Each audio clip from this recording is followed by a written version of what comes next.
In Murim, a beautiful monastery of the heavenly demon cult hid among the mountains, and its followers trained day after day in the hope of achieving perfection, or at least get closer to the cult's patriarch, the heavenly demon. In mastery of martial arts and magic, he himself spent more and more days in meditation. It was precisely from his meditation that he was distracted by the appearance from the portal of the first elder of this monastic order, the Demon Fist, who bowed respectfully in greeting. The man said that all 9 sects, orthodox and unorthodox, had already been subjugated by the cult, so why was the heavenly demon inactive? He reproached the mentor for not caring about the concerns of the order. All responsibility fell on the shoulders of the elder. The head of the cult asked him to calm down. The master sternly reminded the Demon Fist that during one of the divine art practices, his soul separated. It was impossible to return to the body. What did carelessness have to do with it? The patriarch added that it was only fun at first. The opportunity to fly to the moon and back is quite funny, but it certainly does not help in worldly affairs. The elder began to cry. He cried that the head of the cult didn't care about the monastery at all and that the mentor's nerves had given out. He shouted that there was no need to cry. Let him listen to the end. The heavenly demon swung and delivered an incredible blow that should have instantly taken the life of his subordinate, but it did not happen. He continued to kneel, and the patriarch explained that no matter how great a master of the divine arts he was, without a physical body there was no point in it at all. Suddenly, right in the middle of the hall, a black portal appeared, clearly of elemental origin. The old man froze. He did not expect to see this. With each passing second, the portal became larger and larger, and an energy vortex formed around it, which began to draw air from the room inside. The irresistible force became more and more noticeable, and soon the incorporeal shell of the heavenly demon began to be pulled into the black hole between the planes. The master was outraged by such impudence and cast rock weight, which should have increased his mass to 6 tons, shouting that he couldn't be kidnapped so easily. The problem was that without a body, the spell was completely useless. The patriarch continued to be sucked in. The head of the cult suddenly realized his complete helplessness in the current situation. Tears welled up in his eyes. It was terrible. In an instant, the heavenly demon was completely swallowed up by the portal, after which it began to rapidly shrink in size. The room became quiet and calm again, with only a few bluish flashes of energy reminding us of what had happened. The world he went to was cruel, especially towards those who were weak. People were quick to accuse each other of weakness and worthlessness. If there was a drama and someone died or was injured, some spineless, good-natured person was always to blame. This was Hyun Soo, who woke up in his room from a nightmare. At first, his colleagues made fun of him, and then his brother called for help. The guy screamed. He sat up in bed, continuing to keep his mouth open, although he already understood that it was just a dream. Reality still did not please him. With the thought that he was tired of life, of memories, and of his own worthlessness, the hero sat on the bed for several hours, practically without changing his position. The past appeared as if those 2 years that separated the terrible events from our days had never happened. Then portals to other worlds appeared all over the earth, and monsters came out of them. Hundreds of monsters destroyed everyone and everything that came their way. Not a single corner of the planet remained unnoticed by them. Humanity defended itself using the best weapons. The most powerful countries used the most modern and powerful developments. It was all in vain. Against the countless hordes of monsters, all these weapons turned out to be almost completely useless. Humanity was threatened with complete destruction, and then Mother Nature herself took on the role of savior, and superpowers began to awaken en masse in people. The greatest concentration of power allowed one to resist monsters, and so S-rank hunters emerged, gaining enormous power and respect. At first they managed to defend themselves from monsters. Soon special shields appeared. People mastered magic and spells. Soon, attack weapons appeared, the number of monsters gradually decreased, and the number of hunters increased. Ultimately, this war ended with the victory of humans, and S-rank hunters were recognized as the highest class, enjoying unlimited powers. Among them were ranged warriors, tanks, healers, and there were also magicians, each using their special gift to the maximum. But we are much more interested in what happened to the people whose special abilities did not manifest, to ordinary people like Hyun-soo, who woke up from a nightmare in his room. Park Hyun-soo became a support. His duties included providing information and other services to hunters during the clearing of monsters. There was little work and the boy was living from hand to mouth. But the worst thing was that he could no longer pay for his brother's hospital stay, which he had just received a message about. Due to the lack of hospital beds and the guy's huge debt, his brother was doomed to die a long and painful death at home. The hero was overcome with despair. Park Hyun-soo couldn't do anything, but he thought that if the patient didn't have a guardian, the state would take care of him. But suddenly the guy felt a movement of air behind his back and froze. It was a black portal, the same as the one we saw in Murim, the monastery of the heavenly demon cult. But now it did not draw space inward, but emitted energy outward. The young man began to be literally blown away by a powerful stream of air.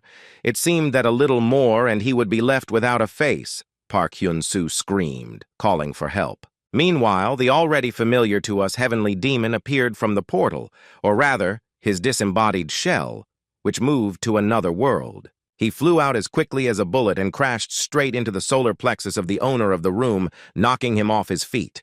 The landing, fortunately, was quite soft. Both fell onto the hero's unfolded bed, so although they were scared, they were not injured. The boy asked the old man in horror who he was, and the heavenly demon was surprised to discover that Park Hyun-soo was not only able to see him, but also felt his touch. The incident made the young man jump back, hitting the wall painfully. He was simply horrified by what was happening. The hero shouted that if the old man who broke into the apartment was trying to rob him, then he was in the wrong place. There was absolutely nothing to steal. Not paying the slightest attention to his cries, the patriarch looked around, trying to figure out where he was and where the portal had moved him. He even rose into the air to get a better look at the situation.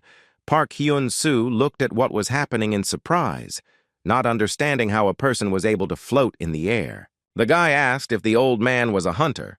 He didn't understand what he was talking about, but he was interested in the computer monitor. The master had never seen anything like it before. He was still incorporeal. His hand passed through the screen. The guy was screaming at that time for the ghost of death to spare him. He changed his mind about dying. He needed to protect his brother. A flick on the nose silenced him. The sky demon did not like that he was first called a thief, and now a ghost of death. Here he was surprised to discover that he could actually touch the guy. But why only him remained unclear. It was necessary to think about what the reason could be. The patriarch was lost in thought, tugging at his long gray beard. It was necessary to check on other people. The demon headed towards the door. Park Hyun-soo shouted after him that it wouldn't hurt to open them first. There were many surprises waiting for the sky demon on the street. He had never been to a metropolis before and had never seen cars. The old man was most interested in how these horseless carts could move at high speed. This was definitely not his native middle plane. He had to ask someone where he ended up, but passers-by did not see the demon. He came very close to the guy in glasses, but he didn't notice it at all, and he also failed to touch the passerby. It became obvious that the heavenly demon was only material for the boy in the room the portal led him to. It was necessary to immediately return there and continue exploring my capabilities in this world and in interaction with the hero. He had just finished covering the black hole of the portal in the wall with paper and tape. Although it wasn't a reliable barrier, it was somehow calmer. The guy thought that this was most likely a portal, and therefore he should report its appearance to the city authorities. Then the phone rang, and Park Hyun-soo jumped at the sound. He needed to get down to business and not waste time on nonsense. Too many problems had accumulated. Hunter Kim Hak's son called, one of the best in the city. It was unexpected, but very nice. It was about work. The hunter needed a sapper to work on clearing a new portal. The young man happily agreed to come to the specified location as soon as possible. Hyun-soo decided that this was a sign of fate. It was definitely not time to die yet. But the portal was Class B, which meant he had to prepare as much as possible. A voice from behind said that in his area, those who chatted to themselves were called holy fools. It was the old man again. The guy started yelling. The hero screamed so loudly that he did not understand why he came back, that the doors of all the neighbors on the floor shook. The sky demon replied that he himself was not thrilled with the prospect of ending up in this wretched hut. But apparently it was destined for him. Noticing that the guy was packing his things, the master asked where he was going. Hyun-soo replied that a portal had opened and he should help the hunter. When he returned, he would like to find the apartment empty. He was surprised to realize that the old man didn't know what portals and hunters were. The guy was already on the stairs when he added that he would call the police if the uninvited guest didn't leave his home. Saying that if he got there on foot, the sun would set, the old man grabbed him by the collar of his jacket and dragged him up. The patriarch used the heavenly demon wing spell and lifted the young man into the air to fly around the city. The people on the street froze. The sight was quite unusual even in a world where monsters had appeared. Passers-by decided that they were looking at an awakened hunter. Park Hyun-soo begged to go downstairs. It was not his plan to attract unnecessary attention to himself, and he was scared. Finding himself above the bus station, he shouted to the old man that they had already arrived at the right place and that he should at least come down to earth here. It didn't take much to tell him twice. The sky demon loosened his fingers and our hero fell to the sidewalk like a sack of potatoes. Having risen to his feet, he realized that his vestibular system was not ready for such attractions. Coping with the nausea turned out to be difficult. Soon the required bus began to travel its route, first along the streets of the metropolis, but the final destination was far outside the city. Hyun-soo was visibly nervous. He had accepted the job offer impulsively, and now he was thinking that the B-level portals were indeed very dangerous. But if he survives, there will be enough money to pay off the hospital debt. Then the old man's voice interrupted his thoughts with a question about where they were going. The heavenly demon hung from the ceiling of the bus and, after listening to the boy's scream, explained that some force was constantly returning him to it. Realizing that the conversation would not take place, the patriarch simply continued his journey, looking around the surroundings. He himself wanted to stop it. They finally arrived at Kangdong-gu in the Ilcha Mountains. At the peak where the portal opened, they were distributing equipment to the supports. The hunters were about to arrive. Everyone received one box. People were noticeably nervous, but our hero was much more worried than the others because some kind of ghost had followed him. Soon the heroes arrived. They had to enter first. The portal was quite large and had a rectangular shape, like most of those that did not appear spontaneously. Kim Hak-seong announced through a megaphone that he would be leading the operation, which would consist of 1 B-class hunter, 4 C-class hunters, and 5 supports. Yarin, a B-class hunter, reminded that the portal was dangerous, so experienced participants in the operation should keep an eye on the newcomers. The support started to get equipment, and Park Hyun-soo heard 2 of them admit that they only agreed to this job to see the huntress. She was their idol. Here the young man heard a familiar voice saying that they hadn't seen each other for a long time, but now they would quickly catch up. Choi Jun-sung, a B-class hunter, asked him how he had the nerve to continue being a support after what the guy did in the last operation. This bastard beat our hero more than once, although this was his style of communication with all supports, without exception. Choi Jun-sung had a habit of provoking people and then beating them up because they didn't get his joke. Once he put Hyun-soo out of action for a month for no reason. The guy tried to cover himself with his hands, expecting a jab, but the hunter just laughed, saying that instead of being surprised, he should have said hello. He leaned over to the young man and asked who had called him to invite him to take part in the operation, and he replied that it was Kim Hak's son. The hero finally received a blow to the solar plexus with a request to try to make sure that this time everything goes better than the previous one. While he was clearing his throat, Choi Jun-sung walked towards the portal, adjusting his hair with a satisfied expression. The old man noticed that the hunter was some kind of extremely unpleasant guy, to which he received the explanation that he was always causing problems and blaming others for it. The heavenly demon hit the young man on the back so hard that he started coughing again. This was completely unexpected. The guy indignantly asked what was wrong. Everyone around started whispering that Park Hyun-soo had gone crazy and was talking to himself. The master called him a disgrace. The signal to begin the operation was given, and all participants moved towards the barrier separating the portal from their world. The hunters were the first to step into the unknown. They had done this many times, but despite their outward confidence, they could not shake off their inner anxiety. Our hero and his ghostly companion also entered. Park Hyun-soo thought that no matter how many times he had to do this in the past, it was impossible to get used to it. The patriarch thought that the sensations when passing through the portal were the same as when he was sucked into the world of this boy. Soon, everything ended. They got out on the other side. The group took a few steps into another world. The ground beneath their feet was dry. It seemed they should prepare to meet the monsters of the desert.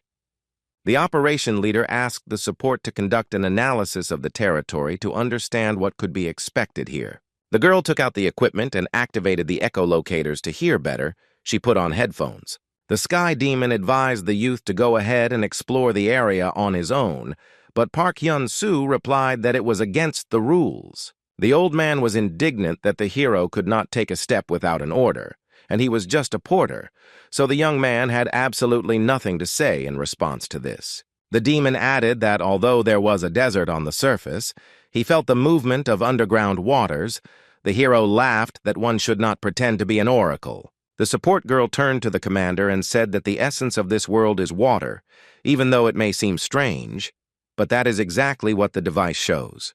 Choi Jun-sung accused her of making the measurements wrong, to which he received a negative answer. The beauty was confident that she was right. While the hunter was indignant that such a result was impossible, the ground beneath his feet cracked, and a stream of water rushed upward in a wave. The pressure was so strong that some of the supports had to jump to the side, screaming to protect their equipment. Together with the water, mermaids armed with sharp spears appeared from under the ground, and with loud warlike cries they launched an attack on the people. The participants in the operation, who had no such experience, fled in terror, but the monsters quickly caught up with them. The man with the mustache commanded the newcomers to stick to the hunters, and everyone else to take care of themselves. The monsters were not only well-armed, but also had sharp, dangerous teeth, which also did not inspire optimism. Their movements were fast, and soon the people were forced to retreat quickly or give battle to the mermaids. Everyone acted based on previous experience, but there was not a single participant in the operation who was not surprised by the sudden attack in the first minutes of the raid. Some were injured. Park Hyun-soo shouted that the first minutes after passing the portal should be safe. He was indignant that everything did not go according to plan. The hunter he was supporting reached out for the spear. The guy hesitated a little, thinking that they were barely coping. At this time, the mermaid attacked him with a trident, but instead of parrying the blow with the spear he was holding, Park Hyun-soo simply screamed loudly. He fell backwards onto the ground, dropping the weapon he was supposed to hand over to the hunter. This was unacceptable. Kim Hak-son was attacked by two opponents at once, and the spear was left lying under his feet a few meters from its owner. The mermaid's weapon pierced the guy's bulletproof vest as if it were ordinary clothing. The hero was scared and did not know how best to act. It became obvious that he would have to act, but the only question that remained was how exactly, because the guy was seriously confused. And what could he do against the huge monster that hung right over him, armed with a hefty harpoon? Another second, and Park Hyun-sung would have been a wet spot, but he managed to move back a little, avoiding the blow. It was obvious that this was only a temporary solution. Sweat was pouring down the young man's face like hail. He bit his lip. The huge harpoon rose into the air again to fall upon the completely defenseless enemy. The monster looked terrifying. His weapon, too, but the worst thing was that this mermaid moved incredibly fast. It seemed like Hyun-sung was about to face death again, but at the last moment, the monster suddenly lost its head. On the platform stood the heavenly demon, who had just discovered through experience that he could still fight monsters in an incorporeal shell. The old man muttered under his breath that times were different now. He had to fight some fishmen. Let the boy watch and pay attention. It's not often you see a master in battle. He easily dodged the harpoon strike and prepared to make a lightning-fast counterattack to get rid of his opponent. On the other side, a trident fell upon the heavenly demon. But even here the attack failed. The man was faster.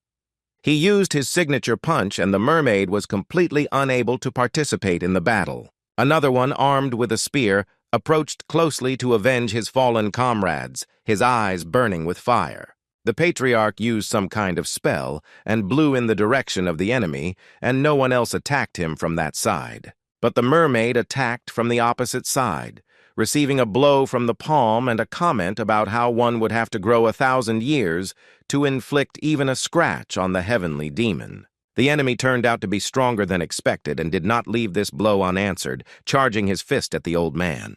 The patriarch used magic and simply stopped his limbs in mid-flight. It wasn't that difficult. The next spell, Flash of Chaos, was supposed to destroy all enemies within a radius of 45 meters.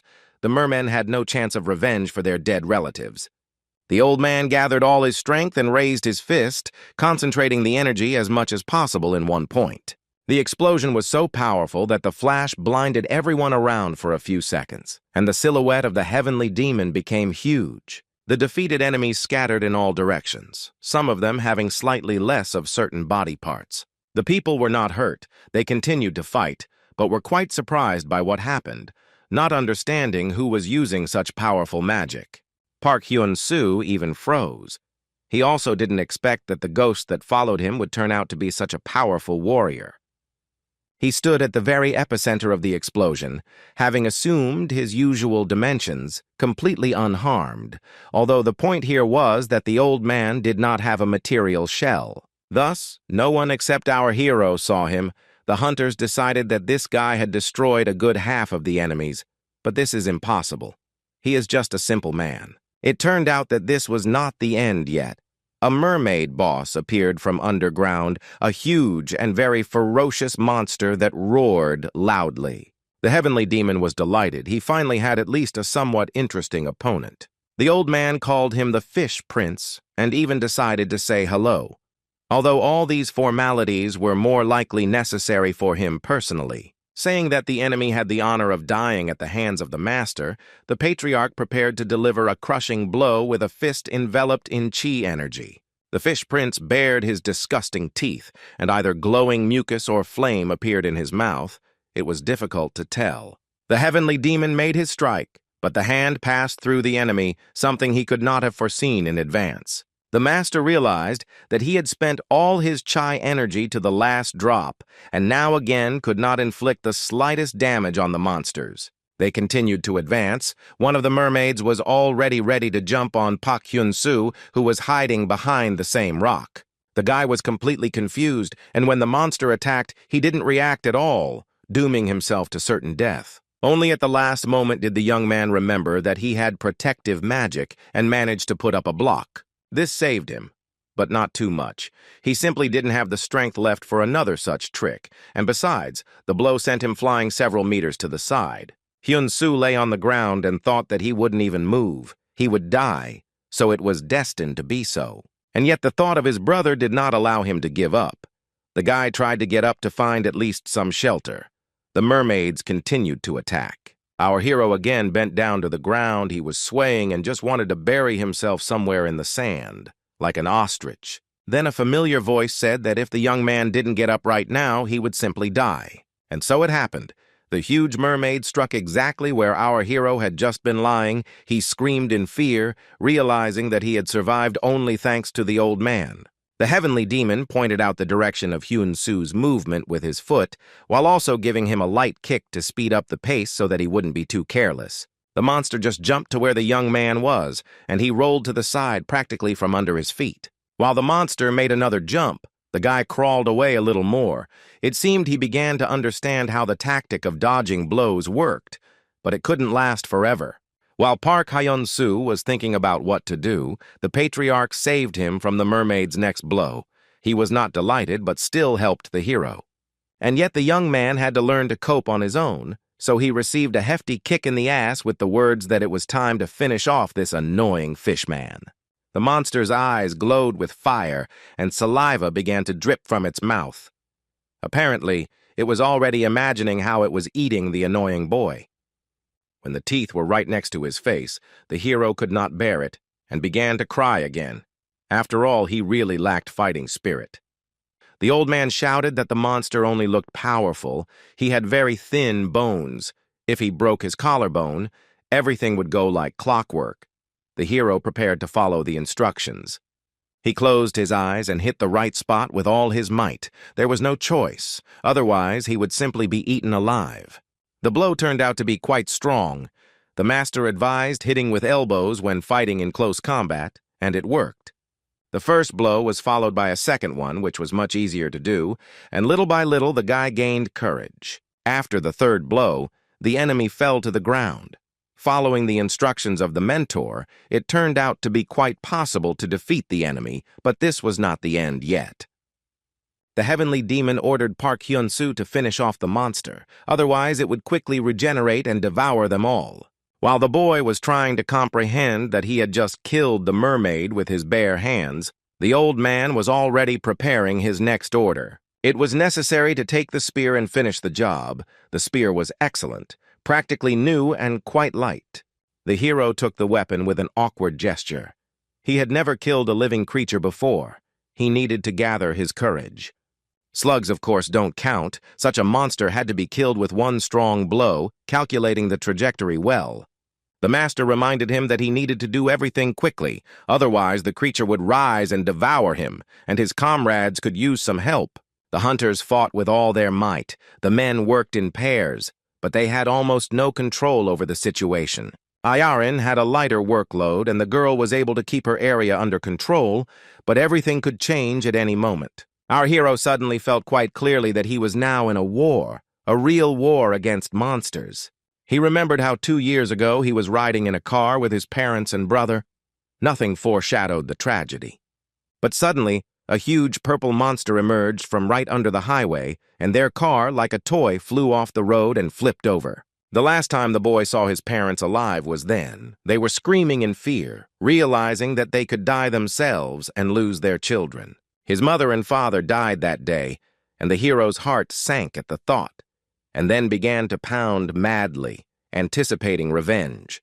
Remembering that his brother was currently in the hospital and that he needed to get money to pay for it, Park Hyun-soo decided to take action.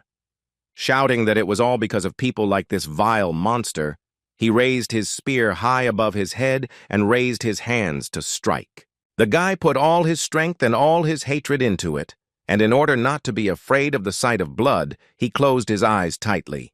It was his first time killing. A bright blue glow illuminated him, and a message appeared that the hero had managed to overcome the difficulties. Park Hyun-soo realized that this was an awakening. He had just discovered his gift, his superpowers. It was incredible. A table with his parameters and characteristics immediately appeared, but what the hero read in it shocked him. It was so hard to wrap his head around that the young man's eyes almost popped out of their sockets from disappointment. His unique ability turned out to be following clues. It is impossible to even imagine a more pitiful talent. The battle was very difficult. The hunters were exhausted and could barely stand on their feet. Choi Jun-sung was even slightly unsteady. Quite a few monsters were destroyed, but there were also casualties among the supports. Continuing the operation meant endangering the lives of the others. Why monsters of such a level appeared in the Class B portal remained unclear. Apparently, the intelligence service had misjudged the situation. The hunters decided to retreat. They had to leave to avoid dying a senseless and terrible death. Yarin gave the order to retreat and called on everyone who could stand on their feet to help the wounded. People began to slowly move towards the exit. Someone poked a spear into the corpses of the fishmen, falling into hysterics from what they had experienced. Park Hyun-soo escaped without injury, but he couldn't comprehend that he had gotten into such a mess. It was the first time he could remember. Looking at the heavenly demon, the boy suddenly clearly realized that without his help he had no chance of surviving today. Then the leader of the squad called out to him and said that after they were safe, they needed to talk. Our hero was frightened, deciding that the boss wanted to reprimand him and assign him a punishment, which would be very unpleasant. Even as he passed through the portal, he could not shake off the obsessive thought that he had done something wrong and would now be left without a salary. But then his wounded comrade groaned, and Hyun-soo decided that he had no reason to worry, because this time, everything was done without any mistakes. Soon, small waves appeared on the other side of the portal in the human world, which meant that the operation participants were about to arrive. The Hunters Association decided to honor the dead posthumously, and before heading to the city, they observed a minute of silence in their memory. The hunters who returned from the raid bowed their heads in sorrow, each of them realizing that some of the responsibility for these deaths was on their shoulders. Choi Jun-sung was more depressed than the others because he was worried about his image, and such an incident would clearly affect his career. Suddenly, Kim Hak-sung ended his speech by saying that despite all the pain, one should welcome the awakened one.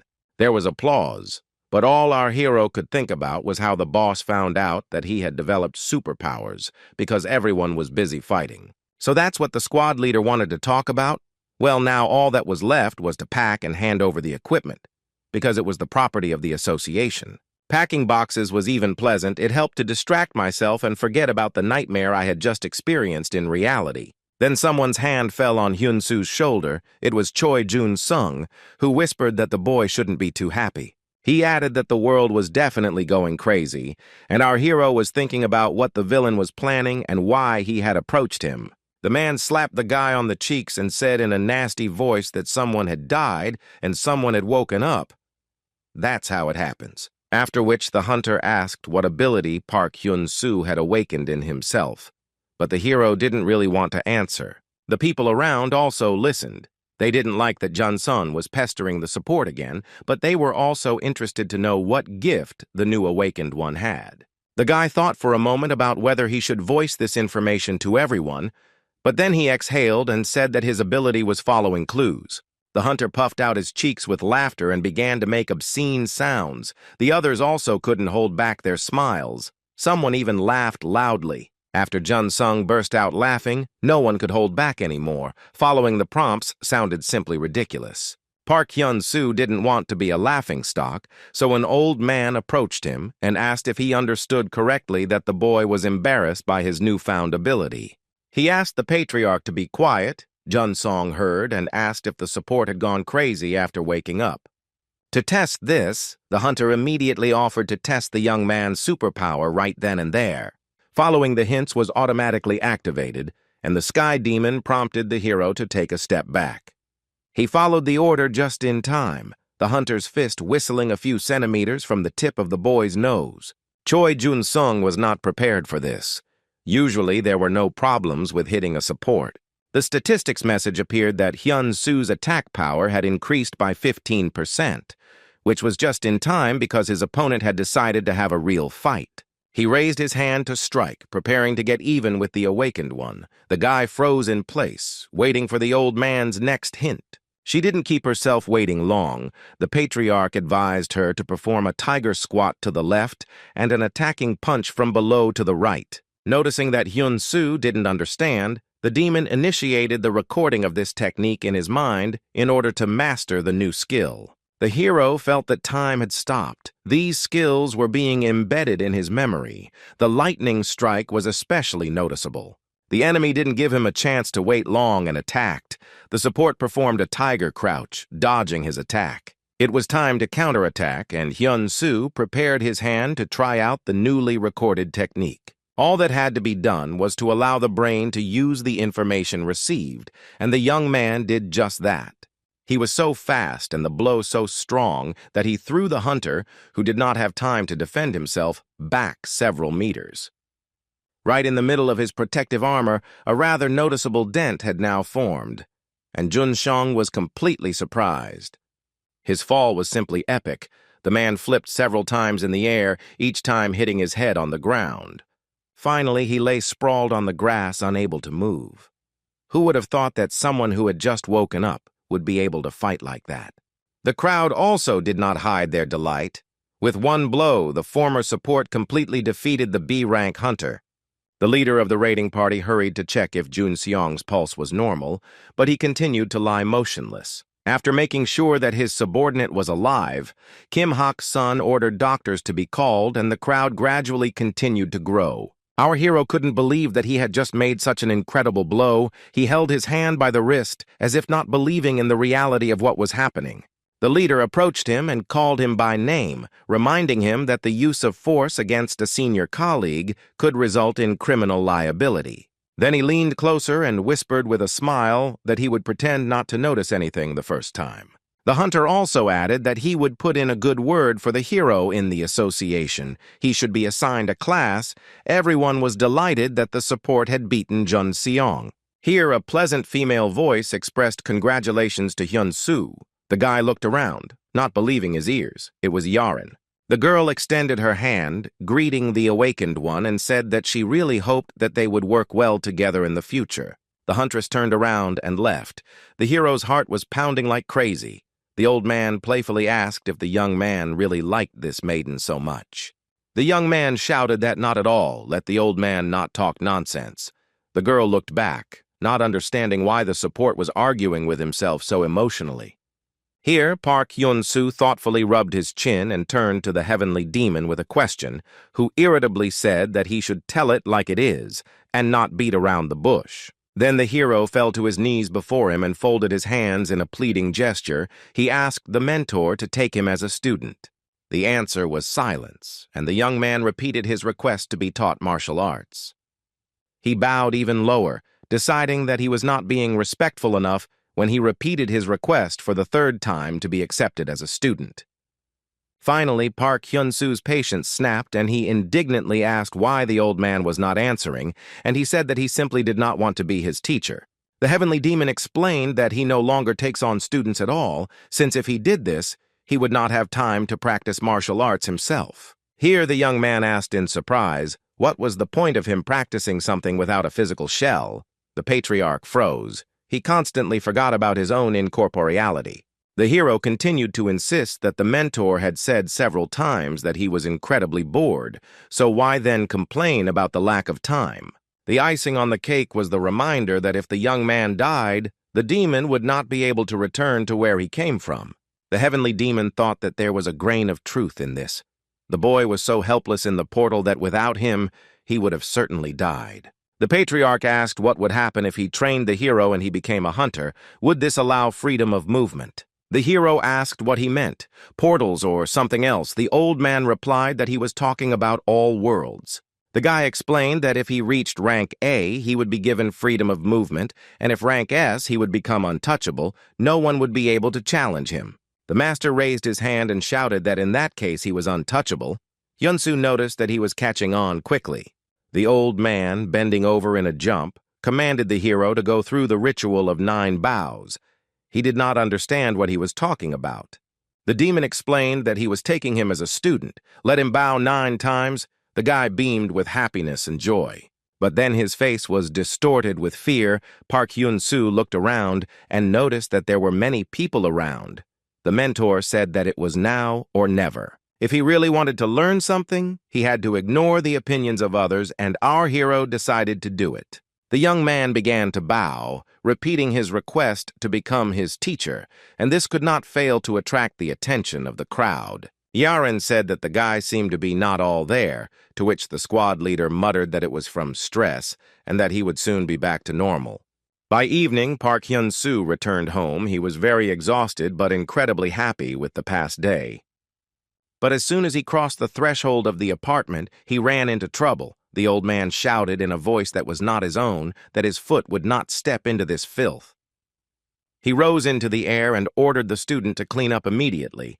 The boy muttered something about it being better to wait until tomorrow. He was tired. The old man was adamant and had to urgently grab a rag. Moreover, the heavenly demon closely monitored that there was no dust left in the corners. Here he also noticed sheets of paper on the wall, immediately wondering why they were there. The young man was confused. Having shown the portal, the hero said that he was scared to look at it, but now it's somehow calmer. The master looked thoughtfully into the black void and chuckled loudly. It seemed that an interesting idea had come to his mind. A moment later, the patriarch was already diving into the portal, as if he hadn't just asked him to start cleaning the apartment. In the end, all that was left was the hand tugging at Park Hyun-soo's sleeve and a loud voice commanding him to follow. Soon both were floating in the space between worlds, neither of them knowing where this path would lead them. When they went outside, the old man said that the place was very strange. He felt only emptiness and nothing else. The guy sat down in fear. When he finally gathered his courage and stood up, The teacher informed him that this was a great place to undergo a life and death test, and the hero became scared again. He tried to clarify, but the teacher simply ordered him to take off his shirt and sit down. He was adamant, and the young man had to obey. Hyun-soo sat there, sweating from the tension, and the mentor sat behind him, preparing to begin. The heavenly demon folded his hands and entered into deep meditation. A bright blue glow began to spread around him. When enough energy had accumulated in his palms, the master placed his hands on the guy's back, continuing to remain in maximum concentration of consciousness. He explained that he was currently busy tuning the student's meridians and energy nodes. It was necessary for the energy currents in his body, as well as his blood circulation, to function properly. The heavenly demon added that if he was uncomfortable, then there could be no talk of any studies. It would be much more difficult from now on. The hero gritted his teeth and decided to endure. Soon it became difficult to hold back. The young man quietly moaned. Apparently, this was far from the end. The master rained ice and flames down on his back. The old man's eyes became completely insane, and powerful streams of chi energy passed through his mind. The guy turned red, his eyes rolled back, and a grimace of pain froze on his face. He turned completely red from the strain. Saying that he had come across a surprisingly stable body, the heavenly demon performed a few more additional claps with his palms. Hyun-soo almost fell on his face from these blows, but he still continued to endure the test set by his mentor. The old man announced that it was time for the final ritual, after which he directed both palms towards the young man's shoulder blades. Streams of white energy were spreading from underneath them, hitting the guy in the back so hard that he started coughing. The young man leaned forward, trying to cope with the effects of the powerful force passing through his body. The heavenly demon looked at the disciple with respect. He had not seen such a strong and resilient body for a long time. Looking at every muscle on Park Hyun-soo's back, the patriarch thought that the chakra cleansing had taken surprisingly little time. Our hero was still trying to catch his breath after the procedure, but it was clear that he was already feeling much better. Only emotional impressions remained. The old man asked if everything was okay, to which the student shouted that he miraculously survived. He thought his time had come. The boy continued to noisily inhale and exhale air. His mentor thought that this body was ideal for martial arts, but lived in a time when they were consigned to oblivion. There was nothing else to do in this world, so the two used the portal to return to Hyun-soo's apartment. The young man suddenly felt an incredible lightness. All his fatigue seemed to have vanished, which he did not fail to report. The master looked back at him, frowning slightly. He arrogantly stated that this was the effect of clearing the spells that were clogged. The hero continued to lunge with his hand. The young man clenched his fists and tensed his leg muscles, feeling so light that it felt like he could fly up to the ceiling. Just for fun, Park Hyun-soo tried to jump and suddenly hit his head on the chandelier. The teacher rolled his eyes. While his protege was trying to pull his head out of the interior ceiling, the foreman said that he had forgotten to tell him something. Folding his arms across his chest, he solemnly informed the hero that he had shared with him his own chi energy, a piece of the divine mastery of the heavenly demon. The young man finally freed his head from the hole in the ceiling and now fell to the floor, even managing to ask in mid-flight what it was like. The master added that this was, frankly speaking, very dangerous, and he was still amazed that the man survived, and he cried out indignantly. There were quite a few complaints. Not only did he not warn me about anything, but he also almost killed me. The teacher probably went completely crazy. Saying that he shouldn't raise his voice to the master, the old man gave his protege a flick, and he flew back, somersaulting several times. The hero quickly rose to his feet and asked what the heavenly demon would do if he killed him, to which he reasonably noted that he hadn't killed him. Looking at the guy's table, the patriarch said that if he had not been able to withstand the particle of divine energy, he would not have been able to begin training. This is the only technique available to mortals. Everyone around was sleeping. The light was on in Hyun-soo's room. The master added that this was a very powerful technique. With it alone, he could not have become his student. The next morning, the awakened one went straight to the research center to get accurate information about his powers and assign a suitable rank. There was a pretty girl sitting at the reception desk. It was even a bit of a shame to distract her, but the guy loudly said hello, business could not wait. The beauty smiled and happily asked how she could help. Park Hyun-soo introduced himself and explained that Hunter Kim Hak-sun was supposed to sign him up for an assessment. Suddenly, the girl threw up her hands and with an admiring face exclaimed that she was very glad to see the hero. She did not expect that it was him. She even asked to take a selfie with him, although the guy had no idea what he was so famous for. Was it really because of Jun Sung? The beauty said that the hero should go down to the -5th floor, where the appraisal department is located. Let him ask the boss, the chief appraiser Nok-soo. In the elevator, the guy felt really uneasy, but the master ordered him to control himself and not to be afraid. He had to get a rank to become his student. The elevator doors opened, and the young man walked down the corridor, trying to find the right door, or at least someone to ask about Nok-soo. There was a huge window on the wall into the room where the test was taking place. Someone hit the apparatus so hard that steam started pouring out. The hero's face stretched out. Behind the glass was a girl in a special suit who completed the task with a loud sound, and it was the sound that attracted the guy's attention. The scoreboard showed 867. It was a good result. At least Hyun-soo thought it was quite high. The one who tested the girl thought so too. He joyfully waved his hand and shouted that it was a great hit. The man in the cap continued to admire the beauty's capabilities, repeating several times that 867 was simply incredible. She began to rub her hands excitedly, saying that she could knock out even more if only they would give her the opportunity. But the chief appraiser, Jong Nok-soo, expressed his opinion that she was a B rank, no more, and in order to get an A rank, she needed to hit 900 units or more. This information angered the awakened one, and she put her hands on her hips, as if hinting that there was very little left to reach this figure. Our hero knocked quietly on the door, and the man turned towards the sound, trying to figure out who had decided to disturb them. Noticing the guy, Nok-soo looked out of the room, inviting him to come in because this was, apparently, Hyun-soo, whom they were waiting for. The appraiser noticed that the hero came a little early, but Hunter Hak-sun warned him, "So everything is fine." He informed his colleague that Park Hyun-soo had arrived, so he would have to finish with the girl himself. The guy in the cap greeted our hero, noting that it was a great honor for him, but the young man continued to wonder what caused such reverence towards his modest person. The evaluators noticed his lack of understanding and explained that rumors about how the former support taught Jun Sung a lesson spread very quickly, and everyone had already heard about his exploits. Remembering the selfie with the receptionist, Chen-soo understood why she wanted to take it, and everything began to fall into place. Here, the awakened one reminded us of herself and asked when they would continue testing. Saying that they were already starting, Nok-sun called Hyun-soo to follow him, and Assistant Kim took care of the girl. On the way, the subjects met each other's eyes.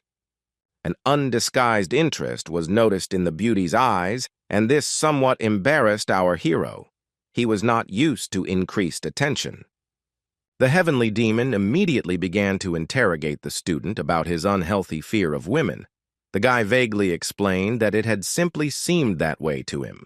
At the sound of his voice, the awakened one looked around in bewilderment. Realizing that from the outside it looked like he was talking to himself again, Hyun-soo became even more embarrassed. The girl walked further down the corridor, asking Kim's assistant if this strange guy was really awakened. She waved her hand menacingly and noted that in that case they could meet in battle or simply become colleagues. After putting on the special suit for the tests, Hyun-soo was embarrassed again. The outfit was too tight.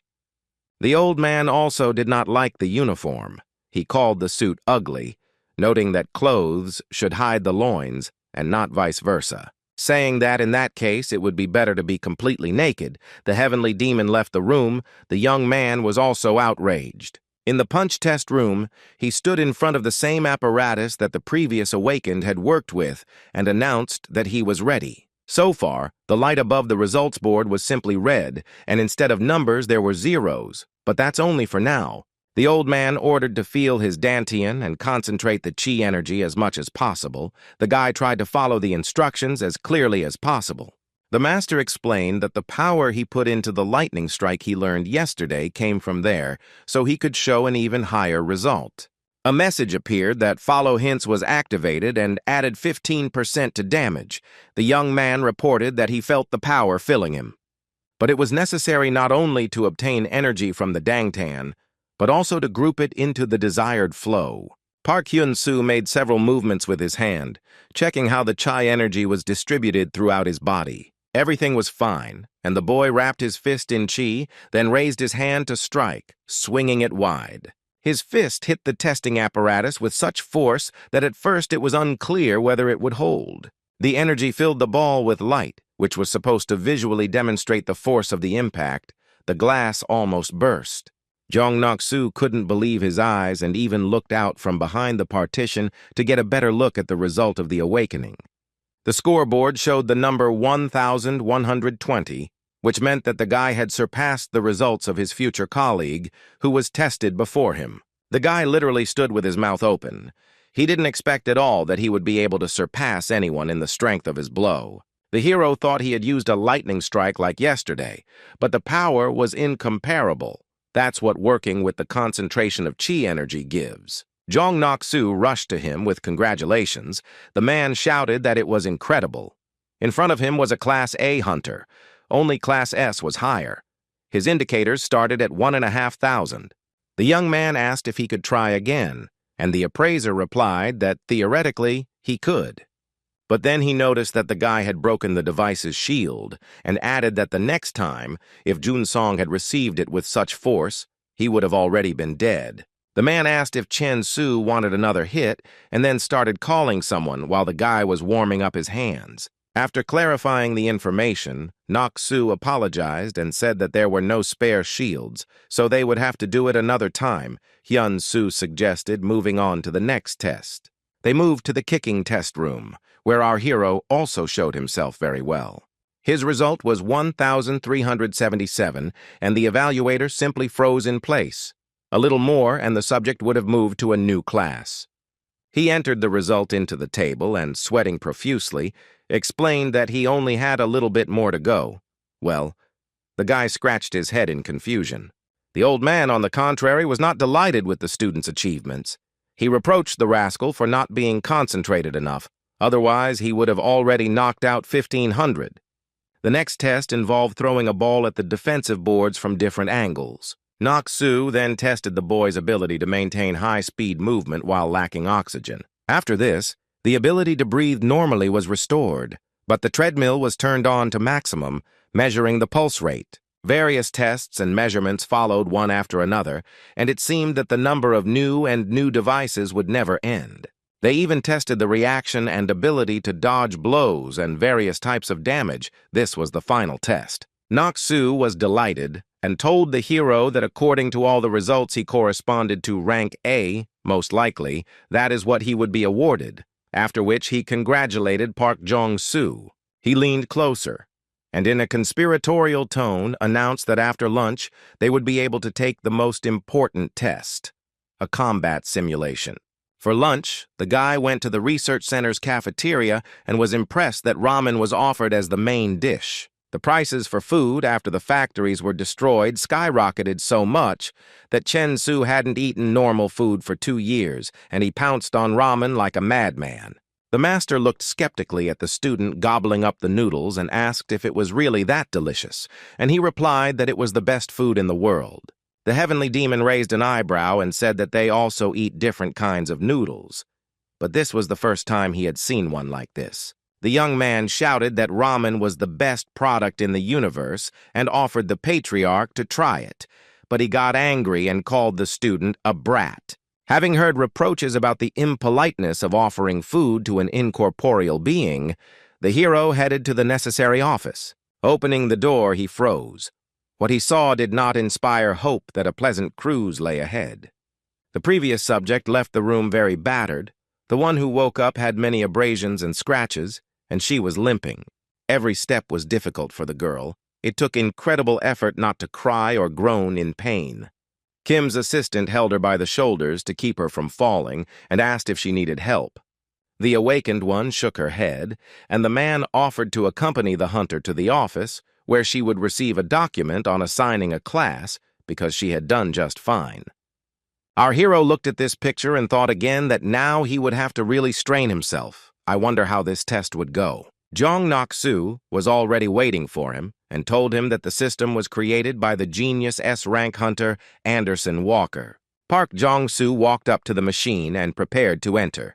The evaluator reported that this system gives the most realistic feeling of a real battle with a monster. The guy looked at the complex equipment that took up almost the entire room, and he was clearly uneasy. Saying that damage received in the simulator would also have realistic consequences, the assessor put a special helmet on the hero and connected the equipment. In total, you will need to go through 10 levels. Since the rank is presumably A, the guy will start right from the 4th. His arms and legs are also connected to the device.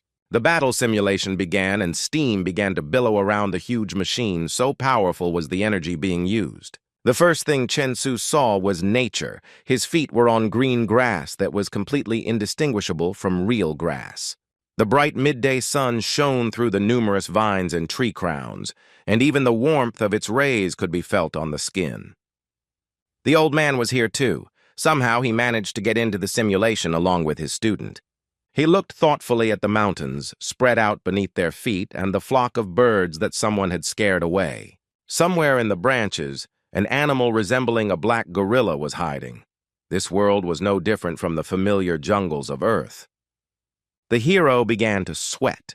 He decided that the simulation was very realistic. The patriarch, scratching his beard, confirmed that the person who created it understood the magic of mystical dimensions. It is used to deceive the enemy or hide the reality. Park Jong-soo became even more nervous. The heavenly demon added that for a master like him, such magic was nothing more than a cheap trick. Loud stomping and rustling of branches could be heard from the nearby thickets, and soon these sounds were joined by a deafening roar. The old man realized that monsters were approaching them, but it was not yet possible to understand which ones. It was some kind of monster with wings and a huge toothy mouth which quickly attacked people. The heavenly demon raised his hand to strike. Yesterday, he ran out of chi energy and had to stop fighting the monsters. I wonder how things will be today. Well, it turned out that in the simulation, he remained incorporeal, even after accumulating a sufficient amount of power. While the master was thinking about how best to act in this situation, his student was already asking for an opinion on how he had handled it. The patriarch glanced in the right direction, and a bit of surprise was reflected on his face. It seemed the guy was not nearly as helpless as one might think. He concentrated his chi energy and delivered a devastating lightning strike that shattered the monster into pieces, his hand now covered in the monster's blood. Hyun-soo laughed joyfully, and when he realized that the teacher was watching, he asked him defiantly how he liked it. The master only chuckled. He already understood that the feast would not end there. Several more of the same disgusting creatures were rushing towards them. The patriarch uttered only one phrase, a lazy donkey somersault. The hero did not immediately understand that this was the name of another evasion technique. The ability to follow skills was activated, and under the shouts for the rascal to follow the order, the guy somersaulted to the side. The monsters tracked his maneuver but were in no hurry to attack again, tracking the flows of unfamiliar energy. They were helped in this by a special sense and a third eye right in the middle of the forehead. By the way, what the monsters saw was far from pleasing. Distracted by watching the man, they completely failed to notice the threat from the opposite side and were simply trampled. A giant ogre appeared in the clearing. Even the heavenly demon had never seen such a large specimen before. Park Hyun-soo was even forced to lift his head up to examine his new opponent in full height. He did so just in time to notice a huge fist raised to strike him. Somehow the guy managed to jump out from under the blow, pushing off the monster's hand with his feet, but he didn't understand what to do next. The enemy was preparing to attack again, and it was necessary to think through not only a survival strategy, but also a counter move, and this was not easy. There was no time to think. The ogre struck again with his fist, and our hero, with a terrible, frightened cry, jumped out from under the fist and tried to save himself by running away. He ran as fast as he could, but his movements were somehow incomparably slow, or it was a figment of his imagination or a glitch in the simulation. While the hulking giant was following him closely, the young man began to call for the teacher to get a hint from him on what to do. The master rose into the air and, turning his back to the student, declared that a wonderful ability had appeared. To test what he himself was capable of, let him come up with something. The most sensible solution would have been to simply run away, but if the boy had done so, he would not have been given a class. He took a running start and offered the ogre a taste of his signature Class A kick worth 1,377 points. It seems that having felt the power, the hero learned to control himself. The young man struck, but nothing happened. The monster continued to stand on its feet, and its skin was not damaged. It was difficult to understand whether it had worked or not, but the monster began to lean forward, looming over our hero. He took a few steps, trying to trample the annoying opponent, but it seemed the blow was no match for the ogre's power. The monster, although clumsy, knew its advantages very well. The monster grabbed the guy with both hands like a vice. Having lifted the young man above his head, the ogre tried to squeeze him as hard as possible in order to then hit him on the ground, a win-win option. The huge bald head, although slow-witted, was quite capable of handling such a primitive task. Hyun-soo thought that if he lost consciousness, everything would be over, and with his last strength he called out to his teacher once more. He was prepared for the question and advised distributing the chi energy evenly throughout the body, calming the breathing. He transferred his energy, the energy of the heavenly demon, to his student. It was impossible not to feel it, and the hero began to hope that everything would end well.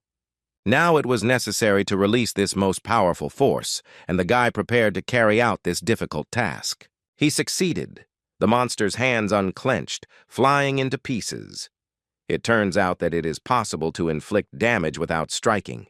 The ogre roared shrilly, realizing that he was left without both upper limbs, and the young man froze in the air, not falling, his body still radiating streams of energy. But it was necessary to finish what had been started, and for this a kick would be quite suitable. The guy jumped on the bald head. He then kneed the monster right between the eyes, using his maximum chi energy. The result was surprisingly excellent. The ogre was finally destroyed, and the hero moved on to a new level of the test. In the room where the testing took place, nothing had changed, but a rainbow appeared approximately in the area of the guy's navel. His internal energy was looking for a way out. Jong Nok-soo watched the events and loudly announced that if the hero was ready to continue, the 5th level would be activated in a few minutes. The evaluator thought to himself that he had never seen anyone break through the internal suppression system during a test. Then a female voice behind him said that the test subject was indeed very strong. It was Nok-soo's colleague from the association named Lee Mi-na. As the Class A hunter approached, the appraiser added that the hero had such great potential that he would still surprise them in many ways. He was surprised that the girl had already been sent here. The association received information about new talents quickly. Lee Mi-na didn't respond, but she thought that she simply couldn't allow such a rare fighter to be snatched away from under their noses. At this time, Park Hyun-soo was undergoing the cold test, envying his disembodied mentor, who had escaped it. The heavenly demon was amazed. Not every magician who possesses the technique of mystical dimensions can create an imitation of weather. Here they saw a girl in a fur cape who was heading straight towards the hero, screaming for help. The young man put his arm around her shoulders and began to find out what had happened and what kind of help was needed. The girl was silent, only trying to press herself against Hyun-soo as tightly as possible. Then the hero noticed that some kind of metamorphosis was happening to her body. Some unfamiliar energy began to spread from the beauty's mouth, and the situation began to take a completely unexpected and extremely unpleasant turn. A second later, the monster's eyes flashed and it tried to attack the guy with its sharp teeth, which appeared instantly. Since the hero managed to move away from the bite, the creature grabbed him by the throat with its hands and tried to lift him into the air. A pair of wings were hidden under its cloak. Park Hyun-soo's eyes widened in surprise and tension. It was a surprise to him that the 5th level had a simulation of fighting vampires. Lee Mi-na watched the boy confront the monster and thought that the hero was very different from all the awakened ones she had met before. His impractical fighting stance reminded the girl of old martial arts movies, where only a young man could get that kind of stuff. He did some ridiculous jumping and knee lunges, but the amazing thing was that the technique actually worked. The hero dealt with the vampire quite effectively and quite efficiently, but as soon as she was defeated, an ominous laugh was heard. It was another vampire, this time a man, who congratulated the man on his victory and told him that he was a worthy opponent. The monster was unable to finish speaking, much less attack. A hole appeared in his chest. Hyun-soo quickly jumped behind him and struck him with his hand. The fist pierced the vampire's body right through. Even the old man who flew closer thought that the student was doing very well. The hero grabbed the monster's heart in his fist, and it began to slowly crumble into ashes. As we know, a vampire can only be destroyed in a few ways. The master praised Hyun-soo, saying that he was quite good. This was very unexpected for the young man, but undoubtedly pleasant. The evaluator declared the level passed, and the awakened person being tested was simply amazing in his skills.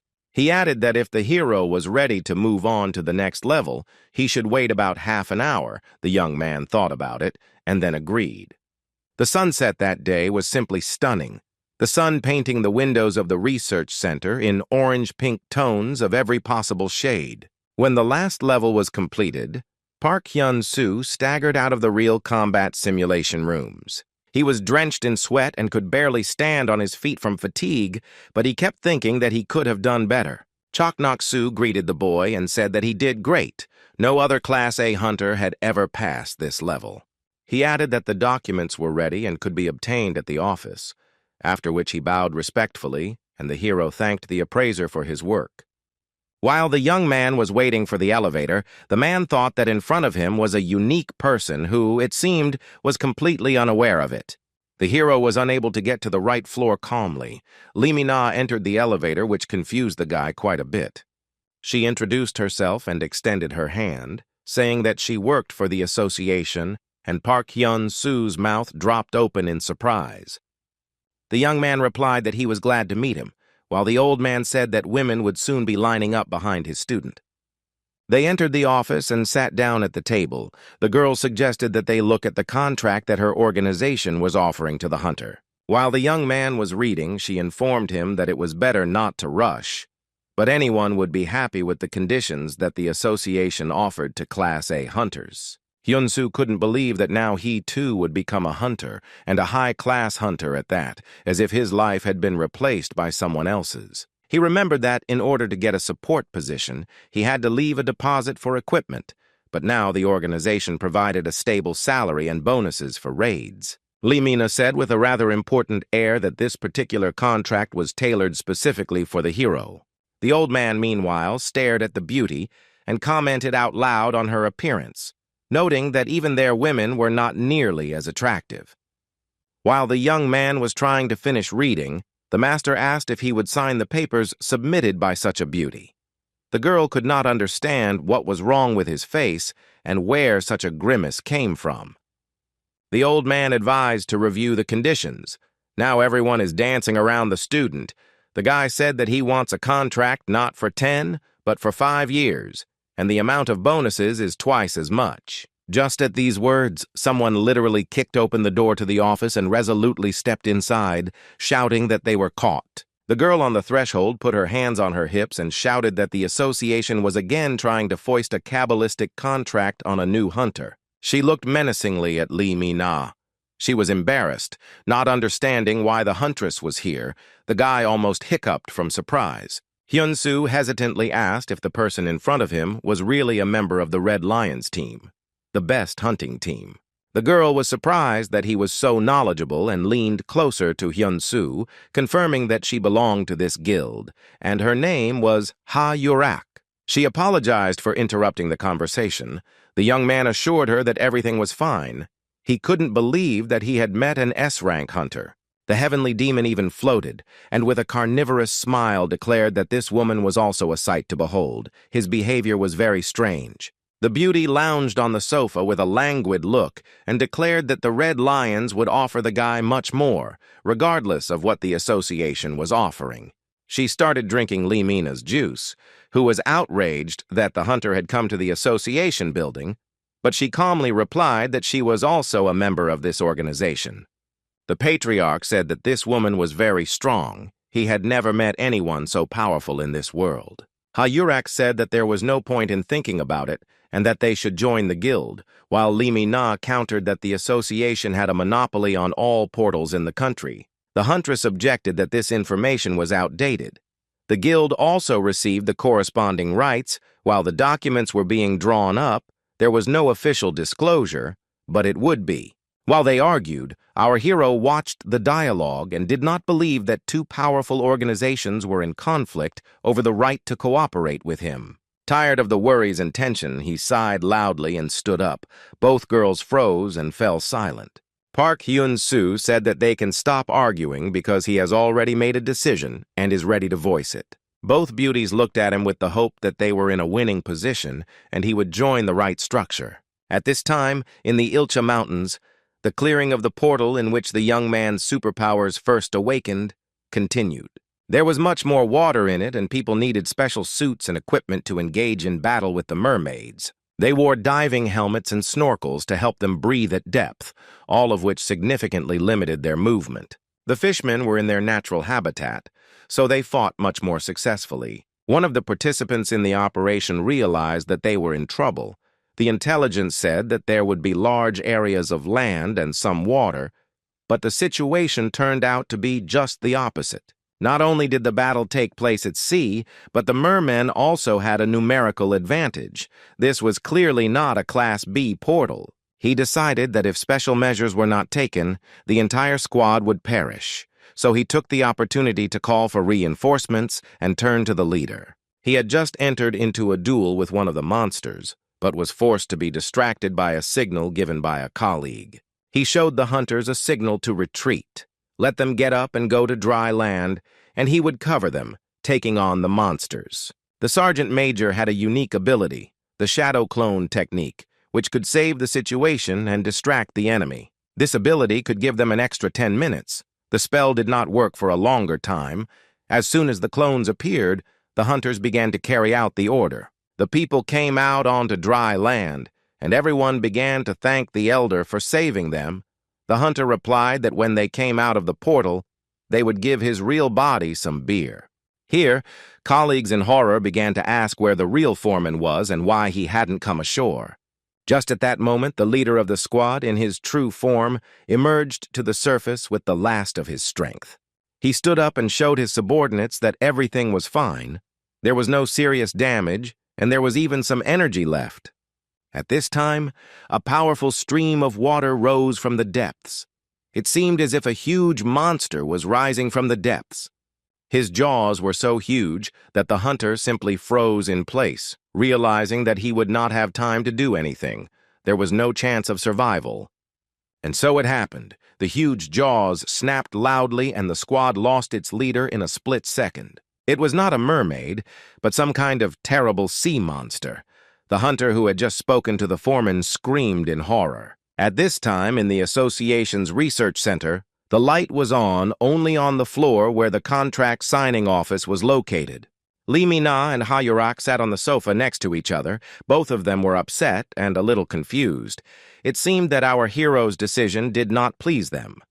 The guy told the hunters that he would take some time to think about it, in case other, more advantageous offers came in, and there was no need to rush into signing a contract. He bowed low and told the girls that he was leaving his contact details with both of them and would be waiting impatiently for a call. After that, Park Hyun-soo turned around and headed towards the door, leaving Li Mi-na and Ha-yurak in a state of shock. Both wanted to curse loudly, but they restrained themselves, only exhaling that the awakened one was far from as simple as they had expected. Both the association and the Red Lions Guild are offering a contract, and he is waiting for the attention of other organizations. It is beyond comprehension. This thought made Ha-yurak so angry that flames flared up around her, and she rose from the sofa and arched her back. At lightning speed, the huntress flew towards the doors like a fiery projectile. It seemed that she would simply sweep away everything in her path. Li Mi-na looked after her and thought that the girl hadn't changed at all, still as hot-tempered as before. The next morning, our hero woke up in an excellent mood. The day was clear and fine. His room was in perfect order. The master demanded cleanliness. The portal continued to gape like a black hole right in the middle of the wall. Park Hyun-soo had obtained a new transcendental skill, Heavenly Demon Walk, and the word transcendental puzzled him a little. They were in the portal again. The hero asked the teacher what these transcendental skills were, since there were only 5 classes. He explained that these were special skills. The Heavenly Demon's gate is higher than the Human S class, but many prefer to remain silent about the fact that the classification is not perfect. The young man expressed extreme surprise. The master explained that stance and correct movement are the basis of martial arts. Only after mastering these basics can one begin to study techniques. The old man asked to watch and remember. Given the student's skills, he would repeat it the first time, after which he began to show the first complex. He took a step forward, resting his foot on his heel, and said that this was the first stage, called the appearance of the Heavenly Demon. It was reported that the young man had mastered the first set of movements of the Heavenly Demon's superiority gate, called the Demon's Appearance. A bright glow of energy appeared around the patriarch. He noticed that the movements should be soft and smooth. The student tried to track the movements, but nothing worked. The master was moving and not moving at the same time. At least from the outside, it seemed like the Heavenly Demon wasn't moving a single muscle, but he was definitely shifting. Taking a closer look, the boy realized that the teacher was taking steps, but they were enveloped in streams of energy so that they became invisible. Completely unnoticed, the patriarch appeared right in front of the disciple and declared that this was the appearance of the Heavenly Demon. The rest would depend on the situation. The guy was so surprised that his cognitive functions decreased and his understanding fell. The mentor said that he needed to concentrate better. He would show it again, but later. The second set of movements is called the Flight of the Heavenly Demon. Let him absorb the information more consciously this time. The next moment, the old man rose into the air and began to move with small jerks that could be easily tracked. The young man screamed in horror that the teacher was flying, but how he could repeat it was completely unclear. The Heavenly Demon explained that one should ride the air like a dragon. In this way, one could appear behind the enemy and attack unexpectedly. The mentor rose into the air once more quickly, illuminating the trajectory of his movements with the help of chi energy. He stopped right in front of the guy and said that this is what a sky demon's flight looks like, and he noticed that the speed was much higher than when the old man was dragging him through the air. The patriarch became angry that the hero had not grasped the information, shouting that if he mastered the phenomenon and flight, he would be able to comprehend the first 6 techniques of his cult, crushing blows from the sky. There was information that the guy had received information about the transcendental skill, crush from the sky. The young man was completely unprepared for this, and the teacher enjoyed his reaction and whistled softly. Finally, the master shouted that he should stop grimacing and watch carefully. He would show the third set of movements. Saying that he was even more complicated, the old man began to walk in a special way, moving through space at the speed of sound. Soon he completely disappeared from sight. He was so fast, the young man absolutely did not understand how he could watch it. The mentor simply disappeared. He was nowhere to be seen. A message appeared that the young man's cognitive functions had dropped to 0 and the information had not been absorbed.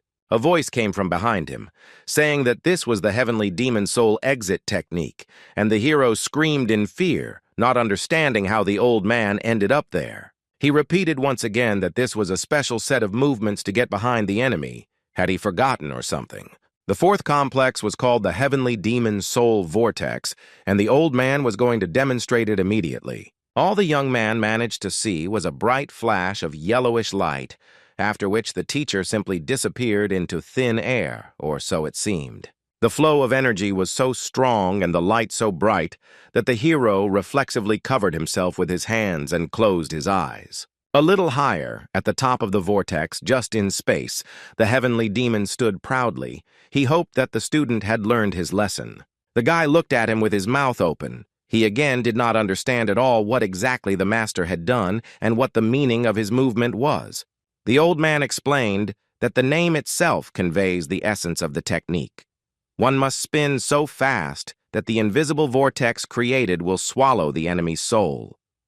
The hero didn't understand anything. The teacher menacingly declared that this was the best counterattack. If the boy mastered Soul Whirlwind and Soul Exit, the following 5 techniques of crushing blows would become available. The young man asked if this meant that there were 11 techniques in total, to which the heavenly demon replied that there were 12, but for the last one had to master the 5th complex of the heavenly demon walk. While Hyun-soo was thinking that even if he mastered the superiority gate, the 12th technique would remain inaccessible, the patriarch began demonstrating the 5th technique.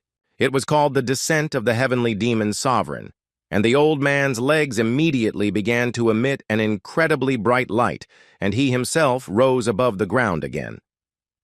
The power of the energy flow was so strong that our hero could not withstand the tension and screamed loudly. He was literally swept off his feet. The whirlwind lifted the guy off the ground and threw him back, turning him upside down in the air several times. He flew and thought that the mentor had only stamped his foot once, but his whole world, including his self-awareness, had turned upside down. Finally, Park Hyun-soo fell to the ground with a loud scream. He still couldn't find the inner strength to open his eyes. The heavenly demon proclaimed that one should rise up, then all others will worship and honor you. The young man only sighed loudly as the old man stood over him and shared his invaluable conclusions. At this time, equally important events were taking place in the association's office center, on which the fate of the city depended. There were many important people present at the meeting, and they were informed that in the last raid on the portal in the Ilch Mountains, only 4 B-rank hunters and 5 supports survived. The man in the suit reported that Sergeant Major Oh Dae-ho had died. This was already the 3rd operation in this portal, and again unsuccessful. He insisted that the intelligence department was not classifying the portal correctly, to which the gray-haired man countered that they had never been wrong about their assessment. The intelligence department workers insisted that they had the most accurate equipment. Why 5 Class A and 11 Class B hunters failed is unclear. Here someone, apparently very influential among those present, asked to stop the argument. Everyone fell silent. Some even rose from their seats. It turned out to be Lee Mi-na, who also stood up from her chair and said that they could even fight among themselves, but that would not solve the problem. The girl put her hand to her chest and confidently said that she knew what to do in this situation. Park Hyun-soo woke up and sat up in bed with a loud scream. He clearly remembered being in a different place before he passed out. The boy sat up in bed and asked the master how he ended up there, to which the old man simply called him a disgrace. He explained that the young man had simply fainted, unable to withstand the training, a despicable weakling. The hero remembered that he really tried to learn the heavenly demon's superiority walk, but he doesn't remember what happened next. The patriarch explained that the walk of superiority allows one to move through the air as if on the ground. If he had shown it at full strength, the boy would have died instantly. The hero crumpled the edge of the sheet from an excess of emotions and declared that he never wanted to experience anything like that again. The master explained that right now he really wasn't ready. He would need a kui charge of at least 120 years. He had to start with the techniques of appearance and flight of the heavenly demon. The young man decided that he could handle this. He still managed to understand some things, so he nodded in agreement. Meanwhile, at the association's office center, the meeting ended and everyone went home to be with their loved ones. The corridors of the building were empty, but the issue raised remained relevant for someone who still hadn't left his office. Lee Mi-na sat at her desk and worked on her computer, occasionally distracted by her own notes in her diary. She remembered how a gray-haired man at a meeting asked her to voice the solution she had to the problem. The girl suggested that the association consider the option of cooperation with other hunting organizations, which caused a stream of hate in her direction. Director Lee considered starting negotiations with the Red Lions, but even that raised a wave of indignation. Colleagues shouted that they had already given competitors the opportunity to work with portals, and if this was her way of working, then it would be better for her to resign from her position. Lee Mi-na was the only hunter in the room. She understood that none of those present even showed their noses into the portal. For them, they were just objects of profit. The next morning, our hero left the apartment to resolve a number of household issues. He was heading to his favorite neighborhood. A message came that the support worker's salary had been transferred to the card. The hero was happy. He had been sitting completely without money for a long time. The first thing the hero did was pay Hyun-tae's hospital bills, after which the account was so low that he almost cried. The guy almost started banging his head against the wall at the thought that if he had signed the contract, he would already be rich. There were many offers from different guilds on the phone, not counting the Association and the Red Lions, so he cheered up and suggested that the master go and eat. The old man asked him if he would buy those red broth noodles again. The boy replied that he would order 2 servings for the teacher too. The young man didn't have time to finish speaking, almost getting a good slap from the teacher. How much longer could he continue to mock him like this? But the guy managed to jump back and was now laughing, happy that he had managed to learn something about the appearance of the heavenly demon. The old man said that there was no need to be arrogant and immediately hit him right on the top of the head so quickly that the movement was impossible to track. They approached a small shop. The doors were closed, but the establishment was definitely open. The young man walked inside, and the bell above the door rang loudly, announcing the arrival of visitors. There was absolutely no one in the room, and the hero began to look around among the display cases, trying to notice a salesperson or an employee. He greeted loudly, and a girl named Yun appeared from the back room, waving her hand in greeting. Hyun-soo asked if everything was okay. Walking among the shelves with noodles, the guy chose ramen and had a friendly conversation about a part-time job on the weekend. The girl said that she had no choice. She needed to take care of her little brother and sister, and that required money. The guy didn't know too much about her problems. He just liked the saleswoman. Now he thought about it, saying that he would ring up the goods himself. The young man went to the checkout. Yun thanked him, and she continued to put the goods on the shelves. Hyun-soo put in a little more than required and, saying that the money was at the cash register, headed for the exit. The girl happily said goodbye. The young man had already walked quite far when he heard Yun calling out that he had forgotten his change. The hero replied that it was for her siblings and that he should buy something tasty. The girl smiled and rubbed her nose in embarrassment. It was a very kind and sweet gesture on the part of her friend. Then the old man attacked him, calling him a villain who was planning to buy a girl's heart for money, but the guy said that this was not true. He explained that Yun, like him, lost her parents 2 years ago and is now raising twins, a brother and sister, on her own. The hero added that Yun sacrificed her education in order to be able to earn money for her family, and he did the same. Immediately, there followed a hefty jab in the back of the head with a shout that it was not proper for his student to sing his own praises. Finally, they came home and Hyun-soo started cooking. Half an hour later, the ramen was ready. The guy ate the first portion so quickly that he didn't even have time to taste it. It's good that he prepared several at once. The heavenly demon looked at him skeptically, not believing that the dish could be so delicious. The hero explained that it was the best ramen in the world. The old man's eyes glowed red and blue, and he grabbed the student's hand wielding the chopsticks, stopping the movement. Somehow, he managed to magically pick up and carry the noodles to his mouth, and they didn't pass through his body, but ended up in the mouth of an incorporeal creature. When the dish completely disappeared into the teacher's stomach, Hyun-soo shouted with delight and surprise that he managed to eat. It was incredible. The heavenly demon was extremely pleased. He hadn't eaten for many years, and now he was delighted with the ramen. It was the most delicious dish without a doubt. He patted the boy on the head and said that he had a wonderful student and that he could even eat from his hands. Looking at the pot with the remains of the dish, the master ordered the hero to feed him properly. There were at least 2 more servings left. The young man was far from delighted when he realized that he now had another major inconvenience added to his worries. As the evening drew closer, the area where the store was located became quiet, and Yun took the bus home, which was a long way. The girl was very happy, and, approaching the high-rise building, she was already imagining the children's reaction to the whole bag of food and goodies that she had managed to buy. Then a loud sound caught her attention. The girl looked around and screamed in horror. She did not expect anything like that. The manhole cover was blown off by a powerful stream of water, so much so that it bounced several meters away. The water gushed onto the street so quickly that passers-by had to swim to their rescue with loud screams. But the threat was hidden not only in the water itself, but also in the monsters that came with it.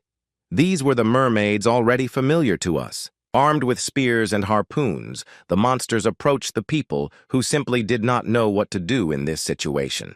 Those who were more resourceful chose to flee, while the less agile died in the first seconds. At the very top of the water flow, a hooded mermaid figure appeared, raising her weapon up and proclaiming that this world was now theirs. While her subjects were killing all the people who were nearby, the mermaid added that they would rule here according to their own laws. A portal similar to the one that had opened in the Ilcha Mountains now gaped right in the middle of a busy city street. Cars and houses were flooded with water, and among the waves one could see the rings of the tail of a giant sea monster that had devoured the leader of the raider squad.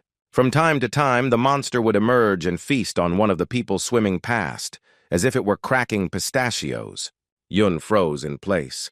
The water was still far away from her, but the prospects were the most unpleasant of all possible. At this time, the master and his disciple once again entered the portal in the middle of the room to continue teaching the heavenly demon techniques. The old man thought that although this dimension looked deserted, he always felt a powerful surge of energy in it. I wonder why he got into Hyun-Soo's world through this space. The guy was just sharing his delight that the practice of energy circulation had completely restored him. The teacher explained that circulation also helps to clear the energy flow from negative emotions and illnesses. The young man laughed that this way he could forget about doctors. The old man became serious and ordered to forget about nonsense and take a stance to practice the appearance of a demon and the gait of a demon. Hyun-Soo thought that although his cognitive abilities were not up to par during the previous training, he still managed to learn some things thanks to the awakened ability. Saying that he would try to reproduce what he remembered, he rose into the air and took a few steps. Soon, he had already successfully moved through space. The heavenly demon thought that the boy was really quite gifted. He had done so well the first time. Meanwhile, in the association's office center, events were unfolding in a far from positive direction. Alarms went off and emergency messages began to sound throughout the corridors. People began to bustle about, announcing mobilization. A detachment had to be sent to save the townspeople from the invasion of monsters.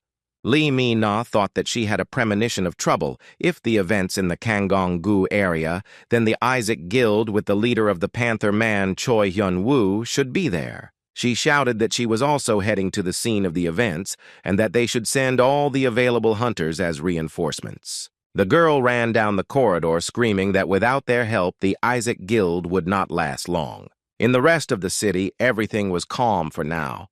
But who knows how long it will remain like this? The heavenly demon and his disciple finished their training and walked out of the portal into the young man's apartment. The master was in excellent spirits and invited his student to join him and rest. Soon everything became clear. The patriarch asked to prepare him a portion of that divine food, ramen. While the young man was walking to the kitchen with a saucepan at the ready, the teacher asked to turn on the magic lantern with the talking messenger. He wants to know what the news is. Saying that he had settled in well here, our hero turned on the news channel so that the master could quench his thirst for knowledge.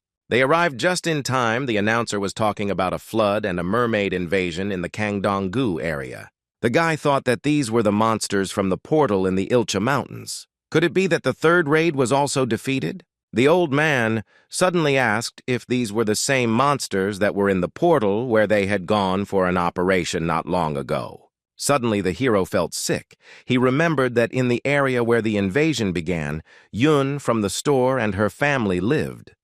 He jumped out onto the stairs with such speed that he almost knocked down the entrance doors. It was necessary to save the girl and her loved ones. Our hero was rushing down the street and trying to figure out how to get to the right area as quickly as possible. It was quite far away.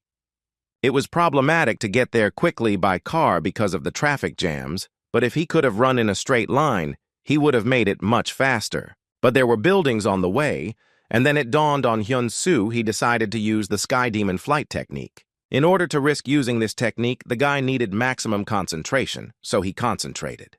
He started off so quickly that he left behind only clouds of dust on the pavement, but that was only the beginning.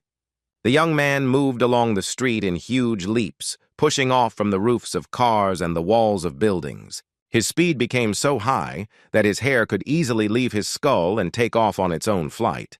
The further he went, the bolder and higher the hero's jumps became. He not only mastered the technique of heavenly flight, but also improved it with each jump. Soon Hyun-soo was jumping across the rooftops of houses, not even stopping to catch his breath. He was in a great hurry. The main thing was not to get hit by the wheels and not to fall, but the concentration became better and better, so the young man did not get into trouble. The old man flew after him. He was very pleased and commented out loud on the success of his student. Meanwhile, the monsters methodically destroyed passers-by. The water became larger, and they moved to the neighboring streets of the area. The Panther Man was already here, fighting his opponents to the limit of his abilities, guarding the guild's territory. Unfortunately, his efforts were not enough. The fishmen swallowed the inhabitants of the area literally whole. Choi Hyun-woo's fans watched from their windows, believing that their hero would now sort everything out. He jumped onto the pole and shouted to the other hunters from his guild to fight confidently and try not to panic. A huge fat man with the same sword shouted to the captain that it goes without saying he was the local butcher, Banbo Gum. His words matched his actions. The guy wielded his weapon so skillfully that the mermaids and their parts flew in all directions. He was cheerful and quite confident of victory, but it turned out to be a mistake. A new enemy attacked from behind the hunter. The sword was too heavy to react quickly. Bogum noticed the attack too late to react adequately. But help came from an unexpected place. Someone loudly and whistlingly released the bowstring, saving a dawdling colleague. The exploding arrow instantly destroyed the mermaid who dared to sneak up on the hunter. The explosion was very precise and powerful. A blonde on a jet ski, armed with a bow, shouted that instead of the flimsy boat, they should have taken a more powerful vehicle. The girl pulled the string of her bow again, this time loading 3 arrows into it at once. It seemed she could shoot at several targets at once. 3 fishmen received an urgent message at once. Each of them was supposed to explode to hell in an instant. And so it happened. The beauty rejoiced. The huntress felt like the absolute mistress of the situation and was not going to change anything. She decided to introduce herself by saying that she was a female chemist archer from Kangdong-gu, and everyone knew the fat man's name. He thanked his colleague for his help, showing off his class with a satisfied look. It seemed like Bo Gum was trying to be nice. Suddenly his boat rocked, and the huge sea monster that had already destroyed the raid leader in the portal deprived him of the opportunity to smile forever. The archer abruptly revised her attitude to the situation. The hero had died in a matter of seconds, and everyone had to be extremely careful. She decided to take revenge on the monster and fired a whole bunch of exploding arrows at it, but this only angered the sea creature. The Panther Man jumped on the huntress from behind and tried to push her aside, telling her not to provoke the monster, otherwise it would devour her too. The girl understood everything correctly and jumped on the scooter to escape. Choi Hyun-woo stayed to cover his friend's retreat. The monster began to thrash its tail at the water and nearby cars, literally smashing them into pieces. The Panther Man dodged the blows, but it cost him a lot of effort. The creature was not only huge, but also fast. He had to jump on a scooter and save himself along with the archer, whom Choi Hyun-woo somehow miraculously caught up with. The mermaid leader watched as her subject's jaws were about to close and shouted that he should hurry. The hunters would make an excellent dinner. She added that new dishes would be arriving soon, the more the better, after which she laughed ominously. The raiders raced at maximum speed and even managed to break away from their pursuer a little, but not for long. The Panther Man looked around to assess the situation and realized that a multitude of razor-sharp teeth were about to turn them into steak. A cheerful voice commanded him to perform a tiger squat on the left, a normal move. But the hero put in extra energy, and now he soared like a black shadow over the monster. A bright blue flash of light shot up to half the height of a nearby skyscraper. This was the result of the crushing blow that Hyun-soo delivered to the sea monster, saving the hunters. The impact was so strong that the wave lifted the scooter high, and the archer and Choi Hyun-woo turned around in surprise. The young man attacked again, and the monster began to thrash its tail all around, risking hitting the hunters as well. They maneuvered on the waves for a while, but sooner or later the creature's tail would have sunk the scooter. The crowd pressed against the windows of the building, trying to figure out what kind of new hero this was who had risked fighting such a huge water monster. The hunters also couldn't believe that someone had attacked the monster and killed it with almost one blow. It was clearly some kind of S-class. The guy jumped onto the roof of one of the flooded buildings. He understood that it was too early to rejoice. Besides, the master said that the creature's life energy had not yet died out. The next second, the enraged sea monster emerged from the water again, looking much more ferocious than before. He hit the skyscraper with his tail, a series of explosions went off, and glass rained down from the windows. Our hero barely managed to jump back from the huge jaws that closed exactly on the spot where he had just been standing. A huge orange eye looked at the guy as if he were an overseas curiosity. How could some little man be so strong and agile? A new attack followed immediately, and once again the debris of the architectural structure flew in all directions. The hero had to try out the heavenly demon's appearance technique.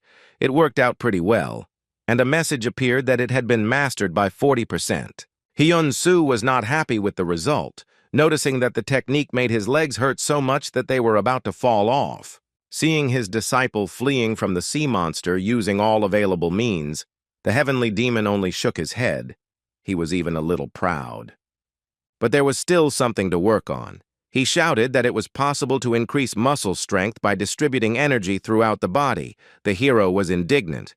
Why didn't he say it right away? The creature's teeth clicked in vain. The young man took advantage of the advice just in time and literally jumped out of the monster's mouth. The old man stood there looking pleased, reminding her that if she didn't forget to do this from time to time, then everything would be fine. As expected, huge traffic jams formed on the approaches to the scene of the incident. It was simply impossible to get through. Lee Min-na couldn't help but curse. She chose the option of going by car because the subway was packed to the brim with people. She noticed a news stream of Park Hyun-soo fighting a huge sea monster, which was a pleasant surprise. And although the announcer called the hero an unknown hunter, the girl immediately recognized the guy. He was simply incredible. There was no time to waste. The director of the association decided to get out of the car and continue on foot. She noticed a sports equipment store nearby, and an idea came to her mind about how she could use it for her own purposes. Meanwhile, the young man once again used the Sky Demon flight technique, this time adapting it to his own needs. He pushed off the monster's body and immediately struck at it. It was quite convenient and saved a lot of energy on movement. The old man told his student that the most vulnerable spot of a snake is its chin, and the sea monster, apparently, was a giant snake. The mentor suggested testing his guess and getting closer with the help of Sky Demon Flight, and then striking, the young man rushed to follow the advice. Noticing the threat looming over the main combat unit, the mermaid began to cast a spell, calling on a certain lord to send her his powers. Feeling a surge of energy, she shared it with the monster, and screamed that the man was dangerous and should be killed immediately. In fact, it was that same man who was about to kill him now. Shouting that the snake was finished, the guy raised his fist to hit him under the jaw. It was not possible to carry out his plan. The creature simply knocked him off course with a powerful swing of its tail.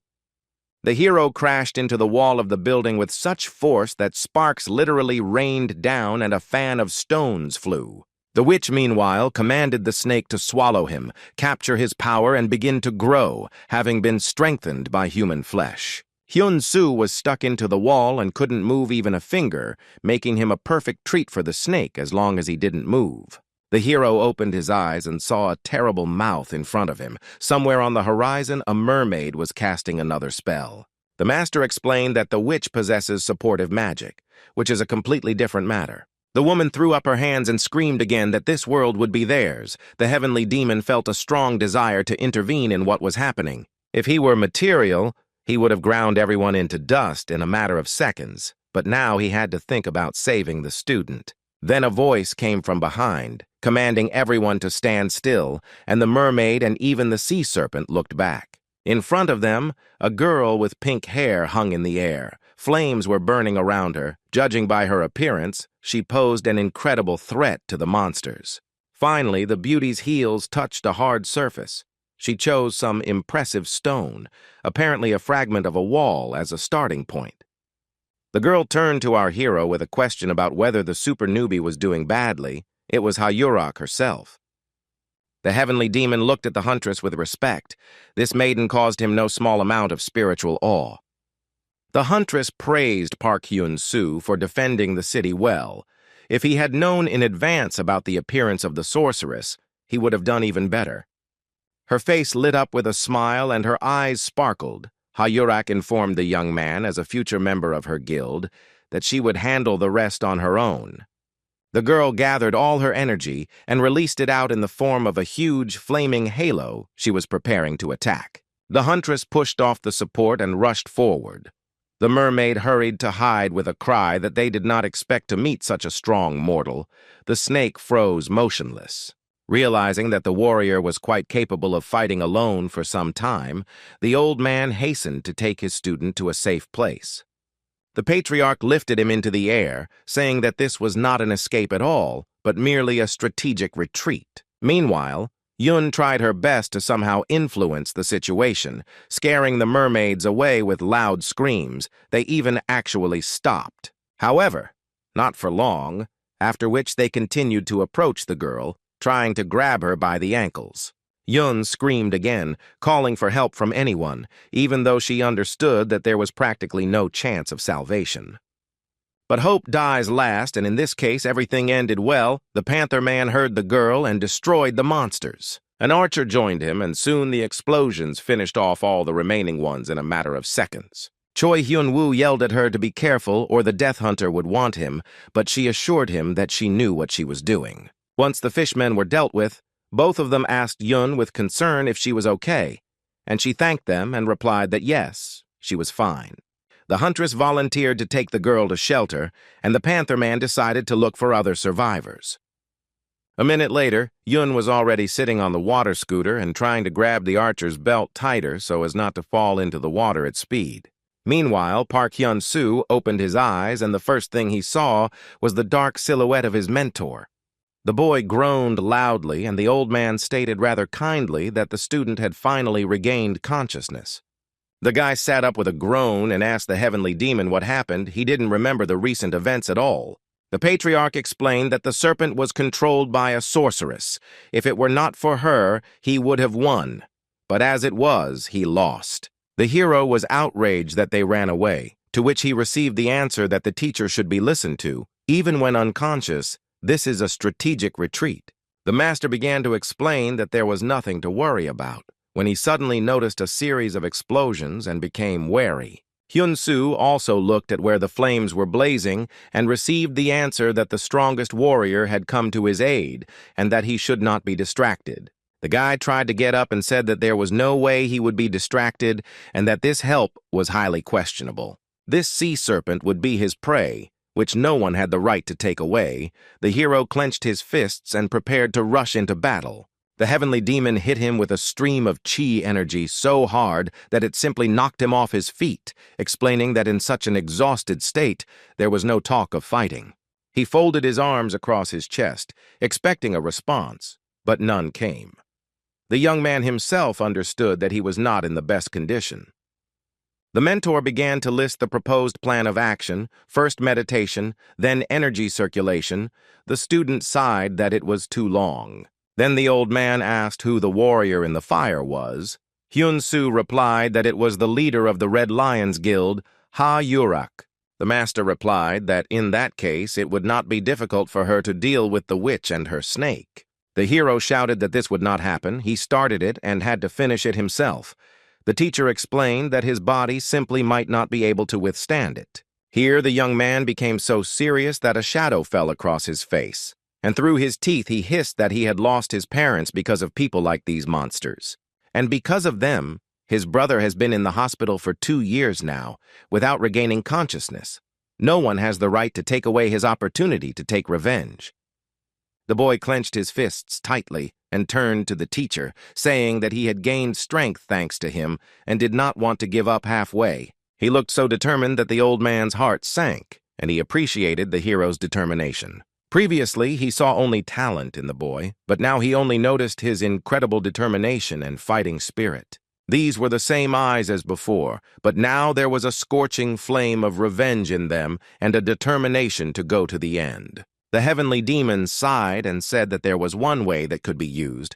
The boy immediately asked which one. Ignoring the question, the patriarch continued that using this method has very serious consequences. At this time, Ha-Yurak was easily damaging the snake. She was quite collected, but not at all tense.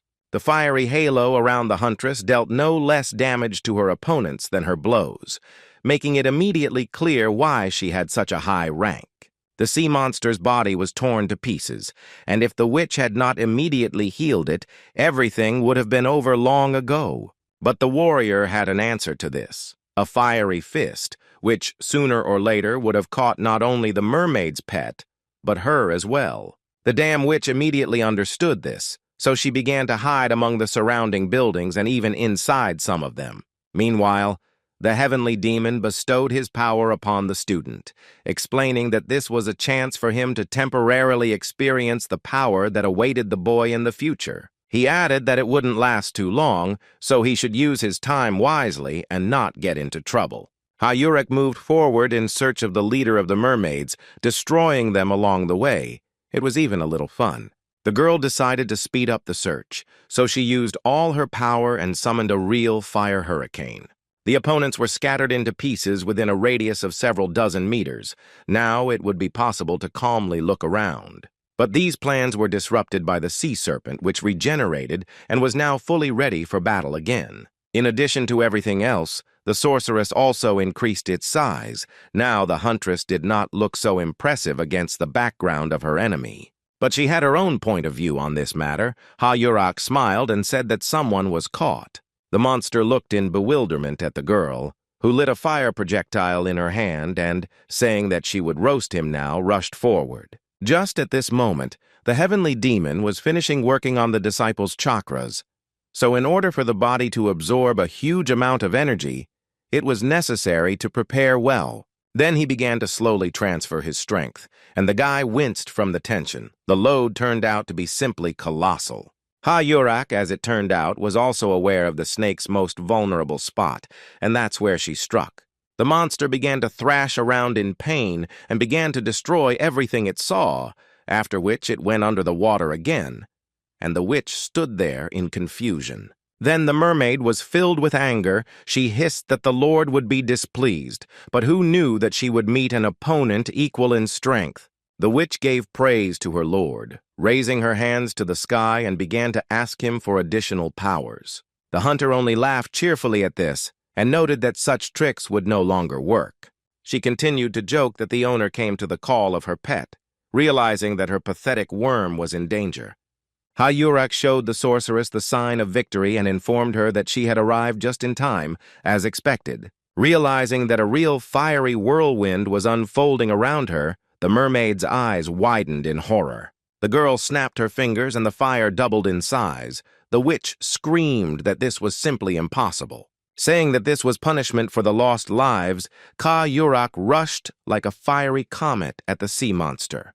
Our hero, meanwhile, received such a charge of power that his arms and legs cramped up and his eyes glowed with a blue fire. In order not to scream, he clenched his teeth tightly. As soon as the energy was distributed more evenly throughout the body, the guy calmed down. A message appeared that the temporary ability Heavenly Demon Body had been activated. Ha-Yurak looked at the monster, as if asking how he liked her attack now that the healer was destroyed. He silently waved his tail and tried to hide under the water to sit there and regenerate at least a little.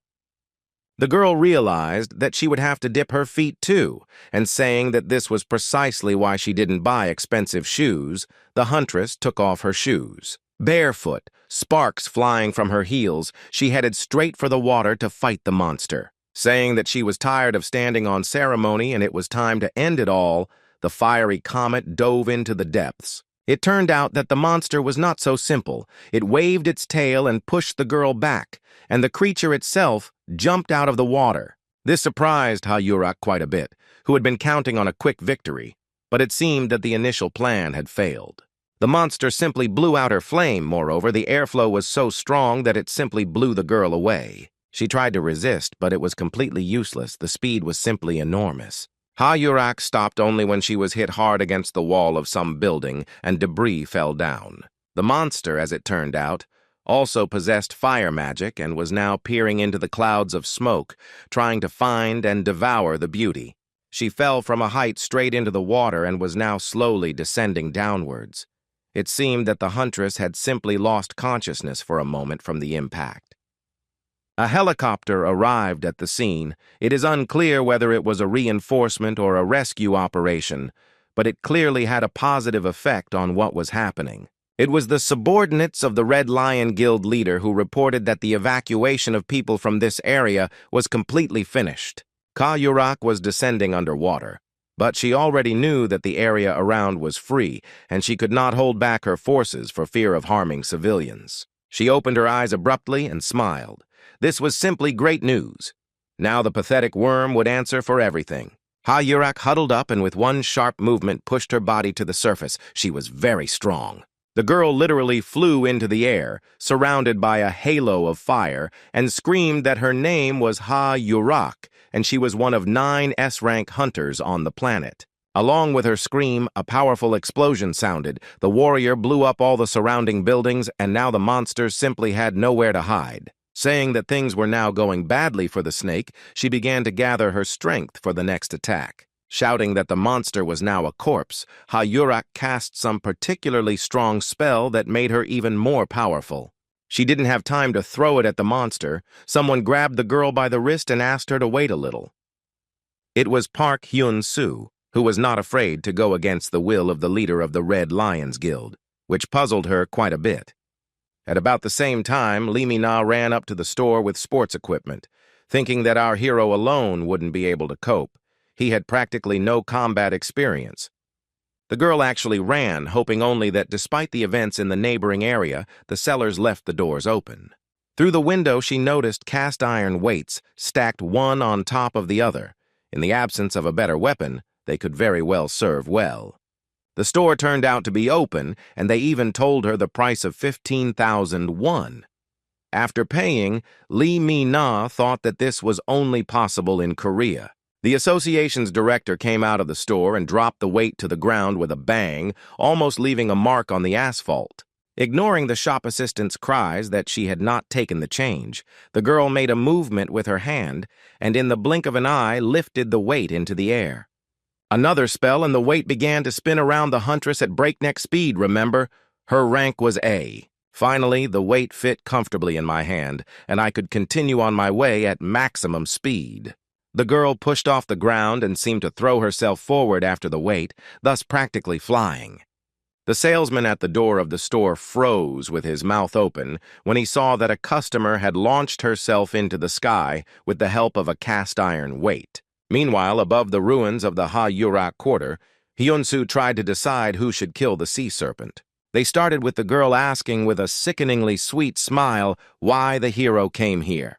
The young man calmly and simply replied that he had come here only to finish off the monster. She continued to smile, but less radiantly, saying that this wouldn't do, that he had also pissed her off. That snake. Then the huntress added that if the boy promised to join her guild, she would become much more accommodating.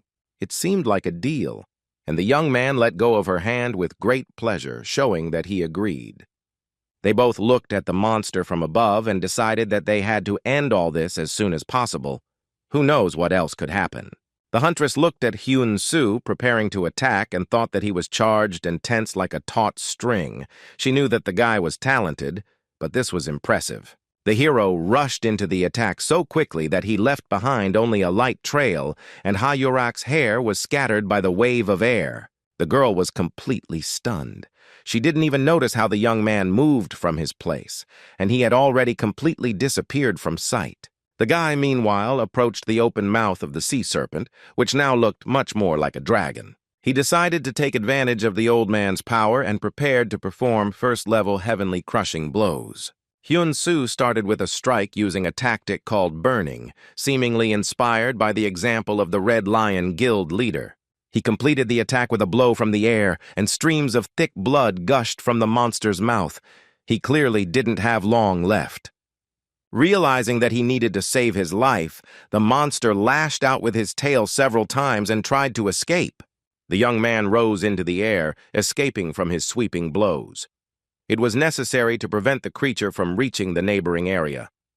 Therefore, by using the flight of the heavenly demon, the young man abruptly changed his location relative to the target. Now he found himself right in front of the sea serpent's face, blocking its path of retreat. Now there was absolutely nowhere to go. The youth instantly assumed a combat stance, activating the heavenly crushing blows tactic of the second stage. Finally, he rushed to attack the enemy, intending to destroy him once and for all. A chi-enhanced strike called Burn was used, and this time its effectiveness was much greater. The snake began to fall down with a roar. He received a mortal wound, and the healer could no longer heal it, so the battle could be considered over. The old man could not understand how the student managed to grab part of his muscle memory, passed down from generation to generation, if he only shared knowledge and strength. He just dealt another crushing blow to the monster in a way that only the heavenly demon himself could. Everything was on fire, but the monster was in no hurry to give up. Hyun-soo was forced to jump back a little to avoid a counterattack. The young man used the heavenly demon flight technique. Now he had mastered it 100% and used it with maximum efficiency. The monster pursued him, destroying with the jerks of its huge body what Hayurak had not destroyed. It was time to use the sky demon's crushing blows of the third degree, and our hero did so. He used a burning strike, slamming his fist right into the sea serpent's nose, the flames blazing as if someone had spilled gasoline. The snake's eyes flew out of its sockets. It began to blaze and beat in its death throes, but it was still alive. The young man struck again, and blood mixed with fire began to spurt out of the monster like a fountain, as if from a burst pipe. This was the end. The monster fell apart. Ha-Yurak watched as the pieces of what had just a second ago been a huge sea serpent flew in all directions and thought that it was simply incredible. Next to her, Lee Mi-na hung in the air on a weight and sighed that this simply couldn't be happening. The association director pressed her hands to her chest and asked if this was really Hyun-soo's doing. Then a message appeared that the temporary awakening of the ability had been terminated, and the young man froze in surprise. He did not expect that it would happen so suddenly. He also didn't expect that the post-effect of using someone else's power would have such a detrimental effect on his body and well-being. Right in the air, the hero almost doubled over in pain, then vomited his own blood. The guy wouldn't remember what happened next. He passed out and began to rapidly fall from a height. Both beauties noticed what happened and rushed to help the hero like two meteors. The girls became worried. The sky demon realized that his help would not be needed this time. He only thought that the rascal had snagged two of the best beauties at the same time.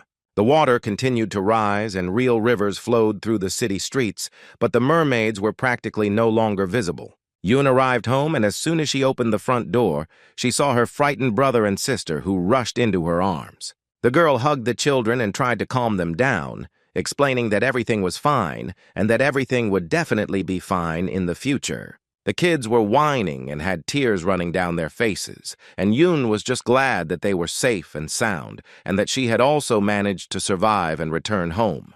The archer had already mounted her water scooter and called the Panther Man to report that everything was okay, and then asked what the situation was in the area. He replied that the situation had become much calmer after the leader of the Red Lions Guild had dealt with the sorceress. Then he added that everything was fine with the snake, too. It was destroyed by that unknown hunter. The beauty grimaced. She didn't like Hyun-soo. Choi-woo added that the water level was starting to recede, and soon she would no longer need the vehicle. The girl was happy and was about to quickly bring the scooter to the garage. Driving away from the house where she had delivered Yoon, the archer shouted that the danger had passed, and the girl could rest easy. She went out onto the balcony and loudly shouted words of gratitude, adding at the end that the huntress should take care of herself. It is not hard to guess that after everything that happened, our hero ended up in a local hospital. His health condition left much to be desired. The doctors placed him in a ward and then provided all the necessary assistance as required for a hunter. When Park Hyun-soo opened his eyes in his hospital bed, he groaned loudly and winced, but not from pain. And from the realization that even here he would not be able to enjoy solitude, the mentor was right there. The guy clarified whether he really got to the hospital. He became very excited and shouted loudly. Was everything really lost, and did he know defeat? The old man laughed and joked again about his student's poor memory. With an incredibly satisfied face, the heavenly demon asked if the hero really didn't remember anything at all about what happened. The boy didn't say anything in response, and the teacher explained that he lost consciousness after using the crushing blows technique, something the boy didn't expect to hear. At this point, the patriarch grew huge and shouted that he intended to punish the bastard who dared to use his heavenly crushing blows in a free interpretation. While the student was making excuses that he didn't remember anything, there was a knock on the door, and Lee Mina and Ha-Yurak entered, both of them smiling brightly at the newcomer. The boy's jaw literally dropped in surprise. Two beauties came into the room to check on him. Pinch them if this isn't a dream. The battle with the mermen actually lasted quite a long time, with hunters from all guilds joining in with the intention of killing every single monster. Spells were cast on the monsters, and people fought with all available methods to clear the city from the invasion. Choi Hyun-woo, now in human form, gave an interview to the press, reporting that the situation had stabilized, but some of the mermen had gone into the sewers. He added that the townspeople could rest easy, the hunters would find and neutralize all the monsters, and at that moment the camera took in the ruins of some building. The house where Yoon lived was not damaged at all, and the whole street was in perfect order, even though it was located in the area of the invasion. The girl decided that it was time to take a bath. This is the best remedy for all problems and adversities. The water began to slowly fill. Park Hyun-soo's arm and leg were broken, so he couldn't move freely and take care of himself. Or rather, he could, but the two girls thought completely differently. They literally spoon-fed him, constantly bickering over who was helping the young man more and better. Eventually, Ha-Yurak ran out of patience and asked Lee to show the guy what was long overdue. She nodded, taking out a rather large black box, but sighed that she could have managed without any help from the outside.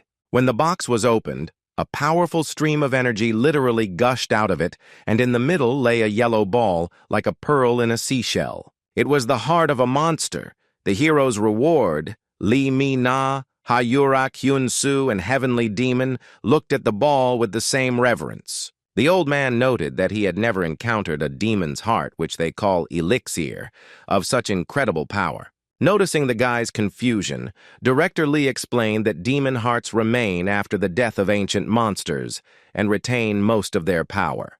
Ha-Yurak suggested eating the heart to increase power. For beginner hunters, this can increase the rank by 1 level. She noticed that the sea serpent was not actually that big, but since it had such a powerful heart, it was definitely very ancient. The old man muttered that the ball contained 500 years of chi energy, and the hero asked why they were giving him such a valuable gift.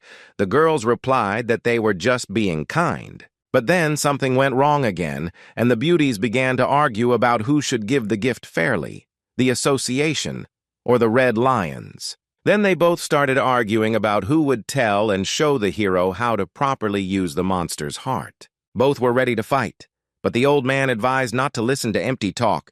He knows how to use the ball with maximum efficiency and will teach the boy. After Hyun-soo nodded subtly, the heavenly demon simply watched the beauty's argument with undisguised pleasure, calling it a tigress fight. He jokingly asked the guy whom he was going to marry, which drove him into hysterics.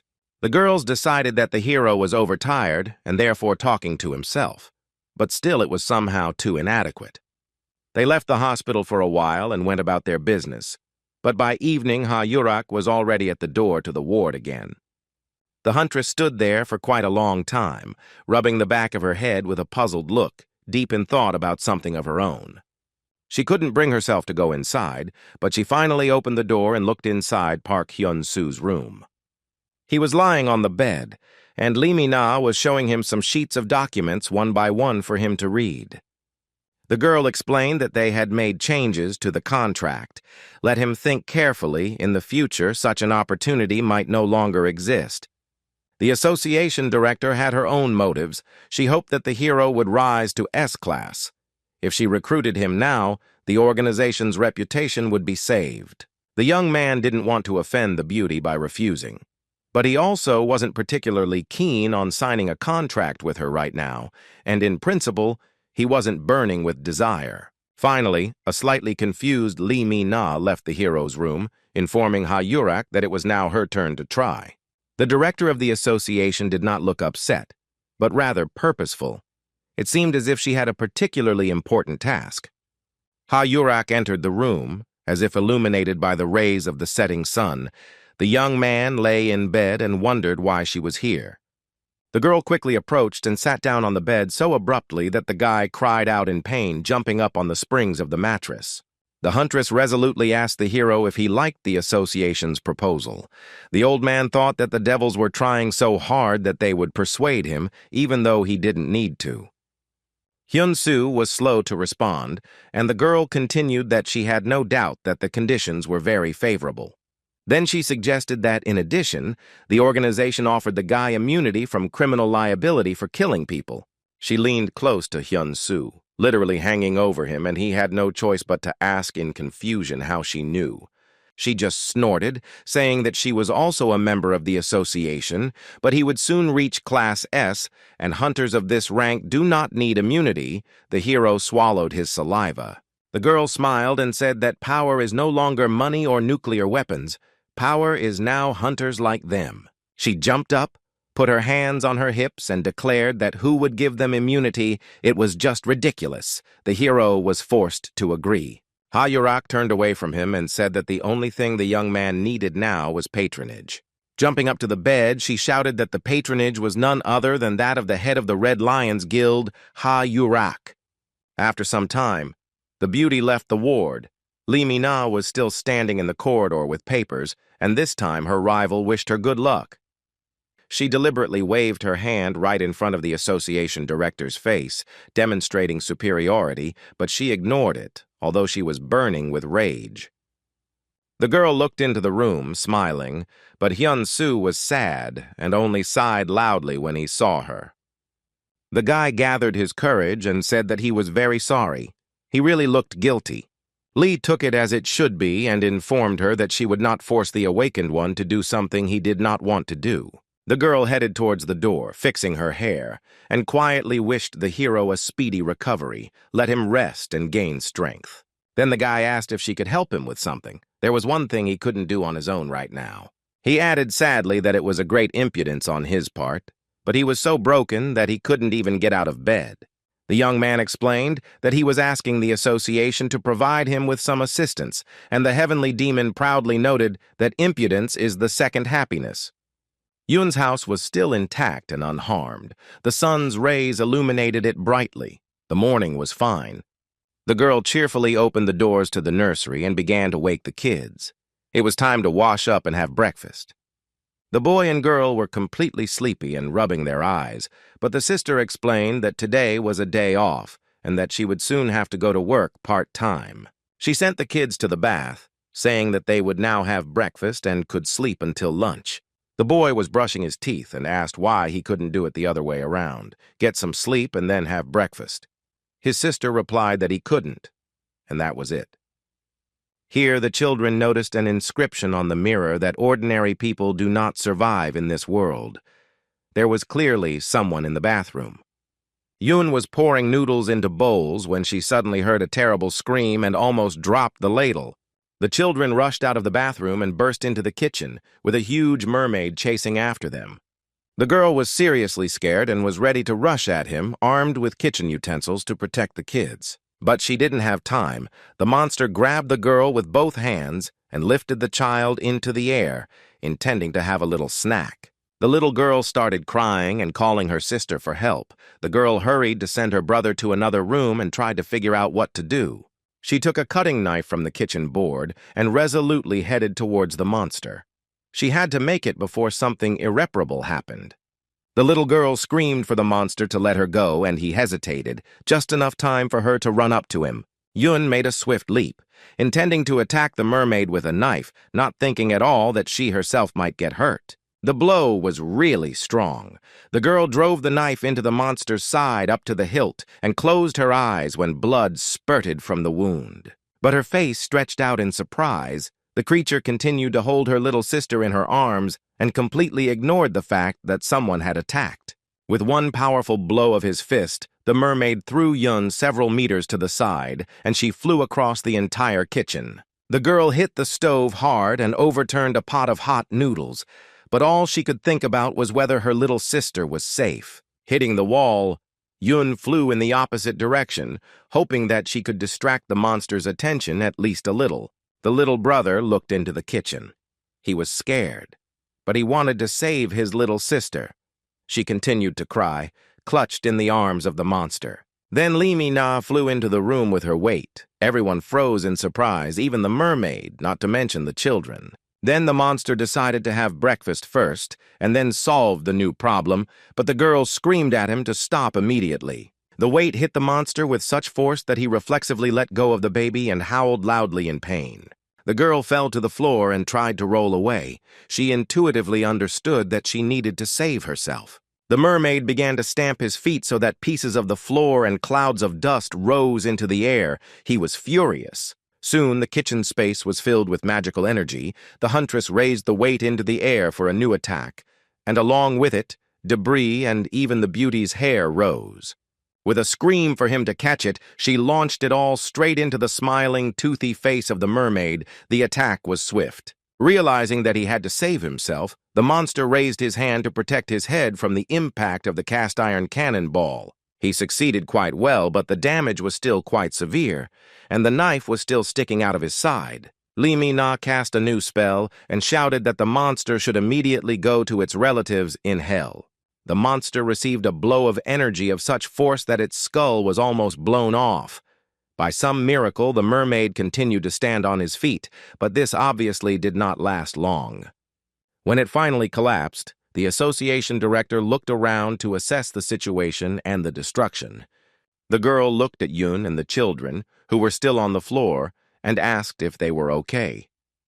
Ha-Yun was deeply shocked and asked with tears in her voice how the huntress knew that they needed help.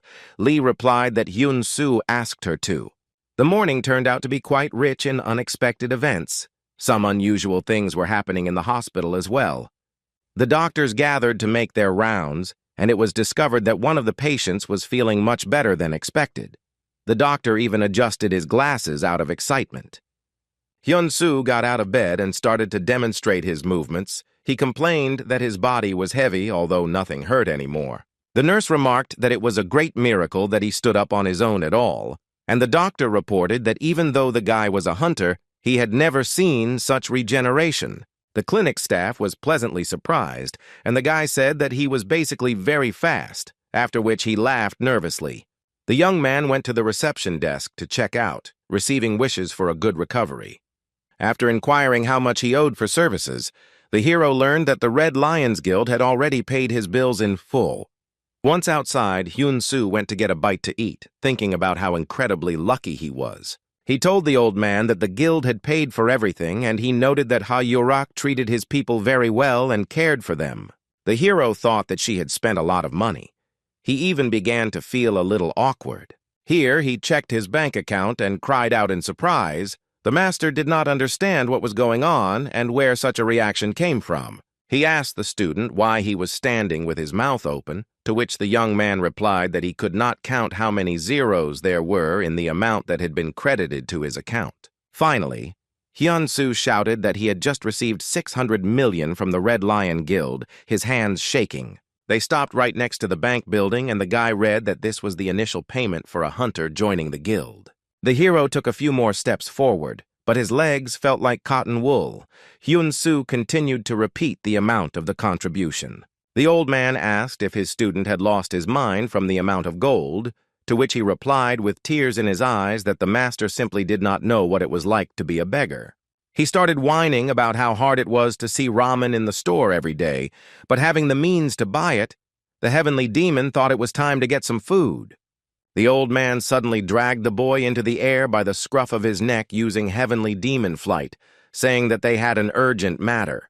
The patriarch, with a happy and slightly sly smile, explained that it was time for the young man to urgently prepare ramen for the teacher. They went to the hero's apartment, where they immediately carried out their plan. Before training, they needed to have a little snack. After that, both of them went to the portal. They had a very important event planned for today. The heroes sat down in the interdimensional world opposite each other. Between them stood a black box with the heart of a sea serpent. The heavenly demon explained that absorbing even 10% of the elixir would give him a charge of chi energy equal to 20 years. If he masters the mentor's method, then this figure will reach 70%, which is equal to 140 years. The master asked what the boy will do when he gains such power. He lowered his head and explained that he had a goal. The opening of portals and the invasion of monsters took many lives of people. He added that he and Ha-Yun had both lost their parents at the time, and the old man continued to listen silently, waiting for the outcome.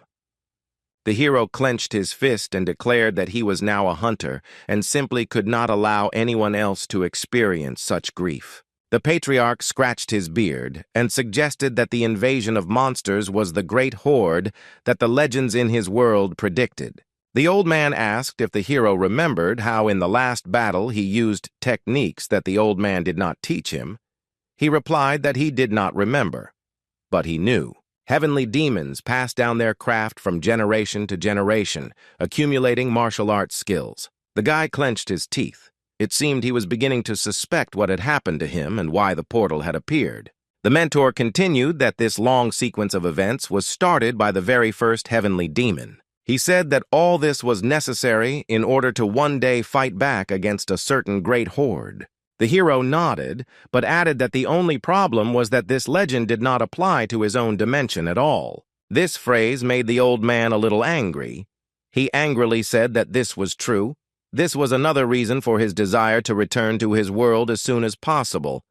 Who knows what was happening there? At this time, Li Mina was going to visit the guy and tell him about Yoon. Having learned that he had been discharged from the hospital, she went to his home. She tried to look into the window of his apartment, but there were Roman blinds, completely blocking the view. The girl dropped to the ground and stopped in front of the door. She was told that this was the right address, so she should go in. In order not to drop in unannounced, she called several times, but Hyun-soo didn't answer. The young man had left his phone before going into the portal, and now it was literally bursting into flames as it lay on the desk. Someone wanted to enter the room and knocked, but in the portal there was no sound of a bell, no footsteps on the stairs, no knock on the door.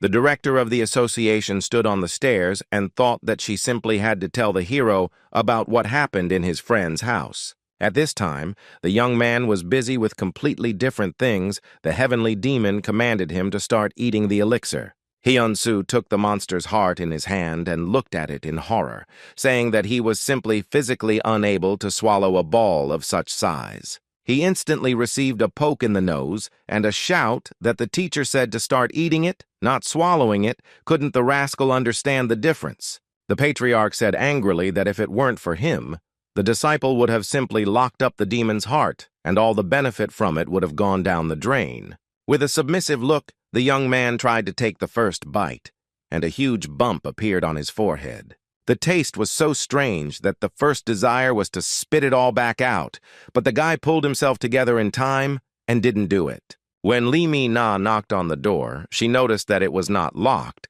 and not even tightly closed. It seemed reasonable to go inside, since the owner was obviously at home in this situation. The girl looked inside and called out loudly to the young man by name several times, but there was no answer. The beauty took a few steps forward and began to look around, continuing to loudly ask if Hyun-soo was home. Here her attention was drawn to a black portal right in the middle of the wall. The hunter had not expected to see something like this here at all.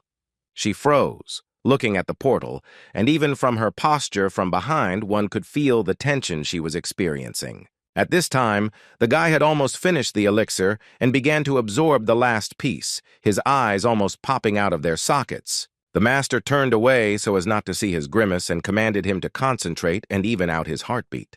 He explained to the student that if he made a mistake, he would remain alive, but could be paralyzed for the rest of his life, and he almost choked. He gave instructions to perceive the elixir not as food, but as spiritual power. Let it slowly dissolve its shell in thoughts and move towards the dantian.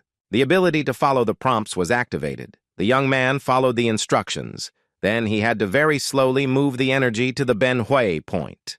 The director of the association was still in his apartment, and the black portal to a parallel dimension was still there. The girl's face showed disgust, and she suddenly thought how long she had to not clean the house for mold to grow on the wall, resembling a portal. After rummaging around in the bathroom, she quickly found some cleaning liquid, a basin, and a pair of gloves. Who would have thought that an official would take on cleaning? The disgust on her face didn't go away, but Lee Mi-na was determined in her desire to get rid of the dirt. Suddenly her phone rang, and the girl even felt some relief that cleaning the wall was being postponed a little. She was informed that the branch's chief manager had arrived for a meeting, and the huntress headed for the door, saying that she would be there soon. Before closing the door to the apartment, she looked at the portal again and thought that she would definitely have to wash off this mold. Soon, together with her kettlebell, the beauty was already rushing through the air to the office to meet with the manager. She was very versatile. Meanwhile, the master commanded the guy to begin moving the energy of the elixir to the outer shell of his aura. The hero concentrated as hard as he could, and streams of energy appeared around him, similar to those that enveloped the heavenly demon.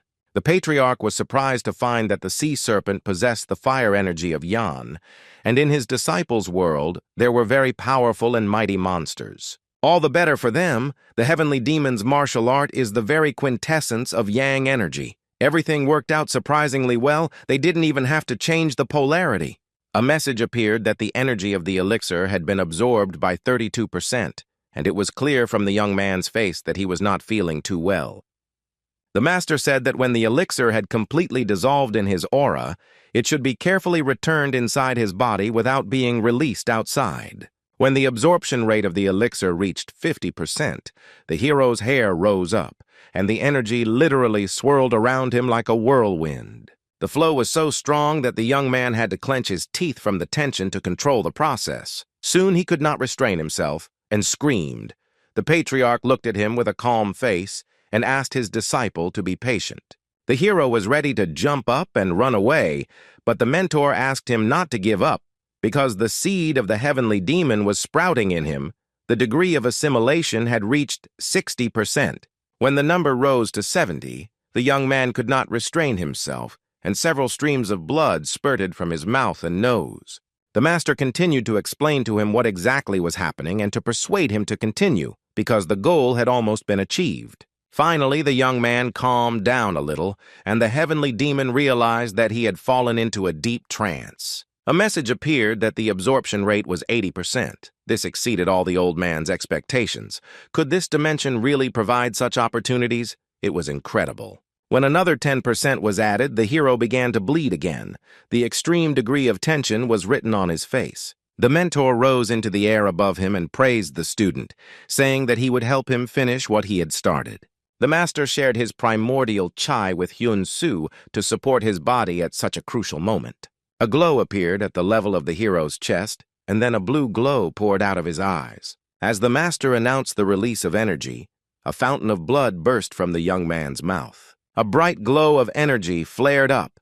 A flame appeared in Hyun-soo's eyes. Every muscle of his body was tense. The guy screamed.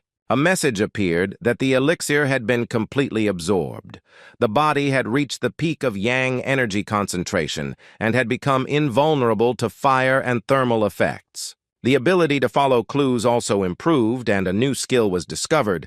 The guy gradually began to come to his senses, but the pupils in his eyes were still not visible. The young man's body fell down helplessly. The new ability was to absorb the skills and knowledge of any individual once a day. Meanwhile, the city hospital was overflowing with victims of the mermaids, and there was real chaos there. There were so many victims that they all couldn't fit in the emergency room. They began to examine them right on the street to sort them into serious and light cases. The doctors and nurses were so busy that there was no time to even take an urgent phone call. The monsters were on the loose in earnest. The corridors were packed, and those who had already received first aid were waiting their turn for a more detailed examination right on the floor, leaning against the wall. Lee Mi-na was also here. She was trying to walk down the corridor to the right room, but it was really hard to push through. The girl was annoyed. The fishmen brought so much grief to the city that it was hard to even imagine. Finally, the association director found the right room and looked inside, calling out Yang's name to make sure she was there. The girl was lying in bed, and when asked cautiously about her health, she replied that she was already feeling a little better. Lee Mi-na reported that her brother and sister had been transferred to Sa-song Medical Center due to a lack of space, and Yang asked if they were okay. The huntress grabbed her head in embarrassment and stuttered, answering that the children had not yet regained consciousness, which came as a huge surprise to her sister. The girl explained that this is one of the strangest and most widespread symptoms after the attack of the fishmen. Doctors are already looking for a way to combat it. She placed her hand on Yang's head and stroked her hair gently a few times, and she muttered something vaguely resembling gratitude. The phone rang and Lee Mi-na said goodbye and left the room. The conversation promised to be quite long. After listening to what they told her, the beauty did not answer anything. She continued to remain silent, nodding her head, as if she could be seen on the other end of the phone. Then she put the phone in her pocket. There was no point in calling Hyun-soo. He never answered a single call or message, but she had to somehow tell the guy about Yang and the children. The girl couldn't understand how this could happen. Ha-yun suffered the most, but now her condition is much better than that of the children. Okay, girl, she could have passed out from fear when the monster grabbed her or when she fell to the floor after it appeared. But the fishman didn't touch her brother at all, so why did he end up in the most difficult situation out of the three of them? Now both children are in a coma, and the doctors are not willing to make any prognoses because everything that could be done has already been done, and the children have not woken up.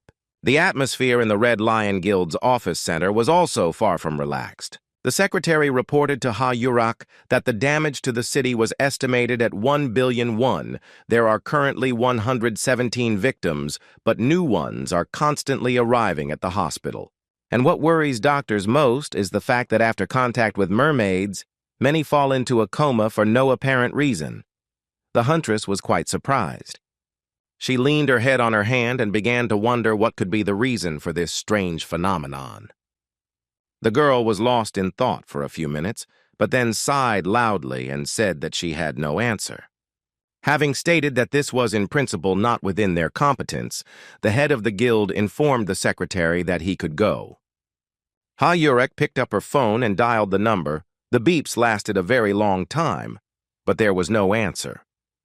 The beauty looked at the mobile phone so angrily that it could have cracked.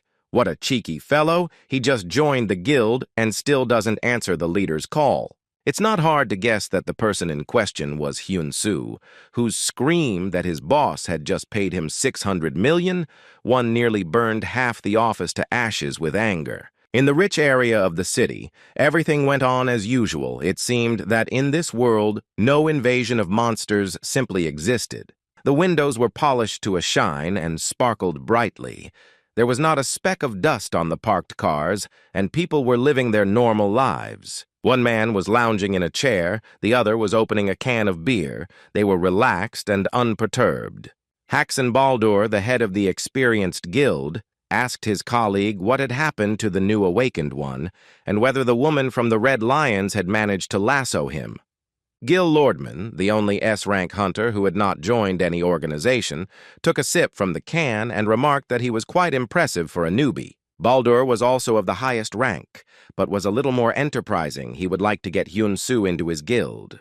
He slammed his fist on the table and shouted that it would have been better if he had killed the awakened one, but Gil suggested not to talk nonsense.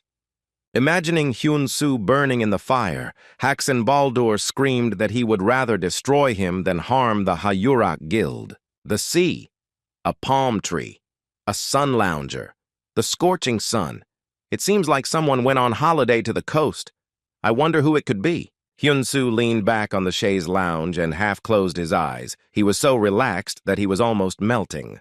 The girl's hand gently stroked the guy's hair, tenderly calling him by name. It seemed that a little more and the hero would fall asleep right in the sun. Lee Mi-na dropped to one knee and noted, a little embarrassed, that the young man deserved this rest because he was so tired. Then Ha Yurak and another beauty came up, shouting that it was enough to sleep. They had a more interesting offer. The girls showed Hyun-soo the ball and reminded him that he had promised to play beach volleyball with them after lunch. "Whoever loses will pay for dinner tonight," the huntress's friend declared, and was the first to hit the ball. The ball hit the hero right in the face, so hard that it could have easily reduced the number of his teeth. The mockery began. The serve was very simple, to which Hyun-soo noted that it was actually the first time in his life that he played volleyball. The guy went for the sword, but it had rolled quite far away, and was now floating away into the depths. Suddenly, the ball fell into a funnel, and a huge sea serpent rose from the water. This was very unexpected. The monster hit the surface with its tail several times and then sank deep into the water again. The young man, with the ball in his hands, also dived into the depths. The monster began to swim towards the light of the flame and telepathically demanded that his heart, the elixir, be returned to him. The guy swam with him for a while when suddenly he thought that he was in some kind of underwater lava. The water was extremely hot. The guy passed out and began to sink to the bottom. The monster swam around, but made no attempt to kill. Here the young man opened his eyes wide. He realized that all this was a dream, but the sensations were still very realistic. The old man shouted that since the student had already woken up, he should immediately prepare ramen for him as a reward for waiting so long. He pointed to the clock and said that the large hand on the plate had already passed the number 12 5 times, and the young man realized in horror that he had slept for 2.5 days. In the association office, everything was far from as calm as in our hero's dream, and there were many reasons for that. First of all, it was because of the call that Hyun-soo made first. He called Lee Mi-na. The girl screamed so loudly that they had to move the mobile phone away. She screamed that he shouldn't have eaten the elixir alone. He could have died, or even worse. But in the office of the Red Lion Guild, the telephone conversation with the young man was much more restrained. Ha-Yurak simply asked in surprise whether the boy had really eaten the demon's heart, and then simply slept for 2 days without any other consequences. Then the huntress became cheerful and added that the main thing was that he remained alive. What could you expect from him? A dumb newbie. Hyun-soo smiled. He was pleased that the boss reacted much more calmly than he thought. Fortunately, he didn't know about the previous firestorm. He politely said goodbye and promised not to disappear from contact in the future, while the guy fed the teacher the promised ramen. He chewed with gusto, but from time to time he called his student a little rascal as a precaution. Then a message about a level increase came on the phone, and our hero decided to check out his current stats. His jaw dropped as he saw how the data had changed since he had last looked at the spreadsheets. Even the ability to follow hints was raised to the 3rd level. There were many other changes, but not all of them were worth noting. The patriarch was watching the news, but was distracted because the young man began to jump around the room with joy. When asked what he was so happy about, the young man replied that once a day he could use a technique that the old man had not taught him. It was simply amazing. The mentor noted that this was somehow implausible. Even if such an ability existed, it was dishonest to use it. Since the boy continued to rejoice, a preventive flick was given so that he would know his place. At the last moment, the young man managed to dodge, shouting that his forehead was not a training ground for slaps. The old man turned away. He couldn't understand how the student had learned to dodge at the very last moment. Hyun-soo continued to rejoice. After some time, our hero went to the hospital to visit Yoon. Lee Mi-na told him what happened. They sat in the hall, and the girl sadly bowed her head, telling about the events. The guy sighed that he understood her well. Yun burst into tears, covering her face with her hands, and moaned about what would happen if the children never regained consciousness. The guy put his hand on her shoulder and said in a confident tone that they would definitely come. His face reflected confidence that this is exactly how it would be. Yun wiped away her tears and looked closely at her friend again, noting that they were similar in some ways. The young men walked down the corridor to the doors of the intensive care unit, where patients in a coma were lying. Hyun-soo introduced his friend to his younger brother, Hyun-tae, who has been unconscious for 2 years, since the day of the car accident in which his parents died. He was also assigned to this hospital, so coming here has long since become a habit for the young man. Yoon leaned over to get a better look at Hyun-soo's brother's features, and he explained that the doctors had never found the cause of the condition. The girl took the patient's hand, it was cold as ice, and Yoon involuntarily called the boy a poor thing. She started telling brother Hyun-soo how much her friend had done for her and her family. Then she gave her name and continued to chat about all sorts of nonsense. In the end, the girl became serious and asked the child to come back to them. His brother was waiting for him very much and missed him. Yun placed his hand back on the bed and asked him again to come back as soon as possible. It was very touching. At this point, the old man decided to comment on the situation, telling Hyun-soo that his brother was giving off a rather strange aura. This child's heart is definitely cursed, meaning he is not in a coma for medical reasons. The Sky Demon folded his arms and added that there was one way around it, but he wasn't sure what he should try. The auction for the sale of magical artifacts and special weapons, as always, took place in the luxurious conference hall. The skeletal spear, one of the main lots, was bidding at 70 million won, and the auctioneer began counting, but then someone raised the bid. It was a man in a red shirt with long dark hair, and both his appearance and his behavior were somewhat arrogant and dramatic. Cho Jae-hyuk was the leader of a hunter's guild called Aegis. He raised the price to 80 million. Anticipating the successful acquisition of a rare spear, the man began to rub his hands with joy, but something went wrong. Jinshi raised his hand, raising the stakes even higher, although he looked much less pompous than his colleague and behaved more calmly. Cho Jae cursed. He didn't expect that anyone else would like this weapon, and he didn't want to spend extra money. He needed to save. After the auction ended, the guests began to disperse. Those who arrived without a driver went to the underground parking on their own. Pleased with a productive day, Chin Si-hyuk was already unlocking his car, holding the spear wrapped up to put inside, but something distracted him. Someone called out to the hunter, and his face immediately became covered in the usual mask of indifference and boredom. It was Cho Jae who asked if his colleague was crazy to pay 200 million won for a piece that costs 70 million at most. The hunter, with a puzzled expression, pointed to the spear he continued to hold in his hand and explained that he would have given 300 million for it if necessary. He opened the car door and asked why he had to come to the auction without money, when his colleague could sit quietly at home on the couch eating ramen. Cho Jae became really angry and decided to use some supernatural powers he possessed, for which he raised his leg. He then stomped, the force of the energy flow knocking Jinshi off his feet and almost flipping his car, as well as all the others nearby.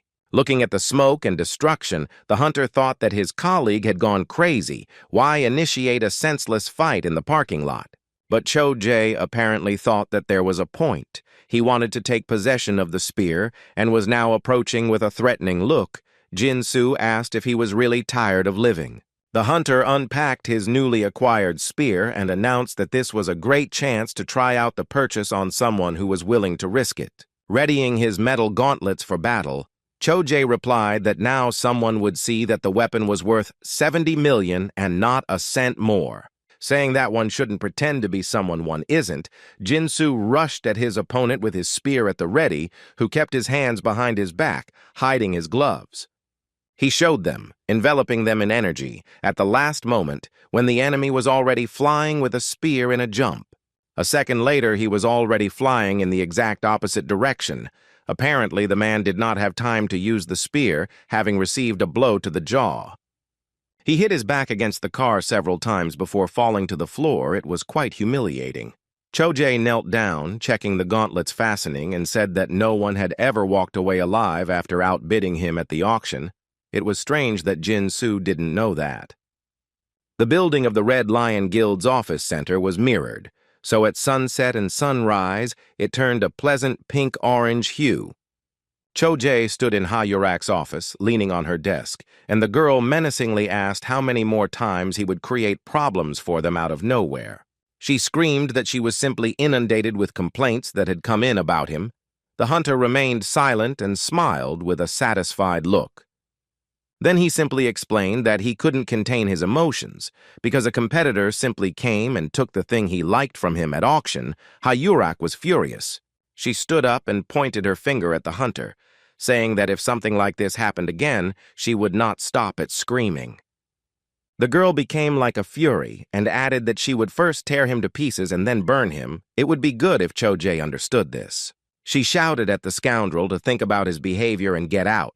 He followed the order and the office was empty, The boss looked at the photo on her desk. Then the careless employee returned and looked into the boss's office again with an innocent smile. The head of the guild yelled, "What else does he need?" Cho-jae waved his hand and asked when the boss would introduce him to that new A-rank hunter. Ha-Yurak yelled that it was none of his business. The man smirked and stated that he had no intention of establishing a hierarchy or anything like that, although the look on his face suggested otherwise. A fiery projectile appeared in the girl's hand, and she roared that it was time to save herself behind the door. The hunter was indignant. Was it really impossible to say a word? But he obeyed. Cho-jae, hands on his hips, strode along the corridor and thought that in any case, he would soon meet the newcomer himself. In the hospital, our hero continued to talk with Yoon. The girl did not expect at all that he had now become awakened and was working as a hunter. She folded her hands in a gesture of gratitude and bowed slightly as she had respect for the profession. The guy replied that he himself did not expect this. It turned out that the awakening of abilities can occur at any age and at any time. The beauty suggested that someone high-ranking, like Mi-han, helped him find the job, but our hero just laughed. Hyun-soo said that he would go visit his brother and the girl's little brother and sister, and that she should return to the ward and get a good rest. The girl walked down the corridor. As soon as she turned her back, the heavenly demon appeared. They entered Hyun-tae's room, and the boy asked if the teacher really knew a way to help the child come out of a coma. The teacher assumed his favorite pose and announced that the method was called the chopping heavenly tongue. A message appeared that the guy had learned the superior level technique of the chopping heavenly tongue. Everything happened so quickly that the hero was surprised. The master said that it is not so simple, and that the young man cannot use this method yet. The old man said that this was a secret technique, a type of witchcraft invented by one of the heavenly demons, and anyone who did not have the body of a heavenly demon could not use it. The young man, with a joyful and even enthusiastic face, said that he would be able to use this magic. The demon frowned skeptically. The hero explained that because his level of following hints had increased, he could now repeat anyone's technique once a day, even this one. Hyun-soo extended his hand forward, directing the spell towards his brother, and prepared to begin casting his spell. A message appeared that he was imitating the superior level skill, chopping heavenly tongue, and a pleasant yellow glow flowed from under the hero's fingers. The guy was tense, but he was satisfied that the magic was working. The heavenly demon was watching what was happening. He still didn't fully understand how this was even possible. What kind of ability allowed him to use techniques at a level higher than his own? A pleasant pinkish glow appeared around brother Hyun-soo. It was clear that although he had not yet come to his senses, his condition was improving literally before our eyes. Thinking that increasing the flow of chi might help, the young man increased the power of energy transmission. The brother's heart began to beat much more rhythmically and calmly. The seal of the curse was removed from it by a spell. Our hero used up all the available chi energy when he realized that the main part of the work was already behind him. But then the spell suddenly stopped working and the recoil threw Hyun-soo back several meters. He was confused. The master noticed that he felt the power of an incredibly powerful being. Let him not be disappointed. He just needed a little more energy. The young man nodded. The hero looked at his brother and asked if he was just one step away from success, and the heavenly demon convinced him that this was indeed the case. Let's return to the rich district, where Haksen Bandur, the head of the experienced guild and guild lordman, continued their conversation about eliminating the newcomer. They continued to argue, one insisting that this was madness. All the strong hunters were needed now. The other continued to insist on his decision to kill Hyun-soo. Then the doors to the room swung open and a third hunter joined them, asking why it was so noisy. It was Yamamoto Takeshi, the vice leader of the experienced guild. His rank was also appropriate, S. After hearing what they were talking about, Takeshi took a sip of beer and said that it was for this very reason that he was against working for Haksen. Lordeman advised him to leave and be his own boss, like him. Gil decided to find out how things were going with the fragment, Yamamoto's main mission from which he had just returned. The hunter replied that like last time, he had failed. He had come across a deserted wilderness in which there was nothing at all. Lordeman suggested searching for the last fragment in Korea, but Takeshi objected that the country was assigned to the Red Lions, so for now he preferred to wait. A friend said that the appearance of a newcomer could speed up the search for the fragment. Most likely, a corresponding expedition would soon be organized. If the boss of paradise is the ancestor of the dragon, then the portals scattered throughout the world are fragments of paradise. It is impossible to collect them all in a year, but the dragon set this very condition. Otherwise, humanity will face a disaster of such proportions that even the great hunters will be unable to cope, and an apocalypse will begin. So Takeshi was determined. He drank some more beer and slammed his fist on the table, saying that this was why they needed more high-ranking hunters. Our hero was in the hospital, and he had an idea to try using the skill on his brother and sister Yun. He came to the children's room and almost cried from frustration that they had suffered such an unenviable fate because of the monsters.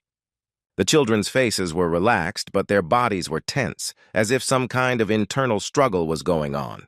The nurse said that the doctors had done everything they could, and now all she could do was just put a heating pad on them. The woman added that there were many similar patients in the ward, all of whom were admitted after contact with the fishman. Opposite, above the man's bed, sat a woman with a child. They were wondering when the father would wake up. The nurse asked them to wait for the doctor. The old man materialized in such a way as not to interfere with the boy's communication with others. But when the staff came out, he explained that the reason for the coma was cold energy. The young man asked again what this meant, and received the answer that people fall into this state after contact with water spirits due to cold energy. The inhabitants of the oceans carry within themselves the original charge of yin.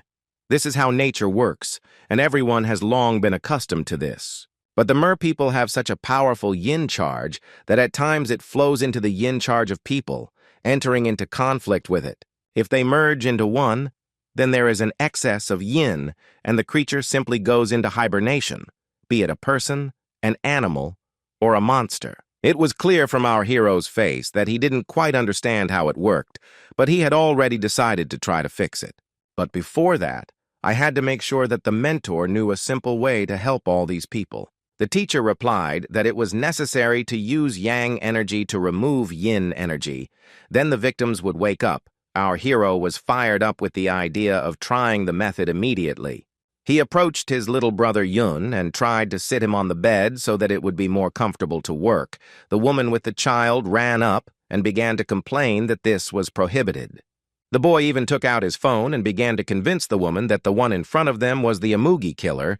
It would be funny if it weren't so sad. Hyun-soo began to transmit his yang energy to the child, and a pleasant warm light appeared under his hand. People calmed down and just watched. The boy's skin began to acquire a normal pinkish tint, and he was no longer so cold that he needed a heating pad. The excess yin energy began to leave his body through the back of his head, and his face became completely peaceful, and his body relaxed. The heavenly demon shouted that now was the perfect time to burn away the yin energy. The student replied that he saw no point in destroying something that could be used. He intended not to burn it, but to absorb this energy. The old man called him crazy and shouted that his body was at the extreme yang. If he absorbed yin, didn't he know what would happen? The young man apparently didn't know, and he was confident in his decision to try, so he extended his hand towards the flow of energy. The heavenly demon was indignant and called him all sorts of names, but then suddenly realized that nothing terrible was happening. The boy clenched his fist and completely absorbed the yin that came out of the child. It was clear that this did not cause him any problems. A message appeared that his body had gone from extreme yang to yin and yang harmony, and 3 beautiful energy flowers grew from the top of his head. The heavenly demon whispered that this was the peak of the 3 flowers blooming, an extremely rare phenomenon that he had never seen before in such a form. The vision quickly disappeared. It lasted only a moment, but the master was sure that he was not mistaken. His student fell into a trance for a second. He absorbed another stream of energy and turned to the heavenly demon, asking what the harmony of yin and yang meant. The patriarch thought that his ability was performing some kind of miracles, and explained that this was when the body reached extreme yin and extreme yang, uniting them into harmony. The old man did not believe that this could be due to just one ability and indignantly exhaled that this was some kind of cheating, or rather fraud. Then the woman screamed loudly. Brother Yun sat up, opened his eyes, and loudly asked where he was. The boy noticed our hero and greeted him, calling him by name. The guy was glad that the child's memory was preserved. The woman ran out into the corridor and, waving her arms, began to call the doctor and nurse into the room, saying that a miracle had happened. They rushed headlong into the ward. By the time they arrived, Sister Yun had also already woken up, and the doctor began his examination. Our hero caught and absorbed the last stream of yin only now. It was not easy to finish the process in the presence of the hospital staff. The brother rushed to hug his sister. Hyun-soo smiled. The doctor and nurse were in shock, and the woman and child began to cry with happiness, realizing that they, too, had a chance to bring their father back. When the hospital called Yun, she stopped breathing with joy and could not utter a sound in response. She just stood there and cried, covering her mouth with her hand. Because there was no greater happiness than finding a family again, the children were fine. Only after hanging up the phone did the girl press the phone to her stomach and, pouring out words, began to thank the young man who had performed a real miracle for her. Meanwhile, new patients in comas continued to arrive at the hospital. There had long been insufficient space for everyone, and the wards were overcrowded. After hearing the report, Lee Mi-na ordered that additional rooms be set up and that all staff be called back from vacation and training. Then her phone rang, and Ha Yurek's phone rang too. Both girls heard the news of what Hyun-soo had done, and both were shocked by what was happening. Our hero began to methodically absorb yin energy from patients in a coma. The next one he revived was the husband of a woman with a child who was waiting opposite Yoon's brother and sister. It was reported that he had reached the first level of the yin-yang harmony body. In order to obtain harmony, one should work with the extreme points of yin and yang. Both the doctor and the nurse began to thank the guy from the bottom of their hearts, not to mention the relatives of the patients he brought back to consciousness. Our hero moved from one ward to the next. He was not proud of himself, but simply did what he could, which he reported to the doctor. Soon, Hyun-soo began walking down the hallway surrounded by happy people, each of whom wanted to thank him personally. Some even asked to take a photo as a keepsake, but most were simply in awe of this incredible ability and the guy's kind heart. The heavenly demon was extremely pleased and kept repeating that everything was very good. Hyun-soo quietly asked what exactly. The old man explained that every heavenly demon should immediately get used to such treatment. Because he will be praised very often, this is normal. When our hero moved to the last ward, a strange sound was heard. The young man did not immediately realize that it was his own phone ringing. He was so tired. Hyun-soo had just brought the old man out of a coma. The nurse was helping him sit up, but she didn't want to be too intrusive. The guy smiled and took the call. Telling the guild leader that he was currently in the Sasan hospital, she replied that she already knew. When asked how this was possible, the girl explained that the association had sent the guild a request for help in hospitals. Ka Yurak added that it was not free. A substantial sum was paid for his help by the state. The check just arrived. He can take it all for himself. The hero objected that he couldn't. He was a member of the guild, to which the boss was indignant that the guy hadn't read the contract carefully. If his actions weren't connected with the guild, the money was his. He was surprised that everything was so convenient and said that when he finished in the hospital, he would go to the association. Ha Yurak was pleased. She dreamed of subordinating the organization to herself. Somewhere in Europe, Haksen Bandur was in his family castle, and no one else had lived there for a long time. He was sitting on the sofa, deep in meditation. His colleague, who had dropped in to visit, was sleeping peacefully, but then the phone rang and he had to answer it. Someone's cheerful voice told the boss that he found out where Park Hyun-soo lived. The hunter was happy. He was really looking forward to this information. Seeing how soundly Gil Lordman was sleeping, Haksen decided that he would not wait until the morning, so he asked for the address to be sent immediately. The man put on his jacket. He was preparing for a long flight, so he needed to take care not to freeze at altitude. The hunter assumed a comfortable starting position and began breathing deeply to achieve maximum concentration. Then it was necessary to collect enough energy to develop high speed from a standing start. A second later, Haxan was already flying quickly, like a bullet, over the street of the ancient city. He had to cross almost half the continent. A few more jumps with increasing speed, and the man completely disappeared from sight. He was moving so quickly. In the morning, he was already in Korea, in the very city where the hero of our story, Hyun-soo, lived. He was at home and once again listened to the request to feed the teacher ramen. It seemed that he had been wrong to praise the dishes to the old man. The guy asked if his mentor wanted to diversify the menu, to which he received the answer that he himself called ramen the best food in the world, and now he was showing off. At first, the young man wanted to object, but then he remembered how much the master had given him and agreed to go to the kitchen. Then his phone rang. The young man asked the head of the guild why she was calling so early in the morning, if something had happened. The girl asked where he was, and Hyun-soo replied that he was at home, going to cook. She screamed at him to get out of there immediately and as far away as possible. Hearing the answer, the young man became worried, but not too much. But then the heavenly demon reported that someone incredibly strong and powerful was approaching them.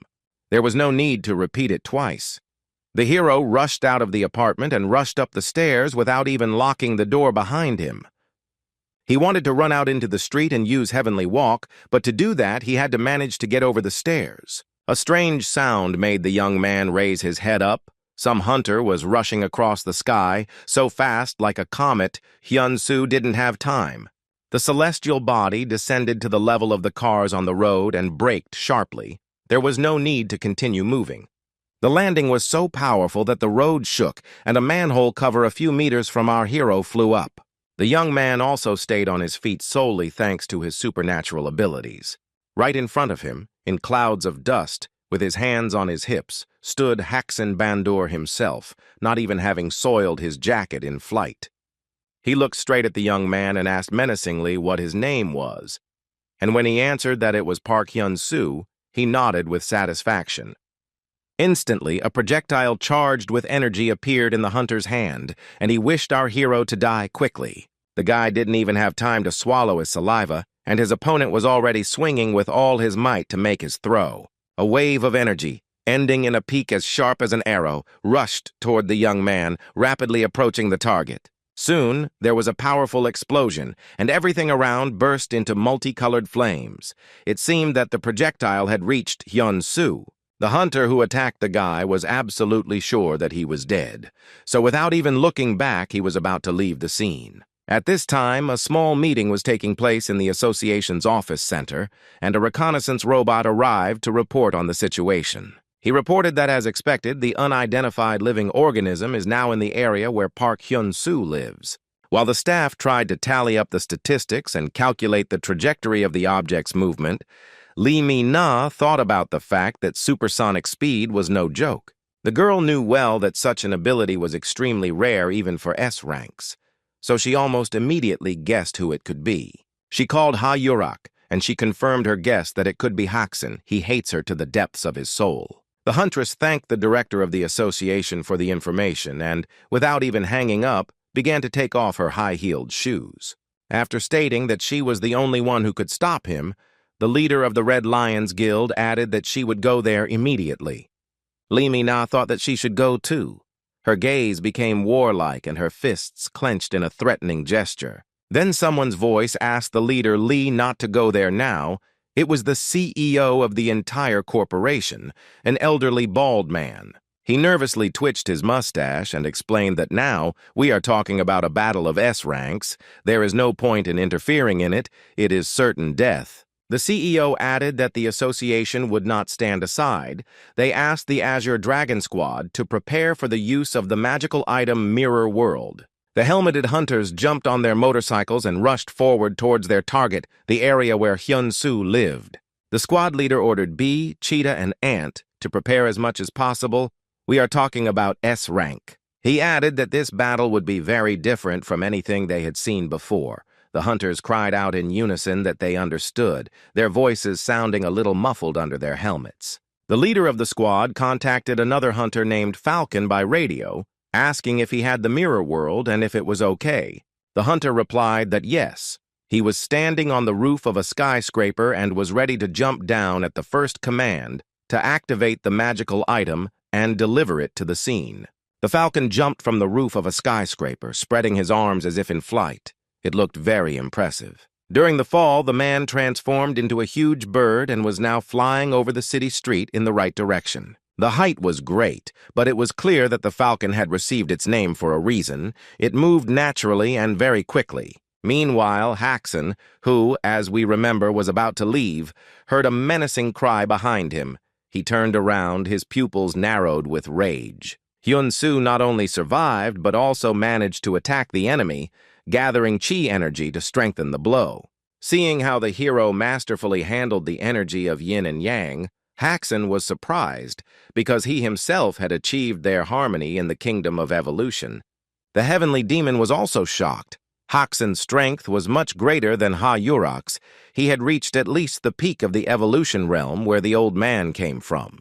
Meanwhile, our hero decided to figure out what was going on. He asked the hunter why he came out of nowhere and attacked him. In response, Bandor Haxan only spat. He did not understand how the A-rank managed to not only survive his attack, but even parry it. At this point, Hyun-soo heard a sound similar to a car accident. He had to make sure that no civilians were harmed during the battle. The young man shouted loudly that it was dangerous to be here and that people should leave the street and nearby houses as soon as possible. Here he heard the voice of the master, who reminded him that he was in the midst of a battle. He couldn't get distracted. He needed to concentrate as much as possible. The enemy was incredibly strong, and he had already managed to relaunch the spell of flower art, leading to a series of powerful explosions. The guy put up a block. He had created a pretty decent protective shield and was prepared for it to fail, but it all worked out. Chuckling, Hyun-soo called Haxan an idiot for using the same technique against him twice. But one should not underestimate the enemy. The hunter magically appeared behind the hero and was already preparing to attack. But that wasn't the main thing. Haxan had mastered the technique of body transformation and instantly made his hand metal. The young man was puzzled. He had just been shot with energy-explosive bullets. Now his hand was being covered with metal. How many superpowers did this man have? Bandor was going to use a supersonic strike of 3 Machs, which should have finished off the boy completely. So he gathered the required amount of energy and made a lightning-fast lunge forward, directing the blade straight at the young man. He took a defensive pose. Did he really hope to withstand a blow of such force and speed without a weapon? It was like death. Even though the guy distributed the energy throughout his body very well, it didn't help him avoid damage completely. The blow landed on his crossed arms, the right one was on top, and although there were no wounds, there were injuries, and he was unable to stay on his feet. Due to the supersonic speed, Hyun-soo was simply blown away. He flew a good 10 meters, breaking through the wall of the building. Debris fell like hail. The flames flared up on their own, showing the amount of energy involved. The hero's fall did not stop. He continued to fly backwards, breaking through more and more architectural structures, and did not even have time to change his position. Finally, he collapsed in some abandoned room, raising clouds of dust of such volume that nothing could be seen at all. Trying to rise at least to his knees, the young man thought that it would be very stupid to die like this, at the very beginning of his path of working with energy. In addition, he now had no feeling in his right hand, which significantly reduced his chances of survival in a battle with such an opponent. He immediately came into view, jumping into the hole in the wall that Hyun-soo had left when he fell. But the most unpleasant thing is that this time Haxan was preparing to use a supersonic strike of 5 Machs and not 3 as last time. Here the master asked the student whether it was in vain that he had learned the movement of the heavenly demon, and let him use his capabilities to the maximum. This sobered the hero up, and he instantly jumped to his feet, preparing to use the heavenly demon walk technique. A message appeared that the understanding of the walk technique had increased, and the guy decided to take a risk and use flight to jump over the enemy. But at the last moment, he changed his mind. He decided to attack, so he summoned the maximum amount of energy into his fist so that the result would not be disappointing. It turned out pretty well, but Haxan hit back. The hero flew back several meters. The fragments of the walls flew apart no less spectacularly than last time. The guy hit the wall of the opposite house, but he felt much more cheerful, and the blow was weaker. The building survived. Meanwhile, Ha-Yurak flew over the city like a fiery comet in order to get to the aid of the newcomer as quickly as possible. The girl left the area of skyscrapers with office centers of large companies, and all she was interested in was that the hunters would not meet before she appeared. At the same time, the head of the Red Lions Guild was tormented by curiosity about how many seconds our hero would last in the confrontation with Bandur. According to her predictions, the battle should be over in an instant, so she had to hurry. It would be a shame if Hyun-Soo died. The even distribution of energy throughout the body once again saved the young man from serious injuries, and he mentally thanked the teacher. Haxan headed straight to the place where the young man was lying and thought that everything that was happening looked rather suspicious. It was very strange that someone survived 2 blows of such force, and what's more, was not even too hurt. The hunter told Hyun-Soo that he was going to finish him off in 1 blow. Well, he miscalculated a bit. It looks like it will take 3. The heavenly demon watched them and thought that despite his disciple's low level of understanding, he was able to immediately attack such a high-class opponent. The old man decided with satisfaction that his protege was indeed strong, but if he failed today, he would not be able to grow as a heavenly demon. Haxan also noted that he had a worthy opponent and said that he admired his resilience. Our hero had no idea whether this was a trick, a mockery, or sincere praise. He cursed and closed his eyes. But then the hunter's face reflected extreme amazement. He realized that his opponent was accumulating his energy for a new attack. With a cry that he had absolutely no idea what they were talking about, our hero prepared an energy projectile of enormous power and was getting ready to use it. Haxan even had to raise his hand to block the blow. It was capable of knocking him off his feet. The second one didn't take long to come, and our hero decided to use the piercing technique, which belonged to the Sky Demon's crushing blows. It was something much more powerful than before, even a bid to leave the confines of A rank. The opponent crossed his arms in a defensive stance and even covered his right arm with a metal shell so as not to injure him. Hyun-Sung pushed him back. The guy was really strong. Considering his lack of combat experience, you could say he was incredible. Haxan slowed down for a few meters but finally stopped and cursed. The impact was much more significant than he expected. But it wasn't that simple. He looked at his reinforced metal arm and suddenly realized that it was destroyed. And this was done by an A rank. It was simply impossible. The hunter cast a silver pulse spell and started regeneration. Now both arms were strengthened and looked like new. The heavenly demon noted that the man's recovery level was about the same as that of demons. The old man advised not to let the enemy rest and to destroy his insides with the help of the heavenly tree's strike, and the student did just that. He was about to slowly destroy each of Haxan's transmutations, but he rose up from the blow and seemed to evaporate, using some kind of water magic. Now it was necessary to understand whether the blow from the tree had really destroyed the hunter or whether it was another of his tricks. The master reported that he felt Haxan's energy somewhere nearby. The man was definitely alive. Hyun-Soo gritted his teeth in anger and began to wait for the spectacular appearance of his enemy. The hero did not even doubt that it would be exactly like this. Here the mentor commanded to look down. The young man noticed that at great speed Haxan was attacking him with his iron hand from under his feet. The young man managed to jump back just in time to avoid being cut in half by one super powerful blow from the blade on the hunter's hand. Now it was necessary to respond with dignity, and the newcomer put emphasis on his hand to strengthen the attack. The opponent understood everything and immediately took a defensive stance. Hyun-Soo didn't have time to hit because Haxan simply disappeared from sight again. In fact, he was moving at ultrasonic speed, but the hero didn't know that. A metal hand landed on the back of his head, but not to crush his skull. The enemy wanted to kill the guy more effectively. The hunter grabbed him by the hair and raised the blade to strike, saying that he would be happy to finish him off painlessly. Enveloping his hand in energy, Hyun-Soo muttered in a dissatisfied voice that he couldn't be so boring. It was always the same thing. Screaming that it wouldn't work with him, he slipped out from under the metal arm and was about to cut Haxan with a blow from the leaf. It was an incredible blow, which in addition to slashing the enemy, also broke a traffic light and a lamppost to hell. The damage was quite noticeable, and the killer was really angry. He hadn't been seriously hurt by anyone for a long time. He used recovery magic again, and Hyun-soo regretted not using a series of attacks.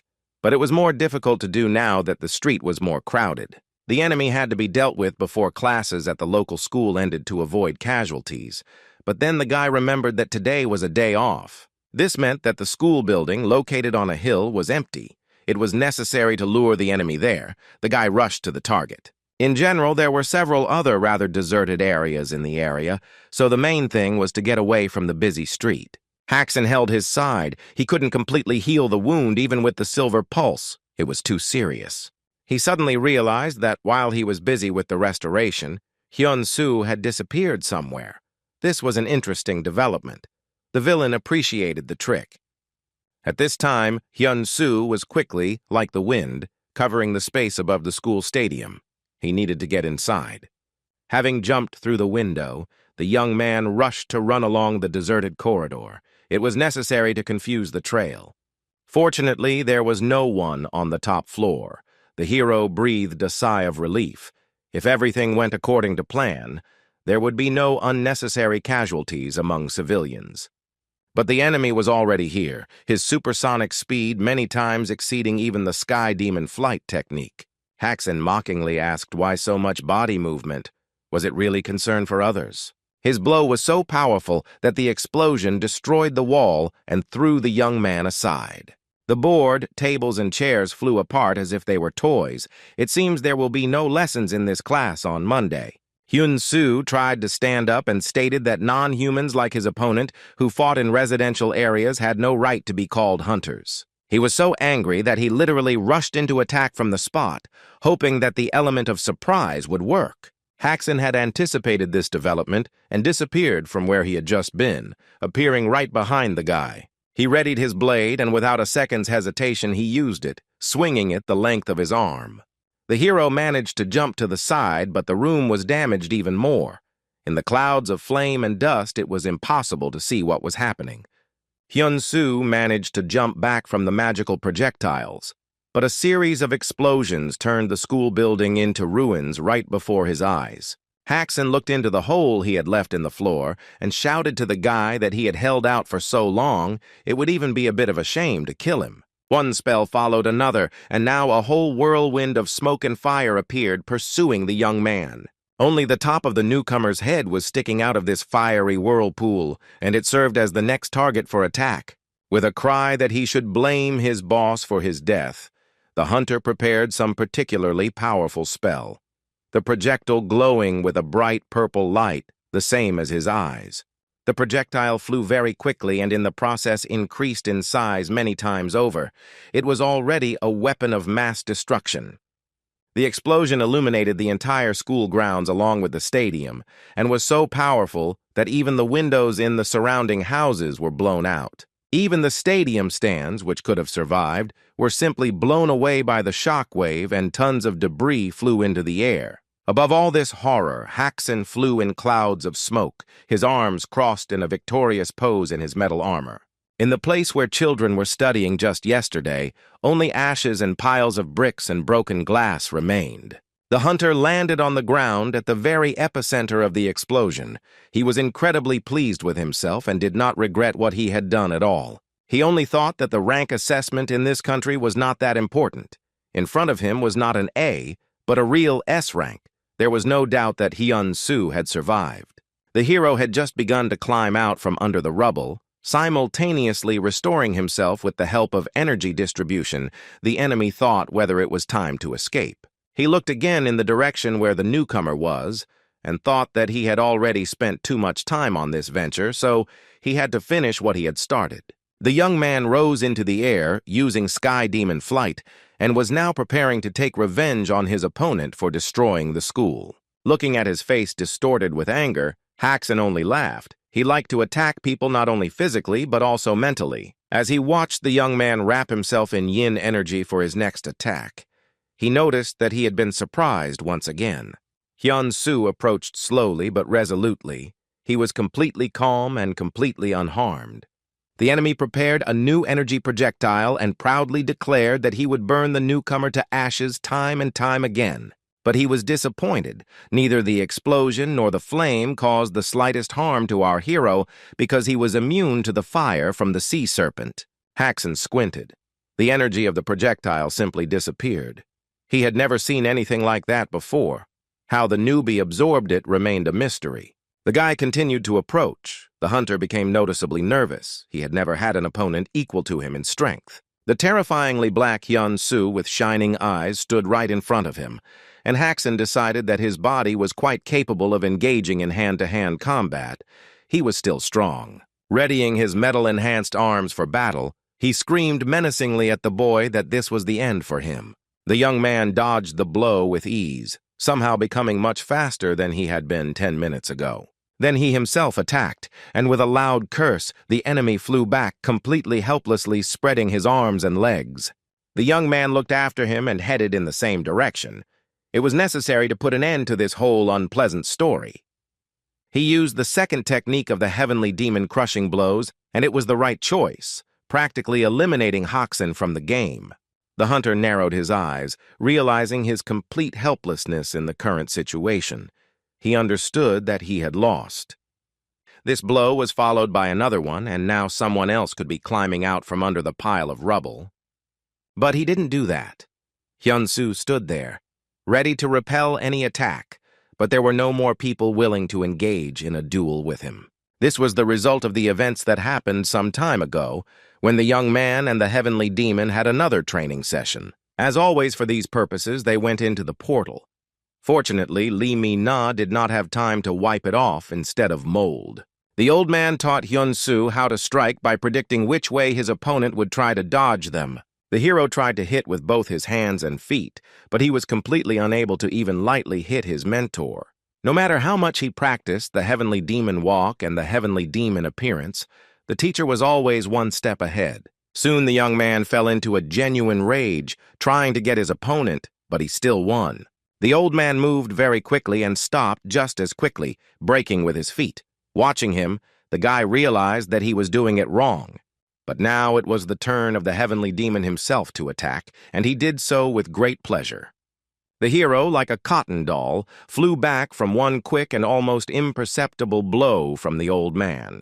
The master sat Hyun-Soo down so that he could distribute the energy throughout his body and began to explain that the boy had both the heavenly demon seed and the incredible energy of the Imugi. All that remains is to learn how to use them correctly, then no enemy will be scary. The young man understood that this was so. He felt that he received additional energy, but he did not become stronger except for high-level recovery. The mentor advised to think of energy as a deep well. The water in it is that very energy.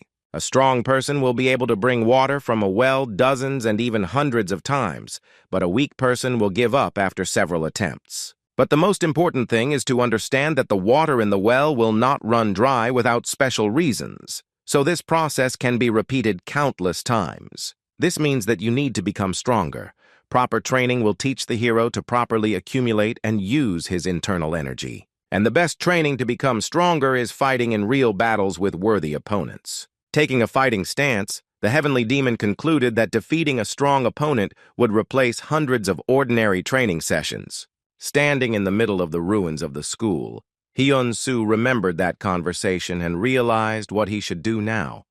Right in front of him now was the first strong opponent who could become a stepping stone in his growth as an invincible warrior. The stone stirred, and enveloping himself in the magic of restoration, Haxon jumped out of the rubble enveloped in a pink glow. The spell ended, and the hunter checked how well the body had regenerated and how well the muscles were working. After 2 crushing blows from the heavenly demon, he not only survived, but also stood on his feet quite confidently, which shocked the hero. Looking at the dark silhouette and glowing eye of his opponent, the young man thought with horror that there was a real monster in front of him. On the other hand, he even felt hidden joy. His body was literally burning from this fight, becoming stronger. Haxon approached and said menacingly that he never imagined that the boy could hit him so hard. No wonder the Red Lion wanted him. The guy prepared to repel the attack that would definitely follow immediately after these words. He was ready for a fight. But something went wrong.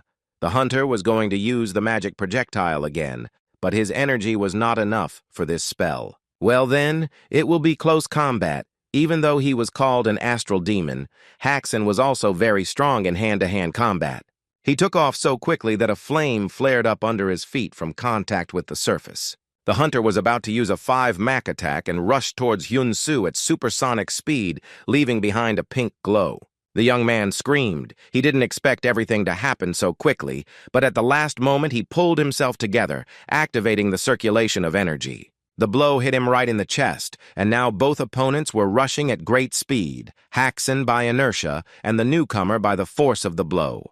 The boy then continued flying alone, his eyes closed in pain and his arms spread helplessly, but he was definitely alive. As he prepared to land on his back on the ground, the enemy rushed forward to meet the hero with a new attack. He was behind Hyun-Soo faster than he could fall. It was a very sneaky move, very much in the spirit of a hunter. Turning his hands into blades, he leaned over the place where the young man was supposed to land, saying that he couldn't escape, he would take his head. The old man managed to warn his student that he was in danger and risked literally being left without a head. The mentor shouted that if he didn't use the heavenly demon soul, he would die, and the skill of following hints was activated. The level of understanding of this technique increased to 65%, and the hero opened his eyes wide, determined to fight for his life. The master encouraged him with the words that if he concentrated well, then everything would work out. He was sincerely worried about Hyun-Soo. The young man remembered in a split second how they had recently trained in the interdimensional dimension, where they had entered through a portal in the room. Then the hero complained to the teacher that the soul technique was too difficult for him, and he advised him to think of it as a key. The heavenly demon pointed his finger and said that the first step would be to step back and let his consciousness pass through this point. The guy looked at him with a completely uncomprehending look. It was clear that he didn't even know what point he was talking about. Now everything was different. Haxan prepared to cut off the boy's head, saying goodbye to him with a nasty grin. And then the heavenly demon soul technique worked. The hero managed to leave the confines of his physical body. It was incredible. As the physical shell completed its flight to the ground, Hyun-Soo's astral essence parried the blow and launched a counterattack. The enemy, writhing in pain, flew backwards upside down. He hadn't even imagined that such a thing was possible. He stood up and began to think that what had just happened was that the guy had flown at him at great speed and hit him. But now he was lying sprawled on the ground. A bright shining spot was approaching from above. It was moving quickly and was quite large. At the last moment, Haxan managed to block, and another blow of incredible force fell on him. The man remained on his feet, but was injured. Dust was swirling around, and absolutely nothing could be seen. All of a sudden, Hyun-Soo appeared right in front of him and, with a scream, attacked his opponent with an explosive punching technique. Immediately after this, the guy used a tree strike. The hunter realized that he would not be able to block this technique. There was a powerful explosion, but Haxan did not fly back. Our hero continued to hold his hands at the level of the enemy's solar plexus. He tried to repeat the technique, but found that he no longer had enough chi energy. The guy made another attempt, but it was also unsuccessful, and the situation began to smell of absurdity. The tension reached its breaking point, and the young man realized that he had used all his strength to draw water from the well, but he could not do it anymore. Haxan grinned maliciously and announced that it was now his turn, which sounded like a death sentence. He struck from the bottom up, landing right under Hyun-Soo's chin, almost breaking his neck. Any heavenly demon sooner or later finds himself in a similar situation. It happened in the life of our hero's mentor many hundreds of years ago, when the battle was simply epic. Many heroes died fighting the huge demon. Only one warrior remained alive. It was the future master Hyun-Soo. He declared that he would kill the enemy. The monster, hearing his threat, laughed, saying that the heavenly demon had spent most of his strength and energy. He would not be able to defeat him. The man did not give in to the difficulties. He was confident that his promise to destroy the monster was entirely feasible. The master declared that he swears on the honor of his fallen comrades that he will destroy the demon, dry out its skin, and eat it in memory of them. The monster said that he would give this powerful man a chance to become his right hand and rule this world together. In response, the master asked him to shut up, his feet pressed against the stone as far as possible in order to carry out the attack. The demon was surprised to hear what he had in mind, since he had no internal energy left, and the man replied that the heavenly demons could use this martial art without it. He explained that he could borrow powers from nature, but he didn't have time to finish his sentence because he decided to do something rather than just talk. The master used the heavenly body technique and rose quite high, ending up right in front of his opponent. Now, Hyun-soo used the same technique again. He started the circulation of chi and raised the heavenly body from the rubble. The crowd watched from afar. People were very scared. The school building was completely destroyed in just 20 minutes. A support group of hunters sent by the association arrived at the scene, their motorcycles just entering the territory. It was dangerous to move further, and when everyone had driven behind the fence, it was decided to stop. The leader of the squad slowed down and announced that they would not go any further for safety reasons. Since it is necessary to act with the utmost caution, the squad will conduct reconnaissance and report to the leadership on the state of affairs. The girl launched a drone, but it was already clear that the scale of the destruction was simply catastrophic. One of the men said that he heard that Haksen was hunting for a newcomer, Hyun-soo. Most likely the guy has long been dead. But then he saw something through his binoculars that made him scream loudly in surprise. It was simply incredible. The young man was not only alive, but also delivered some pretty hefty blows to his opponent's body and face. After another one, Haksen flipped over himself and flew back several meters. The force of the blow was astonishing, but the hero himself could not stay on his feet. Both of them slowly started to rise to their feet, and Hyun-soo wondered why the hunter had appeared out of nowhere and attacked him. He smiled and said that he didn't understand what they were talking about. The guy got angry and yelled that the idiot couldn't help but understand. It was his decision. The leader of the hunting party reported that Park Hyun-soo was alive and that he and Haksen were in hand-to-hand combat. It was simply impossible to believe. Meanwhile, both of them had risen, and the hunter, with a sinister laugh, was preparing to close the distance with the newcomer again. He just discovered that his energy beam was working again, which means the kid is doomed. With a loud laugh, Haksen flew high into the air, shouting that now that he had recovered, he would not delay the process too much. The young man stood on the ground with literally nothing, observing only the emptiness where the enemy had just been. Feeling incredibly powerful again, the hunter cast some kind of incredible energy tornado. The next moment, he unleashed all his power on where Hyun-soo was. It was a death sentence for the hero. But fortunately, the hero was not alone. The master came to the aid of his student and literally at the last moment pulled him out from under the blow. Meanwhile, Haksen created that very celestial flying object, which was a cloud of energy, which so interested the association. The hunters watched what was happening in horror and wondered how they were supposed to stop this monster. It was just madness. The villain looked down and tried to understand what had just happened. It was as if someone had pushed the enemy away from his blow. He looked at the crater left by his attack and lowered his altitude a little to get a better look at his enemy. He lay motionless, but was clearly alive, and Haksen thought that the young man could withstand one more attack at most. A support group was also watching him from a drone, but for some reason the hunters were in no hurry to provide this support. The association director was also watching, and Lee Mi-na was silently begging Hyun-soo to get up and fight for her life. The master crouched over him and commanded the brat to get up immediately. Even though he was his student, he should not count on any further help. Looking at the teacher, the hero called out to him. His voice was weak but sounded quite confident and optimistic. The thing is, at some point, the young man saw his master in his youth, just like the one he used to defeat the demon using the heavenly body technique. Now he could see his mentor at a young age quite clearly, hanging right over him and imparting special skills, instilling confidence in his heart. In reality, something a little different was happening. Realizing that Hyun-soo was already on the edge, the heavenly demon decided to dive into his consciousness completely. Lee Mi-na was just then giving orders to a group of hunters to intervene before Park Hyun-soo died. The members of the Azure Dragon Squad froze. They were seriously afraid to carry out this order from their boss. The leader hesitated now that he had seen both hunters in action. Entering into battle was seriously scary. He decided to delay the moment and looked through the binoculars again. It seemed that the need to fight with Haksen had disappeared. Zensu stood up, which the hunter quickly reported to the leadership in the hope that Lee Mi-na would order him not to interfere. The heavenly demon assessed the situation and thought that it was impolite to interfere in someone else's fight, but he had to help the disciple escape. He said that it was time to stop, that nothing could be done, to which the student replied that this was not entirely true. Hyun-soo reminded him that he could use one of his mentor's skills once a day, and that's exactly what he was going to do now.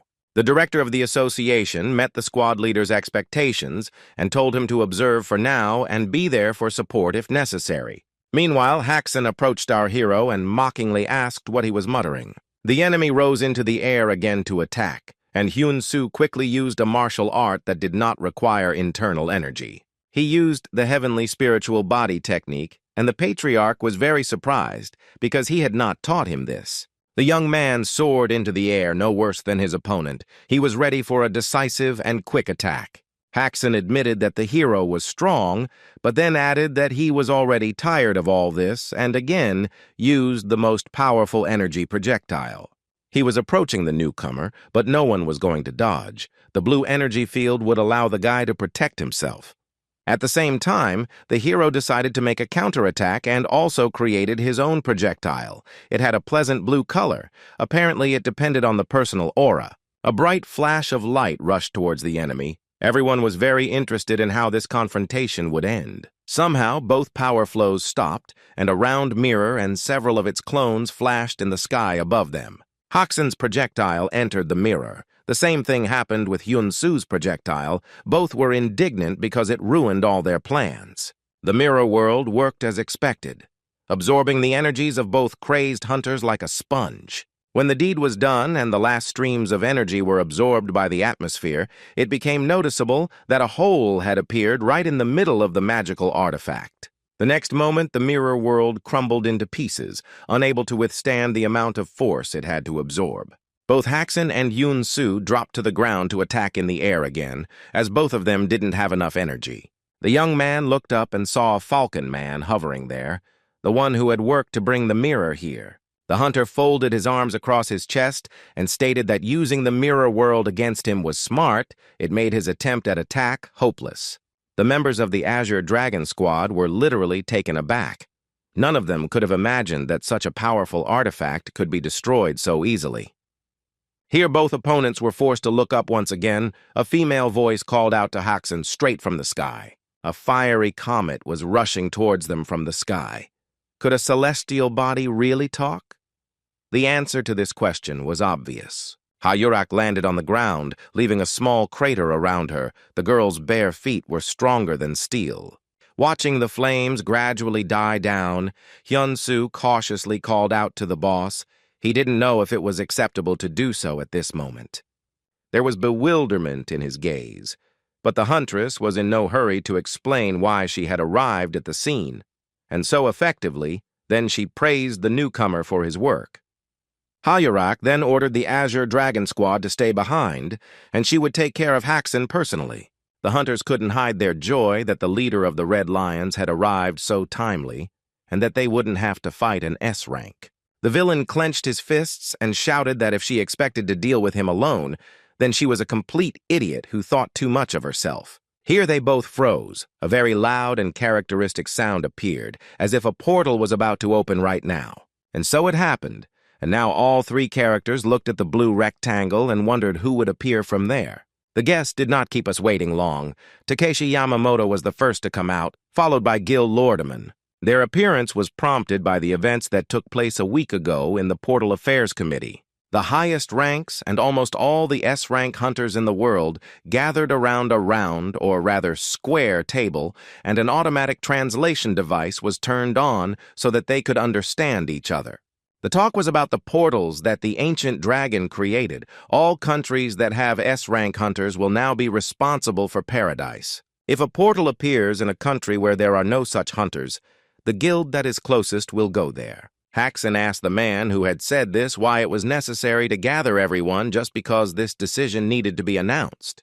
How can we talk about heaven when the survival of humanity depends only on how strong it is? The hunter stated that his guild would act on its own without getting involved. Hayurak stood up and asked him to think twice. The girl accused him of selfishness. When it comes to the survival of the whole world, you can't swim against the current, you need to join forces. Haxin stated that if he could stop it, then humanity would survive. If he couldn't, then it would die. That was the whole point. Back on the day of Hyun-soo and the villain's battle, the area where he was fighting was in chaos. The traffic controllers couldn't cope with the flow of cars, and the townspeople tried to get as far away as possible, having heard that a portal had opened on the ruins of the school and that hunters had gathered. People called their families in panic and tried to guess what kind of monsters might appear from the portal and when it would happen. Meanwhile, the flames and the glow from the energy shells died down over the ruins, and the opponents negotiated. When the leader of the Azure Dragon Squad saw who appeared from the portal, he cursed. He did not understand why the best of the best had gathered here. If 4 S-rank hunters started a battle, it would be a national-level disaster, nothing less. Takeshi, being the most well-mannered, went straight to Ha-Yurak, who, with a displeased look, waited for him to tell her. While Gil Lordeman tried to calm Haxin down, Yamamoto apologized for his boss's stupidity again. Hyun-soo remembered seeing this man in a magazine. He was ranked 8th in the world's hunter rankings, the divine sword Yamamoto Takeshi. Lord Eamon asked his friend what he had done, especially in a foreign country. Our hero recognized him. It was Hunter number 9, the mage of space and time. This meant that the person he had to fight was Gil's best friend, Haxin, the number 2 ranked hunter. Just at that moment, the guess was confirmed. Lordeman loudly shouted out Haxin's name and asked him to stop provoking people. The young man was simply beside himself with amazement. He fought almost on equal terms with the German Haxin Baldur, a hunter who was ranked 2nd in the world in strength. The hunter never appeared in newspapers or on television, so his appearance was not widely publicized. People only knew that he was very cruel. Takeshi announced that their guild would make a national apology and fully compensate for the damage caused. Ha-Yurak nodded and smiled.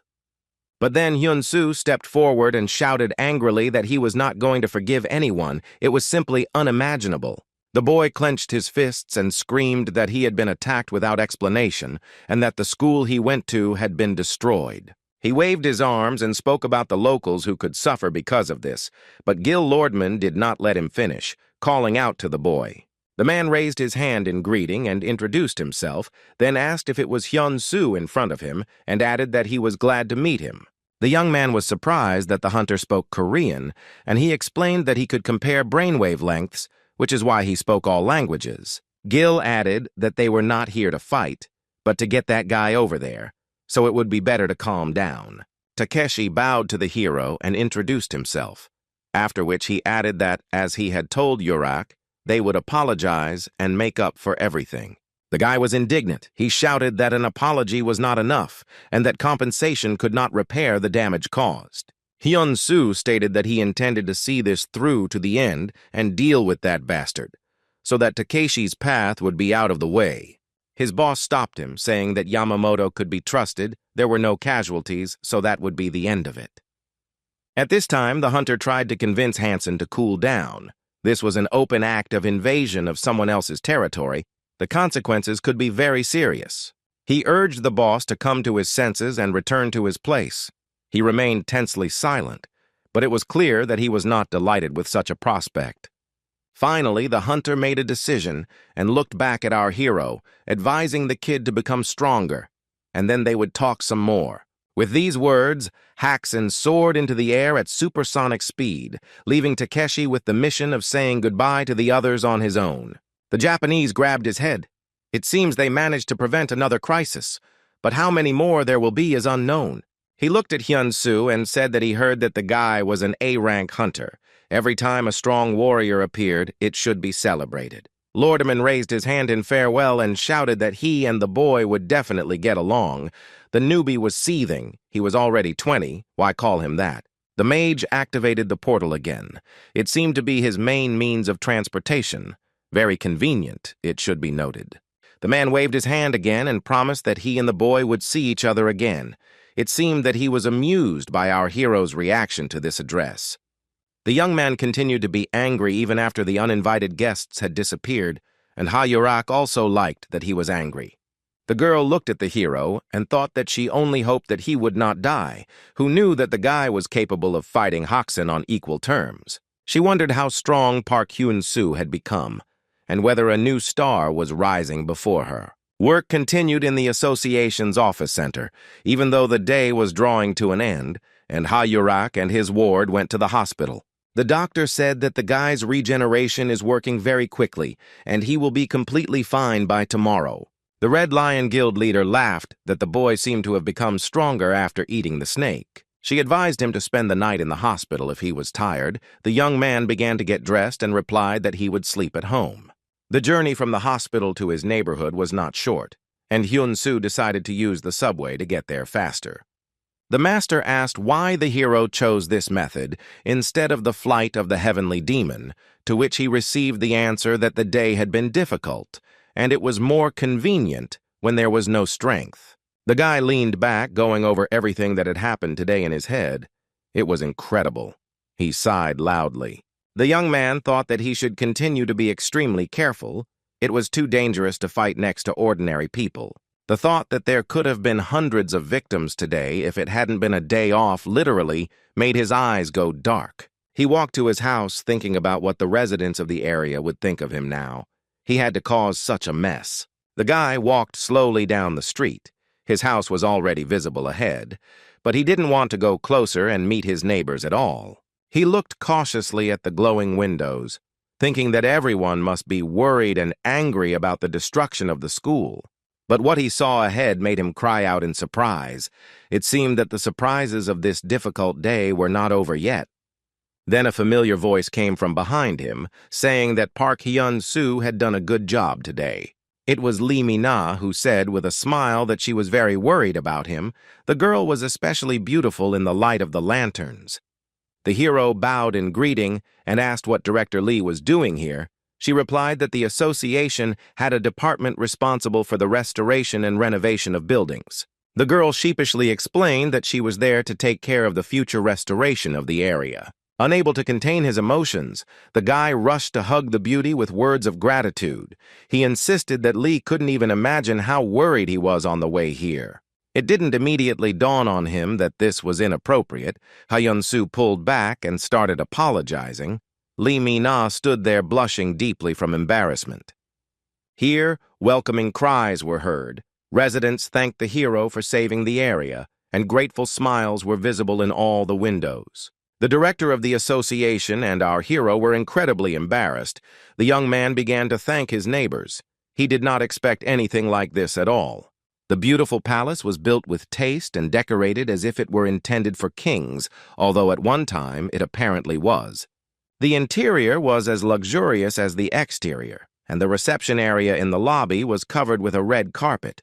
Like the red carpet in Hollywood, it looked simply luxurious. The man smoking a pipe reported that the king was unhappy that the water portal plan had failed due to a misjudgment of the monsters. A girl knelt before him and said that a fragment from the Western Sea of Korea should be enough to destroy them. The man asked if everything was okay with the parallel plan, and the beauty reported that it was 72% complete. If necessary, he could intervene personally and everything would be over.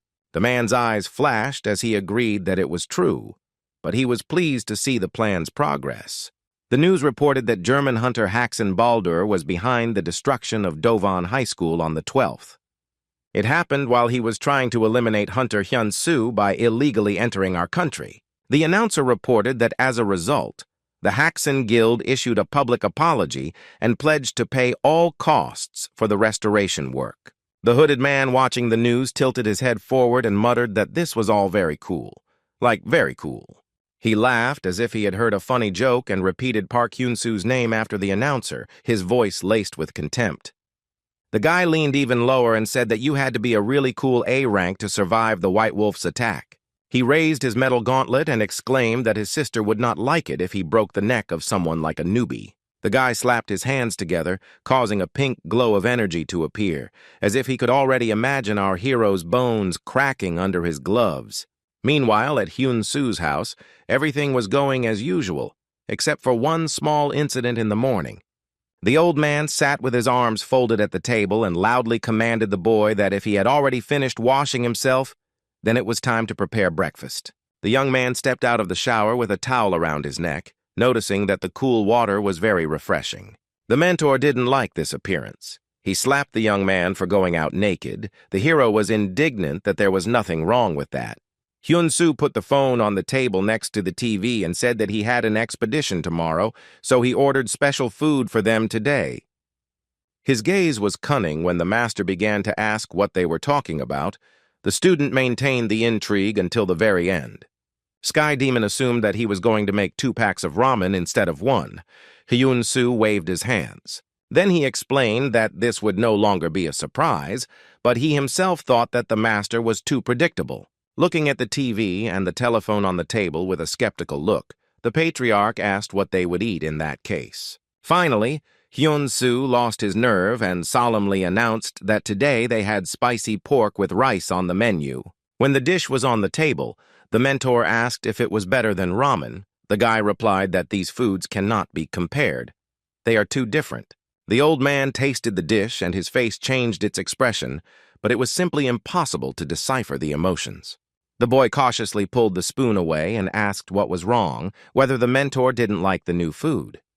The room shook with the cry that the brat was constantly feeding him ramen when there was such a great alternative. Hyun-soo tried to justify himself by saying that the patriarch himself asked for ramen. After breakfast, the young man went to the Red Lion's office. Ha-yurak called and made an urgent appointment. Walking down the corridor, the guy tried to guess the reason for this emergency visit, perhaps tomorrow's expedition, or a reprimand for the fight with Haksun. As he walked towards the elevator, he thought that he could never have imagined that he would become a hunter for such a large guild, and even go on a raid with them. The hero stopped in anticipation and caught himself thinking that everything that was happening was more like a dream than reality. Then someone called out to him. The newcomer looked back. It was Sun Myung-jin, a famous hunter, who greeted him and added that he was glad to meet him. Hyun-soo was shocked. He extended his hands in greeting and said that he was a fan of the steel god of death and had never even dreamed of such a meeting. The man was a little embarrassed and wished the boy luck on his first expedition for the fragment. They should try hard together. The master asked who it was, so the rascal almost fainted. The young man explained that it was the hunter Sun Myung-jin. The old man announced that he had heard the name before, and Hyun-soo then explained that the steel god of death could not be defeated and had saved thousands of lives. Then he turned his head and saw Hunter Ho-jun-sung reading something on his phone. This was even more unexpected. He also greeted him and extended his hand, greeting him, adding that he was glad to meet him. Our hero almost melted into a puddle. The heavenly demon was indignant. He asked who it was, to which he received the answer that the hunter Ho-jun-sung, although he looks thin, has incredible strength and is loved by many people. For the second time that day, the patriarch's nerves gave out, and he again slapped his student so hard that he almost knocked him off his feet. The young man asked what he had done to deserve such treatment this time, and the old man only chuckled. He hissed that Hyun-soo was not a servant to these people. Why was he hanging his head so low? The guy explained that he was a fan of these hunters. What's wrong with that? There was no need to be so angry all the time. The master reminded him that before him was a disciple of the heavenly demon who had no right to bow down to anyone. This information surprised the hero quite a bit. He had not thought about it before. Upon hearing that he would become a heavenly demon and lead a crowd of successors in the future to save the world, Hyun-soo promised to act accordingly. In her office, Ha-yurak looked at a framed photograph on her desk. It was of her and Sun Myung-jin. The girl was already dressed in a suit for the expedition, and for some reason her look was a little sad, full of some kind of bright melancholy. Then Hyun-soo entered the office, saying that he had arrived for a meeting, and the huntress rose from the table in greeting. She pulled herself together and said in a cheerful voice that she had something to ask the newcomer, something important. The young man looked at her equipment and didn't listen, but when the huntress said that she wouldn't delay and would ask straight to the point, he got involved. Ha-yurak looked him straight in the eyes and asked if he was going to continue working for the Red Lion Guild. Hyun-soo responded in surprise that he was already working for them. What had changed? The boss pointedly said that he had survived the battle against Haksun.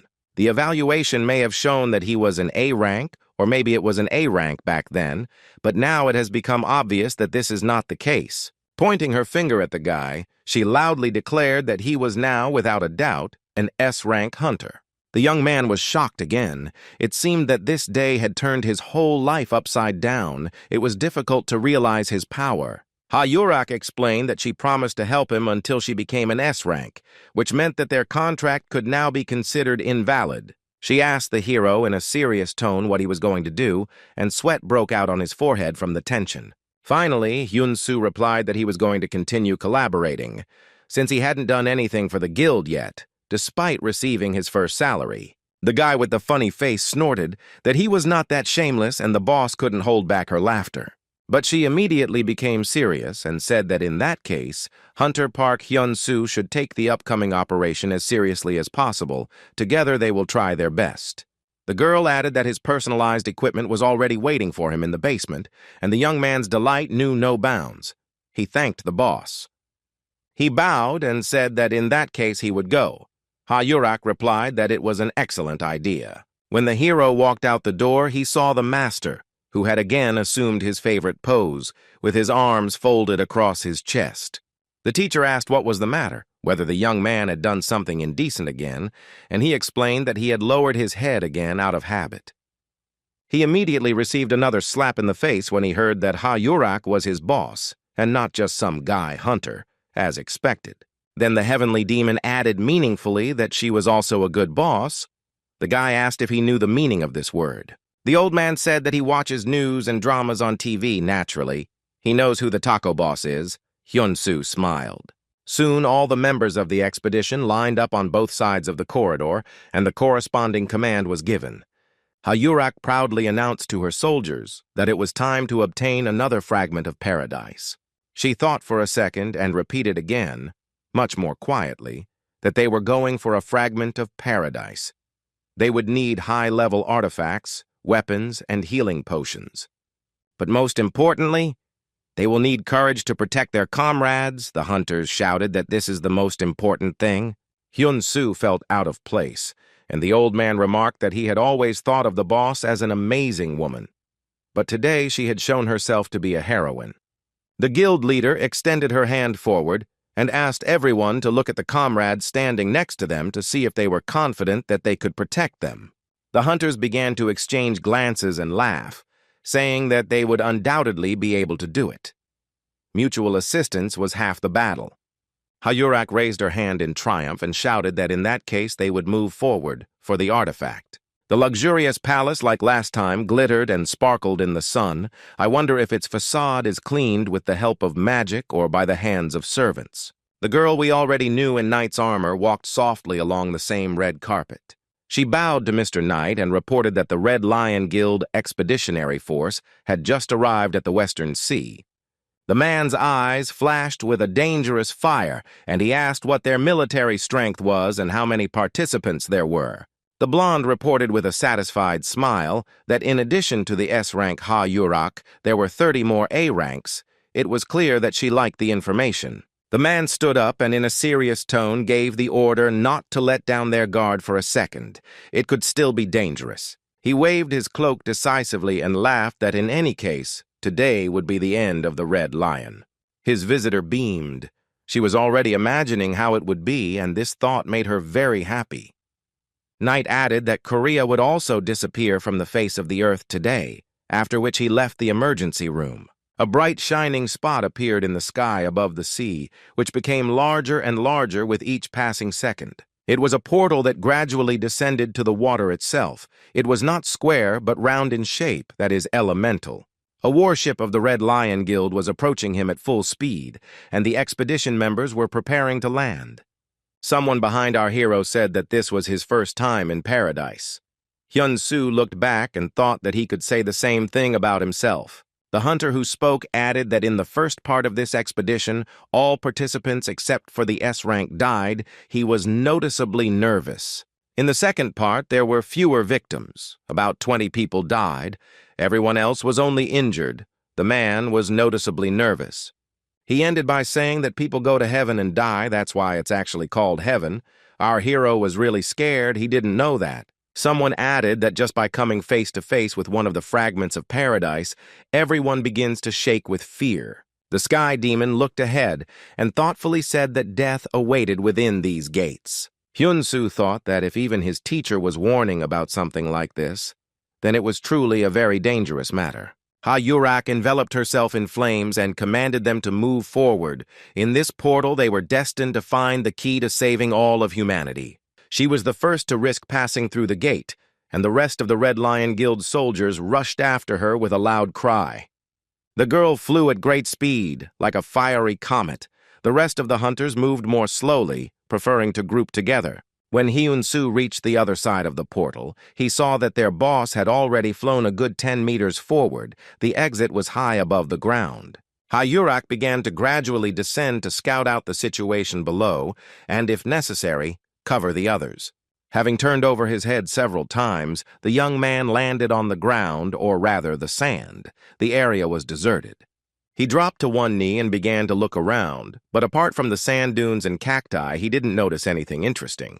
For some time, the teacher and his student contemplated the desert. It seemed to have no end, no edge. There was not a soul around. Finally, the heavenly demon declared that this place was too big to be an illusion, and the boy asked what that meant. The old man explained that in his youth, he almost died because of the price he had to pay for an illusion called Heavenly Guardian, a technique of the mystical dimension. He explained that if they were now in an illusion, then they needed to find something that would reveal it and destroy it.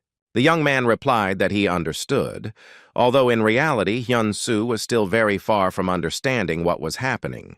He scratched his ear and reported that everyone had already left after the leader. Apparently, the patriarch objected that there was definitely someone nearby. He was so sure of this that the boy began to wonder whether the teacher had a sharper vision or whether he sensed the presence through energy. One of the hunters who had set out on an expedition to retrieve the fragment was indeed wandering nearby. It was the same long-haired guy who saw the new guy on the news and dreamed of meeting him. He was walking through the desert and wondering where everyone could have gone. For a moment, he even decided that he was left alone due to some monstrous mistake, having mixed up his plans when passing through the portal. He had already walked quite a bit, but had not seen anything more interesting than the cacti. But after about 15 minutes, he noticed some kind of shine ahead. There was a huge diamond lying in the sand, 500 carats, no less. The hunter was delighted with such a generous gift of fate. With the thought that he had literally hit the jackpot, the boy bent down to pick up the gem. Along with the stone, he also picked up some strange growth. And then a huge, toothy mouth of a monster appeared from the sand. The hunter jumped back and laughed at the thought that he had been so naive when he thought he had found a diamond in the portal. At this time, the monster's tongue flew over him. Apparently, it fed with its help like a huge frog. Enveloping his armored gloves in energy, the young man offered the monster a taste of his rock-breaker's treat. He rushed into the attack, counting on the fact that he wouldn't have to mess around for long. He needed to find the rest of the squad members. The monster prepared to counterattack. He crouched down to the ground and waited for the most opportune moment. But the main thing that awaited the hunter was the sharpest sting on the tail of the monster, which was somewhat reminiscent of a scorpion. The hunter used the Spartan Shield spell literally at the last moment. Another second, and he would not have survived. Cho-jae, and it was he, extended his hand and demanded that the bone spear be handed over, but he remembered that he had gone on this raid without a support. Well, I'll have to fight hand-to-hand. Fortunately, the metal gloves were in place and ready for battle. The rock destroyer's blow was quite powerful. Everything around burst into flames when the glove and the monster came into contact. The hunter looked at the work of his hands and thought that such a weak opponent was nothing compared to his greatness. At this time, another exactly the same monster jumped out of the sand and pounced on him, showing countless sharp teeth. And this time the monster was several times larger than the previous one, maybe even 10 times, so it was necessary to cast a double shield to save oneself. Cho-jae was literally knocked off his feet by a powerful blow. Fortunately, the creature did not start the attack with its teeth. The hunter flew about 10 meters before he fell into the sand. The giant was already approaching, following him. With a loud cry, the monster raised its tail with a sting to attack. The guy barely managed to get to his feet and thought about what was the best thing to do. He was prepared for death because the forces were absolutely not equal, but then Hyun-soo fell upon the monster with a blow using the piercing technique. The young man then unleashed another one of the heavenly demon's crushing blows, causing the monster to burst into flames. In order to destroy the creature completely, our hero had to undertake more than 1 or 2 attacks. The monster had very powerful armor, which absorbed even the most powerful blows almost immediately. Hyun-soo attacked in every possible way. Everything was burning, the energy was running out, but most of the time it was necessary to dodge the sting. Cho-jae watched what was happening and thought that the newcomer had arrived just in time, and that he was much stronger than expected.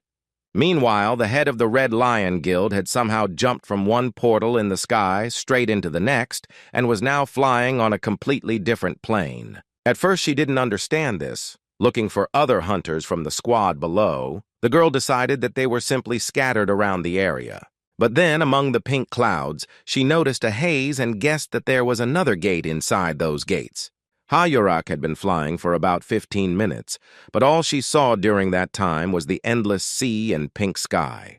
Finally, her patience ran out, and the huntress stopped, launching a test projectile into the water to check if there were any enemies there. She thought that it was impossible to just fly around all the time. She needed to go underwater and see what was there. Hayurak used the Hell Knight spell, which allowed her to breathe underwater for quite a long time, and prepared to dive. Before jumping, the boss put her hands in front of her. After all, her element was fire, the complete opposite of water, and that's why she didn't like the sea. Upon contact with the sea surface, a huge and powerful explosion occurred, as if a chemical reaction had taken place. Then the water surface became calm again, as if nothing had happened here for hundreds or even thousands of years. There was a funnel under the water into which streams of water flowed, as if there was air above it, and not the sea. Hayurak decided to fly straight there to find out what it was. Maybe another portal. She stopped. A whirlpool of water was spinning around her, but the girl herself was not wet at all. It was very strange. Then ahead she saw something that looked like the night sky, and in it there were flashes, like from magic spells. Some mountains and valleys were covered in clouds of black smoke. Spells flared up. Trees and even the ground were ablaze. The hunters from the squad, who were forced to engage in battle with the monsters immediately upon landing, clung to her with their last strength. There were many monsters. They were somewhat reminiscent of monkeys and were just as dexterous and agile, and also possessed the rudiments of intelligence.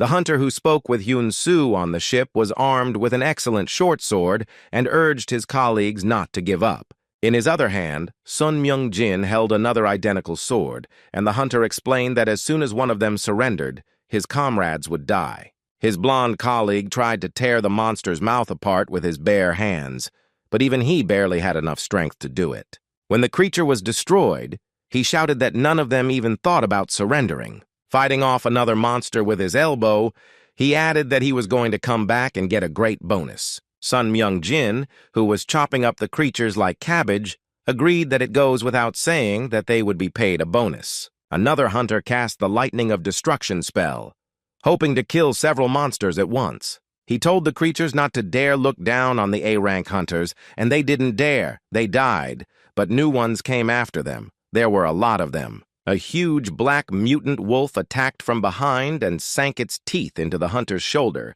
Since he did not expect an attack from behind, he did not have time to react. Having made sure that the wound was fatal and the enemy would simply bleed to death, the monster simply threw him away and began to look for a new victim. Jun Sung, who was tearing apart the jaws of one monster, was also attacked from behind by another, the horn piercing him right through the heart. The steel god of death rushed to help without hesitation, but it was hardly possible to do anything. Before his death, his comrades shouted at him not to come near. Sun Myung-jin himself could easily suffer from the vile attack, and that is what happened. The creature was going to crush him with a boulder. More precisely, 2 stone circles connected like a huge barbell. The hunter noticed them only when the blow had already been made. The man shouted that it was not for nothing that he was called the steel god of death. It was a shame to lose to such a worthless person. He was confused about holding this stone weapon.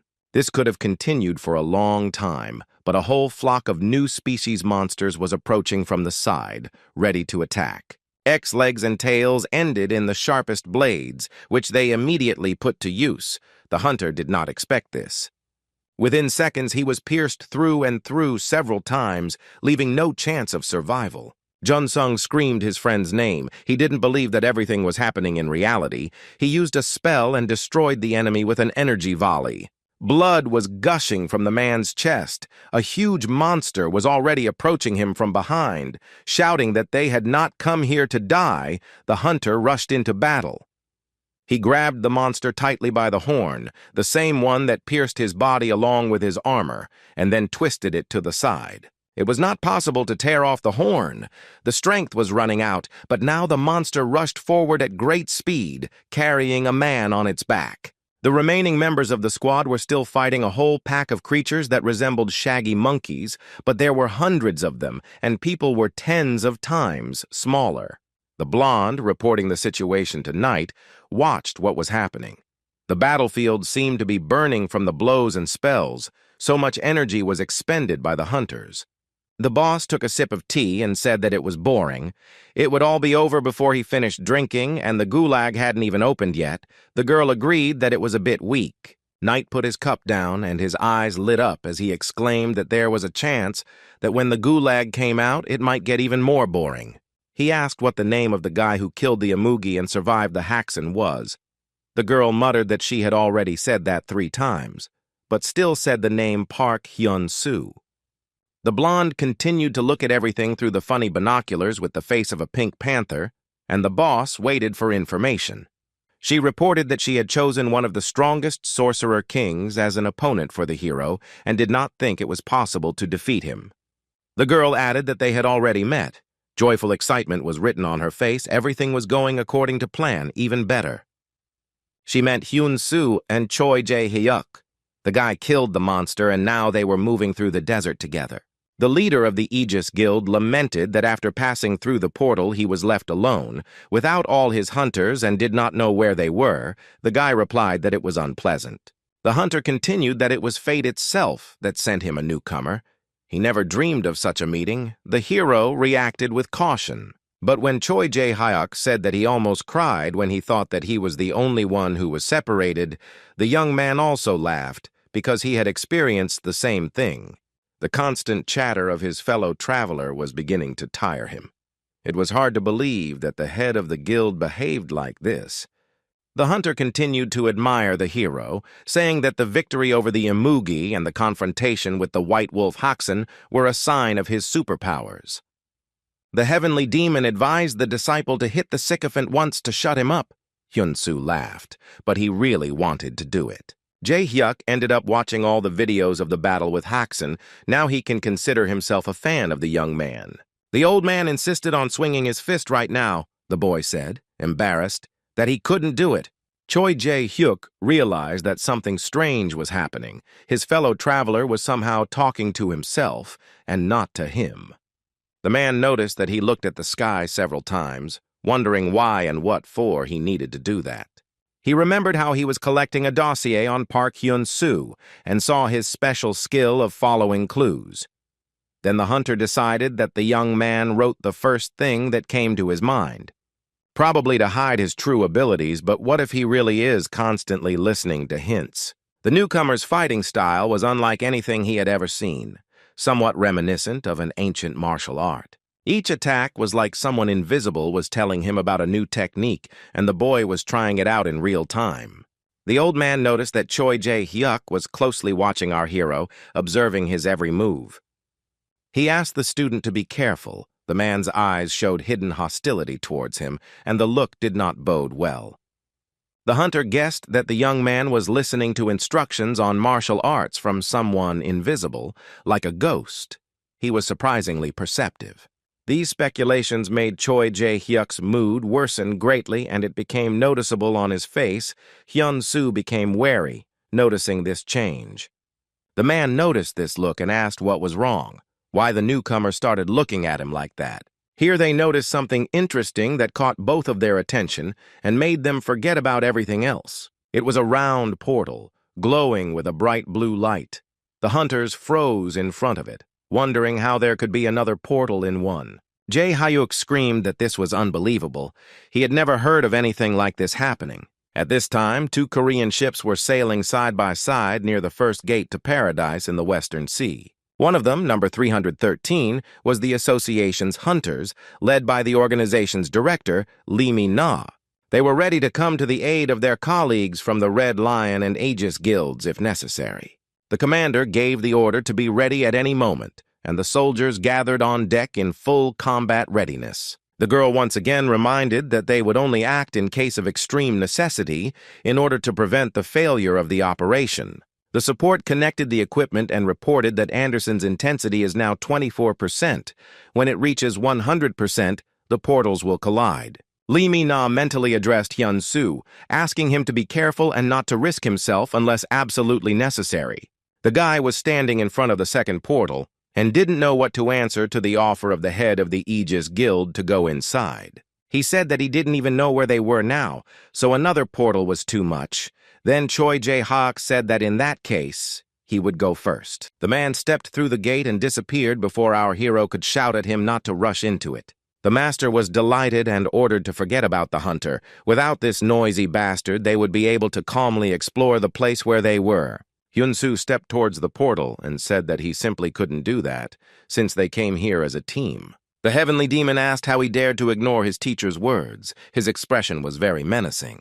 The young man did not answer and resolutely stepped into the gate, but his foot found no support on the other side. The portal led to the outside of some tower, and our hero immediately began to fall from the wall, with Choi Jae-hyuk climbing a little lower down. In order not to crash, it was necessary to use the Sky Demon's flight technique, which is what our hero did. Soon he jumped onto the edge of the fortress wall, trying to catch his breath. But then he remembered his partner, who remained below. The portal at the top of the castle, that was something new. Hyun-soo looked down to see how Guildmaster Aegis was doing. He had special metal gloves that allowed him to grab any material, even stone, and they saved the hunter. Choi-hyuk was already approaching the top when the guy called out to him. Instead of greeting him, he stated that the newbie was flying everywhere. It was incredible. The young man helped him climb the wall and received several more compliments on his technique and speed. The head of Aegis looked inside the fortress walls and said that they should most likely get there. He noticed that he had been to many places, but this was the first time he had encountered a civilization that had grown inside the portal. The city looked very large and densely built up, and the buildings gave the impression of being expensive and solid. Choi Jae-hyuk pointed with his hand in the direction he was going to go, suggesting that Hyun-soo go in the opposite direction and enter the city from there. Before saying goodbye for good, the man called out to the young man and said that he had forgotten something important. He handed the hero a signal flare, saying that there was no communication here, so if anything happened, he should use it. The young man was glad that the head of Egeda showed concern for him and thanked him for his participation, agreeing. Choi-hyuk waved goodbye and said that they would see each other again soon, after which he confidently walked along the wall. The newbie thought that this was how a veteran should behave. After some time, a dilapidated, tall, and beautiful tower appeared ahead, which was decorated with a giant clock mechanism. The young man decided to go into the building. It was very impressive, and besides, it was right on his way. Inside, on a throne, sat a skeleton wearing a crown, armed with a huge sword, and his clothes were very rich.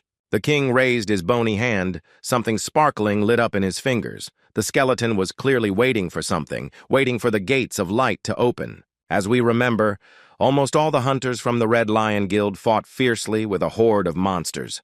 Almost all the people died. The blonde lowered her binoculars and informed the boss that it looked like the A-rank soldiers had been almost completely wiped out. Knight looked up from his reading and said that he was tired of just waiting. How about the 2 remaining guild members?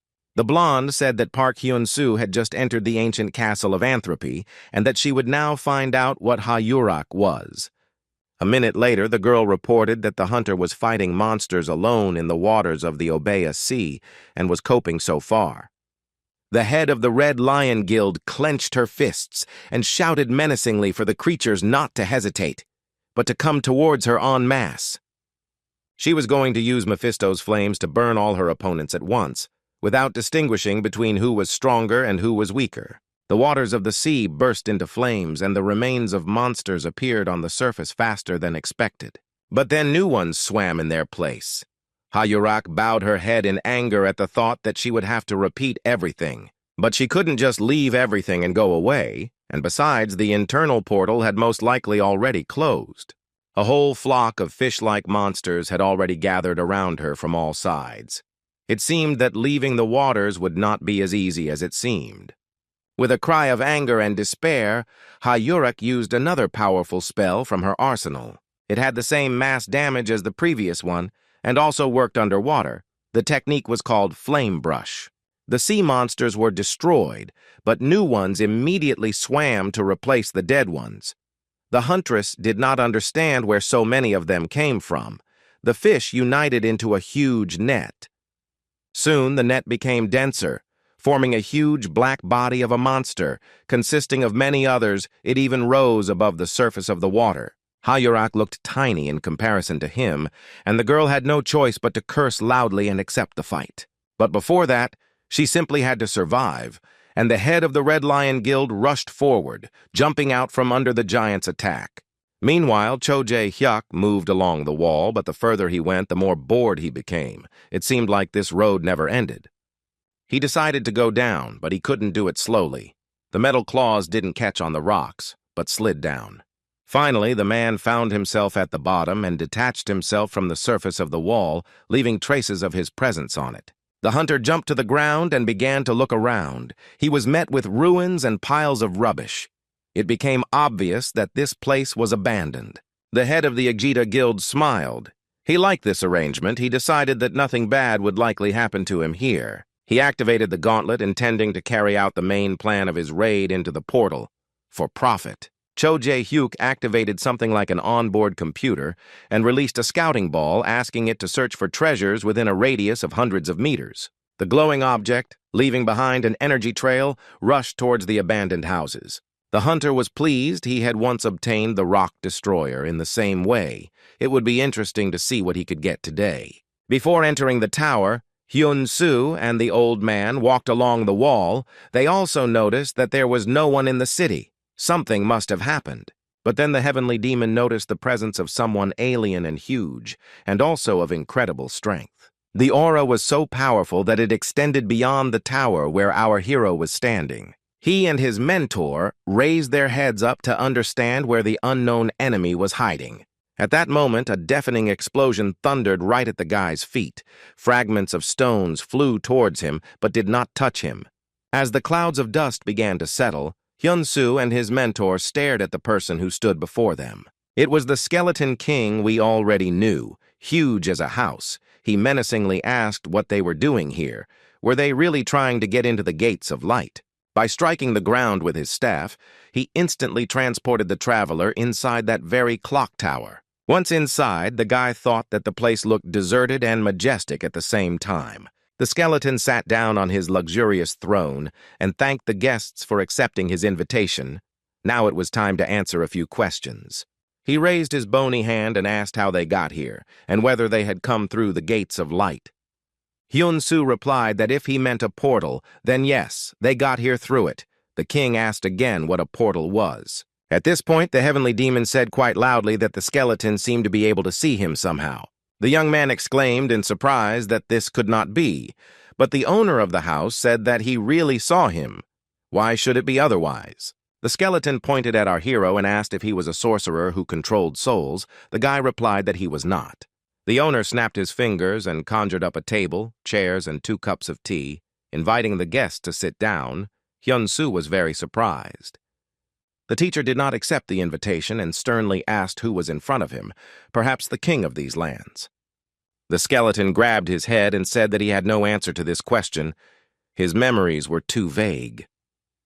He explained that he had been living for about 283 years, and the young man was surprised, although one could have easily guessed from the appearance of the king and his chambers. Then the skeleton added that he took about 10 years per year, and now both guests were surprised. It seemed that he had already lived about 2,000 years. The king asked why they didn't drink tea. It was believed that it increases mana reserves and restores health. He prepared it because he had not received guests for a very long time. The guy sat down and took a few sips, wondering if mana was really something edible, and then thanked them for the hospitality. Then the old man asked what he would do if the drink was poisoned, and the young man spat out everything that was in his mouth. He had not thought about this. But then the master smiled and said that if it were not tea but ramen, he would have eaten it without thinking. Everything around suddenly acquired a pinkish tint. It was some kind of magical glow caused by the skeleton. The heavenly demon asked what had happened. The inside of the castle was very dirty. His disciple apologized for such tactlessness. The king said that everything was fine. Then he sighed and added that he was glad to have the opportunity to talk to someone, which really touched our hero. The skeleton reported that he was most likely the king of this place, and the old man noted that he at least looked the part. Immersing himself in foggy memories, the former ruler began to gradually voice what he managed to dig up in his memory. He said that his country was prosperous and everyone envied it because it had all the opportunities for those who were willing to work hard. People were happy until the moment when gates of light began to appear chaotically, and from there came monsters of all kinds. Panic began among the population. Those who did not die immediately came to the castle and began to demand quick decisions from the authorities. The skeleton added that he didn't remember if he was king back then, which literally drove the sky demon into hysterics, because it was obvious. The former ruler continued that back then he had mastered magic and used every drop of it he had in the fight against the monsters. Then his eyes glowed blue, and it became clear how much the king hated the portals that destroyed his country and him. Where the battle between the Red Lion A ranks and the monsters had just recently raged, everything had become quiet, and there was no one left who could fight. But it didn't last long. A huge monster came to those parts. Awakened from hibernation, he slowly moved forward. This was the very gulag that Knight had spoken of. He had come to get some food because he was so lazy that he wanted nothing else. Somewhat reminiscent of a huge winged orc or troll, the monster looked down and discovered many dead people and their own kind. His drool flowing from his mouth in streams, Gulag raised one of the hunters who had the greatest appetite. This was not enough, and the clawed paw reached for the next one. Then came the turn of monsters resembling wolves. The blonde working for Knight was delighted when she saw it through her binoculars. Gulag had finally woken up. She hastened to inform the gentleman of this, but he only muttered that it was very disappointing and boring. The girl looked at him with excitement and asked what they would do. Knight sighed that there was only one option: to gather everyone in one place. Hayurak was just once again attacked by a horde of monsters and was fleeing from those who came in their place. The girl was doing turns over the sea and had no idea when it would all end, or how. It was very exhausting to fight with such a horde. She stopped and began to think about how to get rid of the pursuer, since defeating him seemed absurd and unnecessary. Here her attention was drawn to some kind of glow ahead. The huntress was surprised, because she did not expect to find a portal in a portal again. But the guess was confirmed. It was exactly like that, and Ha-Yurak hurried to approach this new gate. But she was unable to fly through them. Some huge and extremely unpleasant monster was moving towards her from the portal. It was Gulag, who seemed to be experiencing something like this for the first time and looked a little puzzled. Its lower half was still standing on the ground in one dimension, while the upper half had already begun to move into another. The monster was puzzled by what was happening, and what puzzled him most was the water that was about to pour down on his head. Soon, Gulag was standing waist-deep in seawater and wondering if it was time to learn to swim, but it was much more convenient to simply take off. Meanwhile, in his castle, the king finished his story by saying that even so he was unable to destroy absolutely all the monsters. Hyun-Soo asked what happened next. The king lowered his head and sadly said that he had no idea that when he woke up he was already like this. He grabbed his head and exclaimed that the thought of what had happened to his people still gnawed at his soul. The guy looked at him sympathetically. But then common sense returned to the hero, and he thought that this was a bit too much. So he said that he simply did not know what to say. Then the skeleton looked at him and put his hand on the handle of the throne, after which he leaned over and menacingly announced that he felt that the guests had come to kill him. He looked at Hyun-soo and his mentor again and asked them to do it as quickly as possible. The hero thought that the skeleton was dead now, wasn't he? And the old man asked again if he really wanted to die. At that moment, Kai Yurek was swimming among the waves, which suddenly rushed at her so that the girl did not have time to fly. There was still the glow of the portal around, and things from another subspace were falling into the water. It was very strange. The huntress realized that the two portals blocked each other, but she had no idea how that was possible. Here she saw her dead comrades from the Red Lion Guild, who were also brought to this dimension, along with the water. Following them like a rocket, Gulag rose from the water into the sky, loudly shouting its name like a battle cry. Ha-Yurak almost cried from the pain for her subordinates, but a thirst for revenge was already beginning to boil in her heart. She looked at the monster in such a way that it became clear that killing him was the guild leader's main goal, and she intended to achieve it at any cost. The blonde stood on a rock in the middle of the sea, and was glad that the battle would soon begin, asking the gentleman who he was betting on. He lay there with a book on his face so that the sun wouldn't interfere with his sleep, and mumbled that he would bet on the Gulag, of course. Ha-Yurak just clenched her fist to attack the one at whose hands the hunters from her squad died. She was furious. Now she had two opponents, the Gulag and a horde of sea monsters, but this time the girl had no intention of running away. Shouting that the bastards must die, the Red Lion Guildmaster initiated the transition to Firebird mode, her main weapon. Gulag yawned. The spell should have hit him right in the mouth, but this did not bother the monster at all. Ha-Yurak, like a comet, rushed to attack the opponents. First of all, deciding to deal with him, and only then with the sea creatures. The Gulag froze, and now it looked not menacing but comical, somewhat reminiscent of a grilled chicken preparing to be roasted. A huge flash of light accompanied the explosion that occurred after the huntress's first blow. Gulag managed to release a beam of protective spell. It turns out that the monster even had intelligence. Then Ha-Yurak decided to attack the sea creatures and rushed straight at them, illuminated by tongues of flame.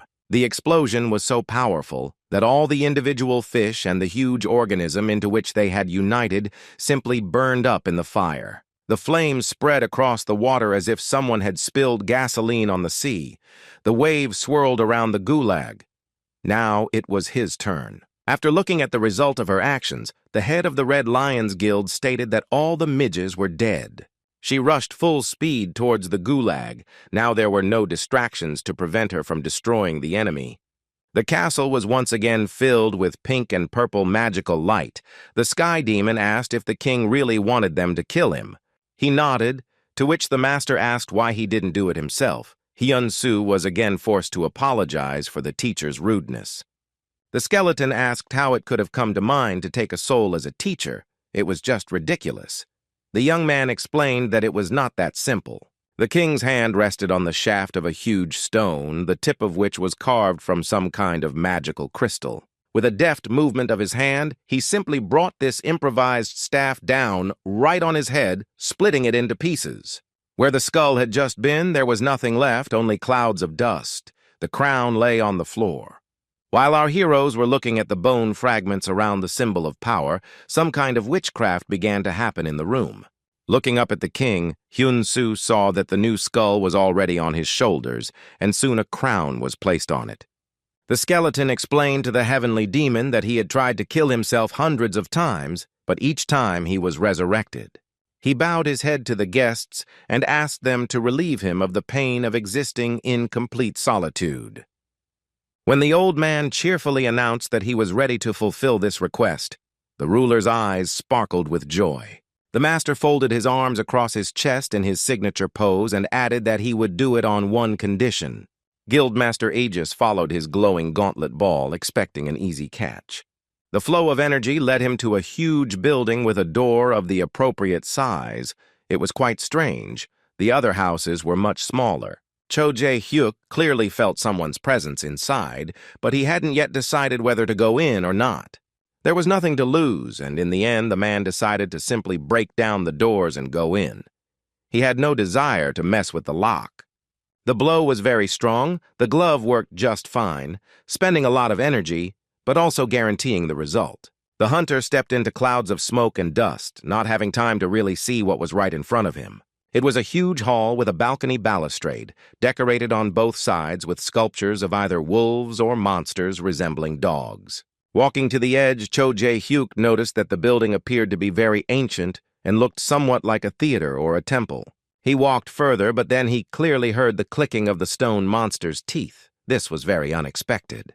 The man stopped and turned around abruptly, and what he saw made his blood run cold with fear. The head of the Agaida Guild realized that the stone sculptures had come to life, and now he alone would have to fight a good dozen huge, bloodthirsty monsters. The condition that the heavenly demon voiced to the skeleton was to tell him how to get out of here, and he noticed that the question was quite reasonable. Hyun-soo laughed and told the teacher that all they had to do was go through the same portal they had entered through. He instantly received a flick so hard that he almost sat down on the floor. It seemed that the master did not like being lectured by self-confident fools. The hero raised his hands in a questioning gesture, and the mentor yelled that you'd have to be a complete idiot not to notice that the portal was gone. He added in a didactic tone that one should always keep in sight the entrance to the place through which one entered it. The skill of following hints was activated, and the young man humbly promised to do so in the future. The king sat on his throne and thoughtfully said that this condition was quite difficult for him to fulfill. Because if I knew how to get out of here, I would have done it a long time ago and wouldn't need help. Then he stood up and added that he had an idea about how to help the guests escape to freedom. The king began to slowly climb the stairs, as if inviting the heroes to follow him there. The master told the student that the king might be up to no good, so he should be on guard. But the naive Hyun-soo replied that he didn't think the king would harm them. They stopped in front of huge doors, somewhat reminiscent of the doors Cho Jae-hyuk had stood in front of. The skeleton cast some kind of spell and shouted for the power of mana to immediately open the door for the master. He struck his staff spear on the ground and once again gave the order for the door to open, and gradually the doors began to move. The first to step into the darkness of the doorway behind him was the heavenly demon, who decided to control the process himself for a while. Before following his teacher, the boy suddenly felt that this could really be a trap, but he immediately pushed these thoughts away. They approached a huge clock mechanism. The hero asked what kind of energy it was. It was not like chi. The mentor replied that he had never encountered anything like that before. The doors slammed shut, but the king promised to help open them at any time, so that the guests would not be afraid. They stopped in front of a stone figure that looked like a pawn.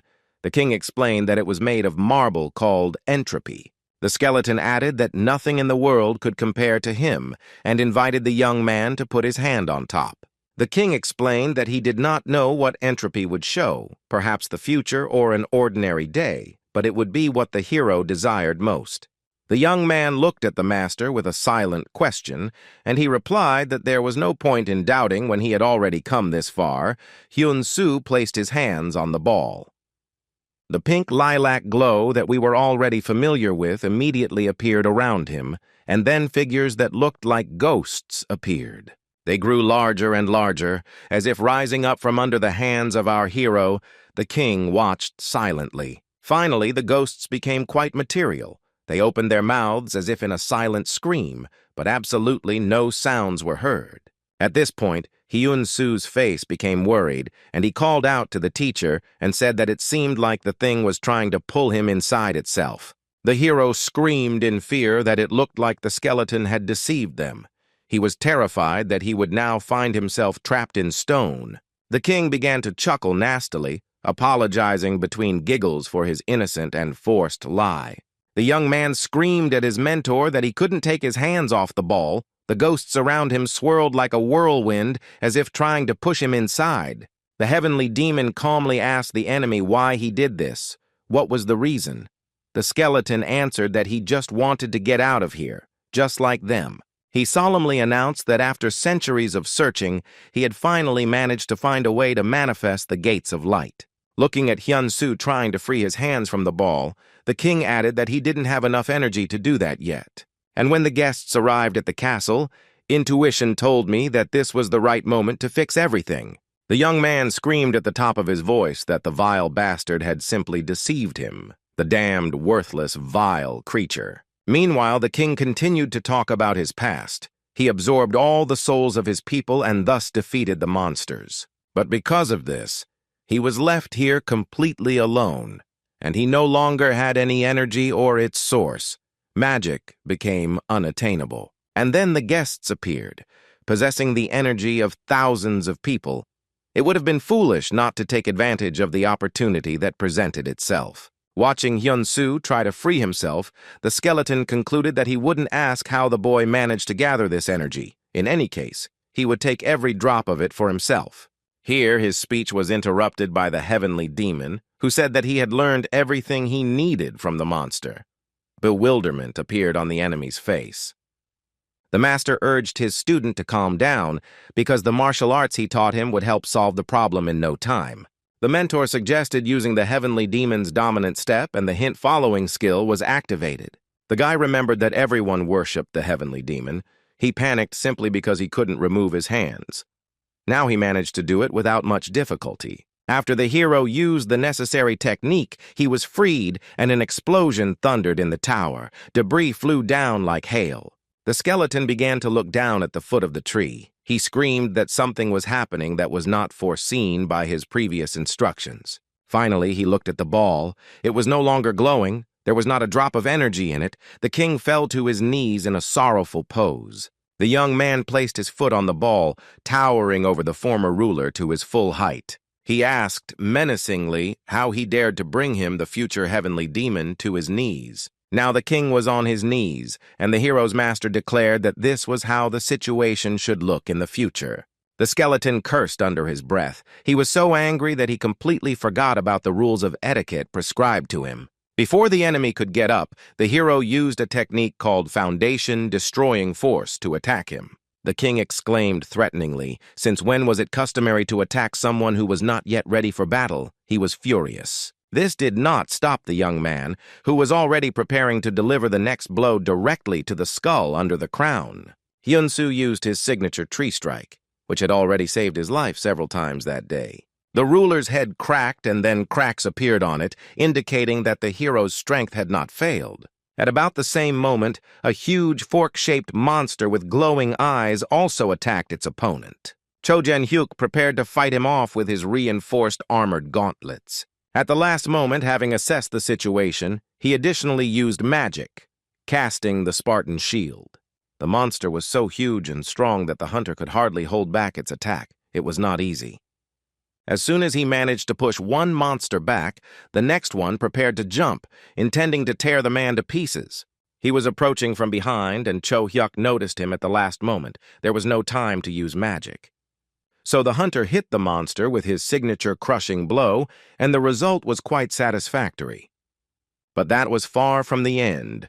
So many new creatures were approaching the leader of the Aegis Guild that fighting them all was simply stupid and pointless. Saying that it was high time to run away, he began to run away at maximum speed. Because the decision was spontaneous, Cho Jae-hyuk didn't notice the square hole in the floor right in front of him and fell sharply downwards. The man fell to the bottom, hitting his back hard on the floor, which almost put him out of action.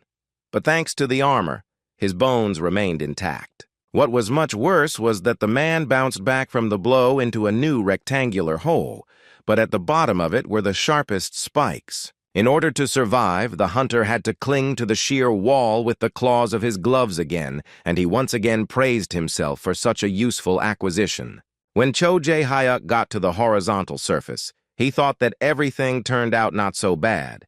At least he survived and got rid of the monsters. The man closed his eyes from fatigue.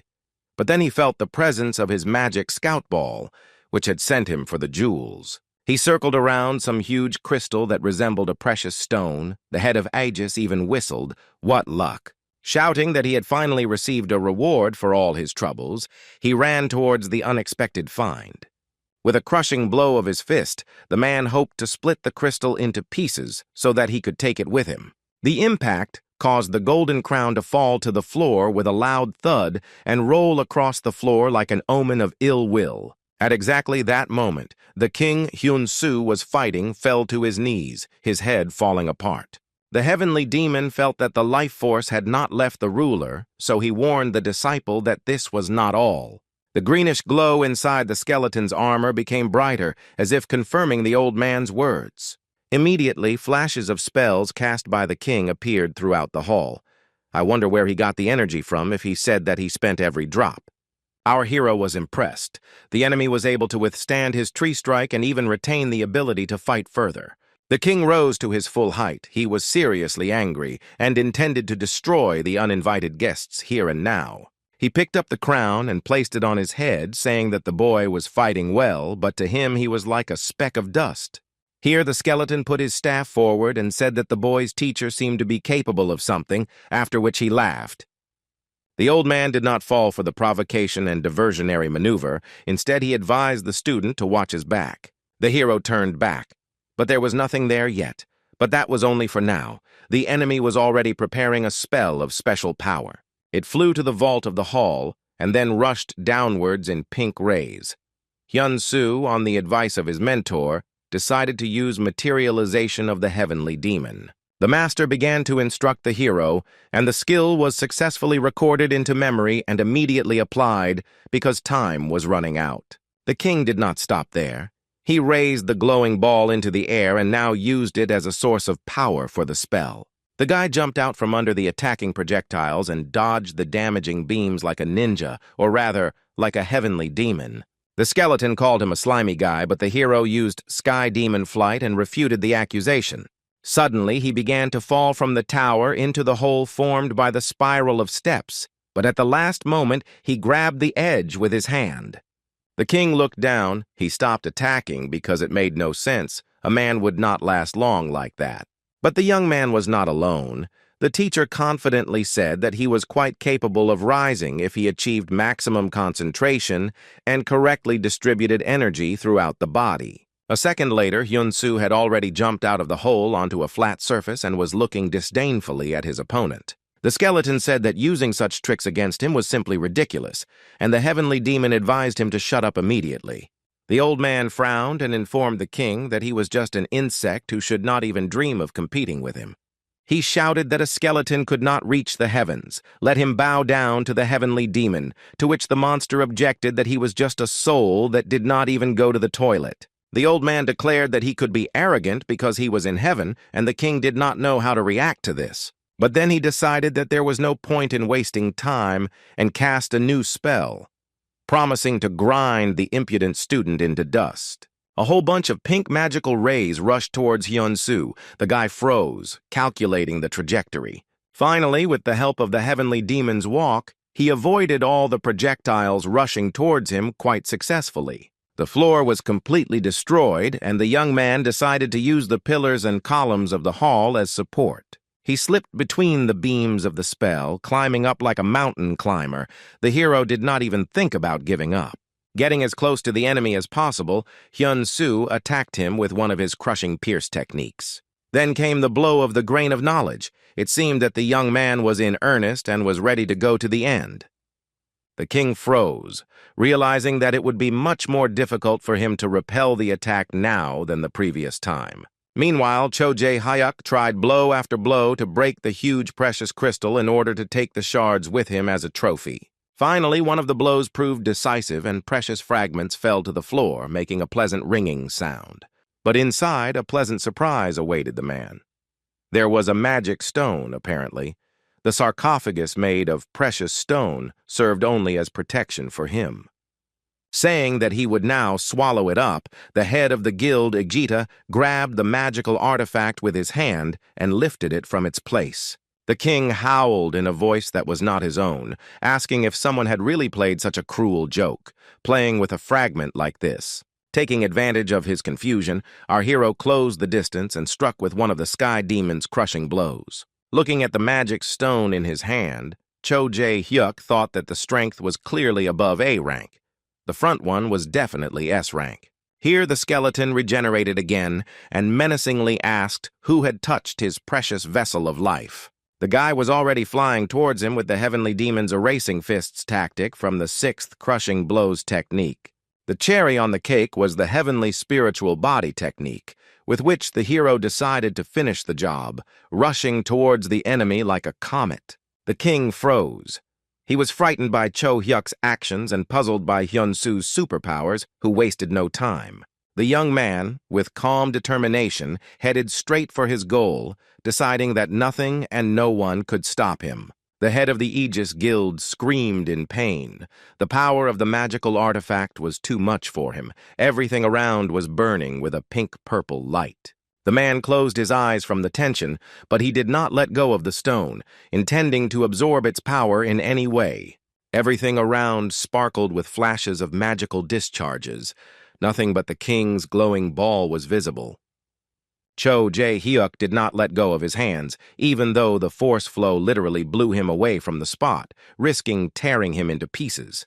Soon the ball cracked, and this time it was some strange green shade, similar to the glow of the king's mana. Our hero was already flying towards him to make another attack, determination still visible in his gaze. This time, the hero used the heavenly spirit technique. His opponent did not expect to see something so unusual. The guy delivered a slashing blow, and the trace from it sparkled with white fire. The king flew into numerous pieces. His skull fell apart, and his last words were that if someone hadn't taken his fragment of life, he would have won. This was followed by 2 explosions, one blue, energetic, and another normal orange flame, as the former ruler left this dimension. Then the smoke and energy swirled into a vortex, with a white, glowing circular hole in the middle, and ghosts scurrying around. This whirlwind of ghosts rose up like a whirlpool. The young man and his mentor simply stood, watching what was happening. At this time, the head of the Aegis Guild was on all fours, finishing absorbing the fragment. Streams of energy and steam swirled around him. Finally, the hunter was able to sit up. He felt a new kind of energy flowing through his body, powerful and unfamiliar. Cho Jae-hyuk looked at his hands. They were no longer wearing gloves, but the muscles had become much stronger, so much so that the need for weapons was reduced. The man jumped to his feet in one jerk and clenched his fists. He had never been as powerful as he was now before. The leader of the Aegis Guild wanted to test his abilities and jumped as high as he could. The push was so strong that a flame flared up under his feet. Cho Jae-hyuk felt invincible. His muscles became like steel, and energy filled every cell of his body. When he landed after jumping down, he destroyed the floor, and pieces of stone flew from under his feet. Now his conversation with the monsters would follow a completely different scenario. The hunter confidently walked towards his opponents. The closer he got, the more battle options his brain threw up, but he had to choose one, the most effective and spectacular one. Remembering his gloves, the man decided to try them out with their new capabilities, and together, they made him feel so strong that it drove him crazy. The monsters were very close. Their eyes and mouths glowed pink, but now the head of Aegis did not feel a drop of fear. He really wanted to test not only his physical abilities, but also the power of magic that he received. The man used a wide-range spell that would have killed a couple of monsters before. Now the beam of energy was so wide and powerful that it destroyed all the creatures in the direction Cho Jae-hyuk extended his hand. The hunter turned and used the same technique in the other direction. Clearing the room was now a matter of seconds. Another side of the world and another flock of monsters were destroyed, although the columns and vaults of the palace were also slightly damaged. Finally, the man stopped. None of the monsters survived. Everything around was swirling with streams of energy and dust. Cho-hyuk felt that he was now so strong that he didn't need any support. He could defeat any enemy. His body and his witchcraft capabilities were flawless. The hunter laughed ominously. He felt like the strongest creature in the world, the most powerful warrior and sorcerer. Meanwhile, Hyun-soo told the teacher that when he touched the ball, he felt something entering his body. Ghosts were flying and screaming as if they wanted to get inside. The hero heard countless cries for salvation from the people who died when the gates of the Veda began to appear. He told the master that he was going to return at that time and that he should stay here and wait. The old man did not answer. Then he simply asked what would happen if the guy failed. The young man said that he intended to try in any case. The heavenly demon called the student a stubborn bastard, and he bowed and replied that that was why he would go. Hyun-soo approached the ball again to lay his hands on it once more. Ghosts were flying around and screaming. Here the hand of his teacher fell on the hero's shoulder. It seemed he decided to give his parting words before everything began. But looking at the face of the heavenly demon, the boy realized that the matter was different. The old man intended to go inside the ball with him. The mentor shouted that he was not going to just sit and wait for the bastard to screw up. The young man laughed that they were one in soul and body, so he did not want to be separated.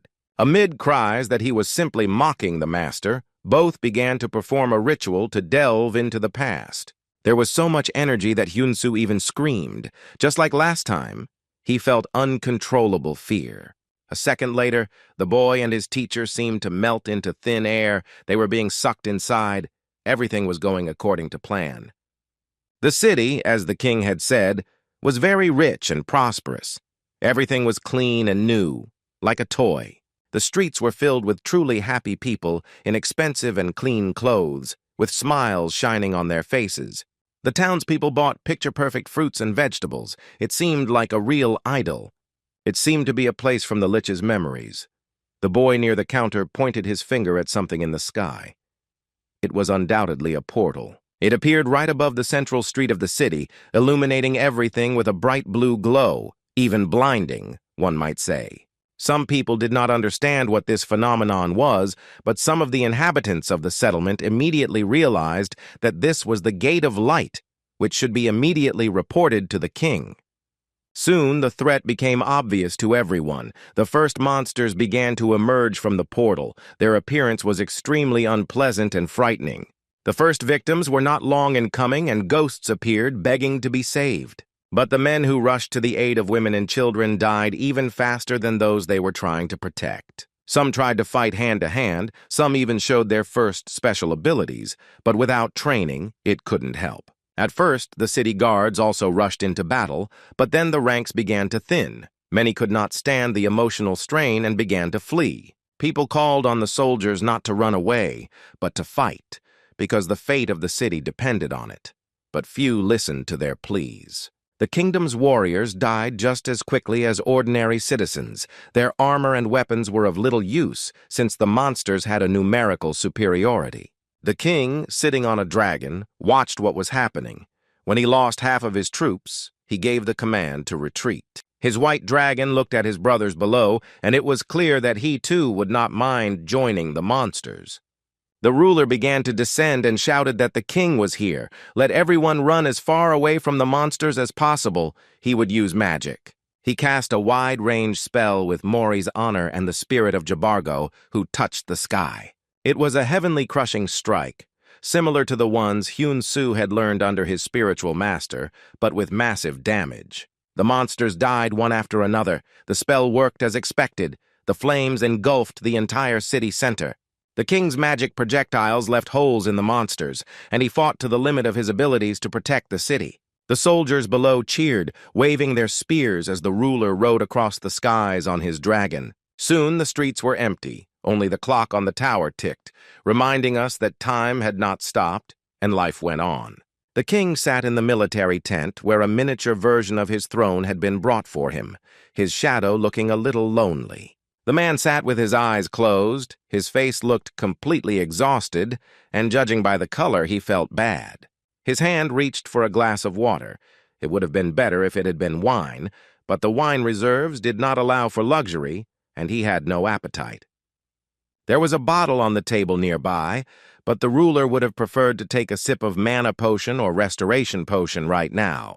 He swirled the energy around the cup to make sure the water wasn't poisoned, then took a sip, thinking that if this continued, the city was doomed. The man leaned forward, exhausted, and wondered what good this world was if he died of exhaustion fighting for it. The king leaned back sharply and thought that no one except him could stop the monsters from the Gate of Light. Didn't that mean that he alone was the country? The ruler closed his eyes and thought that there was only one way out, to use necromancy to restore lost powers and absorb new ones. He had several books detailing how to use people's lives to generate enough energy to completely solve the problem. But then the man thought that he had to drive away such thoughts. How could a country be called a country if there were no people in it? He hit his knee and almost shouted Eureka because he could create a new country for himself. Two sides, light and dark, fought within the man. He could not decide what to do in his own interests or in the interests of his subjects. He waved his staff, trying to drown out the voices in his head. One of them was the voice of conscience and honor. The other belonged to pride and selfishness. The weight of responsibility forced the ruler to his knees, but even so, he could not rid himself of the doubts that tore at his mind. Then someone's voice informed His Majesty that another gate of light had opened near the eastern wall of the castle, and the king's eyes flashed with an evil fire. The blond man, who looked like a wealthy peasant, added that a monster had appeared, somewhat reminiscent of a dragon. Noticing that the ruler was not reacting but continued to stand on all fours, the man asked if everything was okay. At this point, the king jumped up and shouted that he was tired of the endless requests for help from his subjects, comparing them to parasites who had attached themselves to him for the sake of survival. He pierced the peasant with a spear, saying that he would give their lives at least some value and that the blood would not be shed in vain. With her help, the ruler began to draw right on the carpet that very necromancy spell that would radically change everything. The king stood up straight, determined to summon all who would be needed to make the magic work. The magic began to work, and the ruler became determined to collect all the souls of people in order to rule for eternity in the name of the forbidden god Gomorrah. The sorcerer began to read the black magic spell. Now in his heart, there was not a shadow of doubt that he was doing absolutely the right thing. Having completed the ritual, the king raised his hands up, calling on the souls of all his subjects to give him strength. The spell began to spread from the tower to all surrounding areas very quickly, like a hurricane. People on the streets of the city noticed his sign, but did not understand what was happening and for what purpose the witchcraft was being performed. The monster that appeared from the portal was indeed a huge dragon. It circled over the country, paying no attention to magic. But then the souls began to leave the bodies of the local residents, who never realized the betrayal of their ruler. Lifeless bodies fell to the pavement, and ghosts rushed to the top of the tower where the sorcerer was. Soon they began to penetrate inside, gathering around the magician who had risked using necromancy for personal purposes. He stood in that very pose and prepared to take in as much energy as his body would allow. The king's eyes were shining with joy. He felt himself becoming stronger with every second. It was magnificent. A villainous laugh resounded over the tower when the ruler gained power and gathered a real whirlpool of human souls over the building. The monster continued its journey over the city, seeming to be attracted by the energy source that had appeared there. The king walked proudly towards the monster, confident that he would deal with the enemy without any particular problems. A magical ball, engulfed in a pink glow, rose into the air, ready to strike the creature in one fell swoop. There was no doubt in the ruler's eyes, only a pink glow from the mana he had put into the spell. He realized that he would never lose to any monster that came from the Gate of Light again. Just at that moment, the monster rushed towards him, attacking. The king said menacingly that from now on and forever his kingdom of Riord is eternal. No one can destroy it. The monster was so huge that the king was comparable to one finger on its powerful clawed paw. The man disappeared from where he stood when the monster was already sure that it would turn him into a pancake right now. Here the dragon noticed a pink glowing ball. At first he did not see it as a threat, but now he became a little wary. Gradually, the ball became larger and larger, and it became obvious that it carried within itself the death of the monster. And that's what happened. The explosion was so powerful that it simply tore the monster apart, leaving it no chance to escape. Hyun-soo was forced to cover his ears as his head was torn apart by the screams of thousands of people begging for mercy. One of them was supposed to get married. Another was supposed to celebrate a child's birthday. The souls did not understand how they ended up in the tower. The guy complained to the teacher that he could hear every scream. He fell to his knees and asked what to do now. The heavenly demon replied that it was for this very reason that he asked him not to come here. The master clenched his fists and ordered the student to be patient. Since the master was here, he simply had to endure the test. The young man's face was distorted by a grimace of fear. The souls began to demand that he leave his body and join them. It would be fair. The guy stood up and took a few steps forward like a zombie, his eyes completely empty. But then the thought came to them that the ghosts had figured out his secret and understood his pain from losing his parents to the monsters. Suddenly, Hyun-soo saw a blurry, glowing spot in front of him. It didn't look dangerous and was somehow warm. The boy turned in the direction where he was used to seeing his mentor and asked the teacher what it was. There was no answer. The hero began to excitedly turn his head from side to side, trying to find his mentor. Here, a pleasant voice ordered him to come here. It seemed that it was talking about that stream of light that was floating in the air as a spot. It was a portal, but an unusual one. Hyun-soo stepped into it and quickly found himself on the other side of this plane. In front of him, an elderly man who looked like a ghost sat on the throne and told Park Hyun-soo that he had done a good job calling the hero by name. On the head of this ghostly king was a crown that seemed familiar to the young man, and a warm light was spreading around it as well. The king's hand brushed the sweat-matted hair from the boy's forehead, saying that he had suffered so much because of all these souls. Some kind of huge spell began to unfold around them, apparently connected with space and time. Suddenly, the hunter realized that he was in the center of the city with the tower, only it was not in disrepair or destroyed. The trees were green, merchants were delivering their wares, and in front of him on the throne sat a majestic, gray-haired ruler, smiling. Our hero noticed his magic staff and crown. At first, he didn't understand where he had seen them, but then he recognized them. With a somewhat frightened and puzzled face, the young man asked if it was really a skeleton in front of him. The king smiled and praised him for his insight.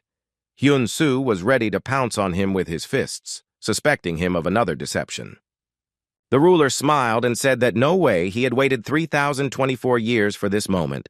The guy's face lengthened. The man added that it was not only the skeleton that was waiting for the arrival of a strong man. The hunter objected that he had spoken of 2 millennia, and in response, he heard only laughter. The guy asked who the skeleton was, whether he and the king who was now in front of him were the same person or not.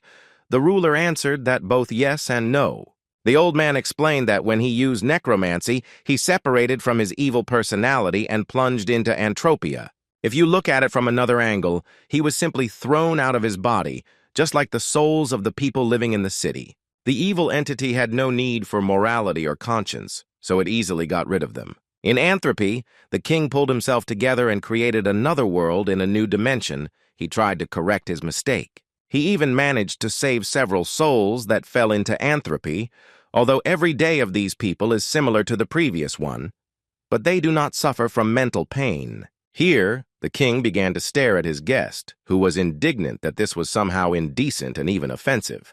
The sorcerer said thoughtfully that for the first time in 3,000 years he saw the skill of listening to instructions. Hyun-soo was dumbfounded. Hyun-soo was extremely surprised and shouted that it was not so easy to find out about this. How could he? To which the ruler only smiled mysteriously. He asked the hero not to feel insulted because they had little time. The young man replied that it would happen anyway, and then asked what happened with the time. The young man turned towards the direction where the heavenly demon usually was, and asked the teacher what to do with the king. Maybe he should hit him. But there was still no one there. Hyun-soo called out to the teacher again, after which the ruler said that he had called him here. The old man leaned to the side and muttered barely audibly that listening to instructions was exactly what he needed. The hero asked him to stop speaking in riddles and voicing things that no one understands except the speaker himself. The king explained that his evil essence kept the source of its life force separate from their body in order to live an eternal life. But the guy and another man who came from the outside world through the gate took this source, or rather, the other man took it. Now this man is looking for Hyun-soo, having become the new reincarnation of the evil force. Our hero realized that we are talking about Cho Jae-hyuk. The ruler said that he was no longer the same as he used to be, and the man's main goal was now to kill the guy. This news made the young man feel uneasy. Not only did he find himself in some strange place without a teacher, but the head of the Aegis Guild was also trying to kill him. He sat down on the ground and said that now he understood everything. He had to do what the king was suggesting as soon as possible. Without wasting a minute, the old man asked to make him his teacher. To clarify the situation, Hyun-soo began to look through his statistics. It was indicated that the teacher could be anyone. The sorcerer king was listed as an option. Meanwhile, 2 ships continued to drift in the Western Sea. One, as we remember, belonged to the Red Lion Guild, and the second to the Association. The support looked at the readings of the device and informed Lee Mi-na that the intensity of Anderson had risen to 63. The girl was alarmed. She looked at the screen and thought that all she could do at the moment was just wait here. But she was ready to give her life if the portal was affected. This decision was unshakable. Ha-Yurak just used the Firebird technique while fighting Gulag. It was her special skill. But for some reason, the monster didn't receive much damage. The girl decided to increase the pressure and use the Hellish Night spell. She still had enough energy. But this attack did not bring the desired result, only angering the enemy even more. He did not understand what kind of jokes these were. Gulag's eyes were blazing with flames. He was fierce and growled from time to time, but he was in no hurry to attack. Ha-Yurak decided to finish him off with everything she had, and with a loud cry she rushed forward, fast as an arrow. The monster took a defensive stance, putting his hands forward, clenched into fists. He was not afraid at all. The explosion was very powerful, and the huntress hurried to fly up to avoid getting damaged by her own attack. She looked down at the plumes of smoke with a tired expression, confident that the monster had been destroyed once and for all. This was not the case. The smoke began to clear, and the gulag was in place, safe and sound, and had even increased in size somewhat. The head of the Red Lion Guild was completely unprepared for this. She had spent most of her strength and was now thinking about what to do. Ha-Yurak had never before encountered an opponent that she was completely unable to damage, no matter what she could do. The king told Hyun-Soo that he spent all his strength to build this world, so in order to free people, the hero needs to study how everything works. First of all, you need to learn what mana is and master it. The guy thought it was something like the chi energy he had worked with before.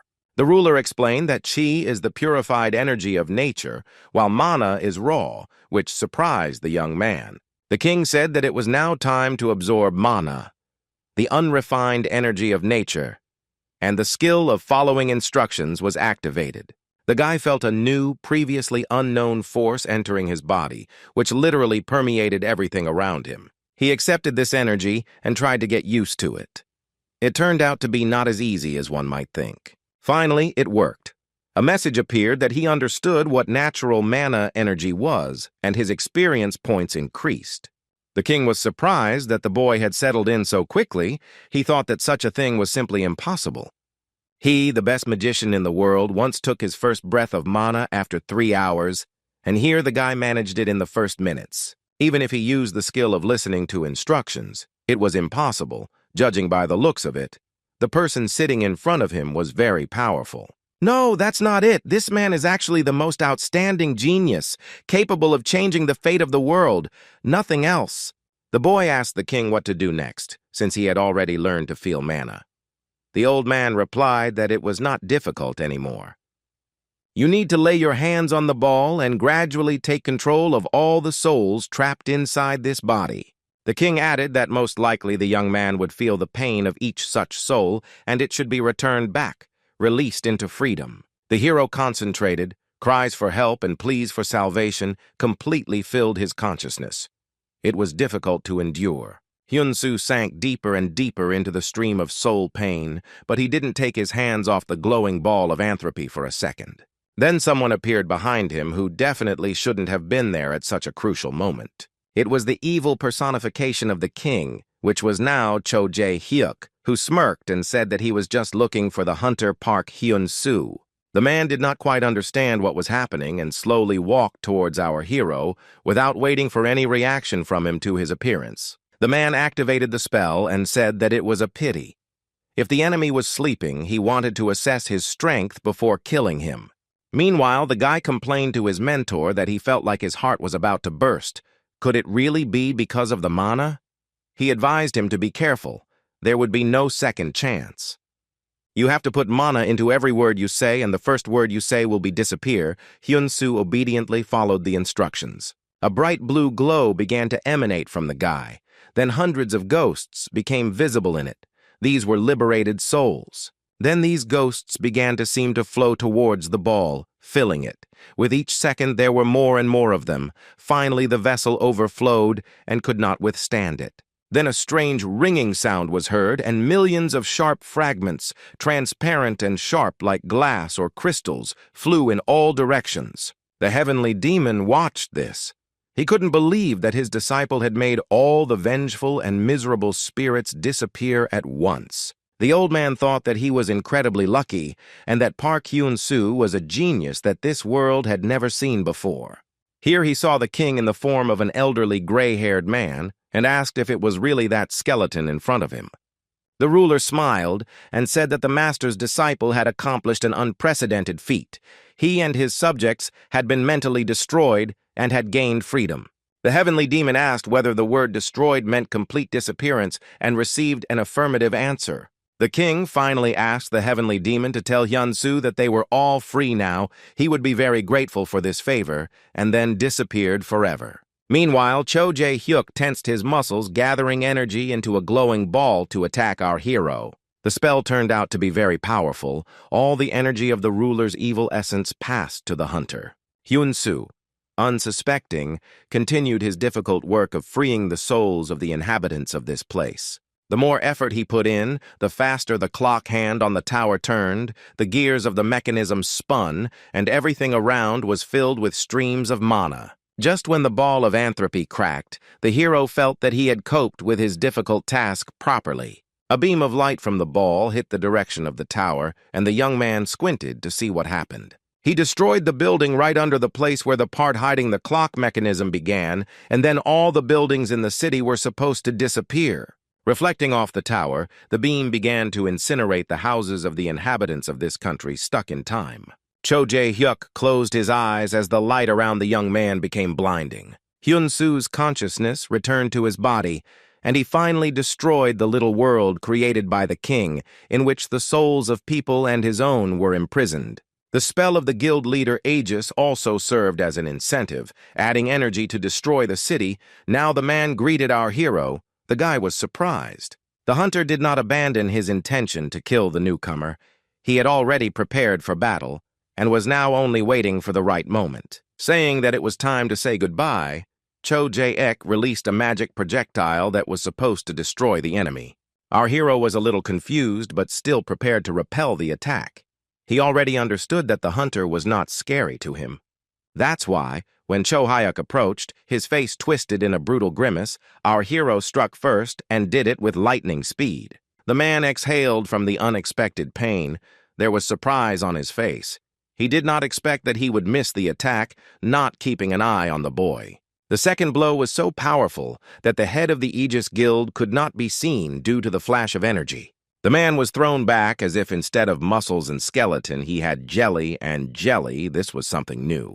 Rising, the hunter wondered in surprise how this could have happened with his new power, but then decided that he simply had not had time to use it. Hyun-soo jumped out of the tower after the enemy he had thrown out with his blow. He was going to finish what he had started right in the air. As he fell, Cho Jae-hyuk prepared to attack. He was going to show the newcomer all the power he had gained by absorbing the king's life force. The guy felt it. It turns out that the enemy really did absorb the evil energy of the sorcerer king. In that case, it was impossible to just take and let go of the former head of the Aegis Guild. Both hunters had not yet reached the ground, but were prepared for battle. Their collision happened right in the fall. Hyun-soo's fist and Cho Jae-hyuk's fist met in midair, striking at the same time. The young man proved to be stronger, the pink glow of his own attack engulfing the hunter. He grimaced in pain and annoyance, thinking that this was all just ridiculous. Now he had S-rank strength, so why did the opponent have an advantage? The next roundhouse kick made the man literally howl with anger, and he tried to counterattack. The enemy's leg prevented Cho Jae-hyuk's fist from reaching its target. The hero had a faster reaction. His face twisted in pain, and the armored glove began to fall apart. No one expected that. Another round of battle proved that the leader of the Aegis Guild couldn't even block the enemy's attack in such a state. The last blow that our hero made again threw the hunter far back, so hard that he crashed into the wall surrounding the city with an explosion of energy. At this point, his flight stopped. Cho Jae-hyuk was left hanging, imprinted on the stone, showing no signs of life. The gloves fell off, and this brought the man back to his senses. He checked if his hands were intact and began to gradually free himself from the rubble. Having freed the upper half of the body, the hunter began to pull out his legs, but this turned out to be not so easy. He didn't have time to do this before our hero launched an attack. Wasting time was absolutely not in his interests. The face of the head of the Aegis Guild was distorted by anger from the realization of his own powerlessness, and yet just recently he had rejoiced in his power. If Cho Jae-hyuk met the attack of Pierce while imprisoned in stone, then one of the crushing blows of the grain freed his limbs, throwing him back several meters. The man hit the ground several times before his body finally stopped falling. Eventually, he lay completely motionless, seemingly unconscious from the force of the blow. Hyun-soo stopped. He informed the master that he was overflowing with power. The heavenly demon guessed that it was the mana that had entered into synergy with the internal energy of Chi. The hero straightened his shoulders and said that in this state, he could defeat even Hakusen if he attacked again. The teacher admitted that this was indeed the case. The old man's face reflected the pride he felt as he watched his ward's power grow. The boy was surprised to hear the master's words that the power he now felt in him was comparable to the highest peak level of the world he had lived in before. The young man looked askance at his mentor, to which the old man asked why he was looking like that. It would break his eyes. The hero explained that he was not used to praise from his lips, and the patriarch shouted that the student was too picky. He did not like it when he was scolded, and he did not like it when he was praised either. Hyun-soo retorted that he only disliked it when the teacher became as irritable as he was now. The heavenly demon's eyes bulged out of his head. A moment later, he turned away, leaving the young man with a huge bump on his forehead from the slap. Listening to the muttering that he would never receive praise from him again, the hero looked at his hand, from which strange streams of energy were emanating. It was mana. It seemed that now he could receive the energy of nature at any moment, even without consciously controlling the process, and he lost it just as uncontrollably. The heavenly demon looked at what was happening and stated that his disciple had become a weakling again, or something like that. He explained that mana probably couldn't be used and stored for as long as ki, and then both of them felt the ground beneath them shake. Something was happening. Through the opened portal, the battle in the sea of Ka Yurak with Gulag became visible. The girl was working in her favorite technique, so the hero immediately recognized her. He froze, trying to get a better look at what was happening to understand who was winning the battle. The space continued to shake because the portal was getting bigger. What Hyun-soo saw did not make him happy. The balance of power in the battle was far from in favor of the boss. She shot up into the sky like a bird of fire, escaping the attack of a huge monster that fired a beam of energy right where the huntress had just been. The monster's attack was so strong that no armor could withstand it. The girl had to constantly dodge using acceleration. Knight asked the blonde if the Sorcerer King had really lost and fled from Anthropy, and she confirmed what he had said. He said thoughtfully that if the Gulag lost, this place would be destroyed, even though they tried to prevent that from happening. The man swore loudly and slammed the book he had been reading shut with a loud sound, which was unexpected. The girl said that Gulag would never lose. Even if the two sides of the Sorcerer King united, they would not be able to defeat him. Knight said that he had no choice. He took hold of the sword hilt and said that he would personally take care of destroying the remaining bugs. The blonde whistled happily. Gulag and Ha Yurak continued to fight. Both managed to avoid serious damage, but the hunter's strength was running out. Hyun-soo asked the heavenly demon what he thought about why the Red Lion Guild leader was suddenly here. There was no answer, but the space shook again, as if another gate had opened again, and the young man panicked a little. It was indeed a third portal within a portal, and what's more, its size was larger than all the previous ones combined. Our hero was seriously worried. He already knew very well that something like this would not bring anything good. Moreover, it was simply dangerous. Meanwhile, the sky demon looked inside and saw a desert, reporting that it seemed like this was where they started. The guy was excited. He realized that several portals were trying to gather in one place at the same time, but for what purpose, it was unclear. A voice from the side explained that this process was called overlapping, but the worst part was that the voice was completely unfamiliar. Hyun-soo turned around abruptly, screaming. Next to him stood a blonde in a raincoat, leaning on her cane umbrella. The girl said with a smile that our hero's very existence was a source of grief to her master, Night Nim. The heavenly demon worriedly reported that he could sense the energy of an overwhelming bloodlust around them. The blonde, smiling sweetly, handed the young man a glowing heart and muttered something like, "Take it." Instantly, sharp spikes appeared from under the ground, and Hyun-soo barely had time to jump back to avoid being pierced through. The guy jumped to the side, watching as the blue glow on the spikes gradually faded. The blonde was moving in his direction. It was the afterimage of the hero. He was so fast that he left it in the place where he had just been. The girl appreciated the speed. Hyun-soo used mana to instantly increase his speed and strength, earning praise from his teacher, albeit unspoken.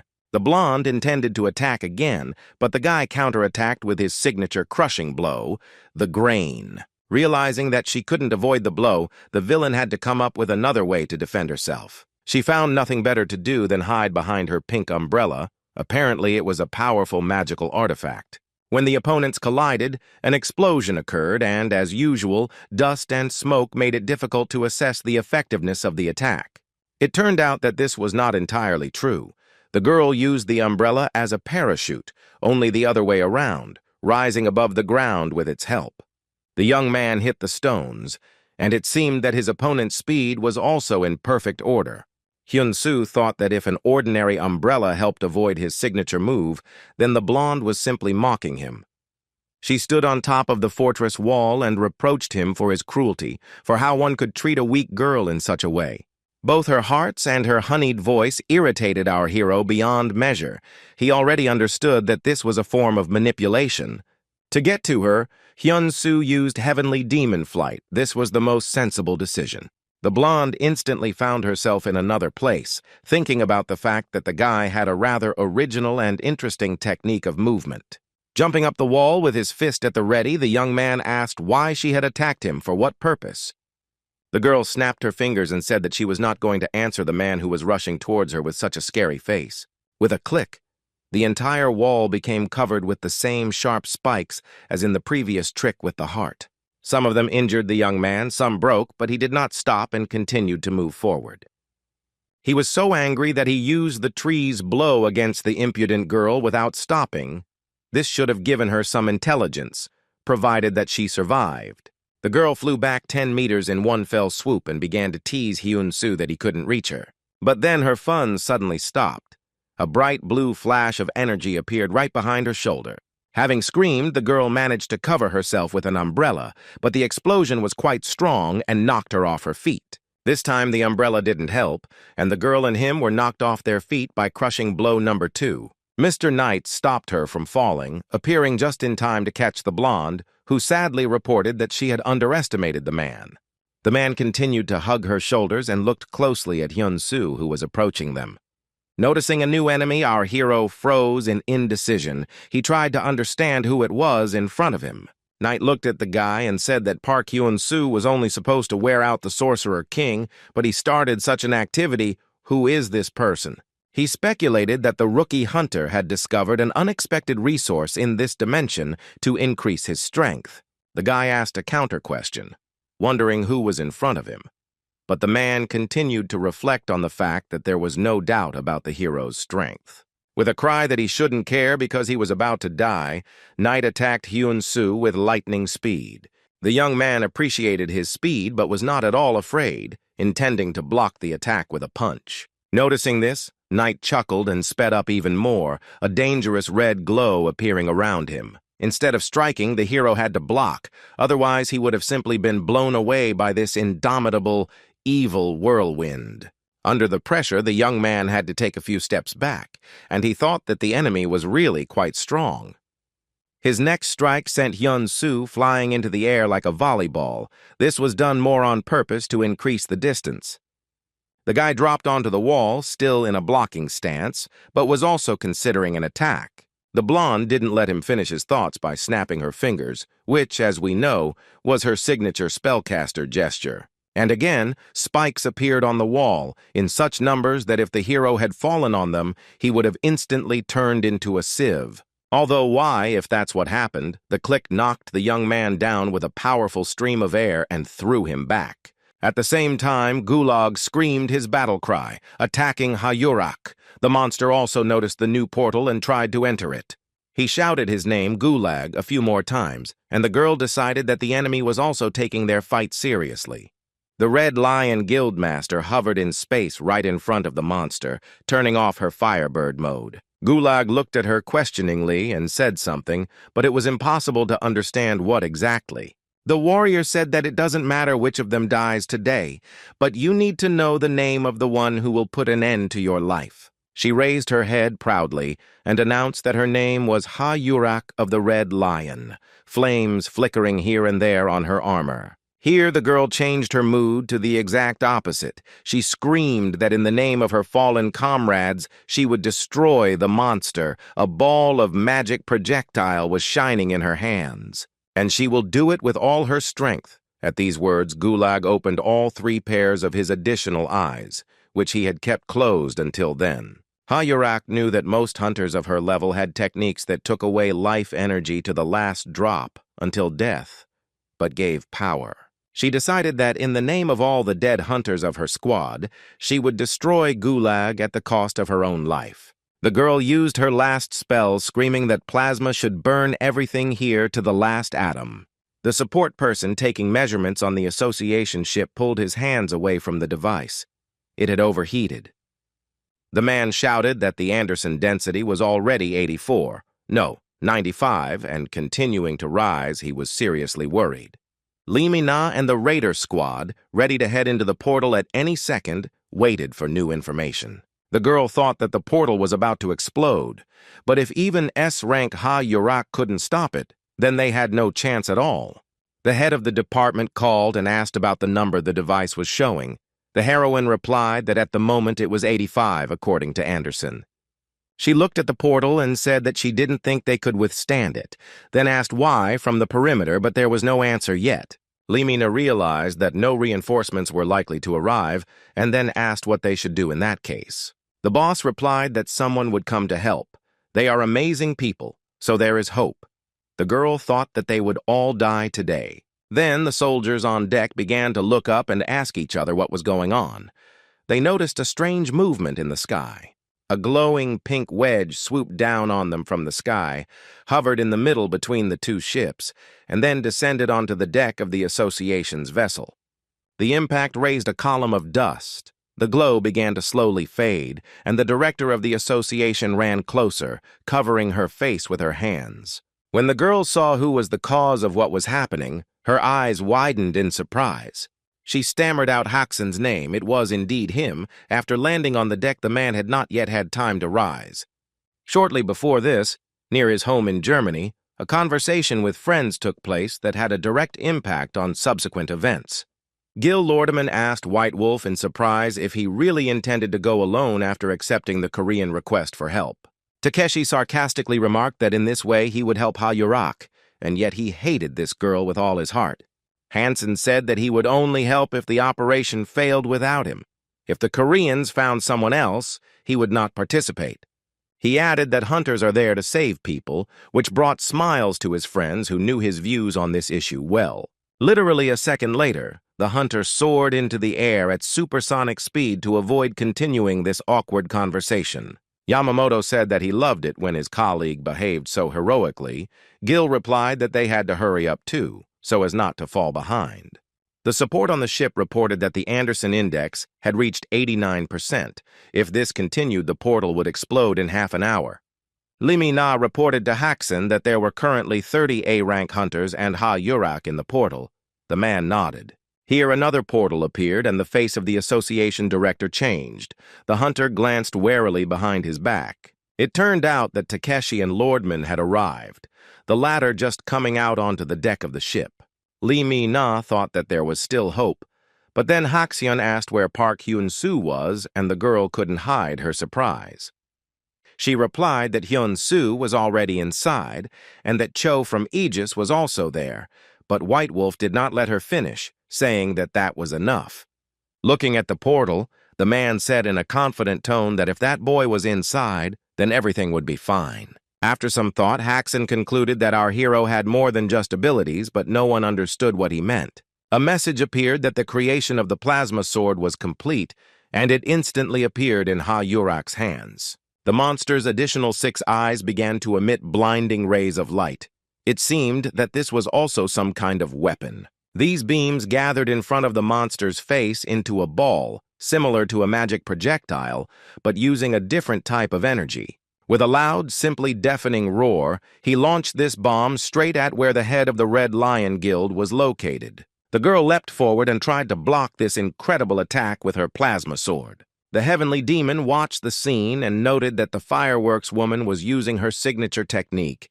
It was hard to believe that she had such powerful fire energy under her control. Then he heard a cough behind him and remembered that his student was also fighting now. Hyun-soo said that if he hadn't managed to gather his mana and chi together and then strengthened it all with defensive power, he would have already died. But even so, he had received enormous damage. The old man looked at the hero in surprise. He was a little distracted and now did not understand why he was covered in blood.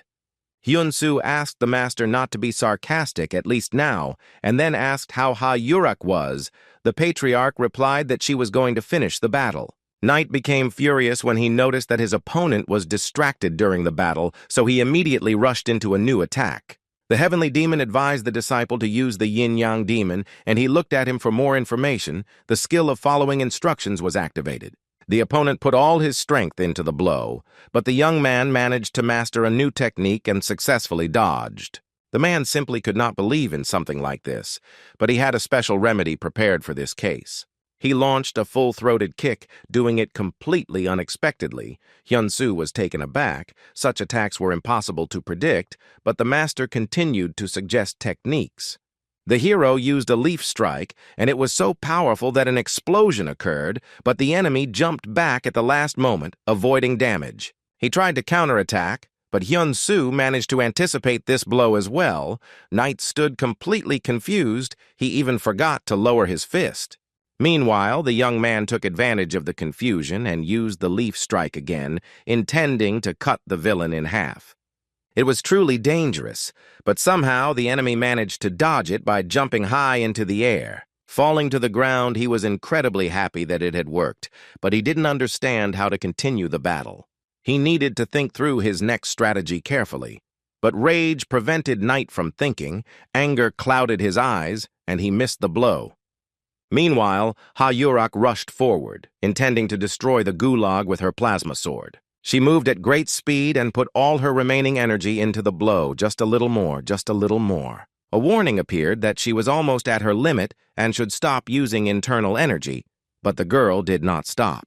Gulag, who was about to attack the enemy with a glowing magical charge again, raised his head up. He realized that death was approaching. With a loud cry, Ha-Yurak pierced the monster with her plasma sword. This was revenge for the lives of all her comrades who died in this portal. The tip of the sword entered straight into the open mouth of Gulag. He was prepared for such an ending and did not try to dodge or block the blow. The monster was defeated. She had never seen such a bright and huge flash of radiance in her life. However, this was the last thing she saw now. Ha-Yurak lost consciousness and all her energy to the last drop.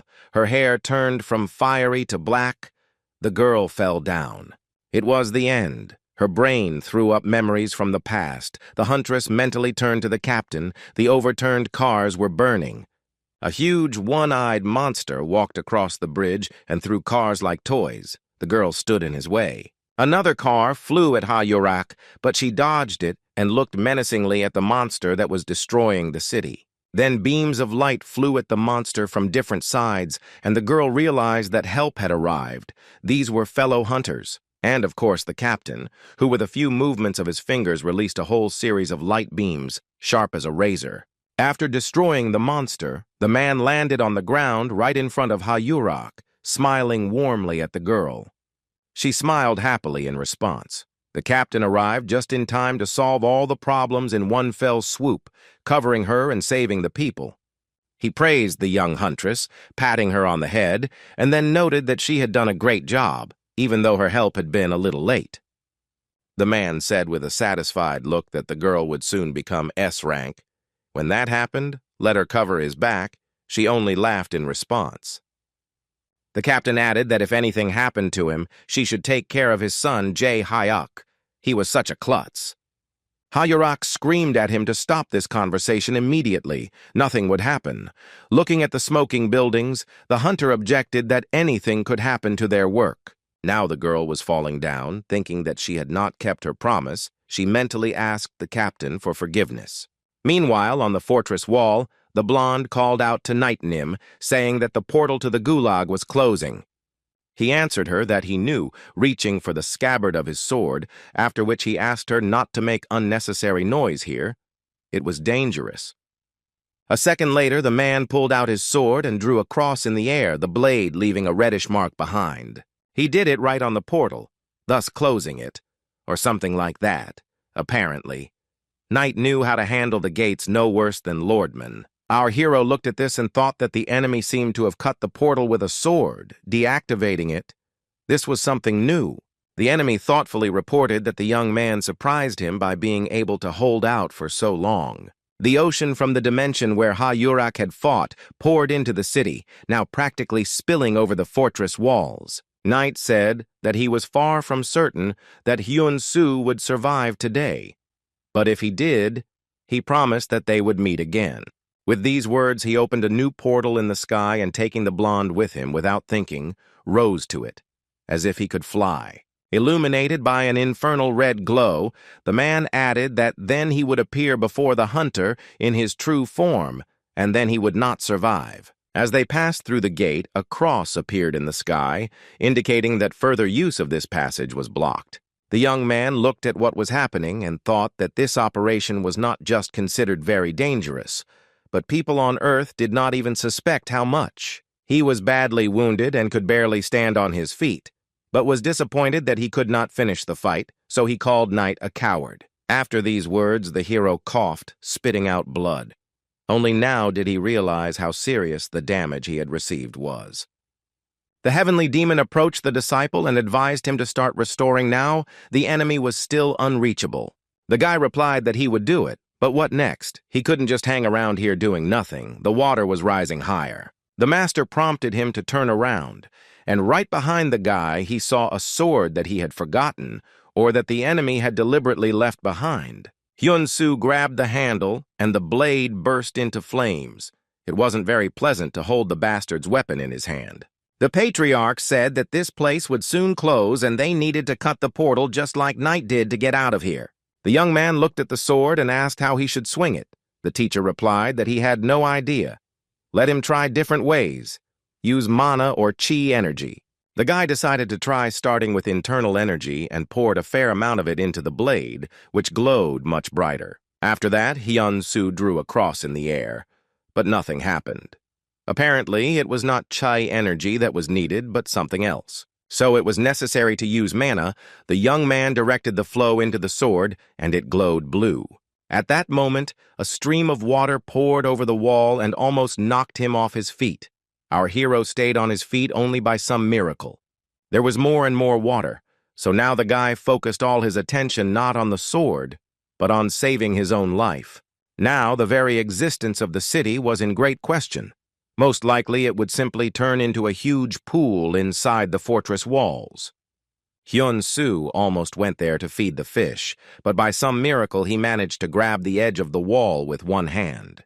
The heavenly demon watched him struggle and advised him to get out quickly. Time was running out, while he himself thought that the student was weaker than he seemed. Hanging on one hand, the boy raised the sword with the other, trying to swing it the way Knight did. He got a corresponding cross, glowing red and not disappearing from sight, which meant that the portal was activated. The gates appeared instantly. They were quite large. All that was left now was to reach them in order to move into another subspace. Having assessed the situation, the hero decided that the simplest and most reliable way would be to simply jump into the gates he had opened. That's what he did, not forgetting to take the sword with him. You never know how many more times he'll have to use this method. Since they were in the sky on this side of the gate, it took Hyun-soo quite a long time to fly to the ground, but he landed successfully on his feet. He looked around carefully. It seemed that all around was the same desert they had found themselves in at the very beginning of the operation. The sky demon darkly joked that this place looked familiar. Had he been here before? They looked up into the sky through the portal to where they came from. Only the tower was sticking out of the water. The old man explained that the world with the city had merged with the one where the firewoman fought. Hyun-soo was scared by this thought. He looked a little confused because he didn't know how Ha-Yurak's battle ended. But then he thought that the head of the Red Lion Guild was now there and shouted that they should immediately return and help her. He instantly grabbed his sword and began to draw a new portal cross to go in search of the boss. Meanwhile, Knight and the blonde returned to their luxurious palace, where they were given a proper welcome. A portal opened right in the ceiling of the reception room. Two knights stood at attention, waiting for the appearance of the master. The couple descended onto a luxurious red carpet along with a fair amount of seawater. The landing was almost soft, but both began to cough, as they had swallowed liquid while passing through the gate. Seeing that Knight was seriously injured and could barely stand on his feet, the girl immediately rushed to his aid. The man stopped her with a gesture and said that it would be unnecessary. Everything was fine. He could handle it himself. The blonde noticed that Knight had not changed his form despite the serious injuries. The promise to the king was important. It was impossible to break the order. Meanwhile, the man took off the top part of his suit in order to treat the wound, and he lay down.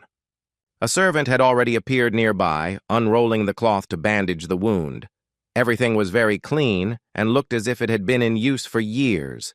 While the doctor was performing the treatment, the servants assisted, and when everything was done, the doctor assured that by tomorrow the gentleman would be completely fine. Knight didn't listen. He was thinking that he was very sorry that the Sorcerer King died, but if the overlapping portal was destroyed, the problems would get worse. The man hoped that he could fight Hyun-soo again, but he couldn't understand why the information about the hero and his actual strength were so different. At this time, a new visitor entered the room. He was wearing expensive shoes and an equally expensive suit. However, this was also a servant, or rather a secretary. He brought the master a glass of healing potion and fresh news. Knight asked if the king had contacted him. The answer was negative, but there was information about a message from the Rook. The secretary reported that he did not want to upset the gentleman, but if his plan failed, the punishment would be death. The man almost choked on the potion. He squeezed the cup so hard that it shattered into pieces, injuring his hand. These walls had not heard such choice curses for a long time.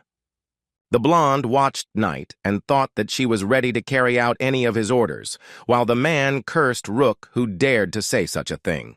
He stood up and muttered that now was the best time, because everyone else was busy with the paradise fragment and thinking only about it. The blonde looked the boss straight in the eye and asked if he really wanted to start looking for it as soon as possible. The man began to dress, saying that now the destruction of the portal did not matter. He would find it first and make Rook bow before him and regret her words. It took his partner a few minutes to digest this information, and she remained silent. He headed towards the exit and, without turning around, commanded the girl to tell Peshka that it was time to begin the search. Knight moved forward, his eyes burning with a determined fire. He dared to begin searching for the singularity in secret from the king. Sea waves splashed around the fortress walls, and powerful streams of water flowed from them into the city. Most of the buildings were almost completely underwater, with some having roofs and upper floors visible. The tower, as the tallest structure, could have remained visible, but due to the pressure of the water and previous events, its walls began to crack. A blonde stood on the balcony near the clock face and watched as the water took away the houses one by one. She thought that the stupid knight had not noticed the singularity right under his nose, and also had not appreciated Hyun-soo's strength. She leaned on the railing and told herself that she couldn't wait to see Knight lose and be punished, and there was a special reason for that. At this point, the girl started dancing and shouted that the reason was that it would be even more fun. Here a subordinate called out to her, addressing her by name, and so we learned that before us was an elephant, another chess piece. The guy bowed and said that the goal had been achieved and they had managed to find the one the lady had asked for. The girl came very close to him and put her hand on his chest, saying that the dear one was not in too much of a hurry. She hugged the guy and he snapped his fingers to show her the result of his search. Cho Jae-hyuk slowly flew into the hall through the air. Apparently he was dead or unconscious. His whole body was covered in wounds. The secretary made a characteristic gesture with his hand, and the dead body fell with a loud thud on the floor in front of the elephant. For some reason, the girl was very happy to see Cho-jae Hyuk. She began to clap her hands, showing her emotions, and said that she was happy. The boy sighed and reminded her that Jae Hyuk was dead. But it couldn't be said that this information upset the elephant too much. The beauty sat down on the floor next to the dead body and sadly noticed that the hunter lost to Park Hyun-soo even with the bracelet and gloves that she gave him. She took the dead man's face in her hands as if regretting his death and added that at least Knight's plans had gone to waste, which was already good. The subordinate did not want to watch for long as his mistress fiddled with the corpse and coldly asked what he should do next. The elephant looked at Cho-jae Hyuk and said that since he had swallowed the life vessel, he could still be useful to them, so they should take him with them. The guy nodded that he understood, put the dead man on his shoulder and activated the portal to leave the tower. As she left, Slan muttered to Park Hyun-soo that she believed in him, placing her hand on her hip and adding that she was confident that our hero would be able to find the oasis. Just at that moment, the guy and his mentor passed through another portal, but this time they also saw a desert in front of them. Instead of returning to the flooded world to find and save Ha-yurak, they found themselves time after time from portal to portal in the sands. The sky demon assumed his favorite pose, folding his arms across his chest, and commanded to try again. He liked the fireworks woman. With a shout that if that's the case, let's go, Hyun-soo again pulled out his sword and with all his might drew a cross in the air. The portal opened right in front of the young man and he prepared to take a step forward, hoping that there would be water on the other side. In the human world, in Korea, a TV in a hospital reported that a portal could explode in the West Sea right now. People began to talk fearfully, saying that in this case monsters could break out. All hope was on the Red Lion hunters, who had already arrived at the scene. At this time, Yun was sitting at the bedside of our hero's brother and telling him that Hyun-soo was simply incredible. He became a hunter and went into the portal. She added that her brother was very upset because he was bedridden and asked the boy to wake up quickly. The girl was telling how Hyun-soo was now saving people and his brother and sister were playing some kind of noisy game behind his back.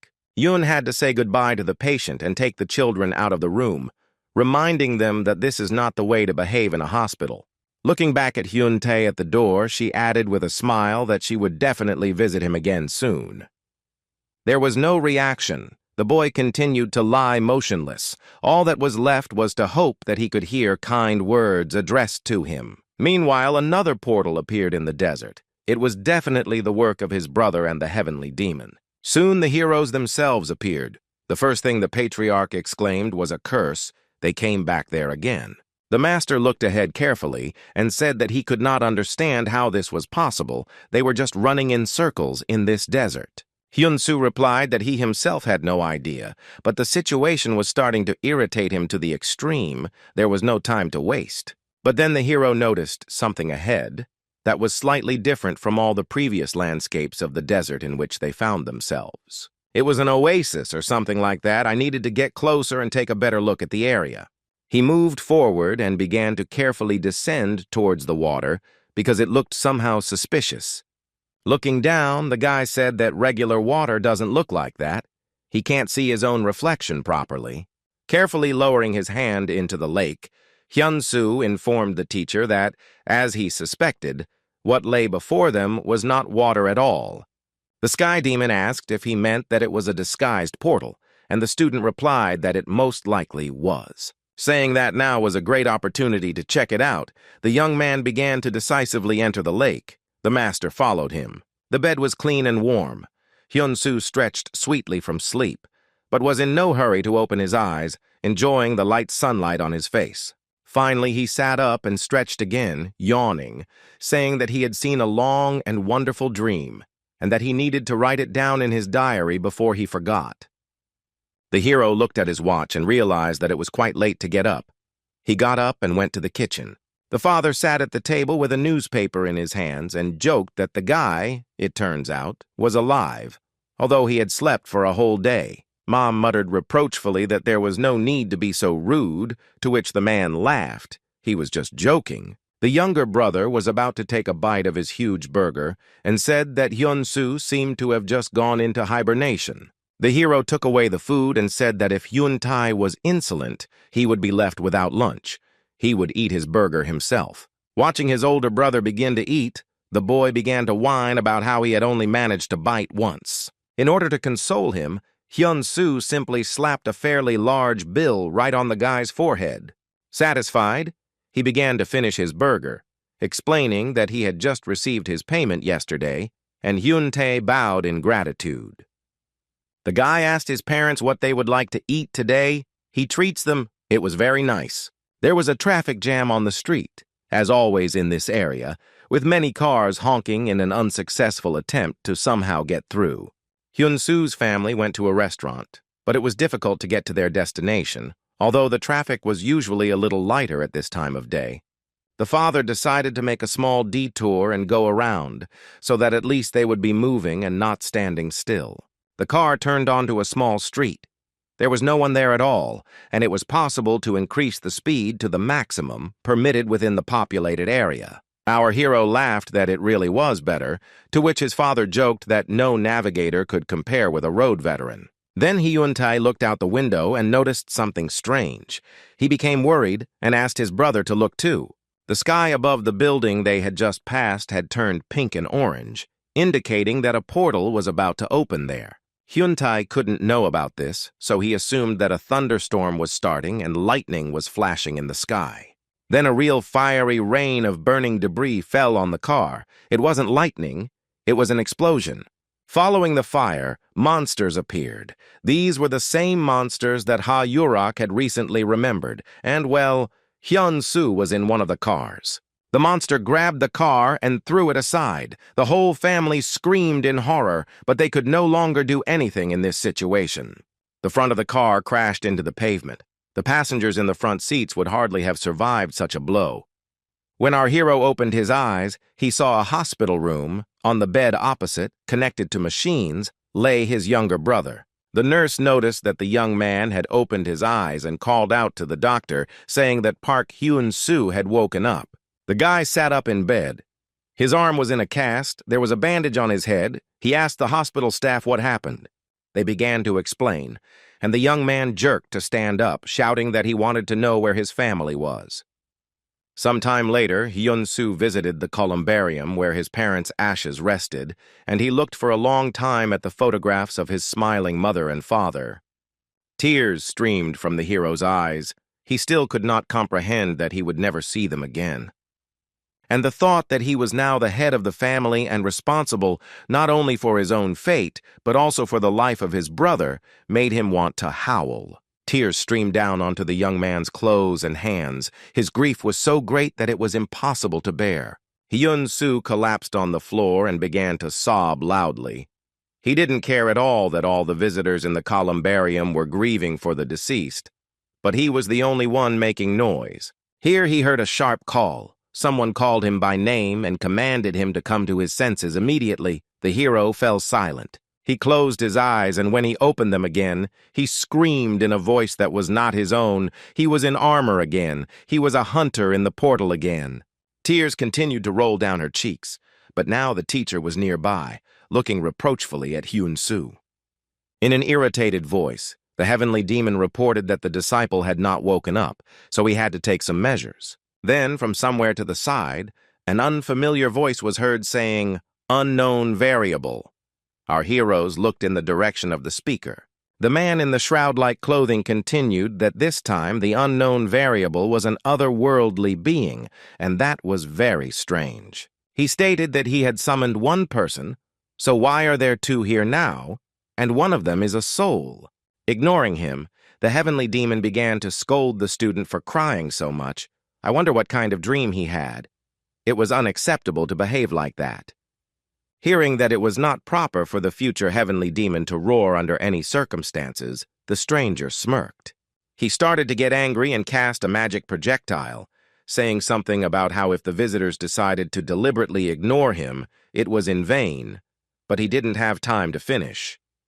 The sky demon launched a lightning-fast counterattack, and the opponent's ball flew straight toward his face. He moved just as quickly and stopped a centimeter from the tip of the man's nose, his eyes even more angry and hard than before.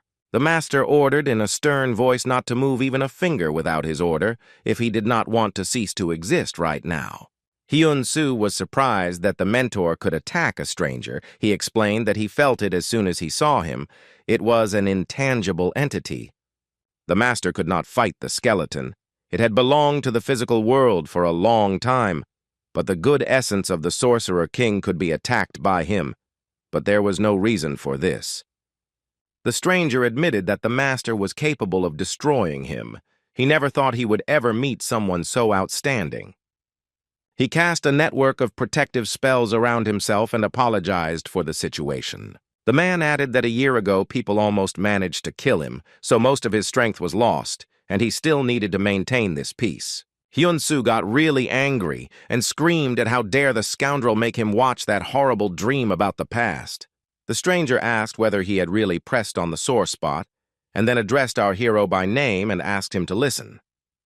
The hero thought that his thoughts were being read, to which the man replied that this is exactly what he does, and that dreams of this kind are seen by everyone who comes to this place. It shows the sweetest but also the most terrible dreams from which people will never wake up. In this way, one can obtain a precious vessel which is not valued until it is lost, but then it is too late. The stranger pointed his finger at the young man and solemnly explained that the vessel was his body. The original plan was to lure the firewoman to this place, that is, to summon her here, but the guy managed to find the oasis before her. These words hit a nerve almost as hard as the situation from before. Hyun-soo was simply seething with rage and began using mana without even noticing it.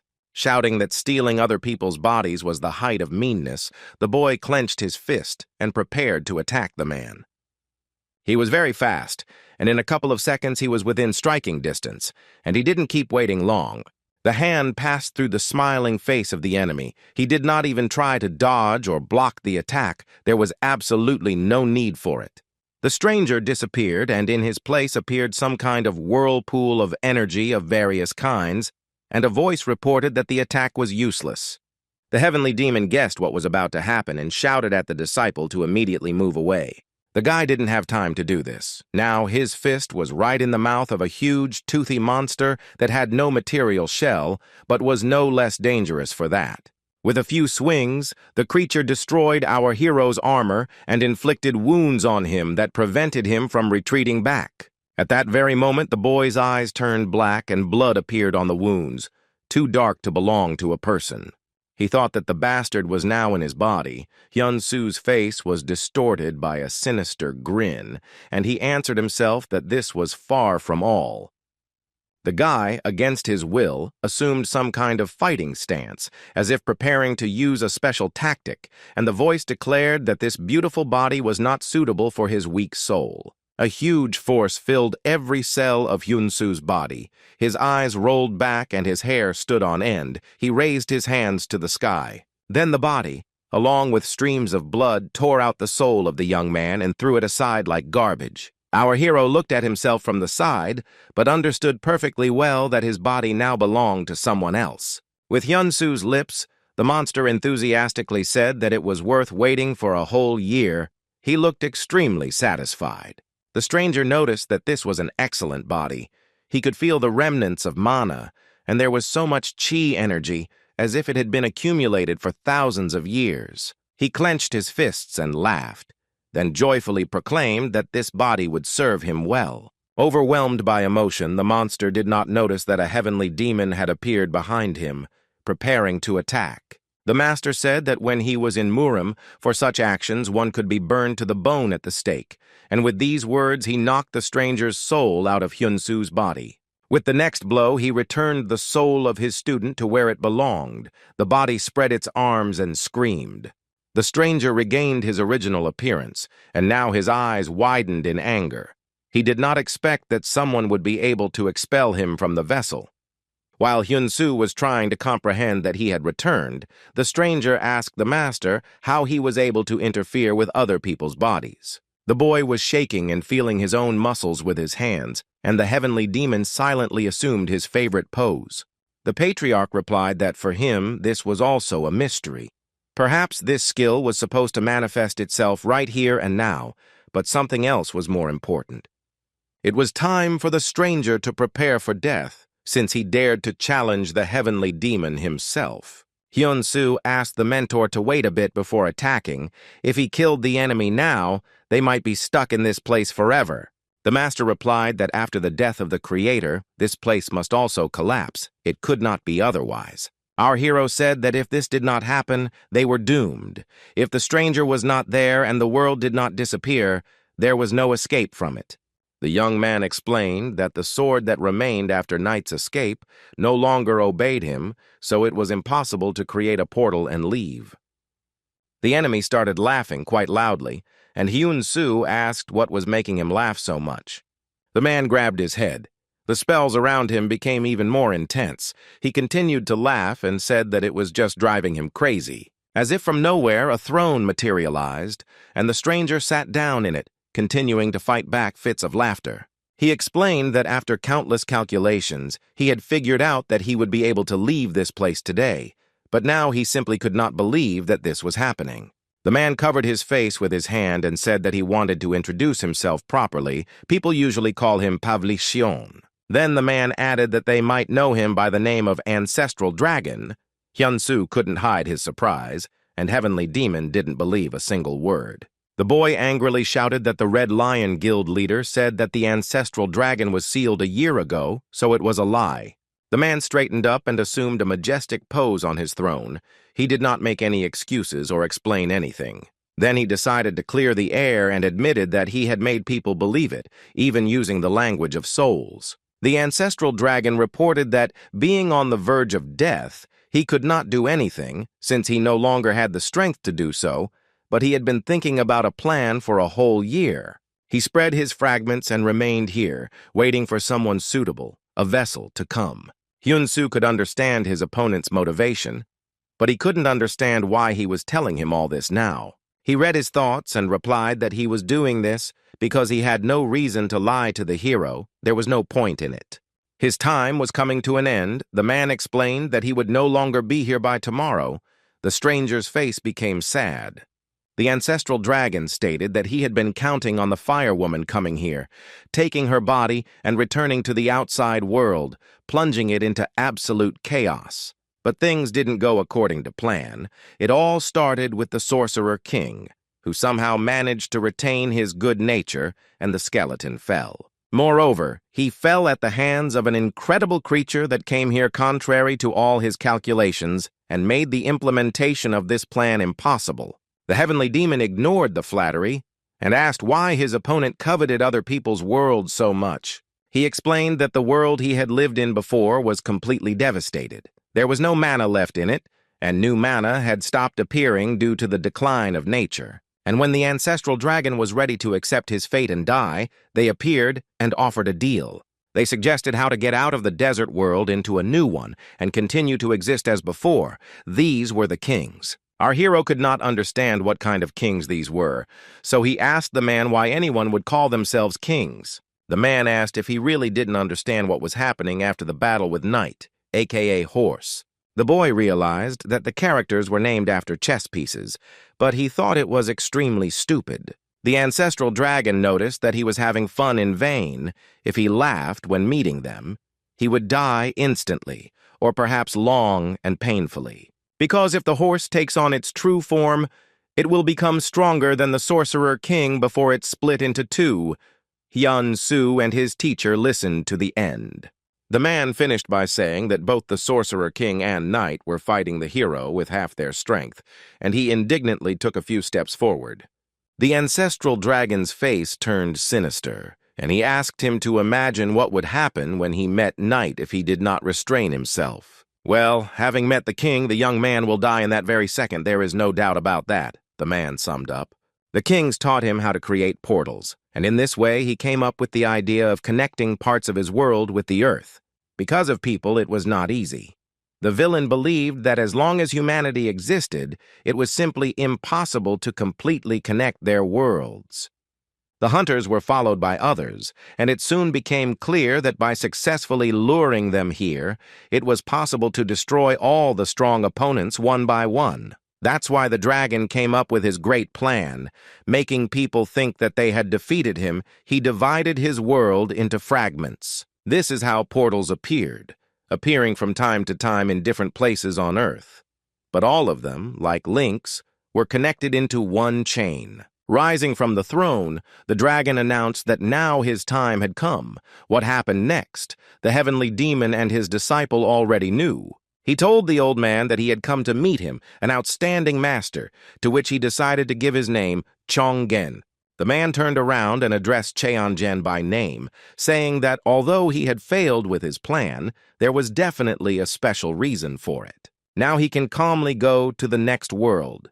Hearing this, Hyunsu became wary. He did not understand what caused such a change in mood. The stranger added that he had not closed the passage from here, so let them get out quickly. This world is ending. He heard the hunters call the operation a raid, and added that he had some good advice for the hero. Let him take a deep breath of mana when he leaves here. This is his parting gift, so to speak.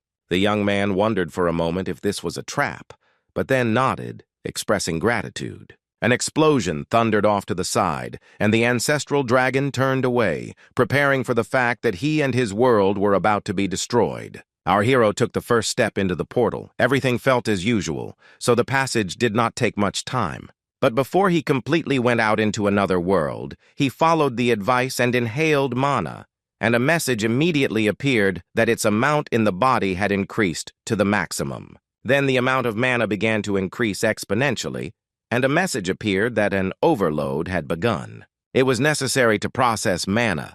The pressure was so strong that the young man could not even open his eyes. He had never worked with such a large amount of mana before, which needed to be converted into internal chi energy. It was a revelation to the guy that he could create internal energy from mana, but he tried to do it as quickly as possible. The tension was growing. Soon a feeling of fullness appeared in his body.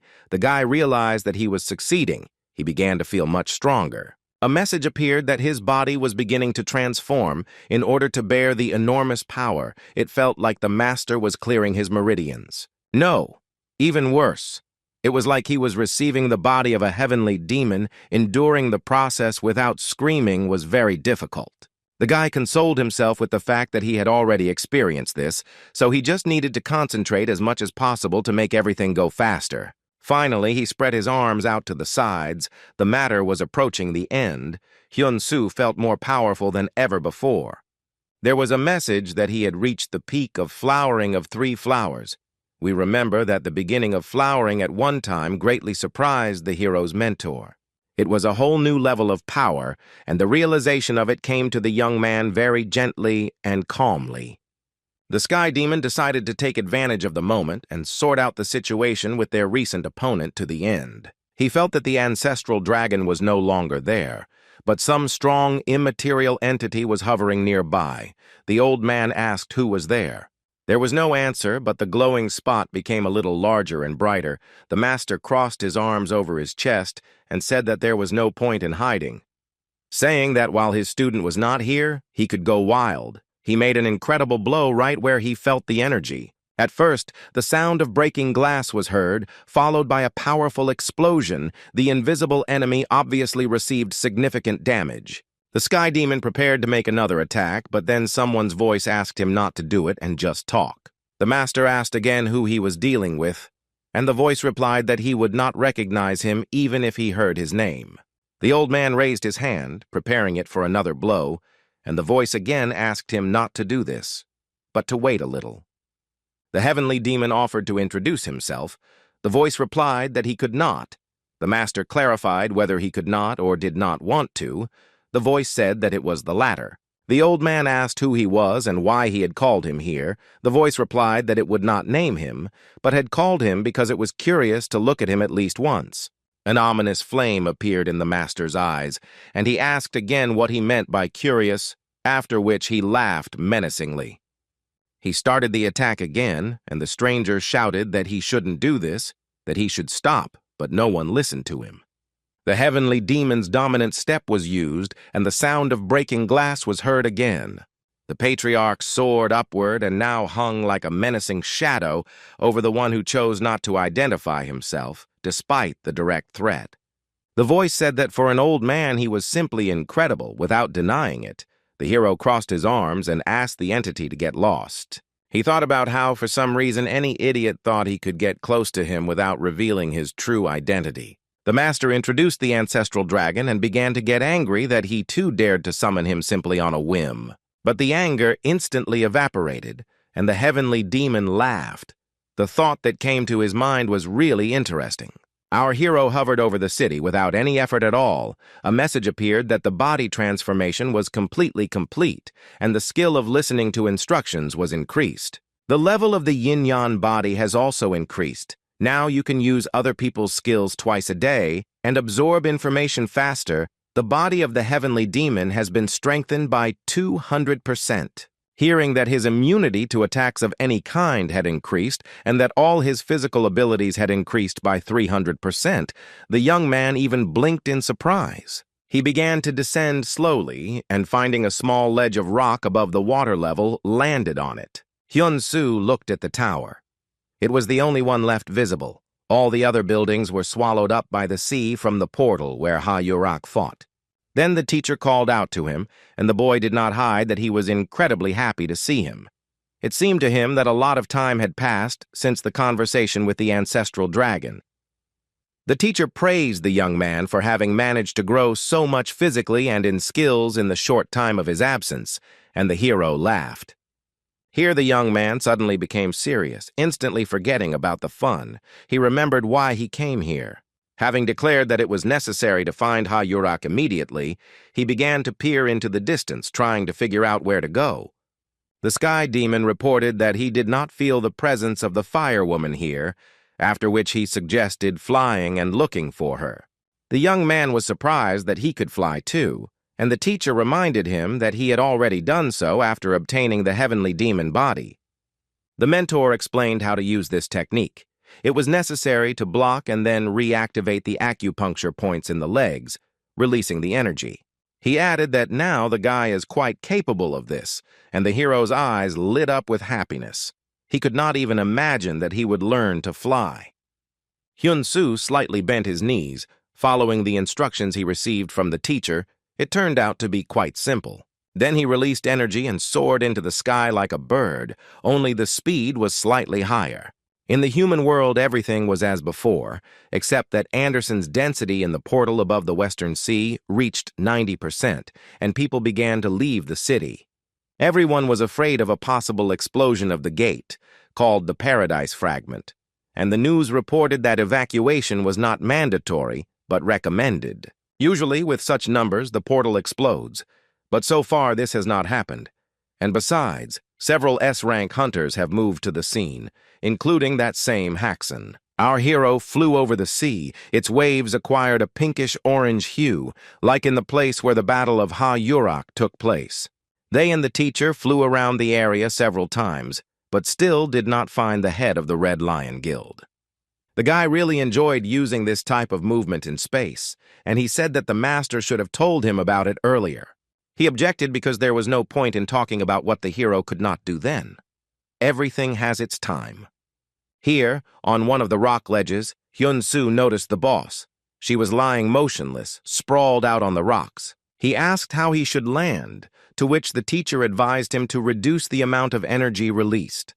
The student did it too abruptly and began to dive down, risking falling straight into the sea or crashing into the rocks. He rushed down like a comet, immediately remembering that something similar had happened to both Ha-Yurak and Haxon, but at the last moment the hunters landed on their feet. The young man failed to follow their example, but fortunately he fell not on the spot where the head of the Red Lion Guild lay, but into the water nearby. The impact was so strong that Hyun-soo, like a frog, made several jumps on the surface, but he was not a pebble. The final chord was the rock. It was necessary to learn to land better, otherwise it would not take long to die. The heavenly demon advised that he needed to better control his power. The disciple agreed and rushed towards Ha-Yurak. The girl's hair color was no longer fiery. The young man was surprised that his boss was now a brunette. The patriarch sadly noted that she had had quite a battle since she had no energy left at all. The ships of the Red Lion Guild and the Association were anchored side by side near the portal, and it began to emit a slight vibration. The support person taking measurements shouted that the device had stopped at 95 and was not increasing any further. Takeshi thoughtfully reported that this was rather strange. By all indications, it should have exploded long ago. Here, the portal vibrated again, and it became clear that something was about to emerge from it. People began to bustle about. The order was given for everyone to prepare for battle, and the hunters, each in his own way, hastened to carry it out. The S-Rank warriors took up the first line of defense, all of them completely calm but extremely focused. Li Na decided to use magic and prepared a long-range spell, lining up a string of bullets around herself. There was no need to defend herself. A woman's head began to appear from the portal, her dark hair swaying with every step, her arms hanging limply down. When Hyun-soo appeared, carrying the head of the Red Lion Guild in his arms, everyone calmed down completely. Hansen was more surprised than the others. He was irritated by this girl, but even more irritated by the fact that our hero's strength had clearly increased. The young man took a few steps along the deck and then stopped. It wasn't hard for him, but it was unusual to return to his world. Haxen, Lordaman, Takeshi, and Li Na watched him take these first steps and remained silent. The portal behind our hero began to disappear, and a message appeared that Hunter Park Hyun-soo had completed the raid. The director of the association whispered the name after the message, and her face showed that the girl was experiencing incredible relief. Finally, the huntress ran towards the guy, completely ignoring the others present. Lee began to hug Hyun-soo. She did not hide her joy that the young man survived and returned. The girl started crying and said that she was very worried that something irreparable would happen. It was very touching. Hyun-soo was embarrassed, but he found the strength to say that the most important thing now was to take care of the Red Lion Guild leader. Li Na peeled herself away from him and looked at the girl whom the hero carried out of the portal in his arms. For some reason, she had completely forgotten about her. With a trembling voice, the director of the association clarified whether it was really Ha-Yurak. It was very difficult to recognize the huntress. The girl also noticed the changed hair color and became seriously alarmed. She did not expect the guild leader to be in such a deplorable state. Then she noticed that Hyun-soo had also changed. The guy was embarrassed and laughed nervously. The support informed the others that Ha-Yurak was here. Our hero held her in his arms and caught himself feeling that he had become a different person, that he had received something great. He placed the girl on a stretcher, and just at that moment he heard someone remark that he had become much stronger. It was Haxen, and the young man asked in bewilderment what the hunter was doing here. He was seriously surprised. He nervously shouted that Haxen had a restraining order against approaching him. The White Wolf calmly repeated the words he had already said about the guy becoming stronger. Hyun-soo was calling for someone to get Haxen away from him when Gil Lordaman appeared and greeted him cheerfully. Saying that there was no need to worry so much and that he would take care of everything now, the hunter activated his friend's ability to understand and speak Korean. Haxen asked the young man what had happened in the portal, but he still did not understand how their communication was now taking place. But then he pulled himself together and said with a smile that he was an ordinary member of the guild and therefore had no right to divulge the details of the operation. Haxen guessed that the boy simply couldn't, so he replied that although he was an ordinary member of the guild, he was not an ordinary hunter, was he? The ship headed towards the shore, and the two continued to exchange barbed phrases, but there was little sense in it.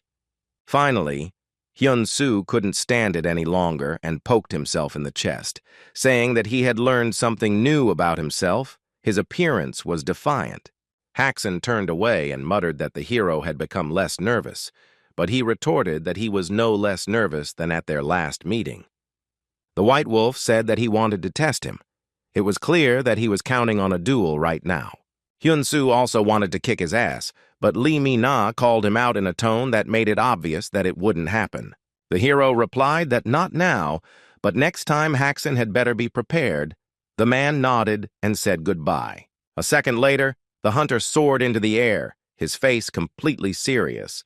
He realized that now their strength was equal, and maybe the guy had already overtaken him. Takeshi approached Hyun-soo and said that although his friend was not very polite, he was a very reliable person. He put aside all his business and rushed here because he believes that hunters are needed to protect all of humanity. The young man snorted, reminding him of his school. Yamamoto added that he also came here to fulfill his promise, but in fact, he didn't help much. Hyun-soo replied that in that case, it would be better to keep that promise until it was really needed. Takeshi went into the portal, and Lordeman said at the end that the boy could call them at any moment. They would drop everything they were doing and come back. Lee Mina looked at the gates closing behind the foreign hunters and muttered that they were probably very good people. Our hero and the other hunters on deck did not comment on this assumption, each one remaining with his own point of view. All megacities are similar to each other, skyscrapers and crazy traffic. Even at night there is no peace. Now we will be transported to exactly such a place where among millions of nightlights and the noise of the big city there was time and place for meditation. The candles burned in the circle of the spell. Everything was organized in such a way as not to distract from the process, and nothing would interfere with it. A man with snow-white hair and steel-like muscles was finishing his work of refining his internal energy. Sharp rays of pinkish-red light appeared around his head. The accumulation and restructuring of energy had reached its peak. Suddenly the stranger heard strange sounds, his eyes became angry, and an unkind light appeared in them. He stood up to his full height and, as if reading the thoughts of the man who entered before he voiced them, asked if it was really Park Hyun-soo again. The man's name was Raven Ordeman. A secretary named Sherry confirmed the guess of the S-rank hunter, who held the first place in the ranking and was also the head of the portal department. The girl also added that the hunters had completed the raid. Raven's face became completely angry. Then the girl remembered something else, but did not say anything, because she noticed a terrible scar right on her boss's chest. He apologized and asked not to pay attention to it, promising to be more careful next time. The hunter began to get dressed, and they left the room into the corridor. Sherry said that she was sure that Hyun-soo was the singularity. Raven replied that he thought so too. The man began to put on an expensive watch, and the secretary chose a tie for him. Taking a red one, she asked if it was too provocative. The girl began to tie it, and Raven said that he really hoped that the second singularity would join them soon. 2 years ago, on the day of the invasion, their squad saw an image. Then no one understood what kind of vision it was. But now the situation has begun to clear up. It was an image of hope and great evil that would come in the future, and a hope that came at the cost of the captain's life. It was Desky, the dragon of the apocalypse, and the hunters had to work hard just to save this world. The vision also showed an image of 3 singularities that would fight this great monster. Raven said he needed to go to Korea. Sherry asked if he really intended to go there in person. The boss explained that he didn't want anyone to make the first move instead of him, so yes, he would go himself. Then someone from behind said that he would go too. The young man asked with an impudent look how the teacher dared to forget about him. It was Isaac, a 17-year-old boy who became the first singularity. In Korea, there was a rally against the government, the main slogan of which was the idea that people also have the right to know the truth.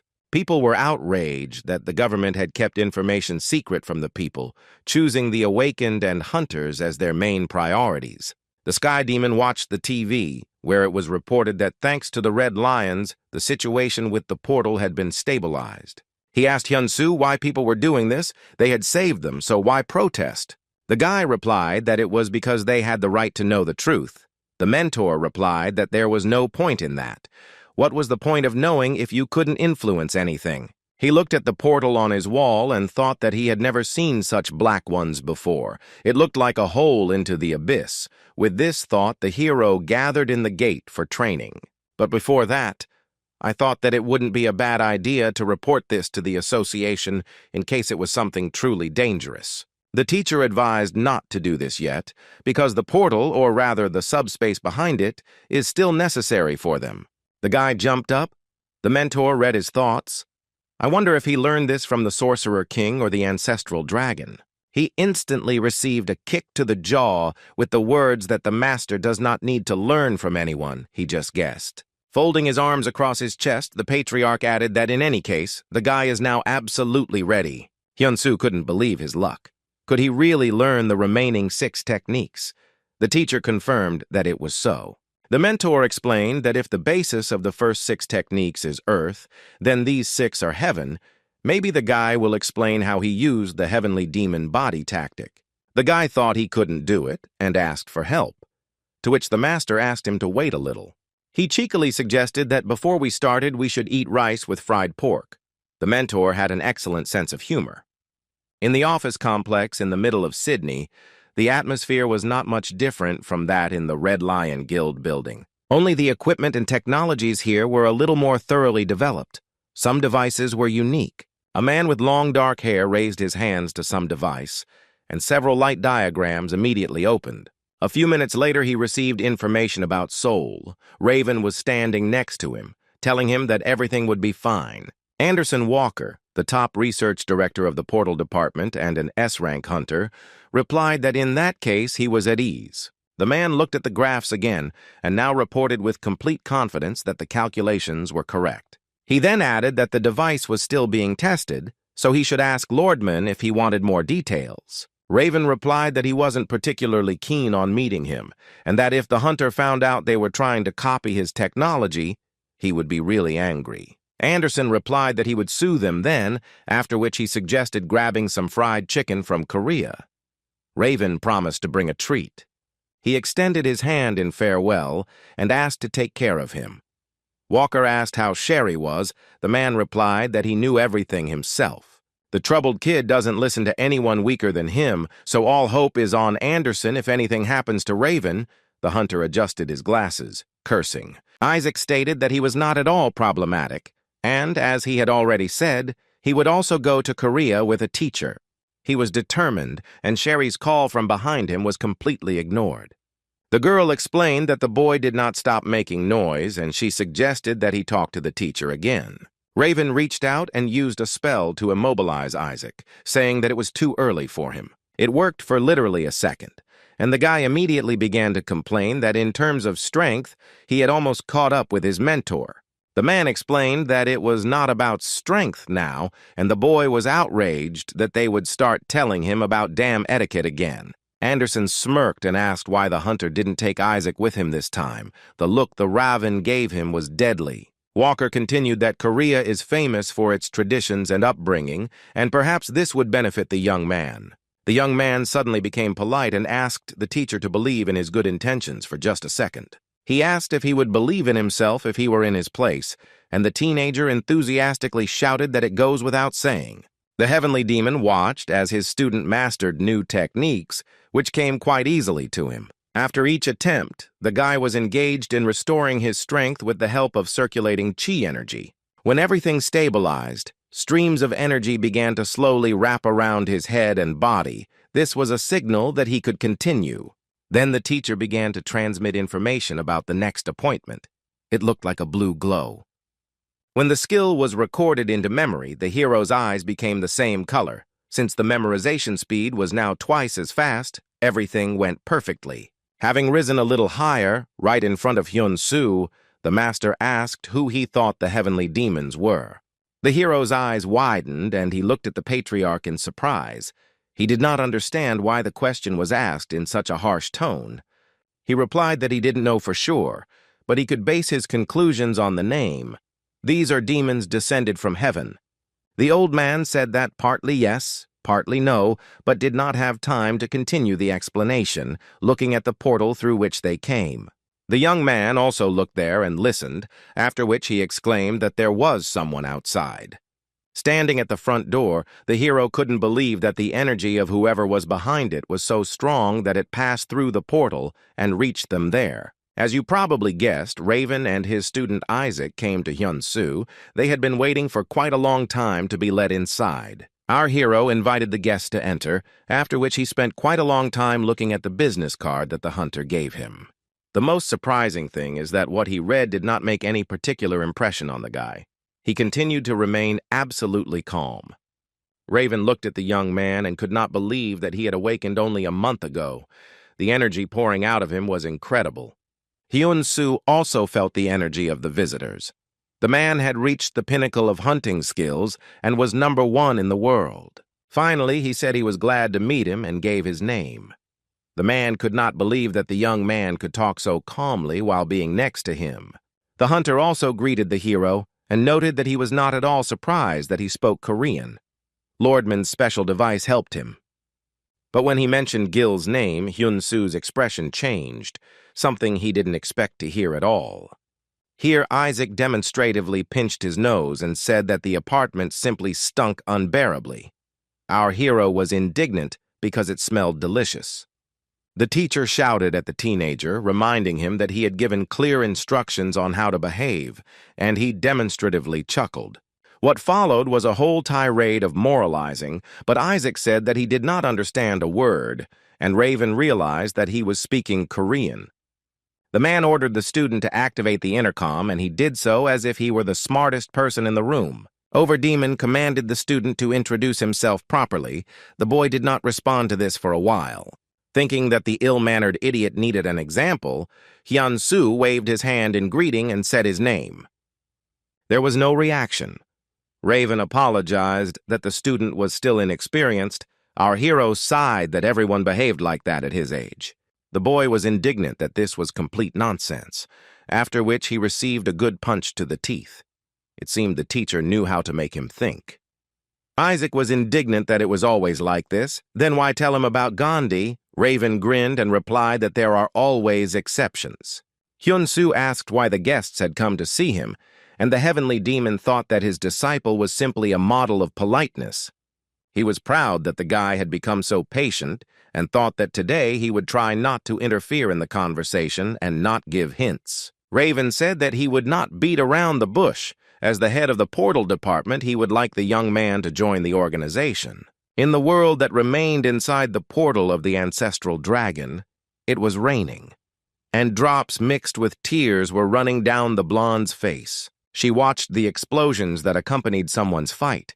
The blows were so strong that fragments of stones flew at the girl. Knight, aka Horse, was lying on the ground in a puddle. An enemy was approaching him, ready for another attack, as evidenced by the streams of energy around his fists. The man, apparently Rook, said that he was carrying out the king's will, and then began to rub his hands together.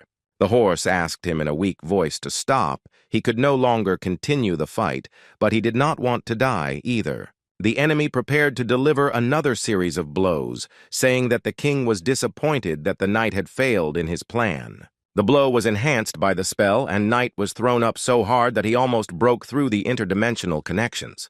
The man flew into the sky like a discarded toy. It seemed that he was already unconscious or even dead.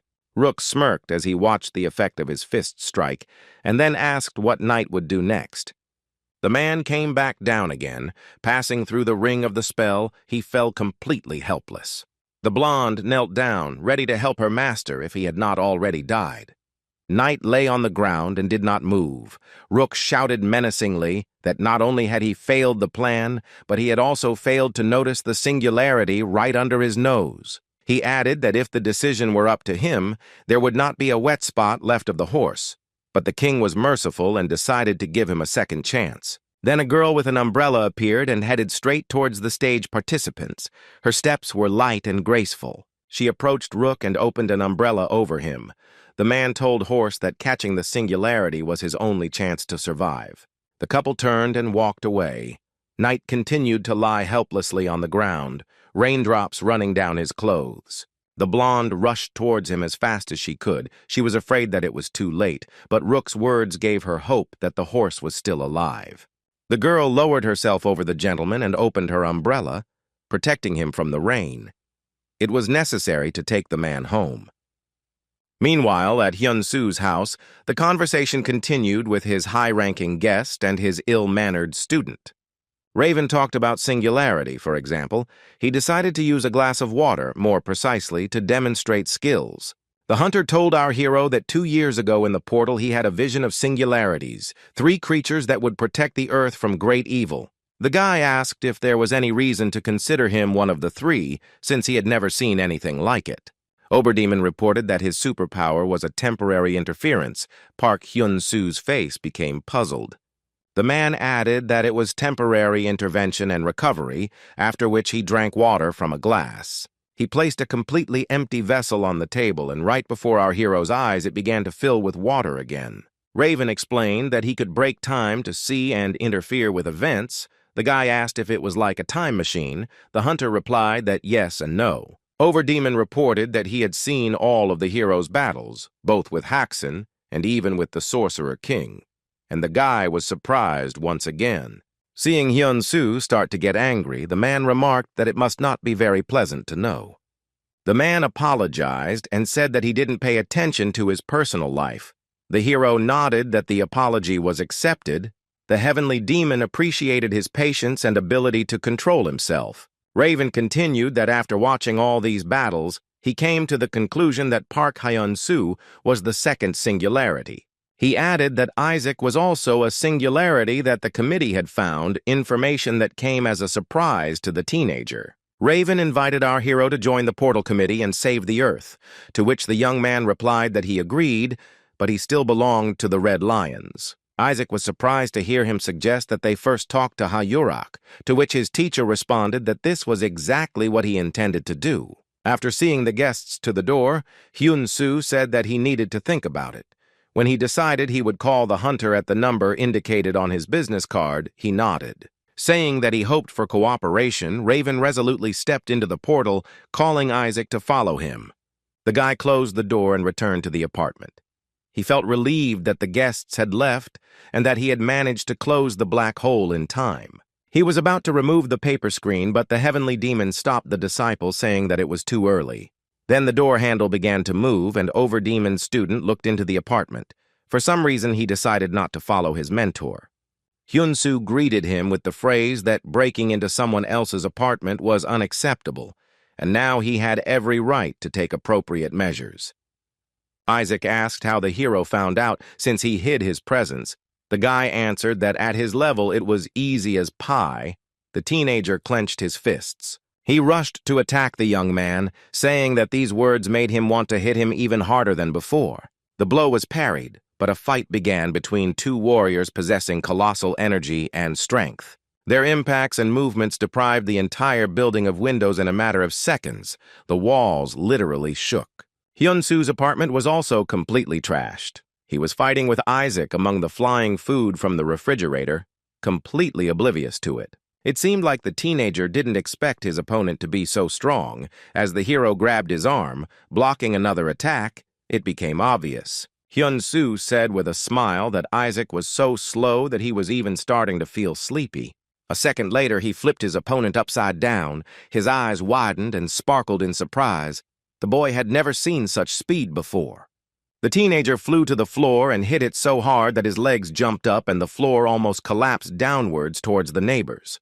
In the luxurious palace that had become the horse's refuge, the blonde was finishing the bandaging. She felt so sorry for the gentleman that tears kept rolling down her cheeks. The girl was afraid to even touch the wounds that the ruthless bastard Rook had left on Night. Then the elephant entered the room and said that there was no need to worry too much about the horse's groans. He was actually a malingerer. The guest was in a wonderful mood. She greeted us cheerfully and enthusiastically, waving her hand for added joy.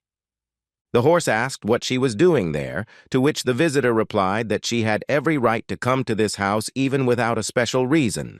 She sat down in a chair and said that she came to see the aftermath of the fight with Rook. The blonde wanted to be indignant, but Knight stopped her with a wave of his hand. The horse said that the punishment was from the king.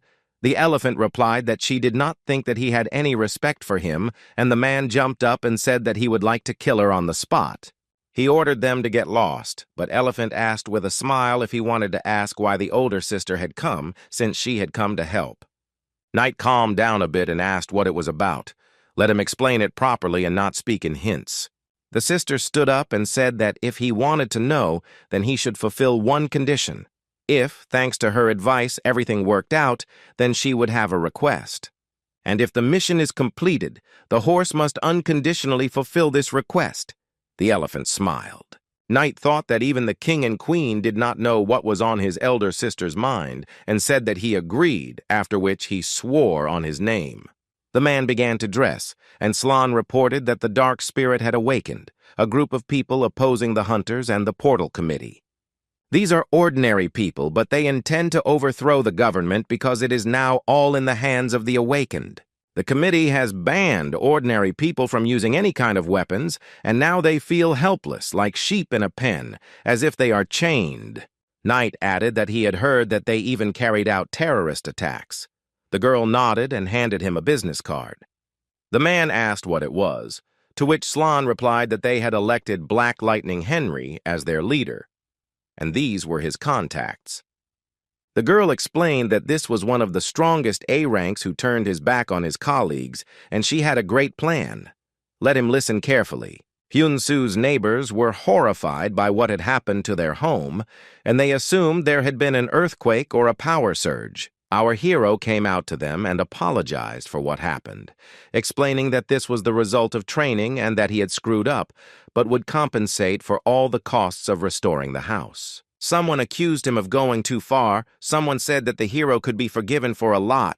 The guy promised that he would immediately put everything in order. The neighbors agreed and offered to go inside so that they could assess the damage. They were a little scared. Hyun-Soo felt very awkward and annoyed that he had caused so much trouble to people because of some idiot. He looked at the house and thought that since he couldn't move anywhere because of the portal, maybe it made sense to buy the entire building. The master suggested engraving the sign of the heavenly demon on the roof and black dragons on each pillar. But before cleaning anything up, the student and his mentor had something very important to do that could not wait. The young man treated the patriarch to pizza. This was the first time the heavenly demon ate Italian food. He noted that the dish was interesting, but he still liked the rice with fried pork a little better. The teacher asked how many delicacies there were in this world, and Hyun-Soo promised him that he would let him try them all. Then they heard a loud sigh. It seemed that Isaac was starting to come to his senses, or it was the smell of pizza that had this effect on him. Our hero wiped his hands and looked at the teenager, asking how he felt. He had slept for a very long time. Hyun-Soo offered Isaac a pizza and asked him why he attacked him. If he continued like this, he wouldn't live long. The teenager realized with horror that he had lost. He asked if this was true, and the owner of the house said that he had lost everything. Isaac shouted indignantly that he couldn't lose to someone of his level, and the young man snorted contemptuously. The heavenly demon explained to the student that apparently this teenager had his own history that influenced his actions and thoughts. Our hero laughingly replied that everyone had one, which puzzled the guest, because it looked like he was talking to himself. Isaac asked where he was looking and who he was talking to. Hyun-Soo covered his mouth, realizing that he had almost gotten caught. He waved his hand and said that it didn't concern the boy, who responded by calling the young man a fucking nutcase. At that very moment, the teenager jumped to his feet, intending to attack, and shouted that he offered to fight again. Nothing came of this plan, because just at that moment the doors opened and Raven appeared, shouting what the hell the student was doing here. He apologized to Hyun-Soo, saying that he was truly sorry, and our hero hastened to assure that everything was completely fine. The teacher demanded that Isaac also apologize immediately. The boy tried to explain something. No one listened to him. Overdemon shouted that this had to be done from the heart and immediately, according to all the rules. The teenager sighed and bowed, saying that he was asking for forgiveness. Hyun-Soo smiled and nodded, showing that everything was okay. Yelling that it was time to leave, Raven literally kicked the student through the portal to Sydney. Finally, he reminded the hunter that he would wait until he contacted him. Our hero replied that he would definitely do so, after which he said goodbye. He had almost entered the apartment when Overdemon suddenly swore and said that he had completely forgotten to tell him something else. The Portal Affairs Committee officially recognized Hyun-Soo as an S-rank hunter. Raven congratulated the young man, who stood there half dead from surprise. Half immersed in the portal, the man waved his hand, saying that the birth of an S-rank hunter would be a celebration for all of humanity. When the guest disappeared, the guy looked at his hands as if they no longer belonged to him. He never thought that something like this would happen. The heavenly demon called out to him, telling him that it was time to stop fooling around and that it was time to train properly. As they passed through the portal, the master explained that the remaining 6 crushing blow techniques were all about tearing apart the heavens. The mentor revealed the most important secret. The meaning of the existence of heavenly demons is to kill gods. The young man exhaled loudly and asked if it was really possible to kill gods in principle. The mentor replied that he had previously thought that this was a fantasy, but then he realized that the gods were strong opponents that he would have to face sooner or later. Fighting them requires mastery of all the techniques, energy, and knowledge collected by the heavenly demons throughout time. Hyun-soo became serious and thought that this was what it really meant to be a heavenly demon. Without further ado, the master began to show the last 6 of the heaven-destroying crushing blows. The first technique is called Cloud-Scattered Sky, and it is designed to deal massive damage. Hyun-soo felt an incredible pressure. He knew that his teacher was strong, but sometimes the old man's power frightened the hero. The heavenly demon rose up, concentrating all of his energy into his raised hands, looking like a true demon. Then the patriarch dropped his hands sharply downwards, and there was an explosion of such force that if they had been in the guy's room, all that would have remained of the building would have been a crater in the ground. There was a message that the young man had mastered the technique by 37%, and he immediately decided to repeat the technique. It was weaker, but it worked.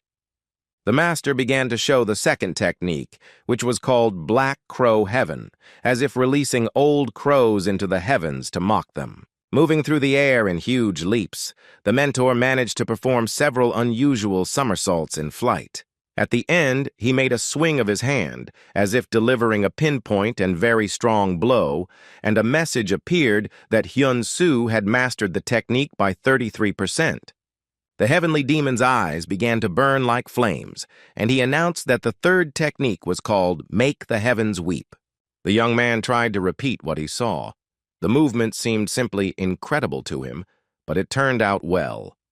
Especially after he managed to synchronize his mana and his internal chi energy, the master was pleased with the student. The heavenly demon showed another move to strike the heavens with lightning. Hyun-soo thought that if someone like the old man became the enemy of the hunters, the world would turn upside down. The fourth technique is a combination of fallen heaven and lightning from the sky. It looked very spectacular.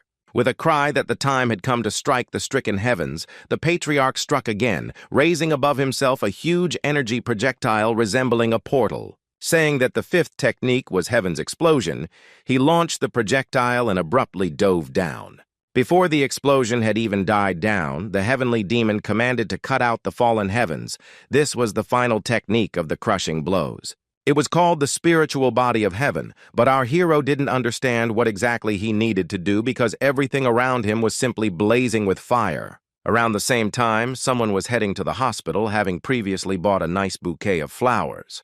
Hayarak approached the mirror in the room. What she saw there upset the girl to the extreme. She burst into tears and turned to the wall, thinking that she was a lousy leader who had lost so many people during the operation. There was a knock at the door, and Lee Mi-na was standing on the threshold, asking her little sister to come in. This was the first time she had used such an address. She slowly walked into the room and carefully said that she had arrived as soon as they reported that Ha-yurak had woken up. Her friend said that she liked the address sister. This confused the head of the association a little, and she explained that she was simply very glad to see the girl conscious. The head of the Red Lion Guild reported that she could not use her abilities. They had disappeared. Her friend tried to console her by suggesting that it was temporary. Ha-yurak asked if everything was okay. Lee Mi-na replied that they took care of the fragment, and Hyun-soo became a national hero. The boss snorted. He didn't come to her. The friend said that since Raven came to the guy, the hero did not take any action. This upset Ha-yurak even more. The building where our hero lived had new window panes that sparkled in the sun and looked brand new. Hyun-soo followed his teacher through the portal into the room, his face slightly puzzled. But it was necessary to find out how much stronger he had become. The heavenly demon replied that he should dream another time.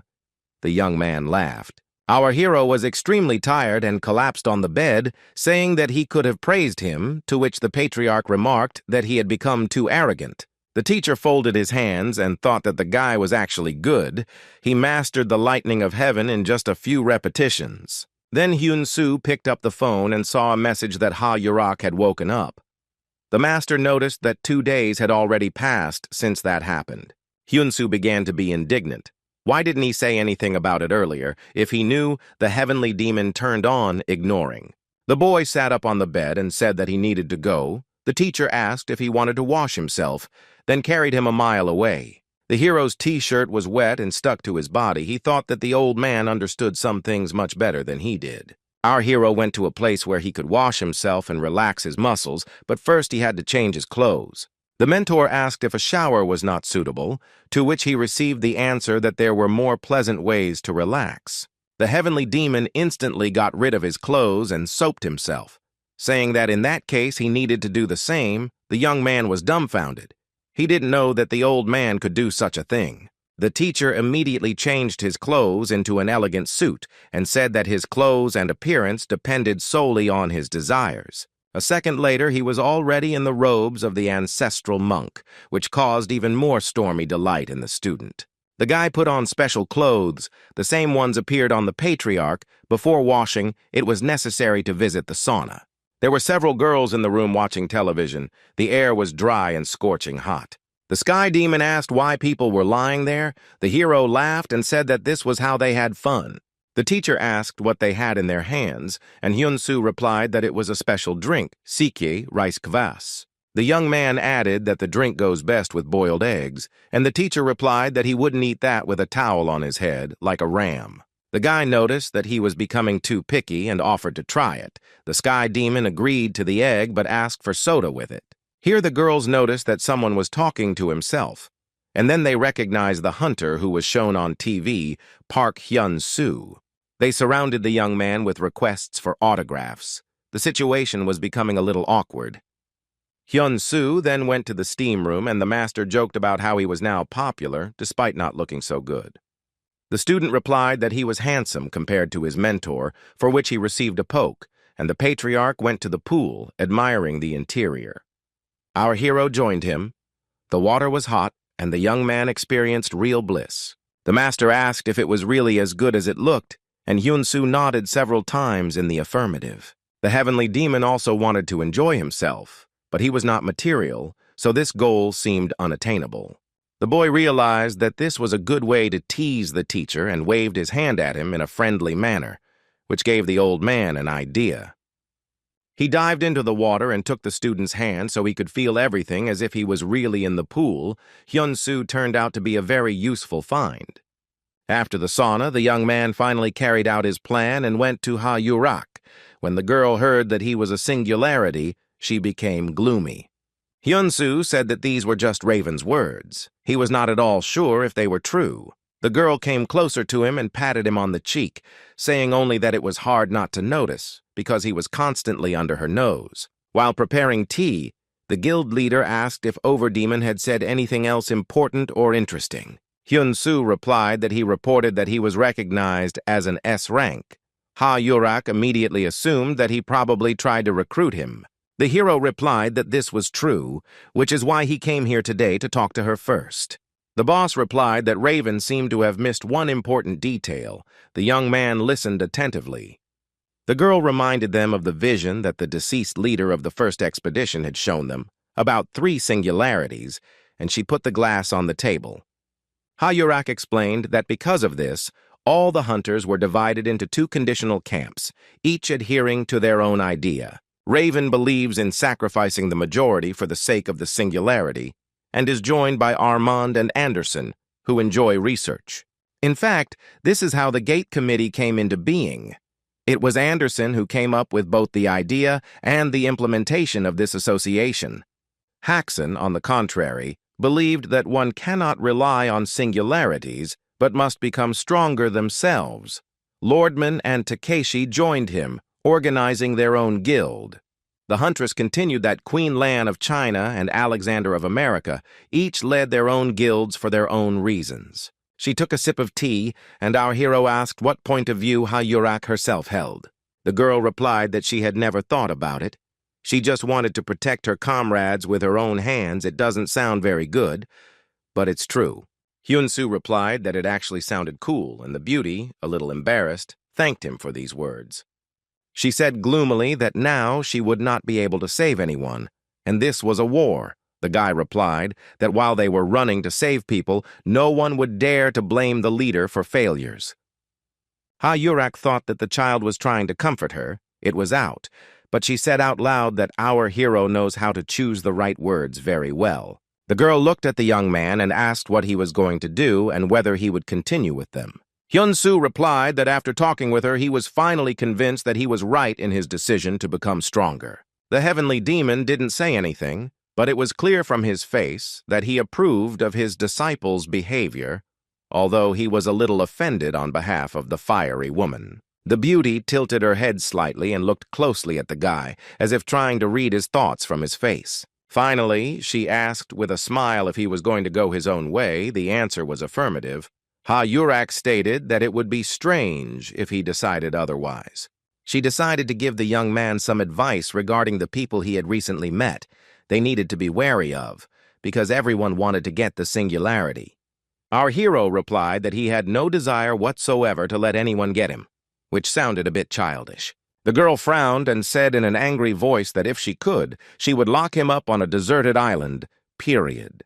Hyun-soo threateningly said that there was no person in this world who would be able to hold him back by force. The former boss smiled and came closer, offering the young man a farewell hug. He was embarrassed but happy. Ha-yurak whispered that with his strength, the hero cannot relax for a moment. From a hunter to a villain is only one step. She put her hands on the guy's shoulders and said that she would look forward to their further work together. In any major city, there are places that no longer attract people, usually poor areas and abandoned businesses on the outskirts. There can be an incredible number of reasons why destruction comes, but locations appear that are suitable for various attackers. In the dilapidated hangar of one of these places, those who were dissatisfied with the power and dominance of the Awakened, the usurp organization, gathered. Its leader, Henry, nicknamed Black Lightning, was just giving a speech about how the Hunters, although they have special abilities, deprived people of their power by taking away their weapons. He shouted that they must be crushed in order to restore to the people their legitimate right to defend themselves and uphold their interests. The guy raised his hand up and added that his black lightning of retribution would fall on anyone who dared to betray their organization. A stream of energy actually burst from his finger, so strong that it broke through the roof and rose high above the hangar. The man walked resolutely towards the exit, leaving the crowd to discuss how lucky they were that a man with superpowers had gone against the system. When Henry left the building, he saw someone in a clown costume, which made him a little angry because the makeup was stupid. He asked who was in front of him, but instead the stranger gave Henry's full name, noting that he had access to the ability to use lightning at the S-rank level. The clown was indignant at how it was possible to rebel against those who had awakened like you, to which Black Lightning shouted again that it would be nice to introduce himself. The man in makeup replied that he was Pierrot, immediately after which Henry sent a blast of energy at him with a wish for him to die. The magic projectile froze a few centimeters from the red nose, but a real smile appeared under the painted smile. There was a powerful explosion that should have torn the clown to pieces, leaving nothing of him. From the clouds of smoke came laughter and words about how little tricks wouldn't work on him, and a gap appeared, somewhat reminiscent of a portal. Henry didn't understand what was happening. He just stood and listened to the muttering from the clouds of smoke, wondering who this Pierrot was and why he survived. Finally, the clown became visible. Knight was standing next to him. Both reported with satisfaction that they had not made a mistake in coming here. Henry's lightning was really impressive. The clown spread his arms, and Black Lightning realized that it was just an illusion. His guests confirmed that it was so, praising the acuity of thought. The hunter, rebelling against the system, stuck a cigarette in his mouth and asked why he needed to talk to someone who wasn't even there. The clown suggested that Henry create an alliance with him, but he was indignant and did not understand why he should agree. Pierrot replied that there were plenty of reasons. They could provide the guy with firepower, give him weapons, explosives, even missiles if he wanted. This interested Black Lightning, and he began to think about agreeing. For a terrorist, a weapon is half the battle. Notre Dame in Paris has survived a lot, but still stands on the site where it was built many centuries ago, decorating the city. People, as usual, were hurrying about their business, some to work, some to school, some just walking, and there were also tourists. Suddenly, an explosion thundered, right in the crowd, in the middle of a busy street in the very center of the city. The terrorist attack killed several people at the scene, but worse, explosives in one of the towers destroyed the landmark with those inside. Men in black with machine guns launched the hashtag #FireworksFestival and #On a Sunny Day. This was a kind of mockery of terrorists, and as a threat, the hashtag #Starting Paris. Meanwhile, the news in Korea reported that Hyun-soo had been promoted to a new rank, making the country one of the strongest in the world, with 2 S-rank hunters. Yun saw this information while in the hero's brother's hospital room, exclaiming that it was simply amazing. She looked at the boy and thought that his brother was now an international hero. I wonder how that would affect their communication. The girl decided that nothing would change on her part, and she would try to behave the same way as before. Then Hyun-soo entered the room and thanked Yoon for keeping her promise to visit his brother. They hadn't seen each other for a long time, and the girl said that the hero had changed a little. He squinted, wondering if even ordinary people could notice it. At this point, Yoon exclaimed that Yoon-tae moved his fingers. It couldn't have been her imagination, it really happened. The heavenly demon reported that the sky-breaking language they used last time had not gone completely unnoticed. Hyun-soo asked Yoon to go to the store to get a lunchbox. He needed her to leave the room. The girl smiled. She was afraid that the guy would change his habits a lot, but he remained exactly the same as she knew him. The hero began by using an imitation of his teacher Cheong-gen's sky-breaking tongue. His brother was bathed in a pleasant greenish glow. Even the boy's hair began to rise up, along with the energy pouring into his body. Just a little more was needed. Hyun-soo felt that he was getting closer to success and added a little more power to the spell. And then a little more. And a little more. It was simply impossible to stop. The thought that my brother might wake up inspired me. The guy felt that this time the tactics worked more effectively than last time. I wonder if it was because of him or because of Hyun-tae. The vase of flowers that stood on the table rose into the air and shattered into small pieces. So strong was the tension. The heavenly demon said that it was enough and ordered to stop. The young man did not listen to the mentor, muttering that there was still very little left. The patriarch asked if the hero really intended to destroy his own brother's body. There was already too much energy for him. Hyun-soo stopped and looked at his hands, from which streams of internal chi energy continued to rise. He looked at Hyun-tae and wondered if the seal on his heart was really that strong. Who could have placed such a curse? At this point, the boy's eyes lit up with a bright green light, which looked scary even for an S-rank hunter. Streams of energy began to creep around the bed, and it seemed to our hero that a wave of tremors passed through his brother's body. En opened his mouth in surprise, not knowing how to react to this. Perhaps Hyun-tae was able to move, but the seal was holding him back. In Sydney, the Hunters Guild building was one of the tallest in the city and had several training areas, one of them on the roof. Isaac practiced his crushing blows in another room. He believed that even the corridor was quite suitable for this. He first used the punch technique, thrusting his fist forward, causing everything around him to burst into bright flames from the force of the blow. Then the favorite tactic called leg axe came into play. The technique looked very impressive. After this, the young man spun into a fiery tornado, moving so fast that he could have flown if not for the ceiling. Finally, the guy got tired and stopped. He was pleased with the result, feeling incredibly strong and powerful. He clenched his fists and muttered that he just couldn't believe that he lost to a Korean brat. How was that even possible at his level? Anderson adjusted his glasses and thought that sending Isaac to Park Hyun-soo was a great idea. Now the lazy teenager had some motivation. Then Armand, the third S-rank hunter in the guild, entered the room. Although he was French by origin, the man called out to Walker and he turned around. Armand listened to Isaac's successes, but then said that he didn't need the boy. But Raven, maybe someone knew where he was. Anderson replied that Overdemon had gone into a deep meditation to learn as much as possible about the king and his gang, as there was no information about them anywhere. Armand asked to immediately open a portal to Paris, and Walker asked if he would go alone or take someone with him to help. The man explained that the Croisier Guild would only need the help of one S-rank to survive, so he was heading to his homeland to support them. Anderson replied that the dark ghosts had become very strong, and he doubted that the French guild could do anything to counter them. Armand suggested that the terrorists had investors, and that they had received not only firearms but also explosives. The portal immediately appeared, and the hunter prepared to go save the capital of his home country.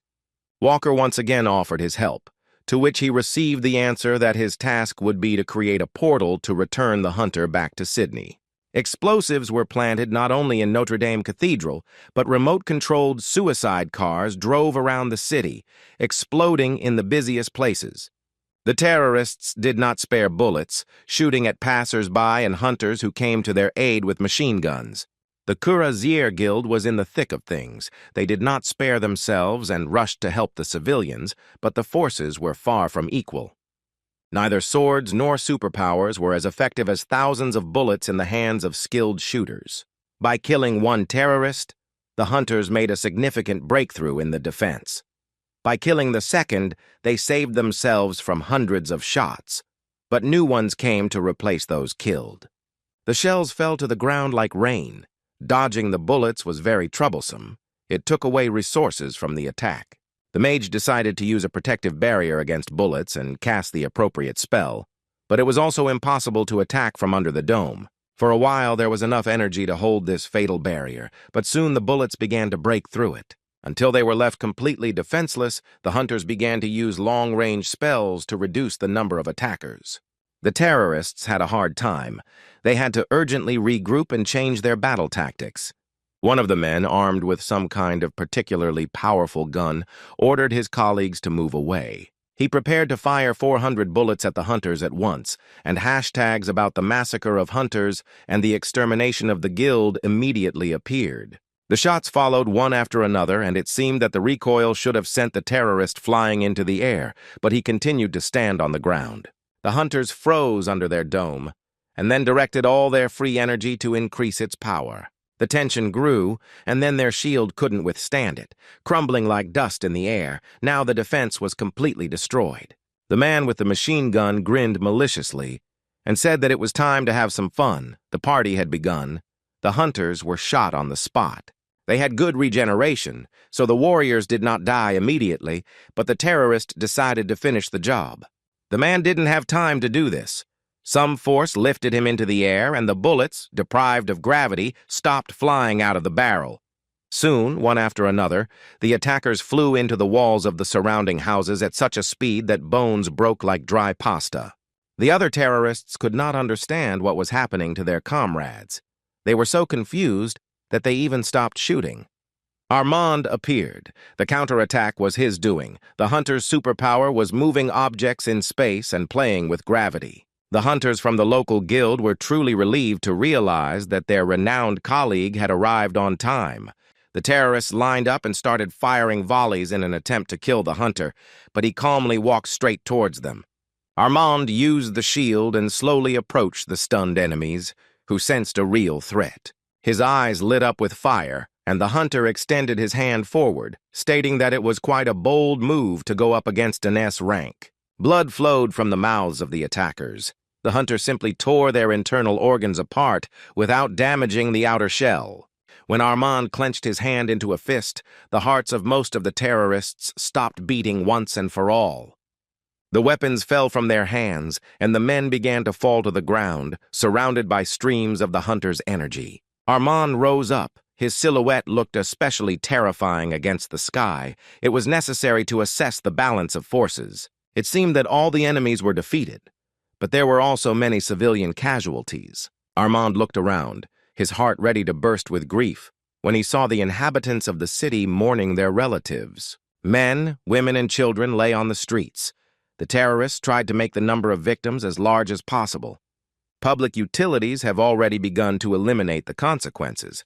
Doctors are treating the victims, and firefighters are trying to extinguish the flames.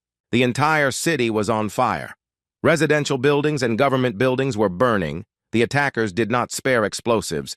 It became dark from the smoke. Armand was able to put out the fire, but it required a huge amount of energy. The hunter raised his hands up, collecting it. He put so much power into the spell that he couldn't help but scream when he cast it. The city center was engulfed in a pleasant pink glow, covering one building after another. The smoke disappeared. The flames went out. The firefighters gave the signal that the supply of water and foam could be stopped. They were extremely surprised. Residents looked out of the windows of their houses and, noticing the hunter, waved to him in a friendly and grateful manner. Armand waved his hand at them in response, as if to say that there was no need for gratitude. It was a hero's duty to help ordinary people. He began to peer down, trying to figure out if all the criminals had been destroyed or if there was someone else still lurking. It really was like that, and from the bright orange flash, the man realized that someone was trying to attack him. When the blow reached Armand, it became clear that this someone was quite strong and capable of inflicting enormous damage.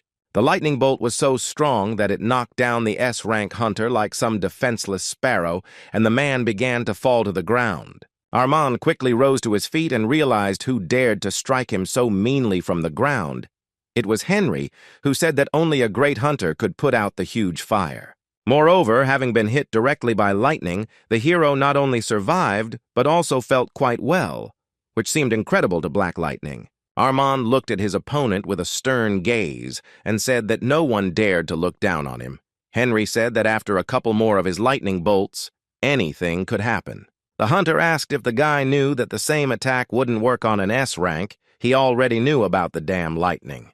Henry narrowed his eyes slyly and asked his opponent not to be so arrogant, otherwise he might burst from pathos. He kicked a small ball lying on the ground and an explosion thundered near Armand. The enemy was using explosives. Shouting farewell wishes to Armand, the terrorist raised his finger, beginning his lightning trick and promising that he would die instantly. The hunter decided that this was a funny distraction and confidently cast a spiritual shield of protection. For some reason it didn't work, and the lightning struck the hero at full force. He screamed, more from surprise than pain. Armand fell to the ground, his legs jumping up high from the impact. It might have looked funny, but in fact it was a tragedy of global proportions. Henry sat down next to the hunter, asking if the arrogant bastard didn't expect this. He used the artifact to suppress the enemy's abilities. Now he intended to kill the S-Rank hunter so that the fame of the dark spirits would quickly spread throughout the world.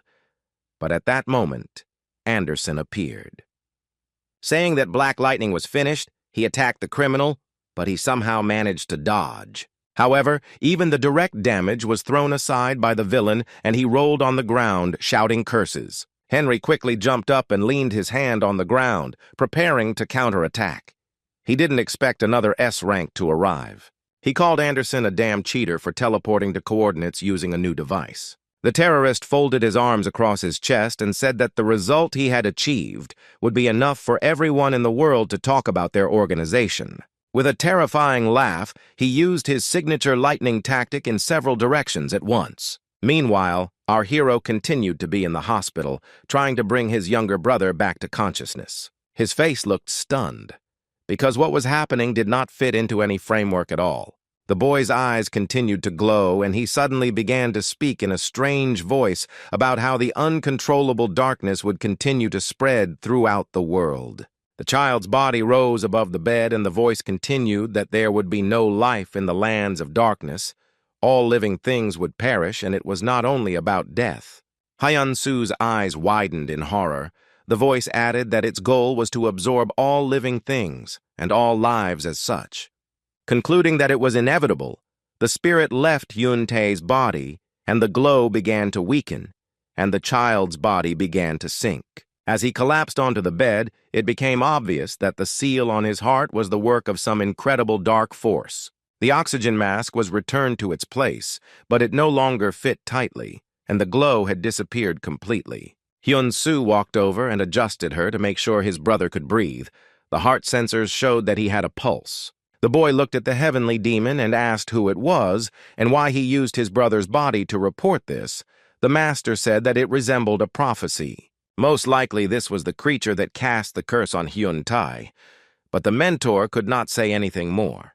But he decided to tell the boy about what happened when they were separated after the heroes left the ancestral dragon.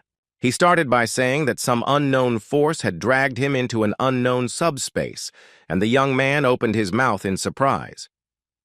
The old man added that this was done in a special cunning way, which was unknown even to him. The enemy did not appear before the master, but he could sense his essence. He could not find out his name either, but he did not sense any evil intentions. The boy asked if it was the king. The patriarch replied that it didn't look like it, but he felt that this man was so strong that he could compete with him. The heavenly demon added that he couldn't think of anyone else, except the one who had managed to cast a seal that even the heavenly tongue severing was helpless against. The young man asked why he hadn't told him right away, and the teacher, his eyes flashing, said that this could have driven Hyun-soo and all of humanity into despair. He suggested imagining that someone like him comes into this world in a physical body and tries to conquer it. Our hero imagined his mentor as an enemy and immediately realized that in this case humanity would truly be doomed. The old man added that this is exactly what that person is like. Maybe the king is like that too. This is what the ancestral dragon said. Hyun-soo must become stronger to protect the world. Then Yun returned to the room. She was concerned about the fact that windows had blown out all over the building and was a little worried. The girl asked if the hero was hurt and began to tidy up the room. Hyun-soo was pleased that she was worried about him, an S rank. The young man clenched his fist resolutely. He intended to protect everyone around him and especially his loved ones. He proved his determination during training. They used the portal again, and Hyun-soo gave it his all.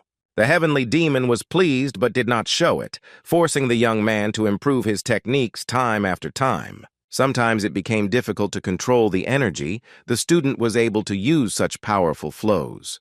He remembered visiting Ha Yurak and her asking if Hyun-soo had heard about the terrorist attack in France.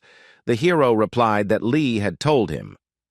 The girl slowly closed her eyes and took a sip of tea and added that now there is complete devastation there. The S rank has fallen. Remembering this, the young man, together with his teacher, began to improve the technique of flight and landing so that he could reach any point on the globe. After that, he actively practiced the heavenly lightning technique because the potential enemy, as they say, also uses lightning. Hyun-soo managed to release a colossal charge of electrical energy, which was guaranteed to be enough to destroy Henry. But he failed to attack the mentor. The speed was too slow. The heavenly demon reproached the student for being like a sleepy fly. The master himself moved and attacked so quickly that it remained completely unnoticeable to the eye. He appeared behind him as if from nowhere and disappeared just as quickly. The guy was seriously puzzled. The hero remembered how Ha Yurak complained to him that her abilities had not returned to her even after 2 weeks. Then he promised that he would be there, but in any case she would soon feel better. The girl smiled but seemed not to believe it.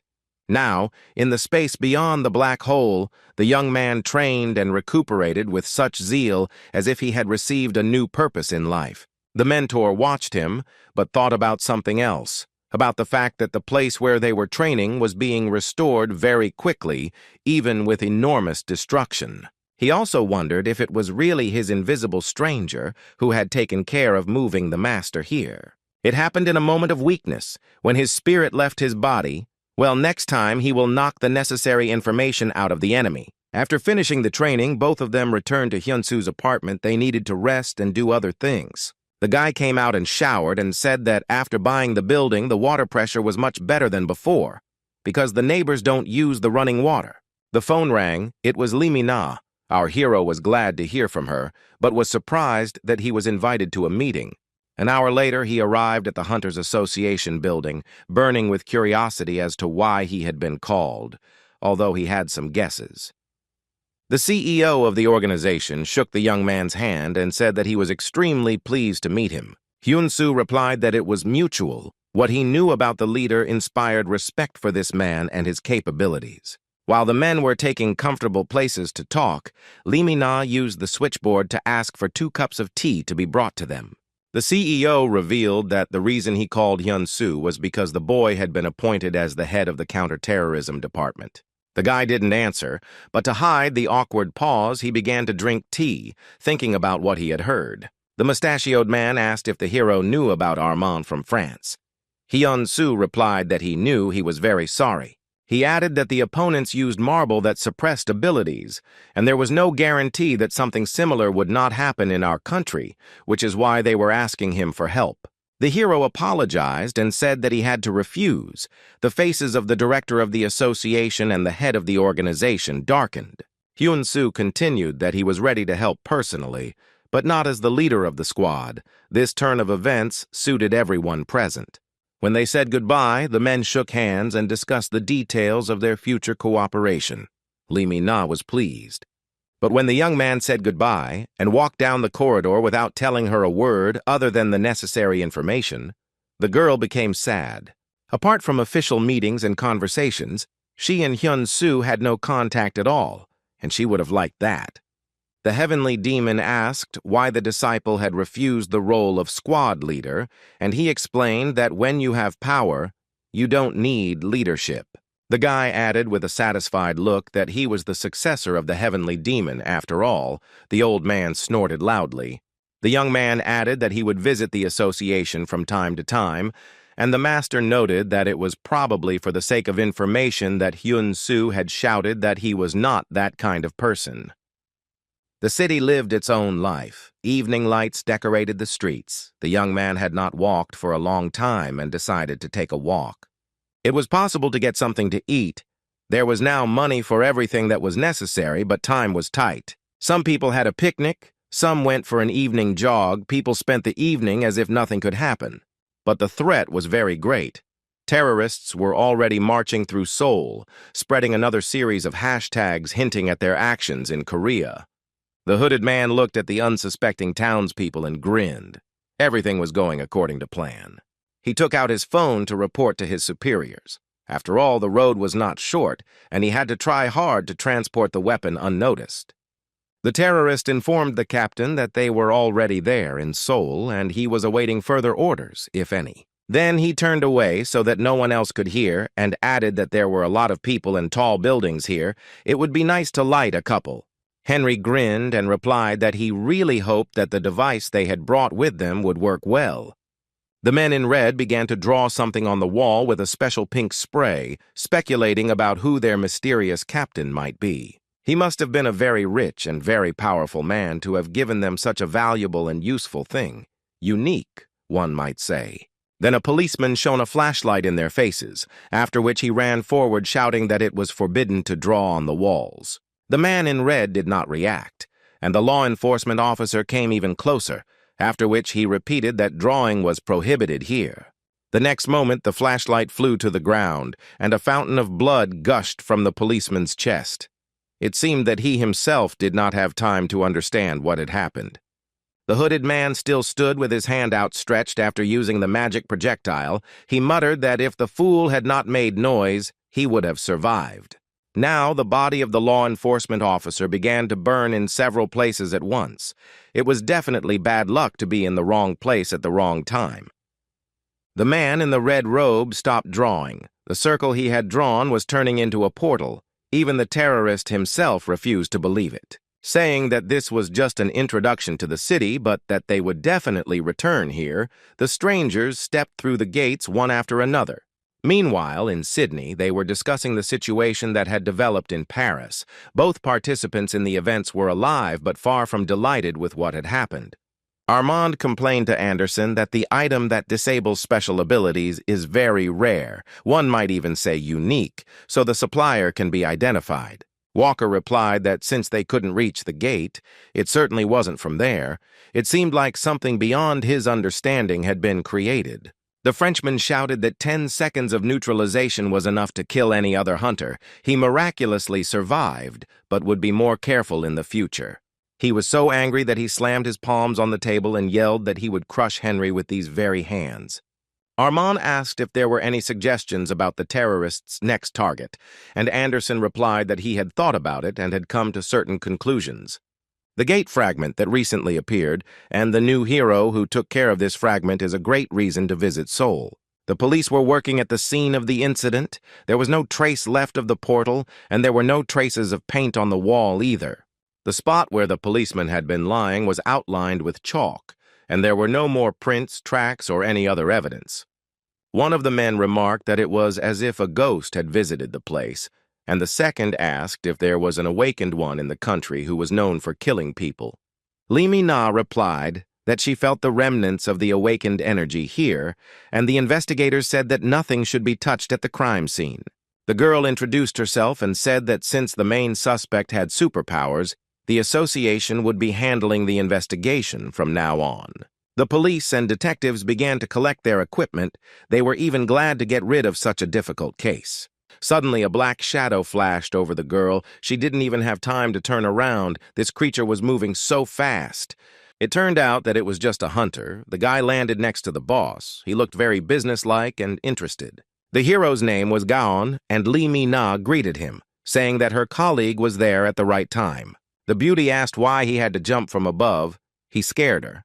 The guy replied that he was just inspecting the roofs, and it was easier that way. He contacted his partner, Oral, and asked him to report the situation and whether anything suspicious could be seen from above. The eagle circled over the area and reported that nothing suspicious was happening at the moment, but he would keep the situation under control. Bee, Cheetah, and Ant reported from different points on the ground that everything was clear for them too, which was encouraging. Then a bald man appeared and thoughtfully said that he had never even thought that they could meet like this, under such circumstances. Gaon explained to Lee Mi-na that it was his Friday night bar partner, Monk Lim, and the girl greeted the hunter. She added that she had heard about his special skills and was sure that they would all be very useful today.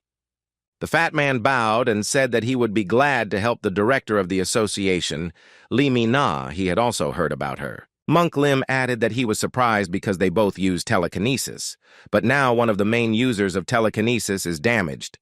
The girl nodded sadly. Gaon interrupted their conversation and asked if his friend had already wondered whether they needed to quickly find out what would happen to their country. The fat man said that in the end there would be a disaster. It was all because of the guys who showed up here.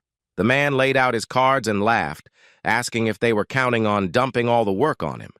Countermeasures had been taken after the terrorist attack in Paris. Lee Mi-na explained that their squad would not be the only one if you count her. There are 5 hunters here.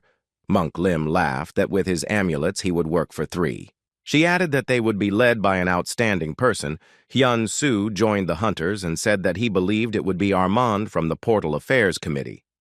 Gaon and Monk Lim shouted in unison that it was Park Hyun-soo, which confused our hero a little. Lee Mi-na explained that he would also join them, and the men perked up. There were 2 S ranks on the team. They couldn't lose. Gaon asked again whether the young man was the captain, to which our hero replied that he would act alone and share information with them. Lee Mi-na was glad that Hyun-soo had arrived and asked if he was wearing a special watch for quick signal exchange. Suddenly, Monk Lim sat down on the ground with a strange cry. It was obvious that he was in extreme emotional shock. The man, his eyes wide, asked what kind of great spirit, no deity, was standing next to our hero. The heavenly demon laughed, and the guy became embarrassed, explaining that it was a demonic god who had no influence on anything at all, who had followed him into one of the portals. He extended his hand to the fat man and helped him up. He had to be as polite as possible so as not to scare anyone. Lee Mi-na said that only an hour had passed since Armand returned to the association when Hyun-soo found out about it.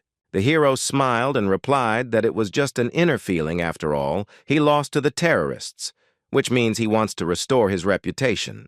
Gaon muttered something about how it would be better if our hero became the captain, but the guy waved his hand and laughed that even Gaon himself could very well be the leader. The man couldn't wrap his head around the idea of how one could voluntarily give up the leading role. The fat man whispered to his friend that Park Hyun-soo had decided to act alone, just so they wouldn't get in his way.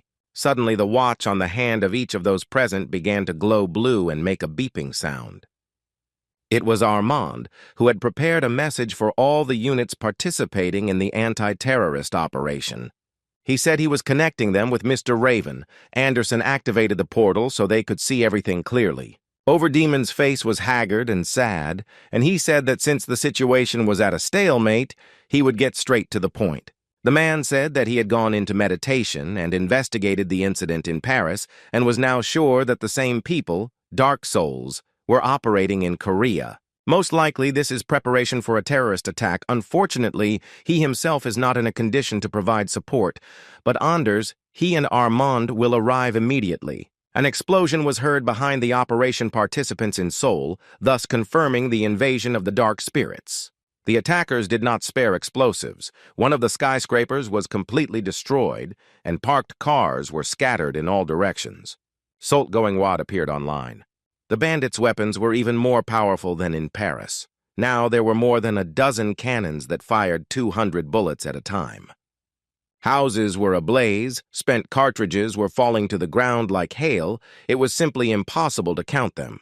Passers-by scattered, covering their heads with their hands, because the debris of buildings flew in all directions with each explosion and shot. But that was not all. Suddenly, in the very center of the city, an incredible pink lightning appeared, the likes of which the world had never seen before, followed by an explosion. Henry decided to appear so effectively this time, his face breaking into an idiotic, villainous grin. He shouted that this city deserved to be destroyed, and the terrorists began shooting even more actively than before the boss appeared. In the association building, the CEO was talking with Anderson and Armand. The meeting had already lasted quite a long time. The Korean poured tea for the guests and thanked them for their help in such a serious matter. He was counting on them like all the city's residents. Armand adjusted the intercom and took a sip of his drink, noting that there was no need to speak to them so formally, especially after he had fallen in Paris. The head of the association added that he had already notified all units that they should be on full combat alert. The Frenchman put the cup on the table and said that he had a small remark about it. He raised his hand sharply and stopped at a millimeter from the CEO's face. It was impressive, but not entirely clear. Anderson explained that S ranks had special reflexes, so they would ask for the job to be given to them, and A ranks would keep their distance for extreme cases. The man asked what to do with the civilians. Anderson replied that they should be evacuated. The first to accept the fight would be the ranks, that is, they and Park Hyun-soo, Ha-Yurak, are not yet in a condition. Then a man in headphones, whose job it was to monitor information from the streets, shouted that terrorists were in the city. The CEO yelled that exact coordinates were needed, and the employee replied that the message had come from Samson Station. Immediately, 2 more workers reported that another signal had arrived, this time from the Tom Damon area. The men stood up and headed towards the monitors. It became obvious that the terrorists had split into several groups. This time, the bandits used a completely different strategy, blowing up buildings and cars in completely different parts of the city. After the explosion, a column with machine guns came out into the street and shot absolutely everything in front of them. Civilians died in droves. Even those who tried to save themselves and begged for help lived no longer than they managed to finish the word help. Panic began. People ran in all directions in search of shelter, but it was not easy to hide from such a massive attack. The terrorists continued to shoot incessantly and advanced along the streets towards the city center from different directions. At first, there was an explosion, scattering people like ants, then a cleanup squad followed with firearms. But the strangest thing started to happen when the villains ran out of ammunition or the explosives failed to work. Somehow they learned to activate superpowers and use magical projectiles. People were panicking and trying to save themselves, but they didn't understand that they were doomed simply because they found themselves on the street at the wrong time. The news reported about the tragedy in Seoul. People all over the world were glued to their TV screens and phones. No one could believe that this was happening in real time. Henry went down to the street and accused the townspeople of allowing themselves to be bullied like cattle by the government and the hunters, and therefore deserved to die. At first, no one listened to him, but when the hunter used lightning techniques in different directions, people scattered. They did not expect that the hunter would attack civilians. The villain climbed up to the roof of the building again to assess the results of his actions. He liked the fact that the residents were panicking. The horse and the blonde were also here, and they were also happy about the commotion. Let the people run. Let their provocations anger Park Hyun-soo. Looking at the monitors, Armand was so angry that he was ready to tear the terrorists apart with his bare hands. As a true hero, he could not remain inactive in such a situation. He enveloped himself in energy and announced that since the terrorists were attacking in different places, they would also split up in order to stop them. Someone in the crowd shouted that the electronic display on the roof of the skyscraper was still holding up, but was about to collapse right on top of them. Somehow, the bodies of people and cars began to rise into the air. As we remember, one of the hunters specialized in playing with gravity and moving objects. The people were delighted, deciding that since the hunters had come to their aid, everything would definitely be fine. Anderson announced to all the squads that they should not engage in combat with the enemy for now. Amand had already left for the scene and would now sort everything out. Walker then sent a personal message to Hunter Park Hyun-soo, who, unlike his colleagues, was to act immediately. The man explained that Henry Black Lightning was now in Menden. Our hero responded that he was already there, on the spot. Henry approached the young man, hovering in the air with dead civilians lying at his feet. Hyun-soo's eyes flashed with a fierce fire. He couldn't allow anyone to harm the ordinary people of the city, but this had already happened. The enemy looked at the guy with disdain and asked if he was by any chance Korea's new S-Rank, which he had seen briefly on the news. Our hero asked him what he thought of the enemy, but the Sky Demon decided to talk about the ability-neutralizing marble that the terrorists were using. The master said that he didn't think that this trick would work on martial arts in any way. He had encountered something similar before, and all the techniques worked perfectly. Then the mentor added that there were so many strange things happening in the world that he couldn't guarantee anything. Hyun-soo replied that there was no better way to find out than to try. Henry didn't like that the Korean was talking as if to himself. He clenched his fists and declared that he would kill the S-Rank and the whole world would talk about dark spirits. Abilam sa paspond ban erte afiatalember, esa robanas nagyonero telies volt. When the smoke cleared, Black Lightning was surprised to see that there was no one at the impact site, which was strange. He asked himself how he could have escaped such an attack and where the hell was that bastard now. Hyun-soo gently shook his enemy's shoulder and asked where he was looking so intently. The villain began to prepare another lightning discharge. The guy said that for a successful attack one should move faster. He himself used the strike of the heavenly demon grain. The enemy flew very far, each time hitting the ground and bouncing off it like a ball, his bones cracking. Henry tried to slow down using his abilities, but it didn't work very well. Earth's gravity worked much better. The terrorist still managed to get up. The confidence on his face was replaced by a grimace of pain, but it did not last long. Hyun-soo was already running towards him to continue the battle, reporting that the enemy was indeed not yet up to par for S-Rank. But since he survived this crushing blow, he deserves praise. Our hero was in no hurry to finish off the enemy, giving him the opportunity to rise. Saying that all S-Rank bastards were so damn self-confident, Henry threw a marble at the young man's feet. Completely unexpectedly for the young man, an explosion occurred. Rays of energy illuminated his face and blinded his eyes for a split second. In another area, terrorists continued to shoot civilians, but A-rank hunters were ordered not to interfere. Some could not stand by and ignored it. Choi Hyun-woo, the Panther Man, charged, shouting that his sense of justice did not allow him to simply watch what was happening. With one blow of his clawed paw, he tore the terrorist to shreds. The sight was spectacular, we won't argue. The attackers continued to shoot, but were instantly killed by the panther's claws. Unfortunately, they quickly realized that it was not a wild animal that was fighting them, but a hunter. The hooded man picked up the marble and thought, "This is justice. Choi Hyun-woo will be the first of the A-ranks to die." He threw a stone towards the panther, and the glow from the explosion came as a complete surprise to him. But what was even more of a surprise was that the guy took on his human form and could not transform back. The terrorist said that for S ranks, the powers would disappear for 10 seconds, and for A ranks for a week, after which he arranged a public execution for the hunter, shooting him with a machine gun. Armand was a little late. Muttering that they had asked him not to interfere, he headed towards the shooter. The hunter put his hand forward. This did not bode well for the man in the hood. He screamed in horror. Meanwhile, the second terrorist reported that he had prepared for the meeting and had taken out a marble that neutralized the abilities. The villain failed to use it. His chest was torn apart by a powerful explosion before he could launch the stone.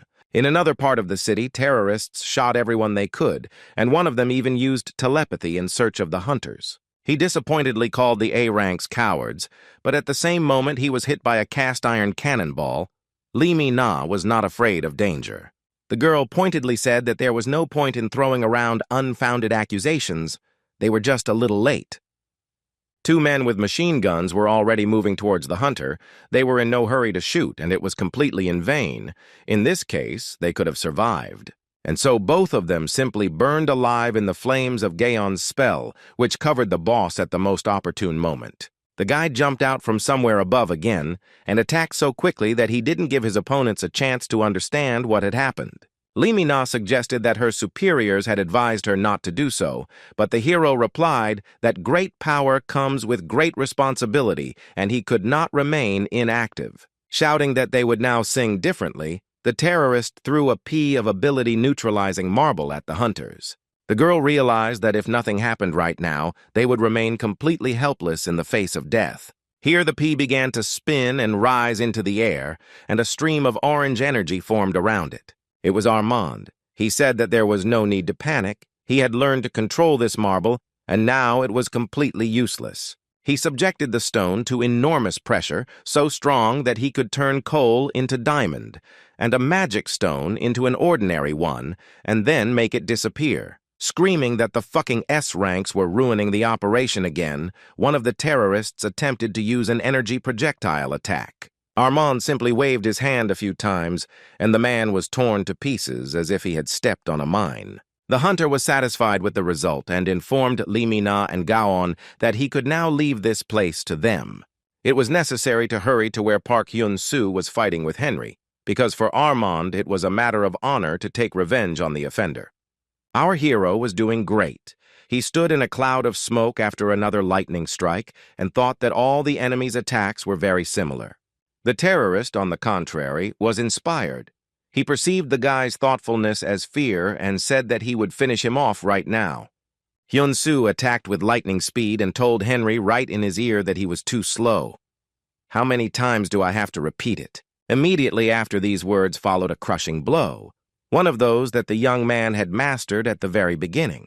But his power was enough to break Henry's jaw and throw him back a couple of meters. The terrorist, who found himself on the ground, was immediately hit with a heel kick, which had been practiced during the penultimate training session. Its power was so great that it caused a small explosion, beautifully illuminating the silhouette of our hero.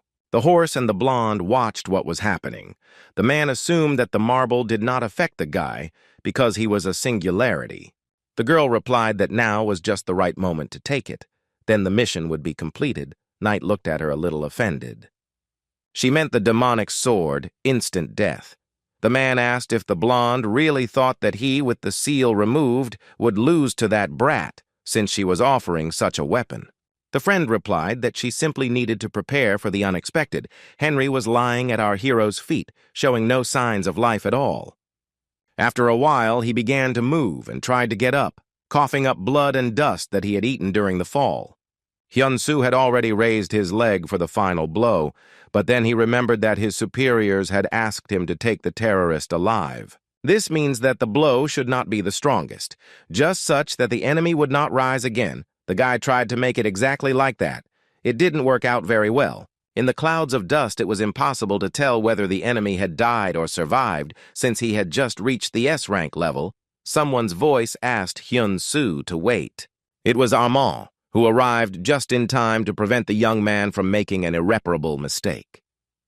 The man explained that he had run here to personally take care of Henry. Hyun-soo offered to finish him off himself, but the hunter explained that that was not the point. The Frenchman caught himself thinking that the Korean must be an singularity, since he defeated Black Lightning so easily, but he didn't say it out loud. The guy looked very collected and serious, the complete opposite of Isaac, which was probably how it was supposed to be. Then, from somewhere above, someone called out to Park Hyun-soo. A strange vibration in the air appeared, as if a thunderstorm was approaching. The hunters looked up. There was a strange whirlwind spinning, somewhat reminiscent of a tornado, but a little slower, and right from the middle someone called our hero once again. Then something appeared in the center of the tornado, debris began to fall, and a glow appeared. It was the horse who shouted that he promised to meet again in his true form to break the neck of the little impudent fellow. The young man looked at him as if he had just been stabbed in the back and said that night was at the wrong time. The Frenchman was surprised that the boy knew the name of one of the people about whom even Raven had failed to obtain information, and he rushed into the attack, shouting that he would not forgive the scumbags. The horse looked at him and suggested that he wait a little, after which he decided to knock out the unnecessary opponent. Armand appreciated the speed of his reaction and managed to prevent his instant death by casting a protective dome. He couldn't withstand the horse's blow. There was a deafening explosion and the hunter was thrown high into the sky as if he weighed nothing. There was a whole burning furrow left on the ground from his body, and our hero began to worry about Armand. He looked at the one who did this and was determined to immediately teach the horse a lesson for all his misdeeds.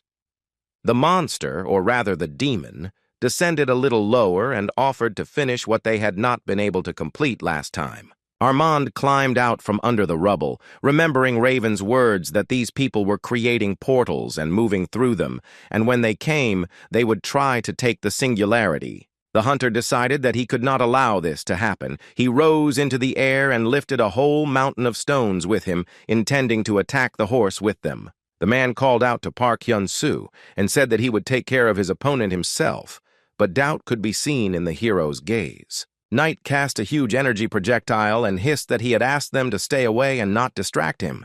He unleashed a Gatling rain on the hunter, endless streams of energy pounding like the damned. Armand managed to cover himself, and Hyun-soo skillfully avoided damage, jumping between the streams at great speed. He thought that the knight was using the same skill that he saw the sorcerer king use, only stronger. Apparently it wasn't just like that. The blonde appeared behind the boss's shoulder and asked him to refrain from unnecessary destruction. The king might not like it. The monster obeyed and slightly reduced the size of the glowing ball, making its next attack more accurate. At this time, a huge stone boulder like a ball passed along the highway, leaving deep craters behind it. Finally, he came up against two crumpled cars and stopped, without causing the slightest harm to the hero or anyone else, but he did damage the road thoroughly. When the stone stopped, Armand breathed a sigh of relief, noticing what was happening. He disappeared for a while. He was expecting something powerful, but instead he got a dud. Knight was completely focused on getting the singularity. Here he turned around in surprise. The guy used the heavenly demon pursuit technique, appearing right behind the enemy. With a cry that it was his turn, Hyun-soo rushed forward to attack the one who was many times stronger than him. The impact was so strong that everything around was flooded with pink light from the huge amount of energy released. Our hero was sure that his tree strike would wipe out the monster, but it simply had no effect. The horse was safe and sound. Hyun-soo raised his fist for another attack, this time hitting Zern, saying that he wasn't afraid at all to face such an opponent. Their fists met, and a wave of energy flew out in all directions. It was far from easy to understand what exactly was happening and how it would all end. The enemies hovered over the city. Their combined energy would be enough to wipe most of it off the face of the earth. Houses shook. Shards of glass began to fall from the surrounding skyscrapers. Something incredible was happening. Our hero realized that their blows were destroying the city, and he had no intention of doing so. He needed to either rise higher or change his battle tactics. The horse froze with a raised fist. The young man was able to take his blow. Moreover, he felt quite well after it. The monster rose higher after Hyun-soo and prepared to perform another series of punches. But instead, he got hit himself and crashed into the house, after which, together with the rubble, he began his rapid fall downwards. It was Armand who came to the boy's aid, launching the stones he had collected beforehand at night. They did not cause serious damage, but gave Hyun-soo the opportunity to recover. Soon another huge stone ball, assembled from various debris under enormous pressure, flew at the enemy. Armand called out to our hero from the ground. He had an excellent plan on how to win this fight with joint efforts. The hunter said that he would put pressure on the horse that would create a black hole, so the hero should be careful for a while and not get too close to the enemy. The stone rose into the sky and under the pressure of Armand began to change its color to a darker one. Steam began to pour from it. The hunter was unable to carry out his plan to the end. He was attacked by someone almost at the last moment, and everything around was covered by the red energy of the attacker. It was the blonde with her ever-present umbrella, who announced that she would not allow anyone to disturb her boss.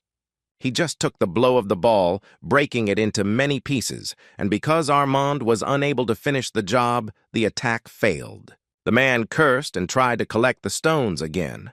But this time he realized that he had a different problem to deal with. He launched a powerful blast of energy at the blonde, but she dodged both the blast and the stones that followed. The girl dealt with the latter with the help of her pink umbrella, which worked not only as a magical artifact, but also simply as a physical barrier. Among other things, the umbrella helped the owner to climb up. She jumped to the very top of the stone ridge, reaching the height of the banner with the map. Armand, using pressure, crushed and broke the pole that held the banner. He had a new plan. The card flew straight into the blonde's face and hit her so hard that it knocked her down. If it weren't for the umbrella, her face would have been minced meat. Moreover, the girl released spikes at the hunter, who grabbed his chest, not understanding how his opponent managed to wound him, because even bullets couldn't take him.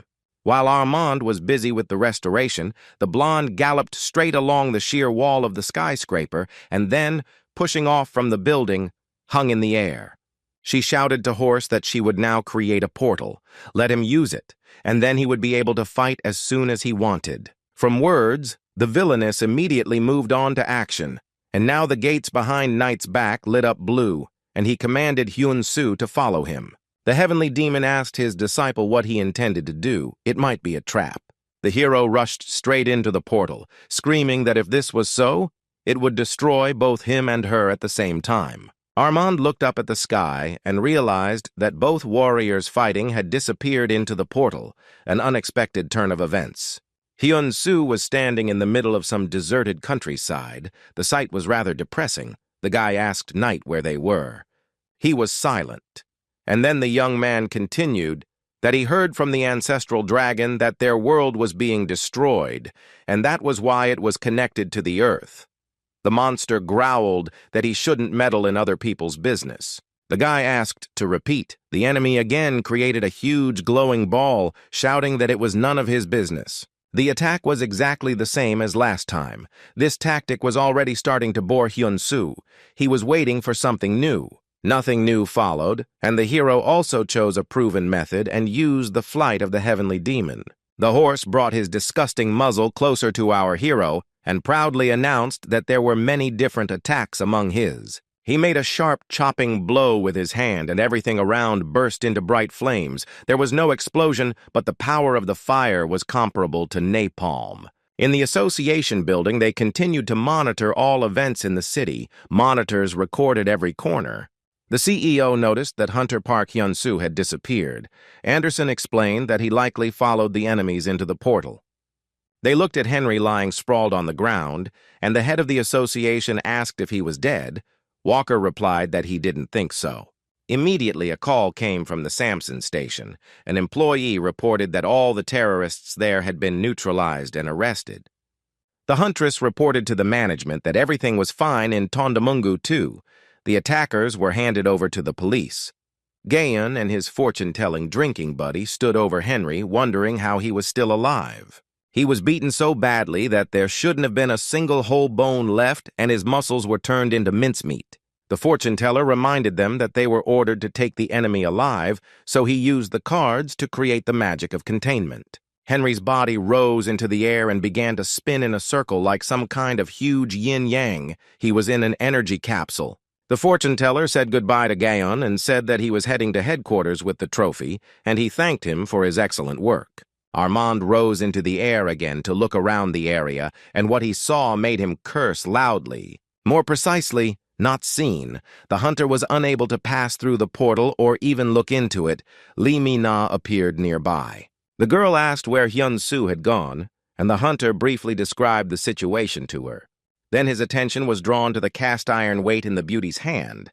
It was something interesting, but Armand did not voice the assumption that she was involved in sports.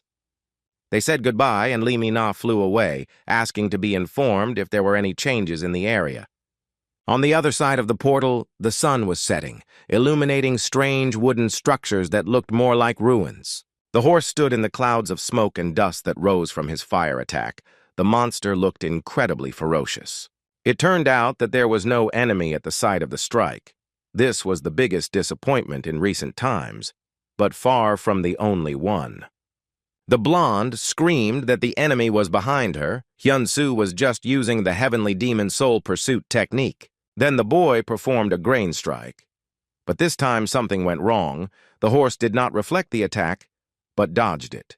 The master also warned the student about the threat from behind, but Hyun-soo simply did not have time to react in time. Knight grabbed him in an armful and began to squeeze him like a vice, not even allowing him to breathe normally. Our hero tried to free himself, but even the circulation of internal energy throughout the body did not help much. Then he used the heavenly demon soul refining technique.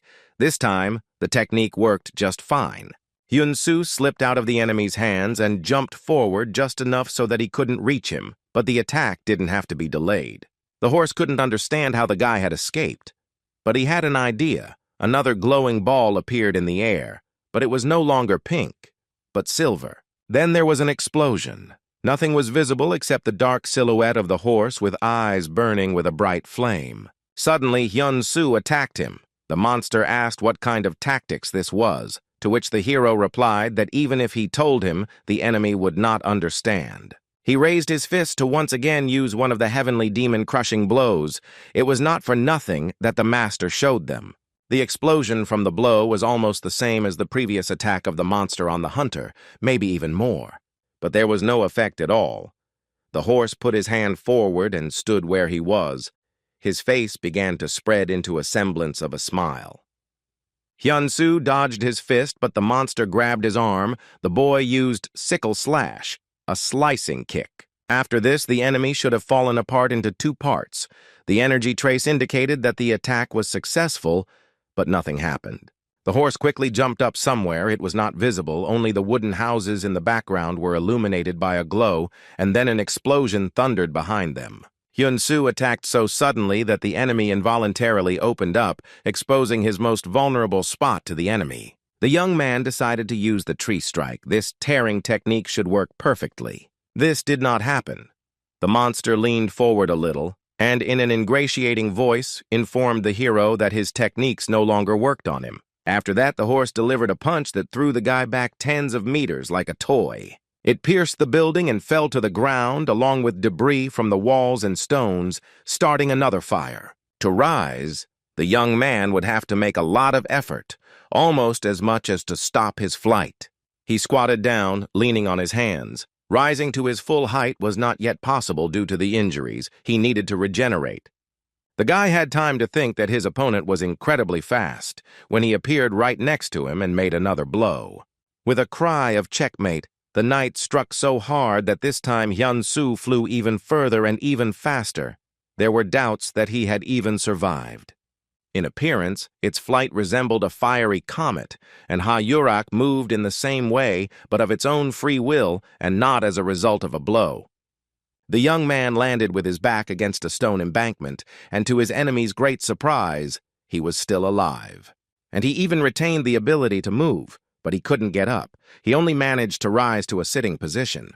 The heavenly demon appeared behind his shoulder and calmly commanded the student to get ready, which made him extremely angry. The master reminded that the last 6 techniques that Hyun-soo taught were for killing a god. If the horse seemed so powerful to him, let him use them. Looking at the monster that was approaching him accompanied by a blonde, the young man replied that the enemy was too fast. The old man reminded that it doesn't matter how much internal energy a person has if he doesn't know how to use it. He added that 3 flowers had already bloomed twice, so the hero definitely knows how to create energy out of nothing and do it endlessly. The mentor explained in detail how to collect and circulate internal chi energy in this situation, and the guy began to follow the instructions. A message appeared that his speed had increased.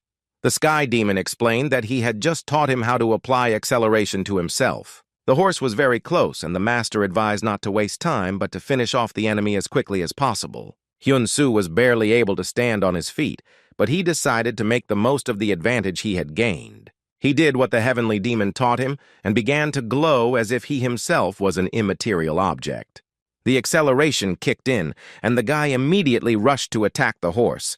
He was more determined than ever before, helped by desperation. The patriarch muttered that the student was in good shape today. The young man was ready to deliver a crushing blow. He didn't just knock the monster down, he hit it so hard that it caused massive damage, Knight cursed foully. The guy jumped up to him from an unexpected direction and prepared to strike again. The enemy was puzzled as to where he got his strength and such speed. Hyun-soo decided to use the heaven-scattering strike. He suddenly felt an uncontrollable surge of energy and intended to put everything he could into the battle. The clouds of the scattered skies threw the horse back, as if it were not a huge monster, but a 3-year-old child. Our hero seemed to have been replaced. The enemy also paid attention to this, noticing that the guy was acting in a completely different way than he had 5 minutes ago. At this moment, the young man used the old crow's release technique to mock the heavens, or rather began to jump before attacking. He was throwing pinpoint strikes at such speed that it was unclear which side of Night he was on. Explosions and streams of energy completely enveloped the monster. Only glowing eyes and a mouth distorted with anger and pain were visible. The blonde watched the battle. She also noticed that, having changed his technique, the hunter seemed to become a different person. If you try to intervene in the fight, you can get hurt. But it's good that you have a magical artifact, a special short sword in reserve for emergencies. The girl hugged it to her chest and decided that she would only hand it over to her boss if absolutely necessary, when there were no other options. The horse was just trying to attack the young man, but he was much faster, and the monster did not stop cursing. The heavenly demon's disciple was everywhere and nowhere at once. He finally started to use his mentor's techniques correctly. Now Knight's attacks didn't work. The guy also teased his opponent, shouting that he was as slow as a damn snail. Right after these words, he hit the horse with such force that he lost the ability to breathe. The hero had more than enough energy. He constantly replenished the supply. The master watched the student. The Black Crow's heaven could be attributed to mystical techniques more than fist techniques, he was pleased. In the same plain, under the black moon and red skies, a huge Gothic castle towered. It gave the impression of a new building imitating an ancient one. Whether this was actually the case, we will not know today. The man reported that the horse had successfully drawn the singularity into this world, possibly due to the order to minimize destruction. Rook continued that Knight was fighting in his true form, afraid of the curse, but could not win. This proved the uniqueness of the man he brought here. The king, and the report was intended specifically for him, looked away from the landscape outside the window and ordered the visitor to stand up. He asked if he really would have to go through a lot of trouble because of him. Rook bowed his head and replied that such was their duty as vassals. The man continued to look out the window, and streams of energy began to emanate from him, so strong that the room began to acquire a pinkish tint. Rook screamed in horror that it was the energy of death, and the ruler apologized. He did not think about how it would affect his subordinate. The king paused and added that death was hard for him too, and with these words he let his subject go, citing the fact that he wanted to rest. The warrior had already left the chambers when he heard that he was being called back. The ruler said that he had forgotten to ask how the bishop was doing. The rook replied that the bishop was not under his command, but if the king ordered, he would find her. The ruler was silent, but then waved his hand that this was unnecessary and released the vassal. After the visitor left, the man opened both sashes of the huge window. Something subtly changed in his posture. The stoop disappeared. The face also changed. Instead of the wise old man, there was now a handsome young man in the room. His gaze was sad. Meanwhile, Horse continued to receive more and more blows from Hyun-soo, and practically all he could do was spew curses. Having accumulated some strength, the monster decided to put it all into a counterattack and rose into the air. Now he cast not one glowing ball, but 3. Rock fragments rained down on our hero, but with his speed, this was not a problem at all. Meanwhile, the glow became brighter and the balls rose higher. The monster directed all his energy into them. When the moment came, the rays, as in previous attempts, poured down, only now there were 3 times more of them. The heavenly demon asked the disciple what he would do, and he muttered that it was a very high level before deciding. But it was clear from his face that he had made his decision. The hero pushed off the ground and rushed upward, intending to counterattack. He used the falling skies technique and rushed forward like a comet, dodging all the beams. Like a needle in embroidery, he bypassed the flows of energy which, like threads of fabric, were located in one direction and in one plane. The horse realized that he had miscalculated. The guy was very fast. The monster decided to change his plans to take the enemy alive. He turned out to be too strong. He would destroy everything in the area along with Hyun-soo. The heavenly demon warned the student that the enemy intended to blow everything up, but he shouted that he would be faster than the horse. He attacked Night from above using the stormy skies technique, which was one of the moves he showed during the last training session. The young man used so much energy that he began to glow himself. His hair rose up and his appearance became absolutely demonic. The blue flow of his internal ki energy entangled the horse like a rope, and the monster itself began to glow like a Christmas tree. Now that the enemy was immobilized, Hyun-soo decided to use the fifth technique of the demonic fists to finish off the enemy. He made his strike, and for a moment it seemed to the horse that the sky and the earth had changed places. His consciousness began to fail him. The exploding heavens seemed to have broken the beast's skull, and now the same flames were burning above its head as in its eyes. With the thought that his opponent had just nearly killed him, Knight stood up to finish off the bastard once and for all. The hero had no intention of turning into a corpse, so he used the last, sixth technique of the demonic fists that explode the heavens. Just a second before the boy was about to deliver the finishing blow, Horse extended his hand forward and asked him to wait. This was a signal for the blonde. The boss was hinting that it was time to use the short sword of absolute death. The girl understood everything correctly and threw it in Knight's direction, as if all she had done all her life was throw daggers.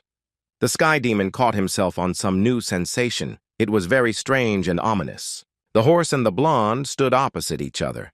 They had just done something they intended to use only when threatened with their own destruction. A huge black sphere formed around the young man, created by a magical artifact, and death was everywhere. The tip of the sword was right in front of our hero's face, as if it mentally pinned him, immobilizing him. Hyun-soo couldn't understand why everything around him had turned black, and he couldn't even blink. The situation was becoming more and more dramatic. The young man's consciousness began to leave him. At first his thoughts became cloudy, and then his body relaxed. It no longer belonged to the hero. For a moment, Hyun-soo's mind returned to him, and he thought that he simply couldn't lose like this, since he was the successor of the heavenly demon. He regained control of his body and used the heavenly demon breakthrough technique, delivering a series of powerful strikes to the sphere. The blow was very strong, but it had no effect.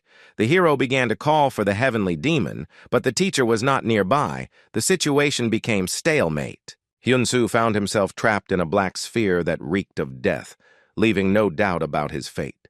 The horse and the blonde could not understand how the guy managed to enter the realm of absolute death.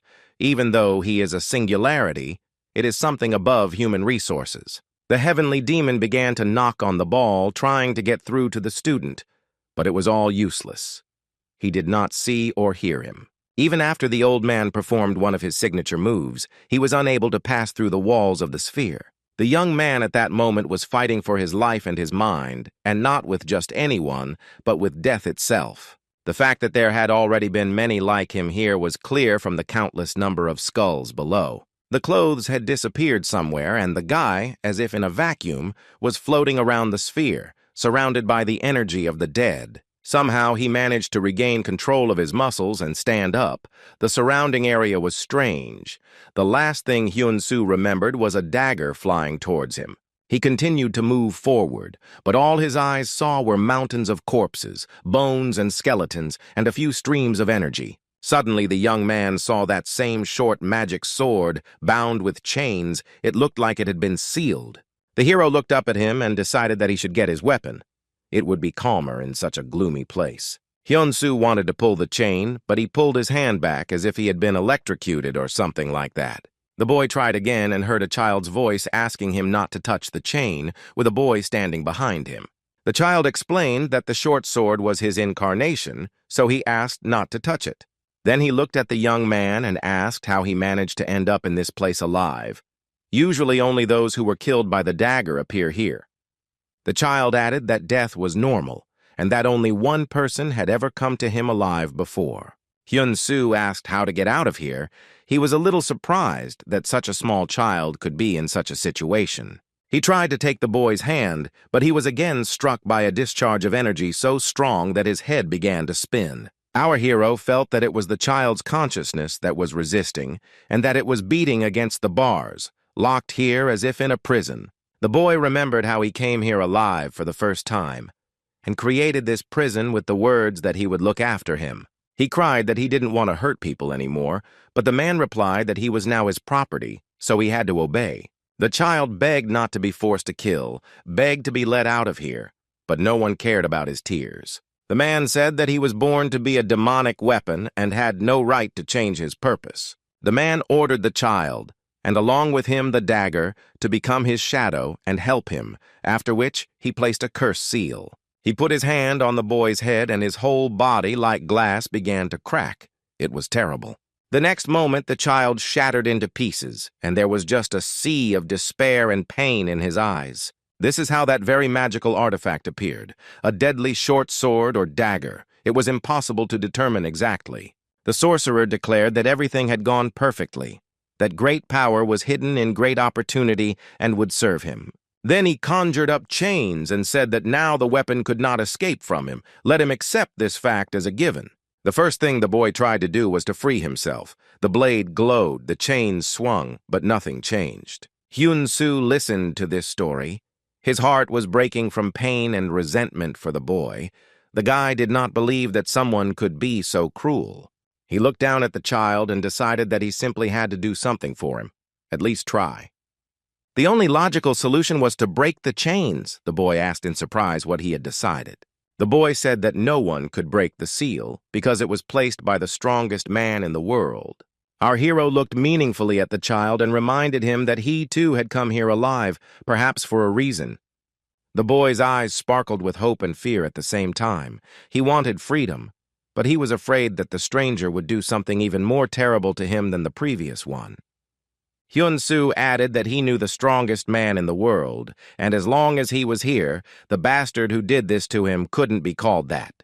The kid was delighted and now watched with curiosity as the young man tried to break the chain. At first, the hero simply broke the metal as if it were normal, but it soon became obvious that this did not work. The hero remembered the master's advice and first of all decided to focus and stir the air around his hands. The links cracked. The chains swung and glowed red. The muscles on the guy's back and arms became hard as stone. The boy's mouth dropped open in surprise. He noticed that the previous living person had a strength of a completely different level and nature. Hyun-soo said that he was the disciple of the strongest man in the world, and talking about it helped him concentrate. He created a super vibration based on the movement of his internal chi energy, and the chain cracked and gave way. To finish what he started, the hunter resorted to the acceleration technique. It looked impressive, but it became difficult to speak. Finally, the chain broke, and Hyun-soo shouted that one day he would surpass his mentor, and that would be a great day.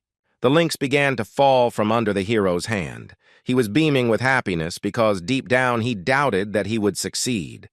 The seal was broken, meaning that the prisoner could now leave the place of his eternal imprisonment. The sword was freed, the shackles fell, the seal of the curse placed on the boy by the king was broken. Now the child was free. Hyun-soo extended his hand to the child, saying that it was time to get out of here. But the child did not yet realize that he had such an opportunity. Our hero promised to punish those who kept the boy in captivity for so long and forced him to kill.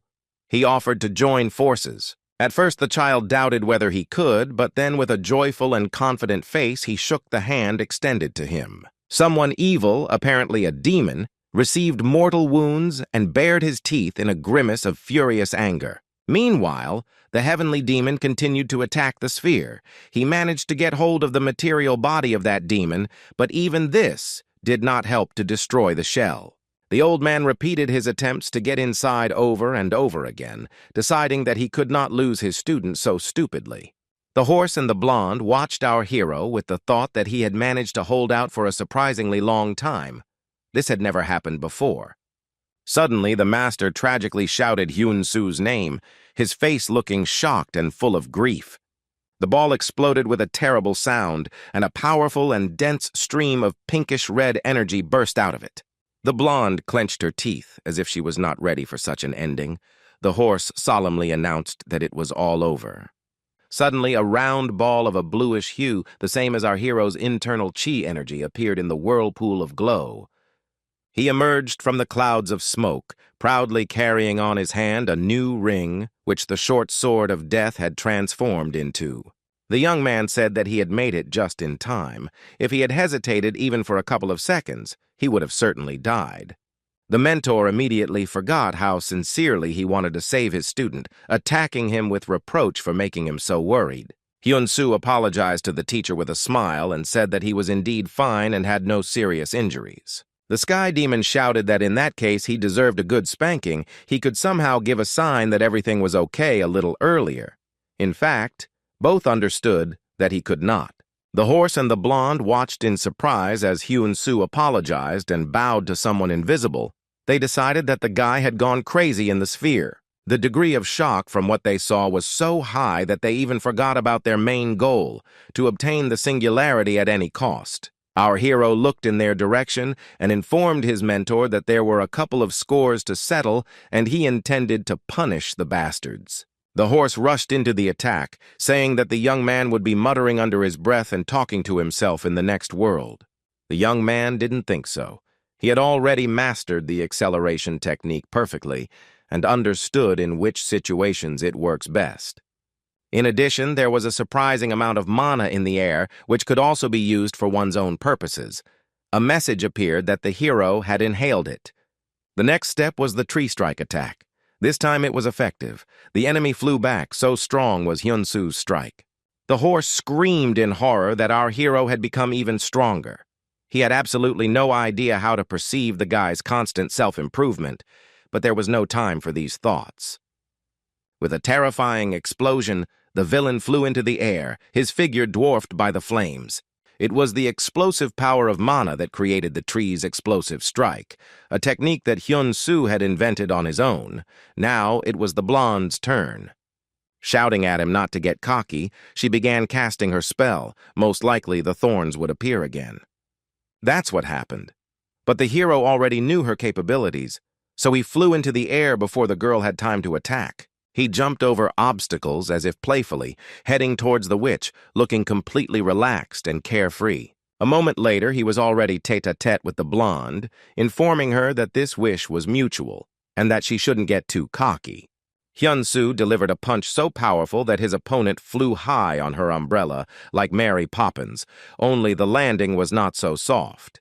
Our hero's next blow was no less crushing. He was seething with anger for what these people had done to the child trapped in the dagger. The girl found the strength to rise to her feet.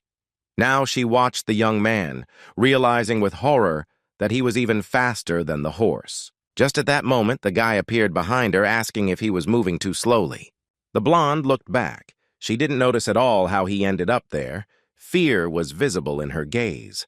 Hyun-Soo showed the villainess the ring on his index finger and asked if she could recognize the item. The girl looked again at our hero's hand. Quite strong streams of energy were coming from the ring. She thought that the thing looked vaguely familiar. The guy explained that the ring came from a child they had tortured, and now it was time to answer for all their sins. The hero used the tree's ripping strike again. The blonde flew back again, but now the force of the attack was such that her heart almost stopped. The horse came to his senses and was now trying to get up to come to the aid of his girlfriend. But these attempts were not crowned with success. Then he remembered that he had not used another remedy. It was a red pea, similar to marble, that the terrorists used. In fact, it was an elixir. The potion was called Immortal Supreme and increased strength by 3 times. The horse decided that this was his chance to win back, but the post-effect of the elixir was a year without movement. Deciding that it was worth it, the monster swallowed the pill as if he had already emerged victorious from the battle. The villain jumped to his feet. He felt incredibly powerful and even increased significantly in size. He was determined to see it through to the end, because the price the monster had paid for this power was very high. The monster screamed deafeningly, challenging Park Hyun-soo to a fight. The hero was in no hurry to respond to this call. He was busy with something else. The horse flew into a rage and once again loudly shouted the hero's name, accusing him of cowardice. This was the last straw. Before the enemy could finish speaking, he received a blow to the face with such force that the words got stuck right in his throat. The young man did not keep himself waiting long. The horse flew helplessly somewhere far away, knocked down by the force of the blow. He thought that even after the elixir, he was not fast enough to compare with Park Hyun-soo. The next technique used by the hero was called Heaven's Fall, the blow once again causing a powerful explosion. The young man, like a shining meteor, caught up with his opponent, who did not even try to get up. An elbow strike finished the job. Now no elixir in the world could help the horse. The job was practically finished. The monster howled in pain, raising its head upwards. Something strange was happening to it, but what exactly, he did not yet understand. The hero's hand was suddenly covered in metal armor, saying that it belonged to the one he tortured. Hyun-soo struck, after which Knight could no longer do anything. The monster's face twisted in a grimace of pain. Black blood poured over its fur, but Hyun-soo did not stop. He struck again and again, as if his hand was controlled not by himself, but by the ring, which had turned into an armored gauntlet. The horse was knocked down and now lay on the ground in a shapeless mass, not making a sound, although he was still alive. The boy sat down, leaning on his knee with the glove that the ring had turned into. He heard the boy thank him. A message appeared about the ego ring named Hallie. The saved soul seeks to atone for the lives taken. The ring can take the form of any object or weapon, depending on the needs. The heavenly demon respectfully noted that the artifact was very powerful, and the student asked if martial artists didn't use things like that. Looking at the horse, whose face was frozen in an angry grimace, the mentor asked why the guy didn't kill him, and he replied that there were still many questions for this man. We need to find out why the portals were created, why they were connected to Earth, and what the ultimate goal of the attackers was. The old man offered to teach him a couple of torture techniques, but the hero replied that it would be better if he met someone and called out to Hallie. Streams of energy began to flow from the ring, and then a boy appeared. He looked a little wary.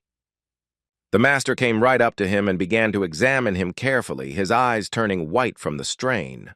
The child jumped back and hid behind Hyun-soo's leg, screaming that this old man was really scary. The guy calmly stroked his head and said that there was nothing to worry about, but it wouldn't hurt to introduce himself. The boy nodded obediently and bowed to the heavenly demon, saying that his name was Hallie. The master muttered that he was a very polite child. Hyun-soo calmly explained that this little one was the very same short sword of death, a magical artifact. The look his mentor gave him after these words was impossible to describe. It was a mixture of extreme surprise and disbelief. The old man said that the short sword was the embodiment of death, which the young man only thought about. Hyun-soo replied that this boy was the true form of that sword.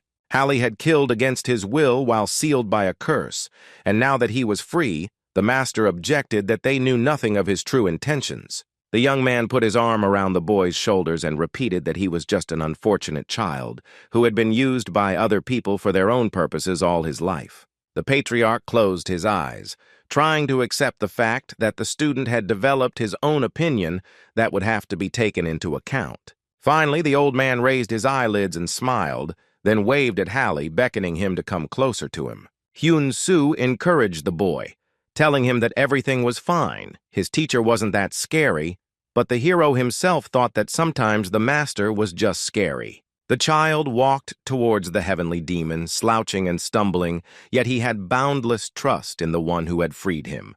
The master placed his hand on the child's head, and everything around was painted in different colors, from the energy flows that the old man used. Then there was an explosion, leaving behind a deep crater and clouds of smoke. The heavenly demon was finishing his spell. Hyun-soo looked worried.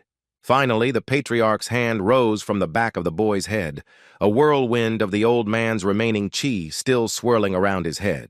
What our hero and his new friend saw amazed both of them. The boy joyfully exclaimed that the teacher was a real magician. All the writings on his body disappeared. The mentor quietly whispered to his student that he had erased only a small part, and he raised his eyebrows in bewilderment.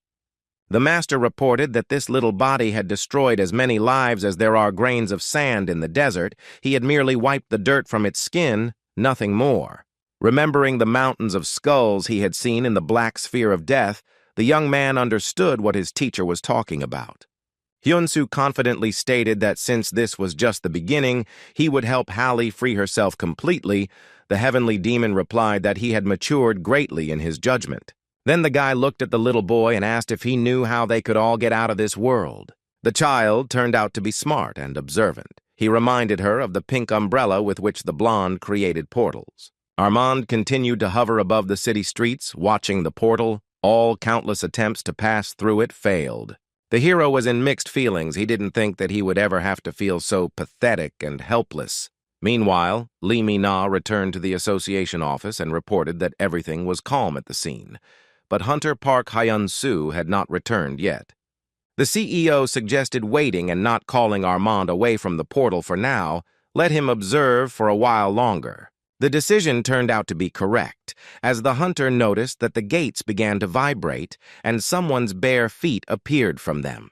What he saw next was shocking. A completely naked Hyun-soo was carrying the body of some man in his arms. Smiling radiantly, he had an umbrella in his hand. Armand shuddered. When the boy landed on the ground, the hunter ran to meet him and joyfully greeted the hero, saying that they all believed that he would be able to escape. He laid the body he was carrying on the ground, saying that it was that strange guy nicknamed Horse. Armand looked at Hyun-soo with new eyes. Now he felt deep respect for him, because to defeat such a monster and return unharmed was a miracle. The young man suggested that the best solution now would be to send Knight to the committee managing the affairs of the gate in Sydney. The hunter agreed that it wouldn't hurt to investigate the situation and volunteered to carry out this assignment personally. As a bonus, he gave Armand an umbrella, explaining that this magical artifact controlled portals, so it should also be thoroughly studied. If Anderson's research is successful, they will have a new way to instantly travel through space and between worlds. Armand didn't listen. He pointed with his gaze somewhere below the hero's waist and muttered that, judging by the lack of clothes, the fight was not easy. Only then did Hyun-soo notice that he was naked. But the guy quickly pulled himself together and laughed cheerfully, appreciating the comic nature of the situation. He explained that the battle really was not easy. The hunter began to take off his shirt, explaining that people and possibly the press would soon appear here. He helped Hyun-soo cover his nakedness, adding that it was not appropriate for the hero to appear in public like that. And the guy thanked him for his help. Armand arrived just in time. The young man heard many voices calling his name and looked ahead. Journalists were already rushing towards him, shouting that Hunter Park Hyun-soo simply had to comment on the latest events. The microphones were aimed at our hero. The questions overlapped one another. He was completely confused. Unlike the Frenchman, the hunter had no such experience. At home, the young man hoped that he would be able to rest and enjoy the silence. He was very tired. But he couldn't do it in the apartment either. The master turned on the news. The press was making a noise that the hero saved the country. But where were his clothes? The teacher was unhappy with the increased interest in his students' nudity, and Hallie didn't understand what was wrong with Armand's shirt. Hyun-soo fell onto his bed and slept for almost a day. At noon the next day, he opened his eyes and thought that he had had a great rest. The first thing he saw was the sky demon hovering in front of the monitor and Hallie, who completely repeated his pose and behavior. The guy collapsed back into bed. He had expected that the next day the hype around his personality would die down, but it only got worse. The boy flew up to him and apologized for making so much noise. The hero replied that everything was fine, and he was not offended. The mentor kept making jokes about what was under the shirt, and it was more than Hyun-soo could bear. Shouting that it was enough to make fun of him, the boy threw a pillow at his mentor, which caused a new wave of merriment. The sky demon and the boy began floating through the air, pretending to be targets for a pillow fight. It was simply impossible to stay angry at them for long. After a while, our hero calmed down and lay down to scroll through the newsfeed himself. The teacher sat down on the bed with a serious look. He told the young man that he wanted to talk to him, or rather tell him something, so he should take a minute. From the tone, the guy understood that the matter was serious, so he sat down on his knees and bowed his head, saying that he was ready to listen to the master. After a long pause, the old man laughingly declared that he really wanted ramen and let the young man cook it for him. The young man fell face down on the bed in anger and laughter. The young man was extremely indignant that he had been so deceived, and Hallie pestered the patriarch with questions about what ramen was, shouting that since their family was growing, he would reveal to them the great secret of home food delivery. Hyun-soo began choosing dishes for dinner. They ordered so much of everything that the ramen was modestly hidden in a corner against this backdrop. It seemed like a feast for the whole world was brewing. The spicy fried chicken was the biggest hit, and both the heavenly demon and the boy were delighted. Smacking his lips, the old man thanked the student for the pleasure he had given him. The boy was glad that he had managed to please him and did not have to stand behind the stove himself. Next came the turn of the special noodles, bibimbapkuksu, which turned out to be so spicy and delicious that the master closed his eyes. Then he opened them so wide that the student was again afraid that he had screwed up the food order or something. But it turned out that everything was just the opposite. The heavenly demon shouted that the combination of products and spices was simply perfect. Let him immediately give him more. Hallie hadn't eaten human food for a long time. He sat sadly next to the box of chicken and didn't know where to start. Saying that there was no point in sitting there, he would feed him now, the master lifted the chicken leg into the air and sent it towards the boy. The child looked at the food and said that he could not eat it the same way as the teacher. The old man laughed, and the little boy almost cried. He was offended. So he had to complain to Hyun-soo. The heavenly demon immediately apologized for not thinking about it. A smiling student immediately leaned towards him, wondering if the patriarch had really just used telekinesis. The boy was delighted that the master could move objects without touching them, just like Armand did. The teacher said that the hero asks some basic things. He does it with the help of telekinesis chi and intends to teach Hyun-soo in the near future. He explained that you need to imagine an imaginary hand and direct energy into it, and then use it as if it were a real one. With the current level of the hero, this should be easy as pie for him. But this version of telekinesis is only suitable for small objects. Armand's abilities have nothing to do with it. Chaos reigned in the house. Everyone began to try out the new technique. Then the young man began to clean up, and the old man and the child began to fool around, both extremely pleased with the dinner. The Sky Demon remembered with surprise that when they first met, Hallie had called him scary and said that he looked like his grandfather. Looking at how the little boy was now having such a carefree time, the patriarch thought that now was a truly happy time for him. The young man remembered their recent training in the forest, when the mentor ordered him to find his way home on his own, without using his superpowers. At that time, this caused the guy genuine bewilderment. But then he realized that physical and mental qualities need to be practiced just as special abilities do. So Hyun-soo suddenly spontaneously approached the teacher and bowed to him, thanking him for everything he had done for him. Meanwhile, the atmosphere in the king's castle was far from as joyful and friendly as in our hero's apartment. The ruler was sitting in a deep armchair opposite the window, and a red-haired young man in uniform came to him with a report. The king leaned back, his face old and haggard, a thick black shadow falling over his eyes. The visitor, on the contrary, looked cheerful and full of life. His posture was relaxed and his gaze was sharp.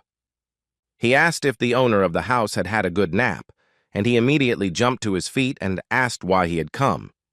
Now the king's face became young and carefree. The man said that he came here because the ruler was all alone. He needed company.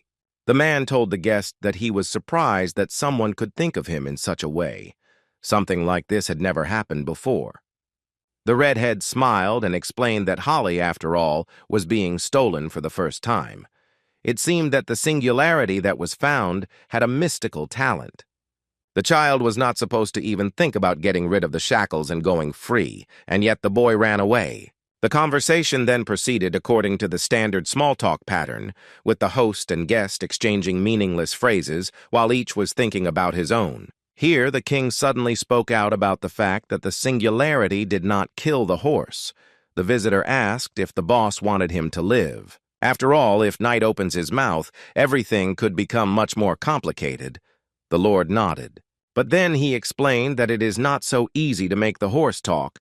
People think that they can get information, but this is doubtful. Red noticed that the king was calmer than he thought. The ruler said that in this world, everyone can be replaced. The visitor said that the owner of the house was kind of boring. He replied that he would not show him the door. The hint was understood correctly, and the guy hurried away. Already at the door, he turned around and waved his hand, saying that if anything was needed, let them send a messenger. The king rose from his chair, saying that it was very difficult for him to communicate with this man, but he had no choice. He came up and opened both window sashes again, letting fresh night air into the room. For some reason, it smelled like the sea. The ruler thought that he had not expected that Hallie could think about escaping.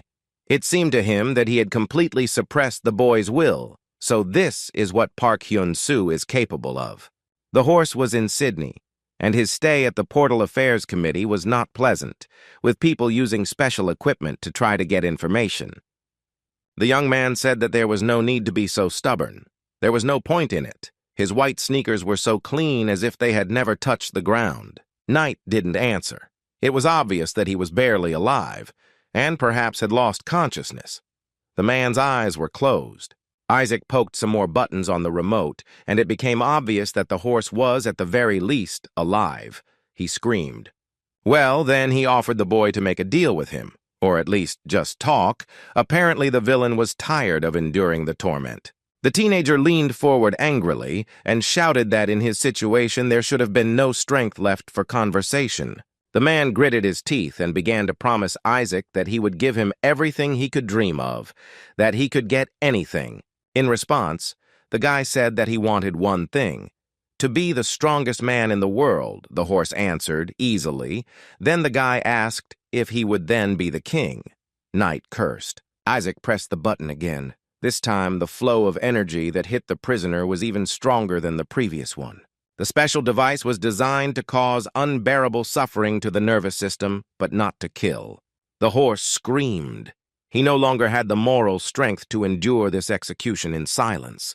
The torture continued for several hours.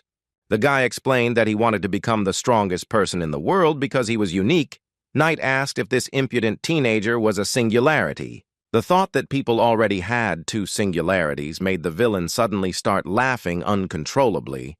It looked like hysteria. Isaac looked at him puzzled and asked if the prisoner had gone crazy and why he was having so much fun. The young man was ready to throw himself at the man with his fists, asking why he was laughing. The horse tried hard to pretend that he found it very funny, but then explained that he was amused by the idea that the brat had called himself a singularity. He added that in this case, Isaac should at least be on the same level as Park Hyun-soo. The teenager made an offended face. The guy clenched his fists and shouted menacingly that one day he would definitely surpass the Korean in every sense. The horse gleefully reported that the problem was that Hyun-soo's strength was constantly growing. It was growing even now. Even during his battle with the horse, it was growing. The villain's eyes blazed with fire. He declared that Isaac was no match even for the hunters who helped in the fight against the terrorists. It was a blow to the heart. The teenager froze and then rushed to the control panel, saying that the bastard would die right now. He had already raised his hand over the red button, intending to make his terrible threat a reality. At the last moment, someone grabbed Isaac by the wrist, preventing him from making an irreparable mistake. It was Raven, and his face made it clear that someone was in deep trouble. The teenager was seriously scared. The teacher asked sternly how many times he had forbidden the boy to come here. How dare he enter the testing room of the research center? Raven ordered the boy to get out, and he headed down the corridor, muttering under his breath about how he was being pushed around here like a powerless slave, and that it was unfair. The horse asked why the man stopped Isaac. Hadn't they realized yet that he didn't care about torture? The hunter addressed the villain by name, calling him Dia Chun-gun. The prisoner ignored the phrase and began to insist that his colleagues would come to free him, So wouldn't it be better to avoid unnecessary casualties and just let him go? Raven asked skeptically whether the fool really expected anyone to save him. The horse asked him in amazement what he meant, to which he received the answer that he had been abandoned, doomed to death, and that no one needed him. The natural reaction was anger, and the man began to yell that humans could not know anything about their relationship. Raven pressed the red button. A bolt of energy shot through the prisoner's body, silencing him mid-sentence. The torture was more severe than those carried out by Isaac. Knight endured the pain and said that the tormentor had no right to say such things. The king would not abandon him. It was simply ridiculous. Raven suddenly changed his appearance. His hair turned black and a shadow fell on his face. He said that he could see different versions of the interweaving of time and events. Then he became himself again and arrogantly announced that in none of these options did the king come and save him. The horse had no words to answer. He began to think over what he had heard with a surprised face, and understanding gradually appeared on his face. Suddenly he said the name Naaman. Raven's face did not change, but he froze tensely as if rooted to the spot. The prisoner was confirmed in his guess and began to laugh loudly, saying that in front of him was Neiman, who would have thought. The man was hysterical, his fingers drumming on the armrests of the chair and his legs shaking, and the horse continued to laugh. The horse leaned forward and said that since Naaman was in front of him, the king really would not come. He continued to laugh, but it was the bitter laughter of the doomed. Raven asked who Neiman was, and then loudly, as if working on camera, said that the prisoner had apparently lost his mind. The hunter asked why the horse called him that, and he, laughing, said, turning to the king, that he would do whatever his majesty wished. Raven cried out indignantly, and the prisoner laughingly asked Neiman to try harder, otherwise the result was not so great. With a cry that he had had enough, Raven extended his hand forward. He had completely lost his composure, and it was obvious to the naked eye. There was an explosion. The hunter covered his face. He did not expect that something like this could happen, and tried to understand what was wrong with the horse. But if you look closely, you could see that the man's hands were not in a defensive position. They were casting a spell. The explosion was still going on, but Raven had already turned his back on it and headed towards the exit of the room. He walked out into the corridor with a gloomy look, as if he had just learned that humanity was doomed or something like that. The hunter then went to the storage room and took a huge sword from there. Its hilt was decorated with a blue magic crystal. As we remember, Raven had the ability to move forward and backward in time, tracking various possible developments. Now he was moving back to the moment of the explosion to understand what exactly had happened in the test room. He saw that the horse's eyes flashed with light, and it was he who twirled a fiery whirlpool right on his chest, apparently to disguise his escape. Then the man returned to the moment when the prisoner laughingly asked him, Neiman, to try harder. Yes, this was the most opportune time to change the course of events. Raven raised his sword to strike. The horse's head flew off his shoulders with a silent question frozen in his eyes. He still didn't understand how this could have happened and where the weapon came from.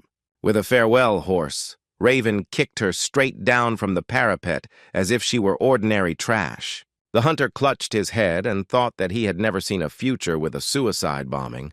How could he allow something like that to happen right under his nose? This was a sign of the creation of an unpredictable future, which meant that the others might also be in a completely different position than expected. Raven thought that if the others found out about this, they would definitely turn the whole world upside down. There was no doubt about it. He was angry and scared. At this time, the heavenly demon somehow returned 50 years ago to the place where the battle with evil took place, and he lost his previous disciple. The Murim factions then fell into a trap and retreated.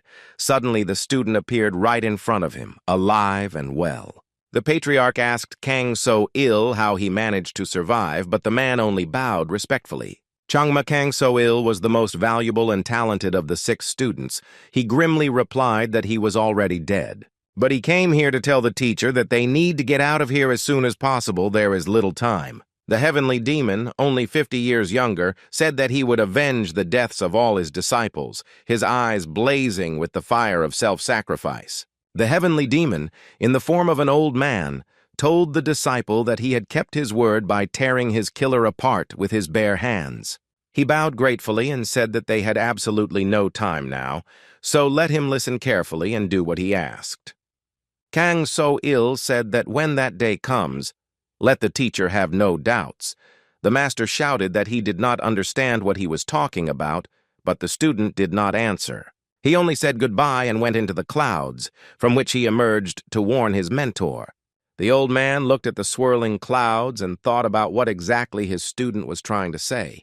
He would be trying to solve this riddle for the next few days. Suddenly, he found himself in Hyun-Soo's room. Everything that happened was like a dream or a vision. The master was stunned.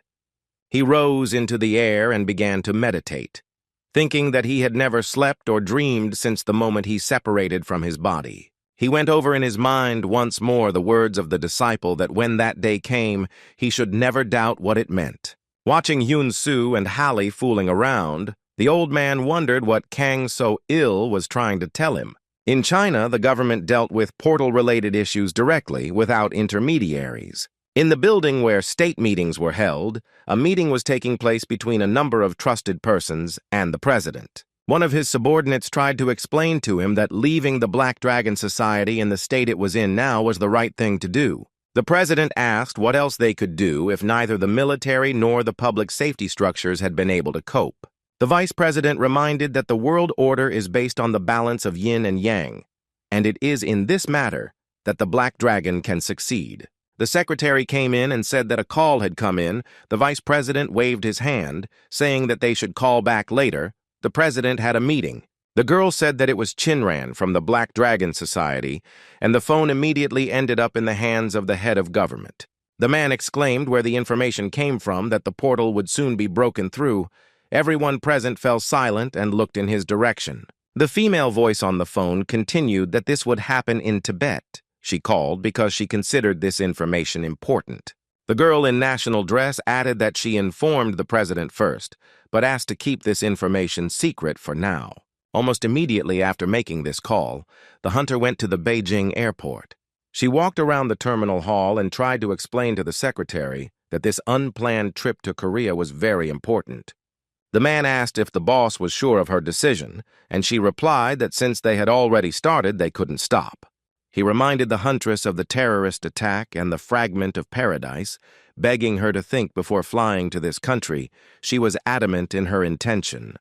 The girl added that she wanted to do it without any extra witnesses, so he should stop yelling and do everything quietly. Soon, the high-rises of Beijing gave way to the residential developments of Seoul, as if someone invisible had simply replaced one set of scenery with another.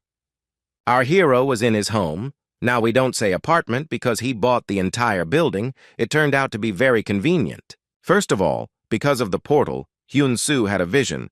Someone's voice said that the king was the main one among the enemies they would have to fight. The boy clearly felt the overwhelming presence of this person when he explored Hallie's mind. How strong must he become to defeat such a powerful opponent, perhaps the strongest being in existence? The guy started to crush rocks, practicing more and more new techniques. He trained so hard for many days in a row. When he finished, a whole mountain of rocks had formed behind him, his fists pounding the rock more effectively than an excavator. But this was not enough.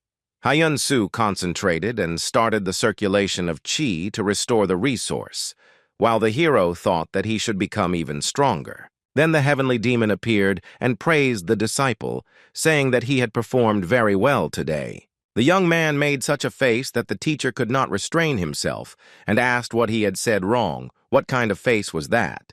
With an awkward smile, the student explained that the old man had always scolded and berated him. So why on earth had he decided to praise him now? The master yelled that it was because Hyun-Soo was a masochist, but he laughed that such a reaction seemed much more normal. In the association building, everything went on as usual. The secretaries worked with papers. The hunters spent their time training. The CEO was sitting at his work computer and studying some papers, apparently contracts. There was a knock at the door, and the secretary reported that he had a visitor, and that this was not the kind of person he could refuse to see.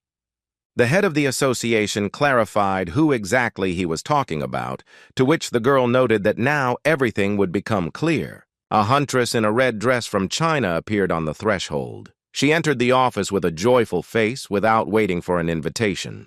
The CEO greeted Chinran with open joy. They had been friends for a long time. The girl said with a smile that they hadn't seen each other for a long time. The man noticed that she had become younger. The head of the Black Dragon Guild, a hunter in third place in the S-Rank rating, was 77 years old. The beauty laughed that it was because of the limitation. She becomes younger when she uses her ability. She asked if the chief would like to offer his old friend a cup of tea, and the man immediately gave the appropriate order. The visitor shook her head and said that she would actually rather have some coffee. 2 cups of the drink were immediately on the table. The association knew that when guests of such caliber visited, they had to give it their all. The old friend sat down at the table, and the man asked to what he owed such a sudden, albeit very pleasant visit. The huntress reported that a portal had appeared on the plateau in Tibet. It was now at 82 on the Anderson scale. The chief asked if it was time to evacuate the residents. Chinran said there was a small town there that had already been evacuated, and she had been instructed not to disclose the information.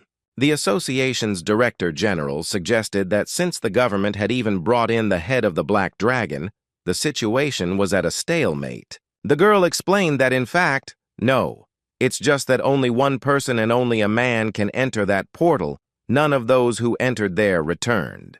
The chief asked if this meant that they were all dead. The beauty took a sip of coffee and replied that she had no idea. Then she voiced the purpose of the visit. In the hunter's opinion, Park Hyun-soo and no one else should enter the portal next. The head of the association did not like this request. He said that he saw no need to send such a hunter to clear out an ordinary portal. The girl replied that this was not an ordinary portal.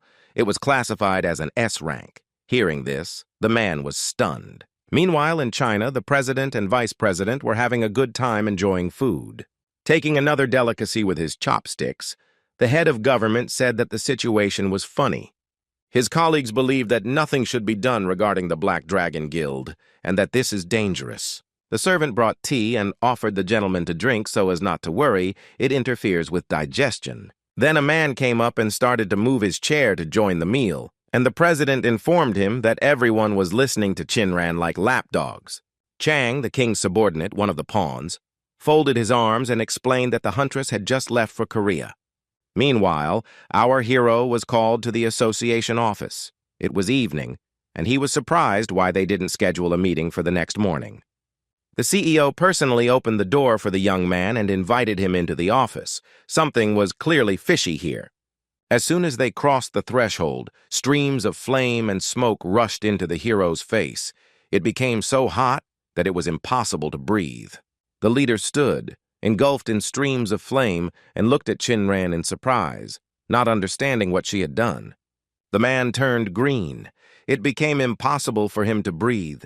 He still could not believe that his girlfriend was attempting on his life, and it wasn't necessary. Hyun-soo put his hand on the leader's back and poured some of his own chi energy into him. His breathing was restored. The flame went out. The CEO asked what it was, and the guy, smiling, replied that someone was just having fun.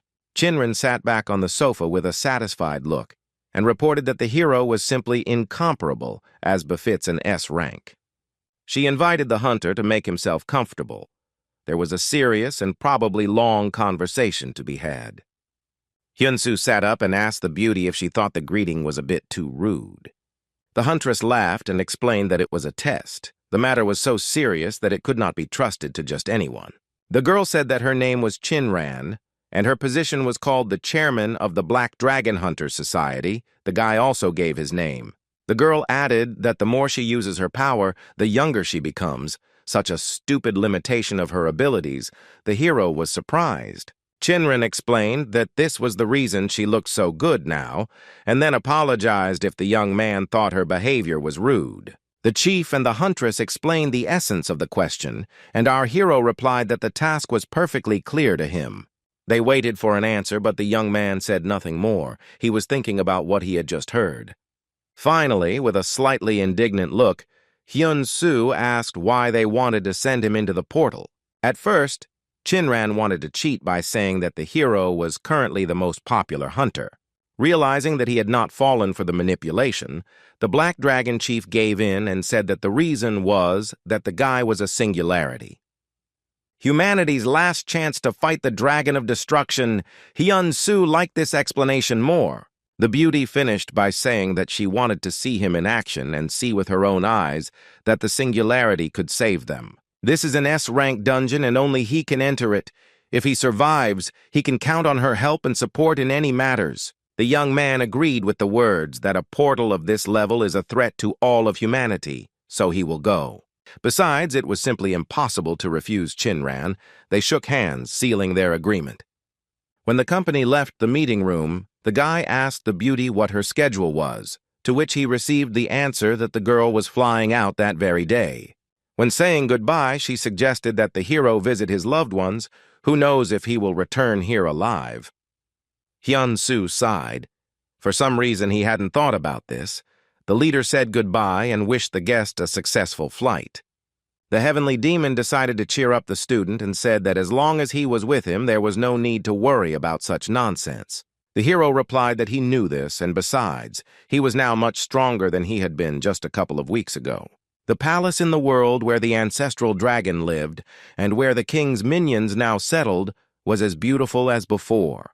Only the knight was no longer there, and some chess pieces had gathered at the table to discuss it. Rook explained to those gathered that their comrade had chosen death over the possibility of revealing secret information under torture. Salden, one of the pawns, laughed that he didn't expect that idiot to make such a sensible decision. Chan, who we already knew, asked him to watch his language. One of their comrades had just died, so why such a tone? Rook stopped their bickering by shouting that now was not the time for strife. He was clearly not in the mood. He asked the elephant to temporarily take the place of the horse. Bishop replied that she would be happy to do so. At this time, whispers began at the table that this would not last long, and it would be interesting to see who would be the next knight. Salden asked to take him. Katarina, another of the pawns, was indignant that this was pure rudeness on his part. The squabbling began again until Bordux, a pawn like the others but considerably older, commanded everyone to be quiet. Silence reigned and Rook stood up. He had news that needed to be voiced in the appropriate setting. Looking around at those present, the man said that none of them would take the position of horse. The king had already made the appropriate decision. He then asked Chan how things were going in China, and Chan replied that he was relying mainly on the greed and benevolence of the Chinese government. Rook announced that the meeting was over and everyone except Bishop could go. The girl went to the window and said that they hadn't been together for a long time. Both were busy all the time. The man nodded and asked if the rumors about Park Hyun-soo agreeing to the raid on the portal were true, and Slan answered in the affirmative. The plane on which our hero went to China was huge. The hero had never flown on anything like it before. At the airport, the young man looked around in bewilderment, thinking that someone had to pick him up from here. Just then, a man in a white shirt called out to him, after which he bowed in greeting, saying that his name was Khan, and it was an honor to accompany the hunter. 3 days before, a meeting of the Three Alliances, one of the country's largest firms, was held in Beijing. Chang Fu-wei, the head of the greed organization, dressed in a red suit, invited all the greeters to the negotiating table. The purpose of their meeting is very important. He said their association had dominated the global market for generations, and that could not be allowed to change now. The main threat to their well-being is Chinren and her Black Dragon Society. They are trying to destroy their organization. He raised his hand up and shouted that they were now called greed because they would achieve their goal, regardless of anyone or anything, and would get what they wanted. Those present raised their fists and shouted that they were ready to wish and strive as much as it took. Chang Fu-wei added that they were entering a new era, and all they needed to do was trust him. Before flying to Beijing, our hero visited his brother in the hospital, as Chinran advised him to do. The doctor reported that the condition was stable and there were no changes. Hyun-soo thought that he was very grateful to Yoon for looking after Hyun-tae. He voiced these thoughts to his mentor, who confirmed that the guy was very lucky to have such a reliable friend. The young man decided to leave, but the master laughed that there were rumors that gratitude could be expressed with a couple of bucks. Also, before the trip, it was necessary to drop by Ha-Yurak. The heavenly demon couldn't wait to meet the fiery woman. The huntress was no longer in the hospital. She went to work at the office of the Red Lions Guild and waited for the hero in her office. Her hair began to take on a fiery hue again, which meant that her abilities were gradually being restored. Ha-Yurak handed Hyun-Soo a drink and asked if Chinran really asked him for help. The hero nodded. The beauty advised to prepare properly before going in, and then added that she was sure that her Chinese friend would take care of the proper equipment. The young man was surprised that they were so close, to which the girl replied that despite the age difference, they became friends, because there are more women among S ranks. Ha-Yurak looked at the boy intently and said that he had to return alive. He nodded that there could be no other options. With that, they said goodbye. Heading towards the door, Hyun-Soo added that he hoped to see them soon. He smiled. Left alone, the girl lit a flame in her hand and looked sadly at how uncertainly it burned. There was still a lot to restore. After this, the plane took off into the air. As we remember, our hero was met at the airport by Mr. Khan. The man pointed Hyun-Soo to the car that had been sent for him. This means of transportation was the safest right now. On the way to the car, Khan praised the young man's Chinese, to which he replied that, in fact, the language was unfamiliar to him. He showed Lordman's intercom and laughed when the sky demon remarked that a real man wouldn't reveal all his secrets right away. The car that was waiting for Hyun-Soo was so luxurious that he felt embarrassed to even approach it. They drove on to the highway. The guy asked how far the final destination was. Khan replied that the journey would take about 4 hours. The young man did not like moving this way. He thought that it would be much faster if he just flew. Suddenly, he heard screams outside the window. A flame broke out. The guy asked to stop the car immediately, but this did not happen. The Khan replied that such things happen from time to time. His task today is to deliver the hunter to his destination, and he will do it. Hyun-Soo tried to insist, but the man assured him with a smile that someone else would definitely take care of this incident. Finally, the car passed under the beautiful arched gate of the Chinran estate, with a well-kept park visible ahead. Khan explained that this territory is also used as the main headquarters of the Black Dragon Society. Ahead, a huge palace was visible, somewhat similar to a temple. Since it was in the form of a pagoda, the guy thought that in real life it looked simply gorgeous. Han noted that the chairman had asked to bring the hero here. She wanted nothing to mar Hyun-Soo's stay in the country. The huntress ran out to meet the guest almost with open arms. She was extremely happy about his arrival. The girl, in her usual manner, said that she had dressed up nicely today on purpose. Otherwise, who knows how long she would have to stay at this age. She treated the guy to tea, and he noticed that on the way here he saw an explosion. Chinran explained that it was the work of the Greed Association. The hero was surprised that there were terrorists in China, too. The huntress explained that the action was against the Black Dragon. As they destroyed the black market, casinos, and cartel, Hyun-Soo regretted not intervening. She climbed into some black box and said that he shouldn't interfere in China's internal affairs since he came for the portal. We'll concentrate on it. Saying that she should use this gift before leaving, Chinran placed the elixir in a box on the table. The young man looked at its contents with disbelief, but his heavenly mentor was very impressed. The huntress explained that they had obtained this unique A-rank item from a raid on an A-rank portal, but the effects had not been properly researched. Hyun-Soo couldn't believe they were giving the elixir to him, but Chinran explained that she wanted to increase his chances of success as much as possible. The guy doubted, but the girl insisted that he accept the gift. Now he is the only one who can save humanity. She added that nothing is a pity for the savior. Our hero did not expect to hear anything like that. Now he looked at what was happening from a slightly different angle. The master also emphasized his new status and position. But then, with a sly smile, he reminded him that he couldn't reject the gift of a grateful heart.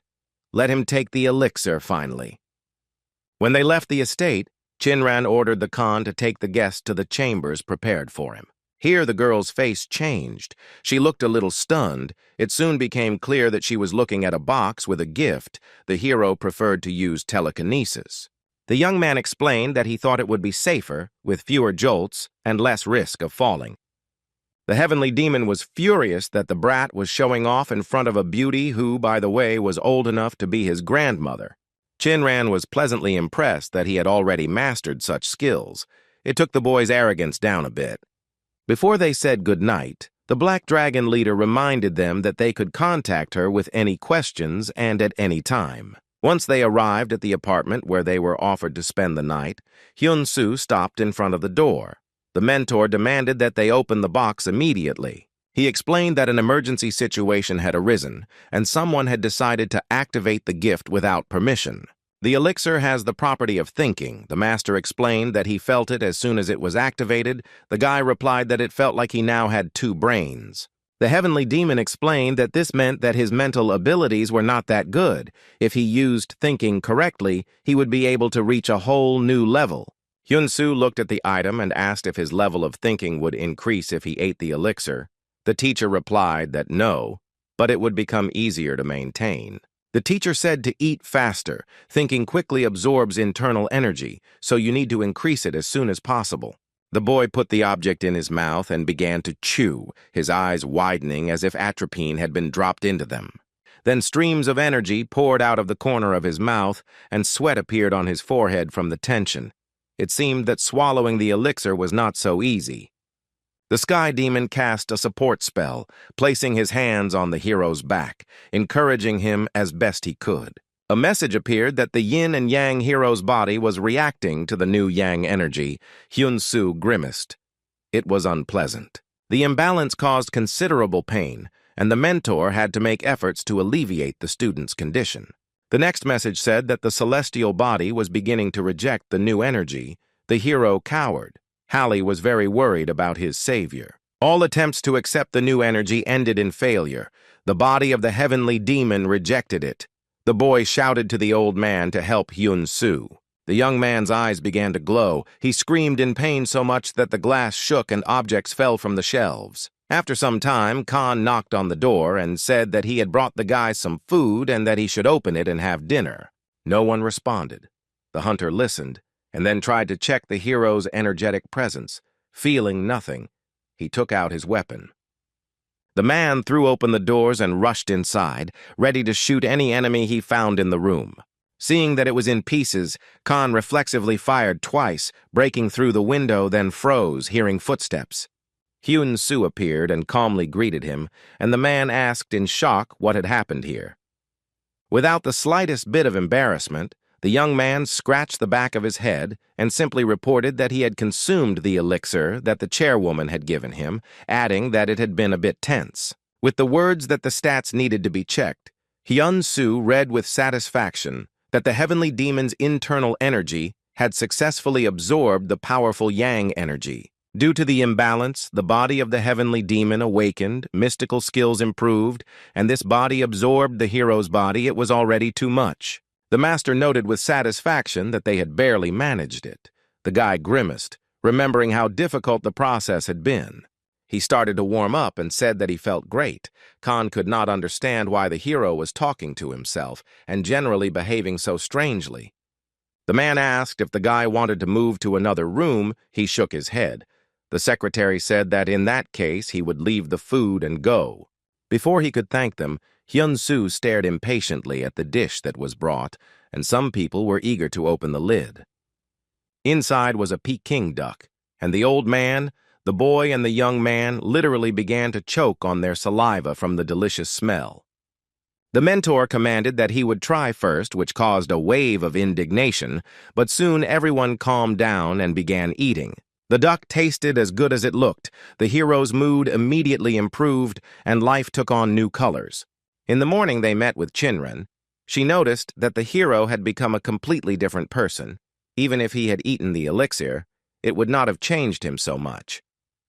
The guy said that he came with a request, and soon he and the owner of the house went down to a special room. The girl said that she couldn't believe that he wanted to train so much. The hero explained that he was eager to test the effect of the elixir as soon as possible. When they reached the very bottom, the young man noted with respect that they were quite deep underground. Shinran explained that this was so that even in a nuclear explosion they would not be harmed, then added that there was no better place for training. She looked around the room with pride and explained that this was her personal training base. Hyun-soo asked if it was possible to destroy everything here. The girl coquettishly reminded that she was the head of the Black Dragon Society just in case. Feeling the concrete wall with his hand, the guy swung and made an incredible punch, testing its strength. Cracks appeared on the surface. Illuminated by the released chi energy, it looked very impressive. Then the wall collapsed. The hunters stood in clouds of dust, and it was clear that Shinran was not happy about what had happened. The young man looked at his hand, around which streams of energy were swirling. His abilities had increased by 150%. It was simply incredible. The hero decided to try to control his internal energy and make a neat hole, rather than smashing everything mindlessly. He was not very successful. The blow was still too strong and destructive. Another wall crumbled into pieces with a roar. Shinran began to panic a little. She didn't want to lose the base. Hyun-soo didn't pay any attention to her reaction. He was only upset that he had failed to complete the task. The master appeared and explained that the heavenly demon's body had not yet recognized him, and then asked what the disciple was going to do. There was no answer, and the patriarch explained that the body of the heavenly demon contained all the knowledge, techniques, and memories of the heavenly demons that came before it. The demon's body doesn't consider the hero good enough. Let him decide for himself what to do about it. But the logical answer is to become worthy. The guy decided to dive into the memories of the heavenly demons and find his way to solve this problem. Shinran watched his actions. She realized that something was wrong, but she couldn't know what exactly. The first heavenly demon's memories were closed to Hyun-soo due to his low level. The second one, too, it was unpleasant. The young man decided that it was because the events took place too long ago. He decided to try more recent ones. When he reached the sixth heavenly demon, nothing changed, but a message appeared that it was because the guy was at level 0. Only on the 10th heavenly demon did memories open up. They were dedicated to martial arts, primarily the mystical component. The 11th heavenly demon was a scholar whose main interests were medicine, and Hyun-soo was grateful for this knowledge. So the young man looked through almost everyone. He was especially struck by the demon number 21. Despite his cold appearance, he practiced mastery of fire and control of explosions. The further they went, the more the heavenly demons differed from each other. Techniques familiar to Hyun-soo began to appear, and on the 27th, the guy understood what was what. For many of them, it was very difficult to cope with their internal energy, just like our hero is now. The 28th demon found a way to control her, a way that was the best that could ever be devised. This was a technique of internal circulation of energy, knowledge, and experience of predecessors. It was this that the teacher showed among the first for the restoration of Hyun-soo. The guy realized that each of his cells must interact with energy, and the higher the level, the more thoroughly this process must be carried out. Our hero concentrated and began to apply the already familiar technique, but now on a completely new scale. It seems he found a solution to the problem. Meanwhile, events were taking place in Shanzai that would soon have a profound impact on history. Fu Wei talked to the king's pawn, claiming that he saw a terrorist attack near the airport. It turned out just great thanks to Chan. He added that he would soon make all of China talk about them. The main thing is that Shinran does not interfere in what is happening. Fu Wei was an A rank, but was willing to bet his life. His guest said that it wasn't necessary. Besides, there was a way to become an S rank. He showed a box of immortal transcendence pills, the same ones that Horse had taken in the battle with Hyun-soo. Chan explained that for 10 minutes, the product is able to remove all the power that is in the body. Previously, the post-effect was a year without movement. Now there is only severe pain. The head of greed took the pill in his hand and asked incredulously if his A rank would really rise a level. The king's henchman said that he could raise it even higher, but everything is very individual and depends on the specific person. Fu Bei decided not to test the pill on himself, but called the guard over to try the remedy on him. He approached cautiously and bowed, suspecting that he was now acting as a guinea pig. After swallowing the pill, the guard began to make strange sounds and writhe in pain. As if suffocating, his body began to transform. Quite unexpectedly, 2 huge wings, like those of a bat, grew out of the man's back. His eyes lit up with fire and his mouth opened wide in a shrill scream. The guard clearly did not experience anything pleasant from taking the drug, but he was clearly changing. Finally, the hunter took on the final form of his maximum capabilities and happily reported that he felt A-rank energy within himself. He raised his paw and said that the energy was overflowing the body. "What a miracle!" the guard asked the boss. He thought that rising from rank C to A was really a miracle. Fubei thought that with such a stock of pills, they didn't need anyone's help at all, and it was time to get rid of Chan, who continued to calmly drink coffee. Hyun-soo had just finished circulating the energy and obtained the body of a heavenly demon. His energy was now visible to the naked eye. A message appeared that the level of the heavenly demon's body had increased. It began to recognize our hero. All of his stats increased by 170%. But then the guy's hand clenched into a fist involuntarily. His mystical body began to collect energy that he could not control. It was the new Heavenly Demon Annihilation Fist technique. The boy swung wide. Then came the blow of the grain. It became much more powerful than all the time before. The young man began to understand that he had absorbed the experience and power of his predecessors. He struck one block of the wall, but somehow managed to break through all the subsequent ones standing at a distance. A series of holes formed in them, through which one could see Hyun-soo, slightly stunned by his new abilities. He was delighted. The blow was exactly as he imagined it, but much more accurate and powerful. Chinran froze, trying to calculate how long she would have to delay her training because of this destruction. The heavenly demon was pleased with his disciple and praised him again in his usual cocky manner. Hallie did not hide his joy and also gave his savior several compliments and words of admiration. Hyun-soo himself was pleased. He thought that such control could already be considered a success. The first step had been taken, but there was something else that needed to be tried. The Tibetan Plateau was a peaceful place. The area was not densely populated, and now it was completely empty.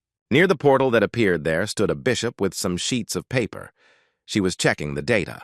As the numbers stood at 92%, the woman thought that she had put in a lot of effort to see Park Hyun-soo suffer in this gate. Chang landed behind her. He also knew how to move at supersonic speeds, like Hansen. Slan asked how it went. He replied that he slipped a pill to C rank. He rose to A rank for 11 minutes, but then died, unable to withstand the side effects. The girl gave him a remote control and said that it could be used to blow up those who had taken the pill when they became unnecessary. Chan bowed in gratitude. Then Bishop remembered something else and loudly called out to her assistant, who immediately responded, "The lady ordered Cho Jae-hyuk to be prepared in advance." The country continued to live its life. People quickly forgot about the terrorists and went about their daily business. As in the case of the Korean terrorist attack, the explosion thundered unexpectedly and instantly took dozens of lives. Panic set in, and the survivors began to run chaotically, trying to save themselves, but the smoke and fire made it difficult to move. Two figures appeared on the roof of the pagoda with some kind of red cloth, which they were trying to unfold. It was a huge banner with the organization's name, Greed, on it, looking like the swastika banners from World War II. Fu Wei was also on the roof of the building and waved his hand, shouting that it was time to notify the whole world that the time of greed had arrived. Hyun-soo was still in the Chinran training hall at this moment, finishing up his internal energy and celestial body. The mentor and Hallie watched his successes with undisguised joy and even pride. And there were reasons for this. Both loved the student. The heavenly demon knew that the black energy was the sign of his kin, and the blue was mana. Hyun-soo easily combined them, something no one had done before. The master could not restrain himself and said that it was amazing, and the guy was just a genius. He could not get used to praise from his mentor. Suddenly, Chinran's phone rang. Her voice became agitated. She asked several times what had happened, as if she couldn't believe it. The hero activated the detection of the heavenly demon's destroying fist energy, thus being able to scan the area.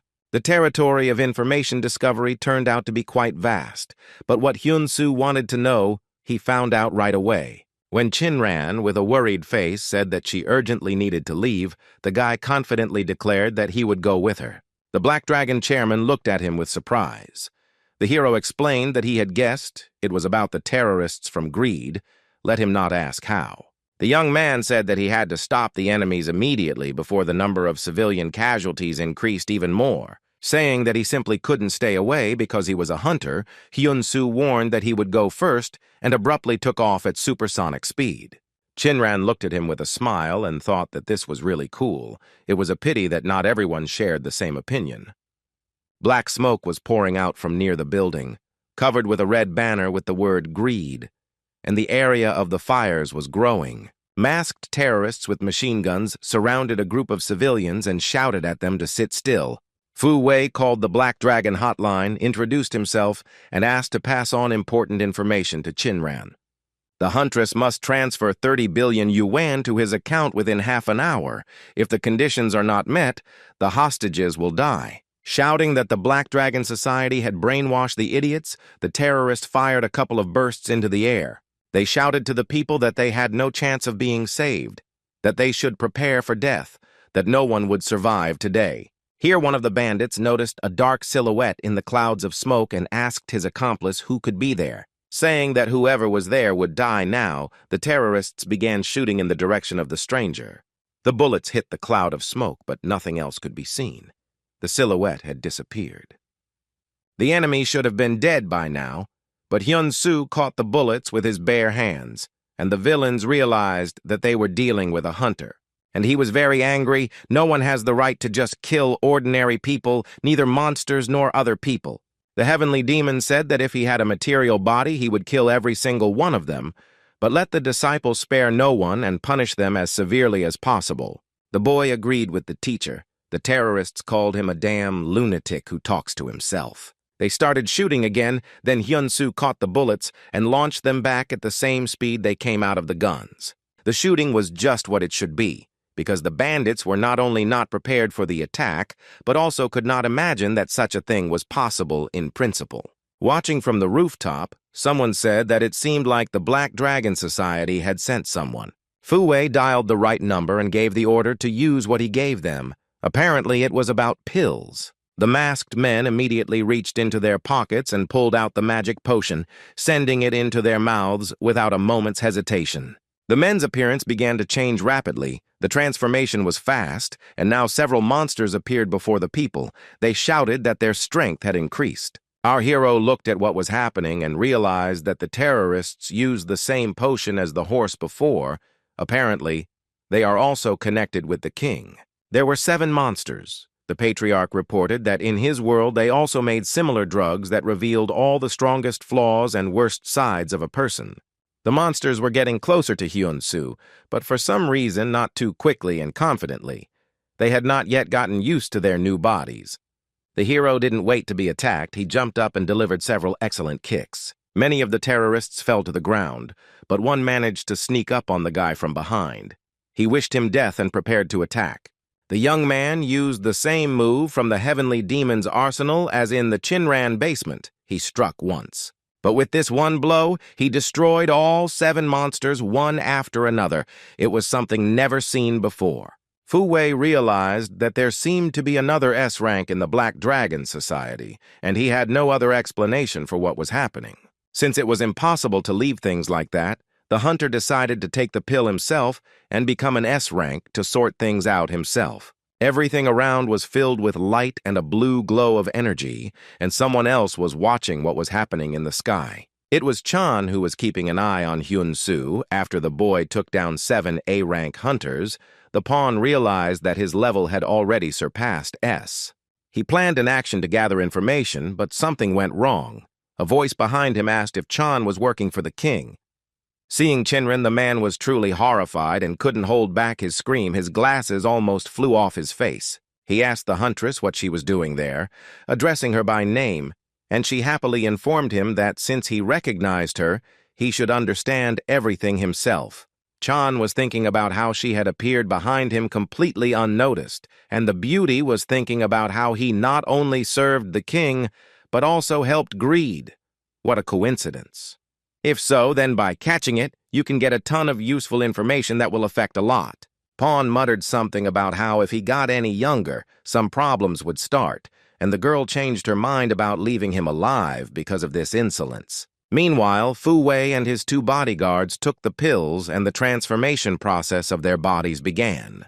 The head of greed shouted with fire and fury that he was simply overflowing with power. No one else had such power. He approached Hyun-soo from behind and thanked him. The young man asked in surprise what for. With a beastly roar, Fu Wei shouted that if he had not appeared in China, the man would never have achieved such power. People looked at what was happening in horror. Now they were much more frightened because they had never seen such monsters before. Our hero decided that first of all it was necessary to protect the civilians, to take them away from here. So he used the matter shift technique. The hostages screamed even louder. They were all lifted into the air together, and people panicked because they were flying above the ground. Fu Wei, who was blazing with fire, noticed that this was a very strange technique, but did the hero really think that he would just let the prisoners go? Screaming that he was going to die, the man headed straight for Hyun-soo like a stream of fire, but he continued to stand there completely calmly. Only outwardly our hero did not move. In fact, he had already begun to use the technique of the mystic arts of the heavenly demon. His eyes glowed blue.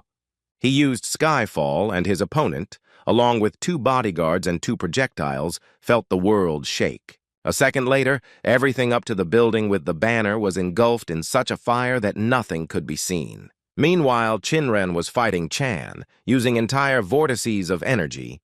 It seemed like she and her opponent were inside a tornado. The girl then unleashed a hail of magical projectiles on Pawn, but he successfully parried them with his long sword. The man was surprisingly fast. His abilities surpassed A rank if we were to speak of human criteria. But even with such speed, it was difficult for him to resist the huntress. He suddenly realized that he would lose this fight. Chinran used the shockwave spell. It was clear that she was becoming younger and younger, turning into a girl. Chan summoned a second sword, resembling a machete, but he knew he couldn't hold out for long. The guess was correct. The shockwave shattered his weapon into pieces and threw the man himself far back. Hyun-soo appeared before the fire monster. He decided to use the second technique of the heavenly demon annihilating fists. The enemy laughed that this wouldn't work on him because he had become nature itself, and therefore would accept the blow as a gift. Then our hero decided to play along with him and defeat him using the methods of nature. Using the root's blow, the force was such that the world shook. He put out the flames with his bare hands, but the wave hit people a little, and the hostages decided that the apocalypse was coming.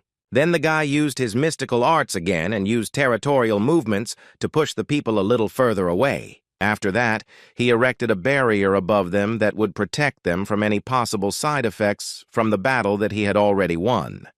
But Chinran had not yet won. Having risen up, the young man assessed the result of his efforts and was satisfied it was time to descend to the ground. People cried with happiness and wanted to thank the one who saved them, although they still did not know the name of the hero. The mentor was also pleasantly surprised and asked how the guy came up with such a wonderful technique. Hyun-soo replied that he used mana, all thanks to the circulation of energy. Right in front of the heavenly demon, a magic projectile was fired and an explosion was heard. It seems that the praise will have to wait for now. Everyone looked up and saw a black, disheveled figure fly past at great speed, almost falling to the ground.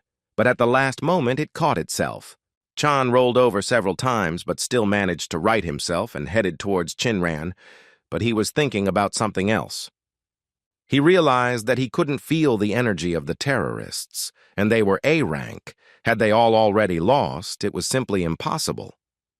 Chinran, enveloped in streams of energy, appeared right in front of the man and said that if he did not give in peacefully, she would collect herself piece by piece. The threat was so real that even Chan's pigtail attempted to escape to a much safer place. The man understood what Horse felt then. If he was caught now, the organization would abandon him. Chan took his true form. He had been hiding it all along, but now there were no other options left. The strength and power of the pawn were much higher than his rank. The clawed paws stretched out towards the huntress. They were shrouded in mana. Chan smiled his widest smile. Chinran responded in kind. She whispered that she didn't want to become younger, but now there was no longer a question of choice. Hyun-soo shouted at the girl that there was no need for that. Using the leaf slicing technique, he attacked the monster with lightning speed. With his bare hand, the young man cut off Chan's paws and came down on him with another blow, this time with his foot. The monster screamed in a voice that was not his own. He was in pain and scared, and besides, he absolutely did not want to die like this. But he was destined to die today, or at least lose. Our hero wrapped his hand in metal, using Halley. A long iron arm grabbed the enemy tightly by the neck, not allowing him to move or even breathe. Hearing the cervical vertebrae break, Khan let out his loudest scream. He thought it was the last one in his life. Our hero turned out to be a little more merciful. He didn't kill, but immobilized the monster, and he even managed to ask what the hell the guy was doing. Hyun-soo lightly hit the man on the back of the head and he flinched in fear. Such games were more like torture. Hyun-soo tightened his fingers and prepared his hand to strike, saying that it would be over soon, but someone asked him to wait. It was Chinron who shouted that the bastard couldn't be killed now. He had valuable information and could be useful. The girl explained that Chan was a pawn, a subordinate of the king, and the young man stopped his hand raised to attack. The Chinese government building was in chaos, the likes of which had never been seen before. People were running along the corridor. Some employees were running across others. Everyone wanted to share information as quickly as possible, but most importantly, the police burst into the building. The door to the Deputy Prime Minister's office swung open, and it seemed as if the lock had simply been knocked out of it. The security service burst into the office and reported that Fu Wei's assistant had confessed to everything. They were too late. The man was holding a gun in his hand, but was dead. Peace and quiet reigned on the plateau of Tibet, but this idyllic picture was soon to change. Rook informed the elephant that Chan was also captured alive. This was not part of their plans. The girl noted that at least they tested the pills again. Bishop couldn't even imagine that the horse had saved such a valuable product for himself alone. If she had it, it would have been put to use long ago. The man in knight's armor said that if they were to catch Park Hyun-soo in the portal this time, there were a few more things they should try. Rook was worried about something else. He nervously asked if Albiza could make Chan talk. There was anxiety in his voice. Slan asked if he meant Anderson's invention because in order to use Anderson's Albizu, one must have his abilities. Rook put his hand on the table and asked if she was afraid. Bishop replied that it was not scary, but funny that both Neiman and Albiza were now somewhere out there. The war that took place on the planet of Arya and the mighty warriors of Arya with whom they fought forced them to move to Earth. But the funniest thing is that now here on Earth they must fulfill the will of the Aryans, even though they defeated them then. Rook realized that her friend was really scared. Slan thoughtfully said that a singularity had appeared, which is why everything had become more complicated. The man looked at her with silent reproach and then noticed that the king was on their side, and he believed in her. When Bishop heard this, her face became proud, and the thought that the king believed in her made her feel calmer. Chan's interrogation process took place in Sydney, but this time, torture was not used, and Anderson decided to take a different approach. The staff reported that a gene sample had been taken from the subject, and all preparatory work had been completed. The scientist administered anesthesia to the man and noted that he would most likely be in shock upon waking up and seeing his clone. Raven and Chinran watched the events. The hunter noted that Hyun-soo had contributed to their future. The girl added that from the outside it seemed like it was a warm-up for him. She added that if it weren't for the guy, she would have had to work hard. He was already stronger than Hoxon. Raven thought that Isaac had fallen behind, was spinning in one place, not growing. The hunter suddenly remembered something and asked Anderson if he had finished studying the umbrella and the immortal transcendence pills obtained from the fragment. Walker replied that the pills were complicated and that the umbrella worked on the same principle as their portal generator. Chinran happily exclaimed that technology was developing very quickly. The girl said that she had to go and ask to say hello to Armel. Raven noticed that he would be upset that he didn't see his friend. Chinran noted that she had many things to take care of, and the man remained silent, his expression rather gloomy. At parting, Chinran said that yes, the event will happen tomorrow, but it's enough to interfere with her future. Raven laughed that this happens arbitrarily. The next day, the huntress and Hyun-soo stood high in the mountains on the Tibetan plateau, a landscape that was already familiar to all of us. The portal that appeared there changed color from blue to black. It was not quite typical. The guy was getting ready to step into it. There was still a little preparation left, and besides, the huntress insisted on a full briefing. On the hero's hand was an A-rank Black Dragon cannon. On his waist was a belt with an invisible B-rank shield, and on his neck was an A-plus rank clearing. He clarified whether all of this could be used. Shinran replied that she just needed to return with them alive. The guy took a step forward and said goodbye, saying that in that case, see you later. The guard reported to the dispatcher that the guy and the chairman were there. The helicopter couldn't get any closer, and everyone was worried that Shinran would be left unprotected. Khan repeated several times that help was not needed yet, as it was impossible to get closer due to the pressure in the portal. Shinran approached unnoticed and said that she had arrived on her own and did not need protection at all, then added that Park Hyun-soo had come in. She ordered the helicopter's engine to be turned off to avoid creating noise and vibration. Now all they could do was wait. Hyun-soo was calm inside the portal. The forest of fir trees he found there was quite beautiful. There was something magical and even peaceful in this green landscape. The young man noticed that even the air smelled of freshness and pine needles. The Sky Demon agreed that this portal looked nicer than a fragment of heaven, but he shouldn't relax. Energetically, he felt something frightening. Our hero raised his eyebrows in surprise. He hadn't felt anything like that yet. But a second later, it became clear what the teacher was talking about. The guy felt movement, and at great speed, he looked back. Just in time to jump out of the way of a magical projectile that struck right where he had just been standing. The tree that the shell hit was completely cut through, but the hero did not see this, as he was looking in the other direction, trying to understand what it was all about. Since several more trees followed after one and they all started to fall, Hyun-soo had to practice his acrobatics a little more. This was not the end of the matter. After the fall of the fir trees, there was a rather powerful explosion. Fortunately, such things no longer created difficulties for the guy. But they had to jump quite a bit. The Sky Demon reported that their invisible enemy was using enhanced energy. Ahead, 2 more beams of light flashed, crossing right in front of the nose of the load, and behind them, the glowing eyes of the enemy appeared. Just in case, the young man decided to activate the invisible shield, and a transparent force ball instantly appeared around him. Hyun-soo dodged the next attack by jumping up, the sphere rising up with him just as quickly. The enemy's blow was so strong that it split the nearest rock into 4 pieces, and the attack came from 2 directions at once. The shot at the guy broke through his protective barrier, and if it weren't for the acceleration, the hero would already be dead. What kind of opponent is this that breaks through a B-rank shield with 1 blow? Hyun-soo stood up to his full height and shouted loudly that it was enough to hide. He didn't come here to play games. The guy looked at the beautiful spruce forest below and suddenly noticed where the subtle streams of energy were coming from. Shouting that he would no longer allow sneak attacks, the hero declared that he would make the enemy appear to be strong. He activated the Black Dragon cannon and fired. The recoil was so strong that the young man was thrown back. The attack was successful and was so powerful that it would have destroyed any monster, but not this one. The shot turned out to be long range and whistled through the spruce grove like blue lightning for a couple of 100 meters.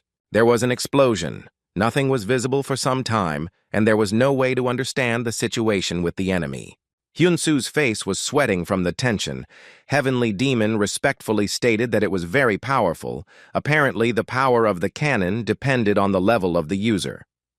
The young man sensed that the monster he was fighting was alive, so he began preparing a new shot and said that he would destroy the entire forest if it did not come out. After these words, the fox girl appeared and screamed that this would not happen. No one dared to harm her forest. The hero froze right in the air. He looked at the creature in surprise. He had never seen anything like it before. The master was also surprised. After a pause to look at the multi-tailed fox hovering in the air, the Heavenly Demon announced that they were dealing with a mystical creature. She screamed in a piercing voice that the forest must not be destroyed. Her clenched fists indicated extreme anger, and an attack followed. Hyun-soo barely kept his feet. The flow of energy mixed with sound was incredibly powerful. The fox continued to scream for them to leave her forest alone. Her eyes began to glow, and the pressure of the flow increased even more. At the very end of the phrase, an explosion occurred, such that no protective barrier could save the young man. Only his outstanding physical abilities prevented him from dying. Hyun-soo stood up with difficulty and wondered how it was even possible to exert such a strong pressure with just his voice. He rose into the air to the same level as the fox, wondering how strong and powerful she was. The girl did not wait for him to attack first, so she immediately rushed to attack the young man herself. When she was within striking distance, the hero tried to counterattack, but nothing worked. The fox was faster. She was right next to him and was already preparing to pierce Hyun-soo's stomach with her clawed paw. In order to save himself, the guy had to use acceleration. Literally a couple of millimeters saved him from decorating the Christmas trees below with his insides. But then the fox swung its tail and threw the hunter back a good 50 meters, and it didn't do it on purpose. She didn't give the young man the chance to simply fall to the ground, but rushed after him, preparing her clawed paw for a close combat strike. The girl swung, and a fiery arc flared up following the movement. She was preparing a powerful energy strike. Our hero decided to respond in kind and prepared to use the cloud of destruction tactic. There was another explosion, and it was impossible to tell whose attack had worked, as the fire had completely covered everything up, just like last time. The fox was safe and sound, and as she descended a little closer to the ground, she thought that this opponent was really strong. Hyun-soo was simply stunned. He was losing to the fox even in speed, and this was simply unheard of. While the opponent was thinking that it was highly unlikely that there was someone so strong among the people, the guy increased the distance. The fox laughed that it didn't change anything. But something did change. The young man got the opportunity to rest and consult with the teacher, who suggested using energy protection. This saved him from the enemy's attack and allowed him to strike at her with the mystical arts that the fox herself used. The hero then decided to use the Sky Demon's falling lightning tactic and stretched out his hand forward. His speed was very fast. The blow hit the fox right in the stomach. She screamed in horror. Her eyes rolled back. A cloud of energy enveloped the girl completely, and she began to fall down. At some point, the monster's consciousness left her. She had almost no control over her fall, but at the very ground, everything changed dramatically. The fox came to and instantly huddled up, slowing down enough to avoid crashing into the rocks. She landed on her feet, but the most amazing thing was that she was almost completely fine. She not only survived, but also retained the ability to fight. The girl screamed in rage that the man had taken her forest and was now trying to kill her, but this would not work. Only the hunter would die here.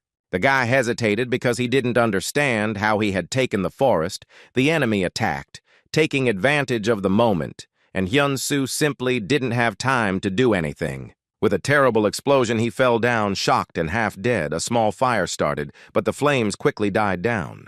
The fox flew above, waving its tail and shouting that this is what he deserves. He will learn how to destroy this forest. The young man lay on the ground, wounded, his eyes closed and his consciousness apparently gone.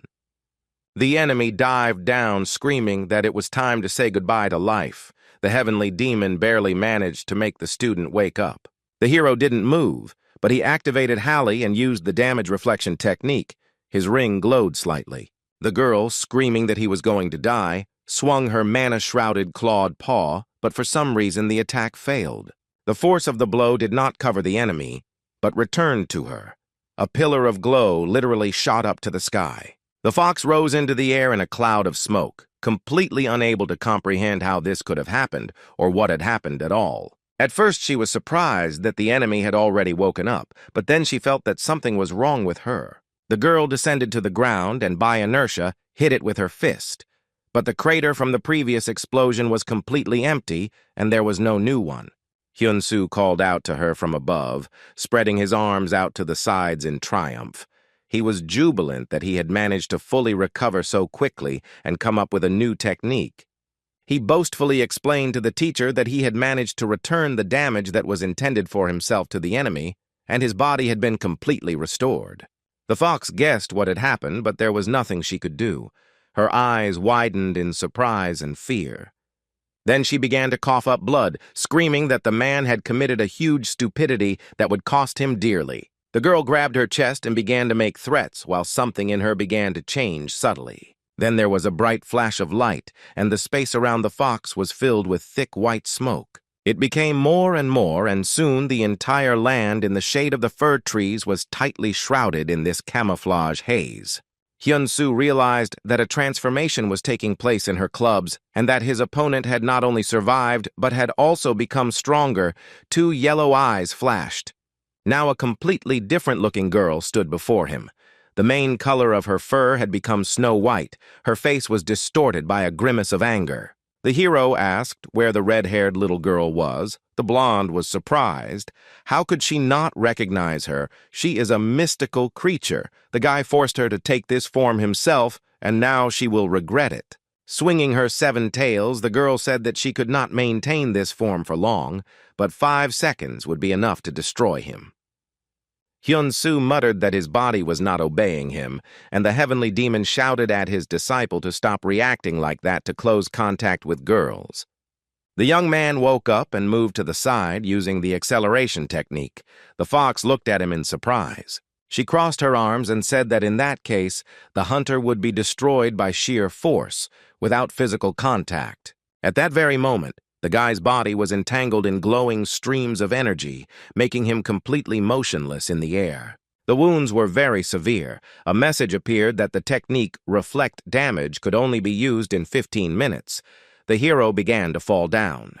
In order to save himself, something had to be done. The young man chose the cleansing given to him by Chinran before heading into the portal. The fox was surprised to find that the guy had fully recovered and had even become stronger. Moreover, he was already ready to launch a counterattack. The master muttered that this was some kind of cheating. Hyun-soo happily noted that it was not for nothing that there were only a few A+ rank items in the world.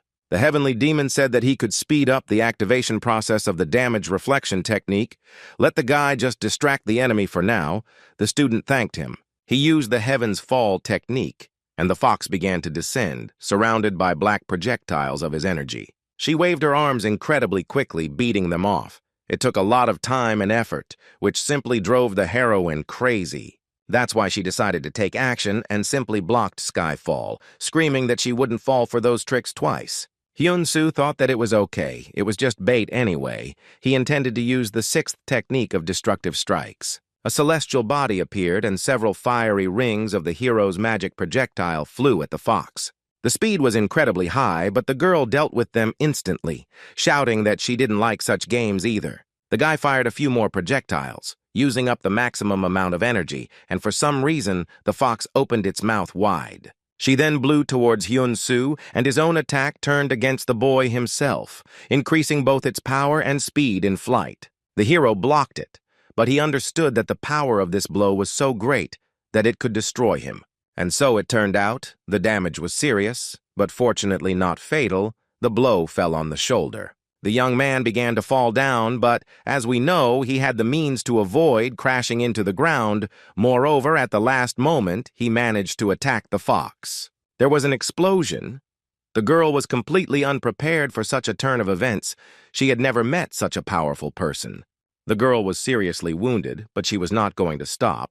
Excitement was activated in her, and her determination to kill the hunter at any cost grew. Our hero felt about the same way. He understood that only one would emerge from this confrontation alive. The opponents hovered opposite each other and tried to figure out how to find a way to destroy the enemy and survive in the process. Suddenly, the fox, with a sinister smile, announced that the man had managed to grow an 8th tail for her, something that had never happened before. With a cry that was all, she crossed her clawed hands and waved them several times.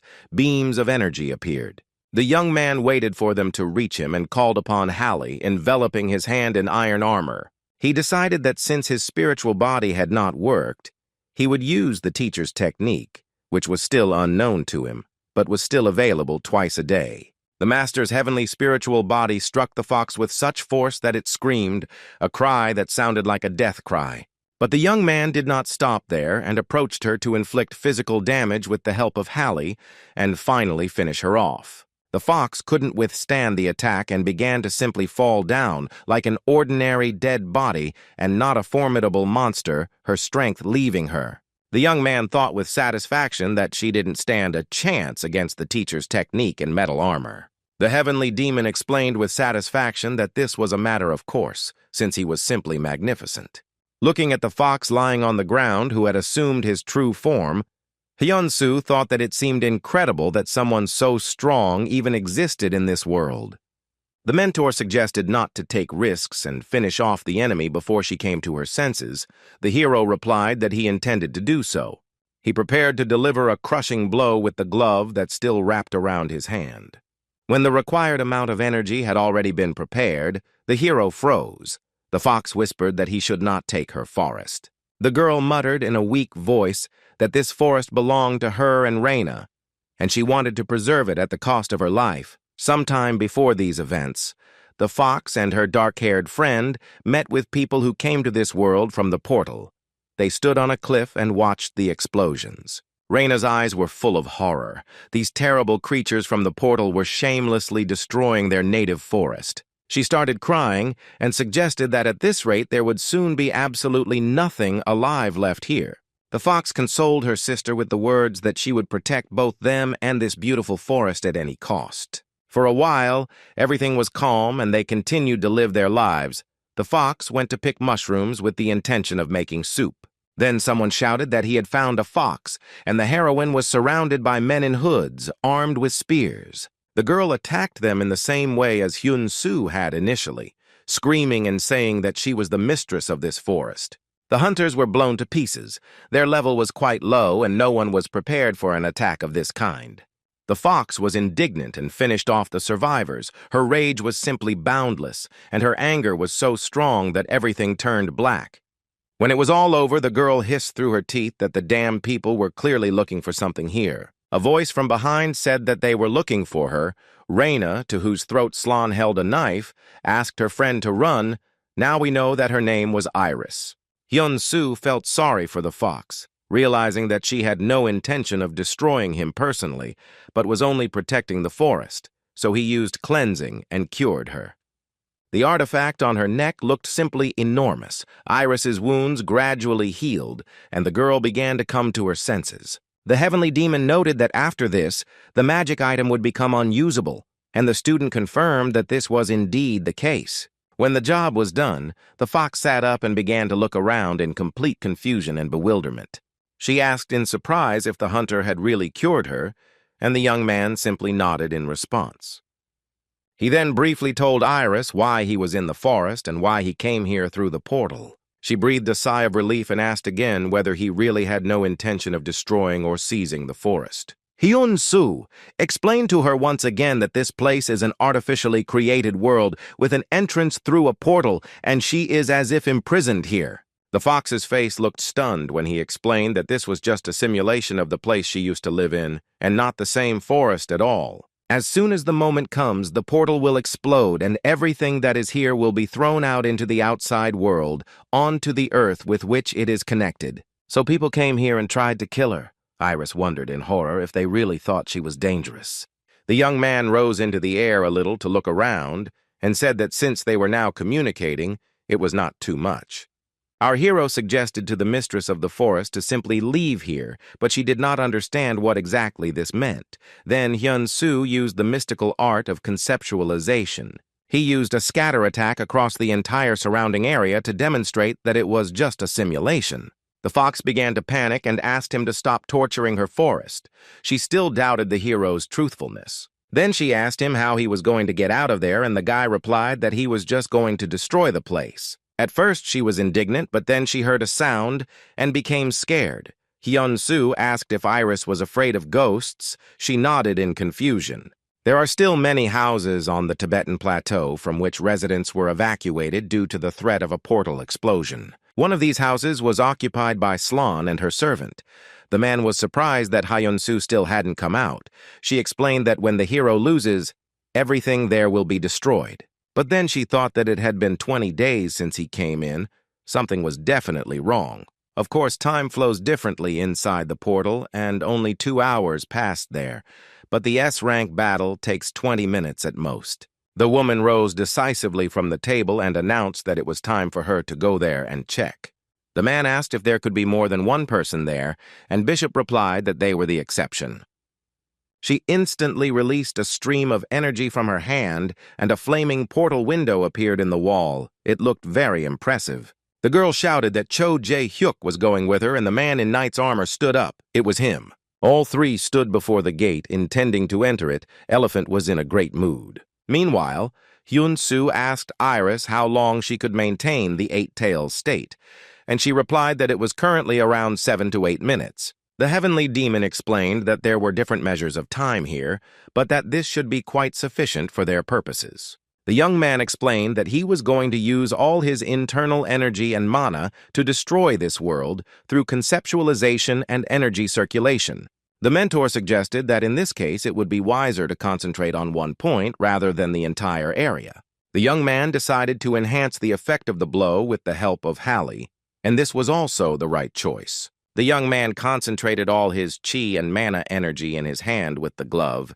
It was not easy. It was so difficult that I had to help the process with my second hand to ensure that the circulation was successful. Hyun-soo began to slide his feet along the ground, unable to withstand the power he had concentrated in his raised fist. Finally, the required concentration was achieved. The young man made every effort to release the charge into one single point in the sky. He felt like a huge cannon, loaded with an incredibly powerful projectile and firing it at maximum acceleration. A whole column of light formed above the hero, stones flew from under his feet, and from the recoil everything around began to collapse. Finally, Hyun-soo finished and lowered his hand, trying to figure out whether his plan had worked or not, whether a mistake had been made. When he looked up to the sky, it became obvious that the decision he had made was absolutely correct. In the sky, as if in some kind of glass vessel, there was a gaping black hole from which a network of cracks radiated. The piece knocked out by the hero's blow fell to the ground, and now tongues of flame blazed there from the impact with the stones. A message appeared that the hero had awakened the unique conceptualization of mind destruction, and he looked at his hand in surprise. The heavenly demon thought that his disciple was sometimes simply incredible and asked, when he managed to create a unique conceptualization, he himself did not understand how it happened. The fox realized that this world was indeed a simulation. The guy said that he didn't know what was waiting for them outside, so let him transform into a stronger form. Iris looked at him indignantly, but still fulfilled the request. The transformation took place practically without special effects. The girl playfully clung to the hero, asking if he really liked it better this way. He muttered that it would be nice to move away from him a little. With a cry that they should hurry, the fox took off straight towards the cracked sky. The young man looked after her and wondered how she could be so impulsive. Apparently, this is a characteristic feature of all foxes. Upon closer inspection, it turned out that behind the hole, there was something like another portal. The heroes came as close as possible, but did not dare to go there. It was too risky. Hyun-soo already had experience passing through the gate, so he looked a little more confident than his beautiful companion. Suddenly, Iris approached the young man and kissed him, gently holding him by the neck. The young man jumped back as if scalded and grabbed his face, screaming what she was doing. The girl explained that it was a gift. She happily pointed to a hole in the dome through which a portal was visible, announcing that she would go first. She didn't have time to do this. A chopped wound appeared on the fox's neck and chest, blood spurted out, and bewilderment was reflected on the heroine's face. It soon became clear what had happened, as the upper half of a knight emerged from the hole, holding a huge sword in his hands. Hyun-soo screamed in fear. He was afraid that Iris had died. Someone's voice hissed from under the helmet, which served the arrogant demon right. The fox was alive, and she was not one to give up without a fight. Her eyes were shining, and her claws were striking one after another. The knight hid in the portal again. Our hero flew up to the girl and excitedly asked what happened, because only one person can use this portal. With a creepy laugh, the stranger in armor emerged from the glowing gates below. This was completely unexpected. The fox quickly rushed to attack him, ignoring our hero's cry that there was no need to rush. Then the girl realized that he was right. Some flashes appeared behind her. She was attacked from behind. Many daggers were chasing the fox. They were moving much faster and would soon hit the target. And so it happened. Iris didn't have time to react and screamed in pain. Her body was pierced by countless blades. For the second time that day, the fox was defeated. Having assumed her true form, she again fell vertically down to the ground. Our hero hurried to the place where she had fallen. He was extremely agitated. Because of the dust, it was impossible to understand what was wrong with the girl. The young man lifted her body and began to call, but the beauty did not regain consciousness. Her eyelids were tightly closed. He heard footsteps and the light jingling of armor behind him, but the guy didn't pay any attention to it. Finally, the knight appeared before Hyun-soo and declared that he would finally finish him off. He had been waiting for this for a very long time. Our hero looked closely at the blade of the impressive weapon and asked in surprise who he was. Then another portal appeared and the elephant emerged from it. She started saying something about how Park Hyun-soo was simply an amazing person. Raising an eyebrow, she continued that it wasn't that easy to get Iris on her side and to make a hole in the portal she created. The guy found himself surrounded, with Bishop approaching him on one side and a man in knight's armor on the other. Muttering that it was now clear whose handiwork this was, the woman subordinate to the king, the young man took off the ring given to Chinren from his finger and put it on the fox's finger. The elephant replied that he was right, and according to etiquette, she should introduce herself before killing him, and then introduced herself. Hyun-soo stated that the joke was a bad one, to which Bishop responded with a cry of indignation and immediately prepared an energy projectile. At that moment, the knight rushed to attack, holding his huge sword in front of him. The situation looked like a stalemate. But she wasn't like that. Hyun-soo activated damage reflection with the ring on Iris's hand and thus saved both of them. Most of the damage from Bishop's projectile was directed at the stranger's plated armor, which withstood it. The witch herself was no less wounded, but she continued to run. Without realizing it, she put all her strength into the attack. The knight stopped in front of Hyun-soo and managed to say that he intended to finish him off immediately. Instead, he received an incredibly powerful blow from our hero because he had not planned anything like that. The force of the attack caused the helmet to fly off the stranger's head and back, and he himself barely managed to stay on his feet. The enemy hissed through his teeth. Did the young man really not remember him at all? Hyun-soo was a little taken aback by the sudden guess. The heavenly demon confirmed it, saying that the man was with them in the fragment of heaven, Cho-jae-hyuk. His appearance changed beyond recognition. Only his hair and voice remained the same, which continued to repeat that he was the strongest and would kill Park Hyun-soo. The young man's patience was no longer enough for this, and he ordered them to shut up, swinging his arm for another blow. The enemy flew back 10 meters and collapsed completely exhausted like a pile of metal. Our hero used a leaf strike and secured the success, finishing off the enemy, or at least knocking him out. Jae-hyuk fell to the ground again, now unable to move, but continued to mumble something. The man was bleeding.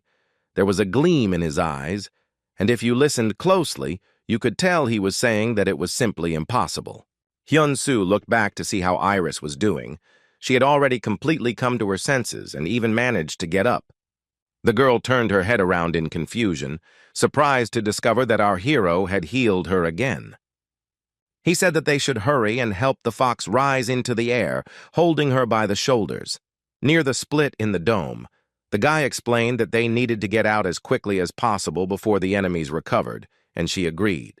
The young man was about to enter the gate when he suddenly saw a new portal glowing orange near the split. The elephant emerged from it with a terrible scream. She was not going to let Park Hyun-soo escape so easily. The young man pushed the fox towards the split, shouting that she should go first this time, too. Her face showed surprise when Iris realized that she would not pass through the portal on her own, but with the help of the acceleration received from the hero. Hyun-soo had already prepared his fist to fight Bishop. The last thing he heard from the split was a plea for him to survive. The fox plunged into the portal and began her rapid journey into the complete and frightening unknown. Daggers were already rushing towards the young man, the same ones that had taken out his new girlfriend some time ago. Hyun-soo decided to use the conceptualization of mind destruction. Everything around him turned blue from the light of his powerful energy. The hero then used a root strike and all the blades melted in mid-air, falling to the ground before they reached their target. The young man rushed forward towards his opponent. He was not going to wait long and wanted to kill the elephant as soon as possible. The woman was surprised. She did not understand how the hero managed to figure out her incredible dagger technique so quickly. The heavenly demon was delighted and reported that the conceptualization technique invented by the student was simply a masterpiece. The elephant looked at the guy and thought that he had become much stronger than during the battle with the horse. How could a singularity be so strong? The young man looked her straight in the eye and threatened her with his finger, saying that he intended to ruin all the plans of his enemies. Saying that he would not spare her because he was fed up with their antics, the guy began to prepare another blow. The elephant was not frightened. Her face was full of determination to destroy the enemy, since she could not capture him. But the woman didn't want to risk herself any further, so she quickly created a new portal and stepped into it. Hyun-soo struck, but his hand only touched the place where the portal had just been. It was no longer there, only a glow. But the most interesting thing is that a new one began to appear behind the hero. Apparently, this was the tactic used by the elephant. The young man used the heavenly demon flight technique to get closer to him. But as soon as he reached the tender spot, the portal disappeared again. The young man cursed. Exhausting him was a clever move, but ineffective. The young man decided to try to break through the portal in the same place and use the conceptualization of the mind with the greatest possible concentration. The elephant appeared from the gate, but her face showed that she herself had made this decision, not the young man. The hero used a grain strike, putting in the maximum amount of power he was capable of at the moment, his eyes glowing with fire. He knew what he was doing. The villainess barely withstood the attack. It seemed like she would just be torn to pieces. But this did not happen. Bishop gritted her teeth and closed her eyes tightly. She still couldn't believe that the singularity had become so strong and in such a short time. Hyun-soo didn't give her a chance to recover, preparing a new attack of Heaven's Fall, its speed becoming colossally high. The witch realized that in order not to die, she must immediately use all available means. She summoned countless vengeful spirits and ordered them to tear apart the body and soul of our hero.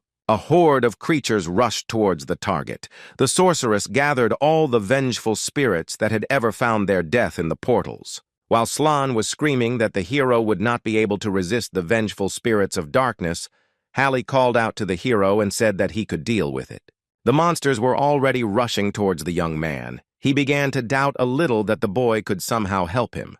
But then his metal-clad hand began to say something, addressing the evil spirits in a majestic voice. The dagger of death separated from the hero's body and hung in space so as to have the widest possible area of effect. But this was not necessary. A glow appeared above the figure of the young man. The dagger announced that it would free all souls from shackles, destroying the chains that bound them. The vengeful souls froze and turned their gaze to him, a hope flickering in their eyes that they could truly become free. Hallie broke the chains. A huge magic circle formed above him, which became the exit from the portal for everyone who had ever died in the gate. The souls rushed to freedom.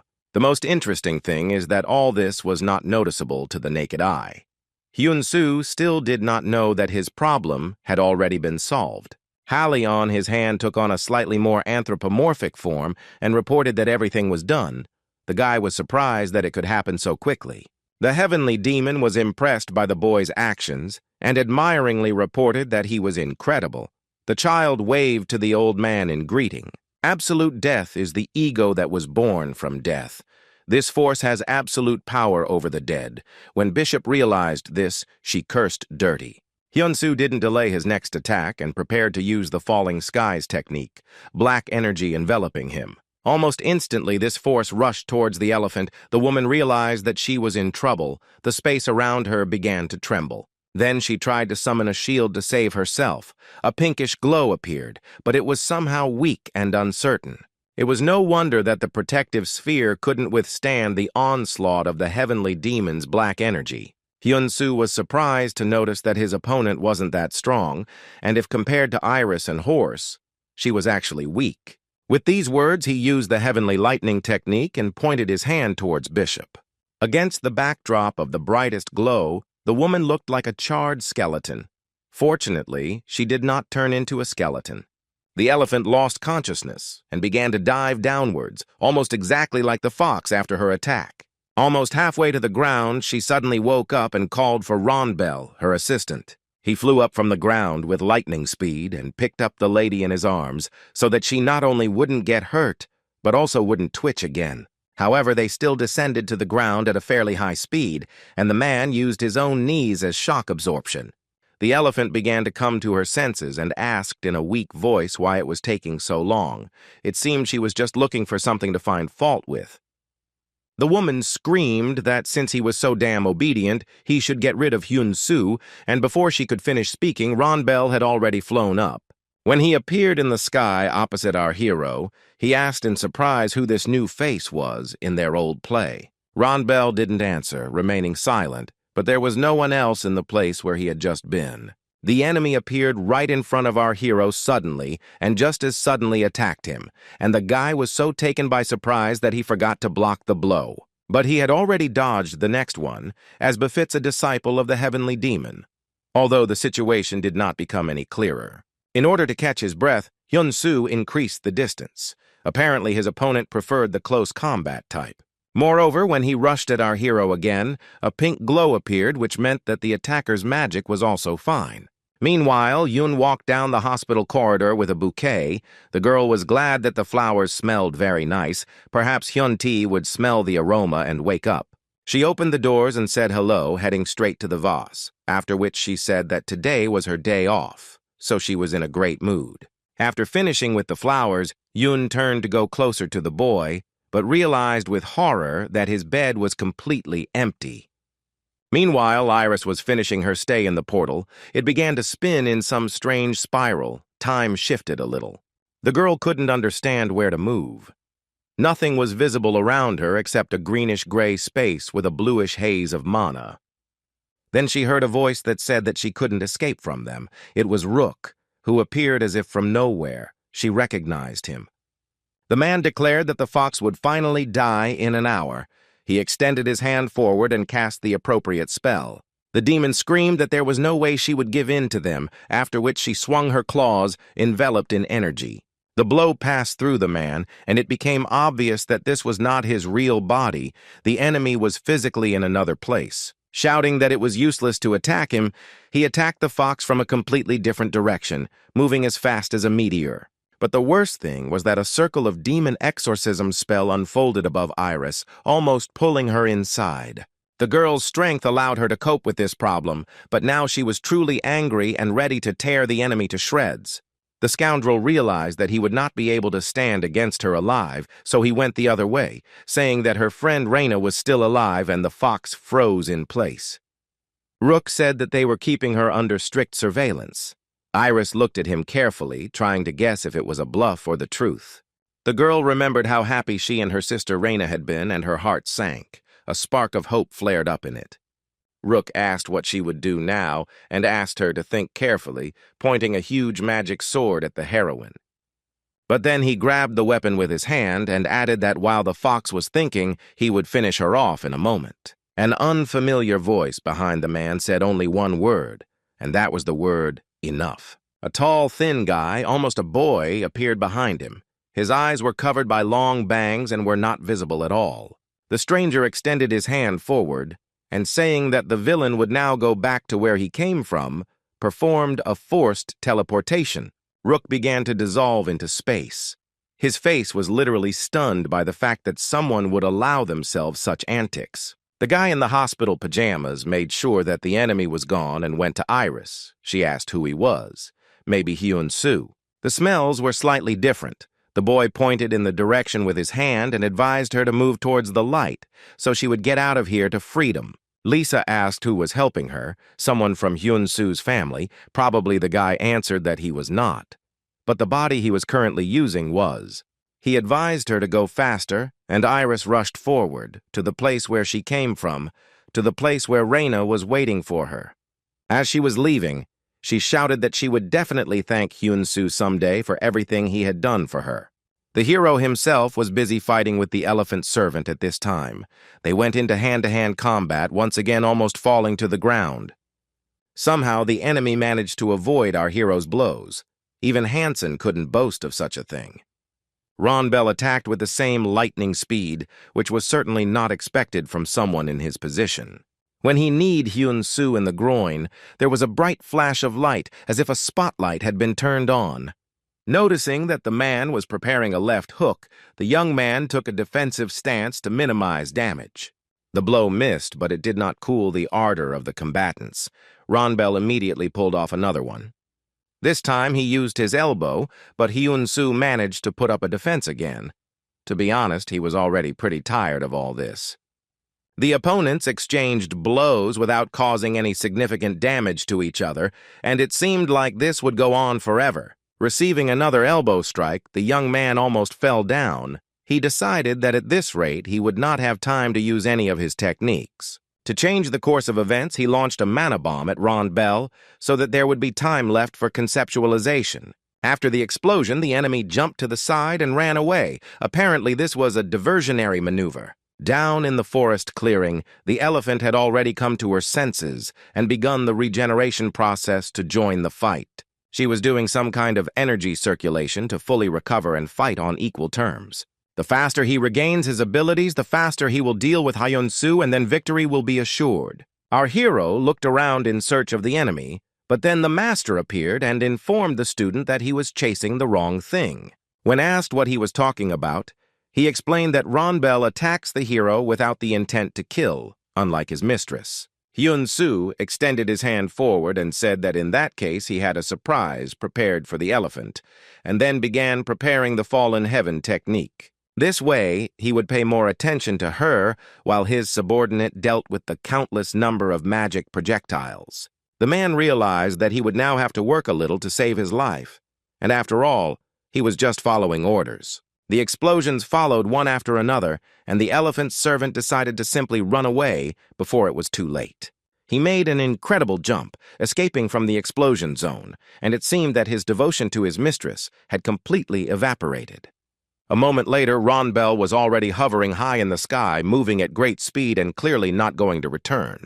When the lady learned of the escape, she nearly burst with anger, and the epithets with which she awarded Ronbel were not intended for the ears of school-aged children. She began to cast some kind of spell around herself, continuing to persistently call the servant back, calling out his name. Hyun-soo, who appeared from behind her, advised her to finally forget about this cowardly bastard. Instead, it would be much more enjoyable to receive a powerful punch to the stomach from his own fist, wouldn't it? The girl, like a tennis ball, flew high into the air, flying over the fir trees. She definitely wouldn't have been able to withstand a second attack like that. But don't forget that the elephant restored her abilities. She quickly regenerated and cast a magic projectile, promising the hero that she would destroy him. Why the projectile didn't cause any damage, and what those beautiful pink sparks were around the guy, she understood a second later. Elephant's face became frightened and deathly pale. She realized that it was not Hyun-soo who would lose today. The young man did not disappoint her expectations and struck with such force that there was no longer any doubt. Something out of the ordinary was happening in Sydney that day, perhaps the only time in the history of the corporation that something like this had happened. A beautiful and delicate strawberry cake, candles, and the signature congratulatory singing happened right in the research center. Isaac stood in the doorway, afraid to go inside, his face frozen in an expression of complete bewilderment and confusion. Raven, Anderson, and Sherry sang congratulations in chorus. The hunters even hit the right notes, which was especially nice. Then there was a suggestion to blow out the candles and make a wish. Once the treat was eaten and the birthday wishes were voiced, the boy thanked the teacher and admitted that he did not expect this from them. After taking a sip of tea, he asked Isaac if he believed in God. The guy replied that no, such things were alien to him. Raven replied that he too was like the boy, but until the moment he met God personally, the student replied that he did not believe. The man poked some buttons on the dashboard and the huge flask of the safe they were standing next to began to move. The guy's mouth dropped open in surprise. He didn't even suspect that something like this was right under his nose. Raven showed him the magic sword and added that he had received orders to give it to Isaac when the right moment came.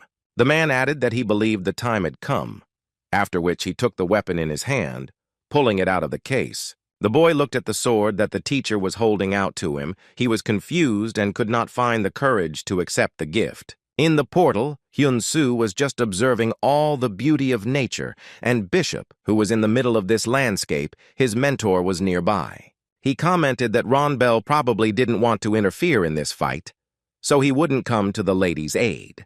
The woman dropped a pill, the same one that the horse had taken, and now she was busy trying to catch it. She almost fell to her knees, but the damned potion bounced off the ground like a ball and wouldn't come into her hands. Hyun-soo's patience snapped, and he told the woman that she looked absolutely disgusting and pathetic. He had already raised his hand, intending to use one of the techniques of mystical martial arts, when suddenly Slan asked the hero to wait. The young man did not do this, and unleashed a heaven's blast on his enemy to finish her off once and for all. The explosion was so loud that the smoke rose to the sky. Bishop had minimal chances of surviving. Her subordinate disappeared into the portal with the phrase that the hero was really very strong. Hyun-soo and his mentor waited until something became visible, curious to assess the elephant's abilities. The woman lay sprawled on the ground, half covered in earth, and the master advised him to kill her without a drop of sympathy. A message appeared that the ability to listen to instructions had increased in level. The hero was holding an item in his hands that the enemies used to create portals. The guy noticed that all his other skills, including physical and mystical ones, had also increased, and by 2 times at once, which he reported to the teacher, but he did not react. It turned out that the heavenly demon also leveled up. The world granted him the opportunity, the ability to master the target with all the skills and then disappear from this world. Hyun-soo asked what the master was thinking about. The old man thought that it was about taking over the student's body. Was this what Seo-il was talking about when he asked him not to doubt it? The young man looked up and noticed that the crack in the sky was beginning to heal. He asked out loud what was going on with Iris. The heavenly demon replied that the fox was alive and seemed quite happy, so there was nothing to worry about. The boy asked how he knew. The patriarch laughed that he must seem like a god to him. The hero intended to make a breach again. The teacher reminded him of the enemy artifact. Chinren and her guards rushed towards the portal as fast as they could when it became clear that its indicators had dropped sharply and were no longer critical. But when they all arrived, they realized that the main feature of this place was now different. Next to the first gate, another one appeared, this time in a much more pleasant blue color. The next second, Hyun-soo emerged from there, saying that here he is, back as if nothing had happened. Scratching the back of his head, the young man told the huntress that if it weren't for the things she gave him, he would have certainly died. The girl could not contain her emotions and hugged the hero tightly, praising him for his work and adding that he was an incredible person. Then Chinran suddenly became serious and asked why he came out of the other gate. Hyun-soo explained that he simply couldn't kill the creature inside the portal. The Black Dragon chairman's face became sad and worried. She thought that in this case the operation was bound to fail. At that moment, the guards screamed in fear that the portal was disappearing, which meant that the huntress's fears were completely unfounded. Chinran pointed in that direction and said with a smile that in any case our hero succeeded, and he nodded. The girl added with a smile that she didn't think it would take him a whole month, and he exclaimed in surprise that only 2 hours had passed. The huntress's face expressed extreme surprise, but then she realized what the matter might be. Apparently, time passed at different speeds outside the portal and inside it, so for Hyun-soo it was only a little while, but for them, it was several weeks. Chinran added that it didn't matter. She had more important topics to talk about. Firstly, the young man's brother woke up. Hyun-soo almost jumped for joy. The Black Dragon president looked at the beautiful scenery around her and added that the second piece of news was that Raven had died yesterday. Now his body is not in the morgue but in the church, so that everyone who wants to can come and say goodbye. Naturally, the coffin was closed, but for those who wanted to say their last words to the great hunter, they put up his portrait, an excellent photograph. It is not surprising that Isaac spent a lot of time near this image. For him, the loss of his teacher was a real blow. The young man shed so many tears in the church that a small puddle began to form under the bench. The day before, Raven had told him that he was going for a walk along the embankment, but the boy did not want to join his mentor. On the pier, the hunter saw a fisherman, an old man with long white hair and a hat. He asked what the young man was doing there at that time. Raven replied that he had come in search of peace, then asked if the old man often fished here, and he replied that it was his first time here and his first time fishing too.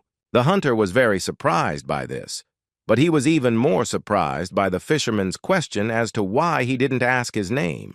He thought it was really impolite and introduced himself, asking the old man to introduce himself too.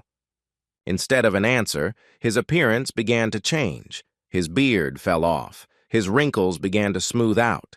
His good-natured smile melted away as if it had never existed. The fisherman's hat flew off his head, and he, assuming his true form, announced that he was the king, although this was already obvious.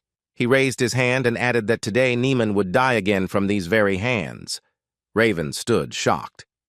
The king bid him farewell, but the hunter said that he would not die without a fight, beginning to envelop his fists with energy. Raven rose into the air and prepared to attack, saying that he would still see who would destroy whom today. At this time, Isaac was sleeping peacefully in his room in the building of the research center of the Gate Affairs Committee.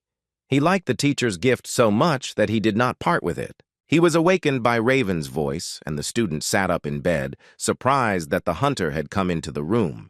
The teacher said that he could no longer support him. But the hero's potential is endless. Let him not stop developing and not give in to the evil lurking inside. Raven disappeared. Shocked Isaac began to call him, but the room was completely empty. He realized that thanks to his ability, the teacher came from the future or from the past. The area where the pier and embankment used to be was cordoned off with yellow tape. Workers combed the shore and even the bottom. The water evaporated. They were dressed in gas masks and protective suits and, walking through the scene, wondered who could have done this. Suddenly, they saw a burnt skeleton, still standing in the clouds of smoke, as if it were a living person, without falling apart. As you probably already guessed, this was Raven, or rather, what was left of him. Now it is clear why the body was not in the morgue, but in the church. There was simply nothing left on the bones. Returning to Seoul, our hero first went to the hospital to see his brother. He couldn't believe that he had actually come to his senses. Hyun-soo burst into the room as if he couldn't wait for a second. He shouted a greeting while looking for Hyun-tae with his eyes. He sat on the bed, his hands meekly folded, his long bangs still covering his eyes. They were not visible at all. Our hero, absolutely happy, rushed to his brother and asked how he was, if he was really okay. He replied that he never thought that they would meet like this, and then added that he was not Hyun-tae. Our hero grabbed him by the edge of his pajamas and shook him several times, accompanying this with screams, the essence of which boiled down to who dared to seize his brother's body and what happened to him. The heavenly demon advised to be careful not to harm the body. The guy unclenched his hands. The creature spoke of darkness and death. It was something like a prophecy. The guy asked who did this to his brother. The voice answered that the king did it, causing the portal to explode, and he put a seal on Hyun-tae to preserve his chance to wake up someday. The hero was taken aback and asked who he was then. The voice answered that his name was Mare, and he was the god of the planet Ares. Hyun-soo asked again about the name of the planet, to which the guest replied that it was located 700 million light-years from Earth. For some time, the young man silently looked at the body of his brother, into which a god from some distant planet had entered. All this simply did not fit in his head. Then the heavenly demon appeared and asked what Mare was doing here. The boy was surprised that a god could also see the teacher. God replied that this was self-evident, since it was he who had transferred the heavenly demon here to our hero's world, taking advantage of the fact that his soul had separated from his body. The master hissed through his teeth that he was lucky. If he were in his body, he would have torn Mare to pieces. The god admitted that this was indeed the case. He continued his story, saying that he had no choice, because by the will of the dead people of Ares, he was obliged to be here. Mir explained that he is something like a server for these people. If our hero wants, he can kill him after everything is over. Hyun-soo asked to explain what he was talking about. With the words that it is easier to show than to tell, God created something like a huge ball, somewhat reminiscent of a portal. They found themselves in the midst of a battle between some strange creatures in a place that resembled a spaceship and a research center at the same time. The creatures were asking where Karnak was. The fourth line of defense had been breached and a disaster-level monster had appeared. Someone called out to Niemann, saying that the horse army had broken through and that time needed to be turned back. Hyun-soo thought that this was Raven's ability. The creatures shouted that the elephant was in the sky. Karnak was fighting with him, so he couldn't deal with the horse now. Our hero realized that the battle was taking place with his enemies. Niemann was busy reversing time. Even his hairstyle was exactly the same as that of a person with such an ability. Here, everything froze, as if someone had paused a movie. Mayer explained that he had done so to explain everything. Niemann is the one who became Raven in their world. He can work with time and many other things that correspond to the earthly S rank. The guy clarified that he did not have the same ability, but the same ability that Raven had, and God confirmed that the earthling had inherited it from a creature from the planet Ares. Hyun-soo asked if this meant that all the other awakened ones also inherited the abilities. The god replied that he would explain everything now. Ares's people had special powers, and were at odds because of this. But Niemann managed to unite them by sitting them down at the negotiating table, and there were 11 of them in total. The guy immediately recognized who was who. Karnak, the strongest, was incredibly similar to Haksen. He was the main one in the battles. The red-haired woman, Marin, had the powers of a fire dragon, which are now in the possession of Ha-Yurak. Although they all had a common enemy, the king, they never united together, but Niemann succeeded. And the one who helped him most in this most difficult task was Paul, a scientist and explorer, an excellent military leader who understood more than others. It was the main commander who led the hunters on Earth, Choi Sang-ho. Hyun-soo remembered the photograph standing in the boss's office. Mir confirmed that it was the same Choi Sang-ho, Ha-Yurak's boss and Cho Jae-hyuk's father, and this news impressed the hero. God in Hyun-tae's body continued that with the help of Paul, Niemann managed to unite the people of Ares in order to save the planet. They fought the king and his minions using all available means, and at first it worked out well. But later the enemy began to notice the shortcomings of individuals and come up with ways to destroy them. But the worst thing happened when the queen entered the battle. Our hero asked in surprise if it really existed. He suspected that since there was a knight, bishop, and king, there must also be a queen, but he did not dare to say so. Mir explained that the queen is the most powerful living weapon, created from the cells of the 4 previous kings, and the one that lives now with the help of science and magic. The god added that the queen's power was far beyond the comprehension of ordinary strength, which is why Ares's men were defeated when she entered the battle. Her entire being was stronger than any of the attacks. She didn't need to do anything, just appear on the battlefield. Ares' men were no match for the queen, but neither were her minions. And even the king himself was no match. Karnak initially challenged her rashly. Nothing could convince the hero that he was the strongest creature. Seeing that the enemy was simply smiling and in no hurry to attack, he attacked the Furts first, but it was practically suicide. Karnak became a toy for the queen, on which she demonstrated her abilities, simply so that others would learn a lesson. She hit him 100 times in a second, and each time the fist left a hole in the body and soul of the opponent, a terrible sight. The heroes could still do something against the knight and the bishop, but the appearance of the queen made any attempts at resistance completely pointless. Therefore, Niemann had no choice but to find God Mayer and ask for help in saving the planet. The god appeared before Niemann in the form of a fiery creature living in one of the remote caves of Ares. The hunter asked if it was really the deity Ares in front of him, to which he received the answer that it was the god of his abilities. Niemann asked why he was not doing anything to save the people. Ares was in danger. He was threatened with complete destruction. The god explained that he could only support their abilities.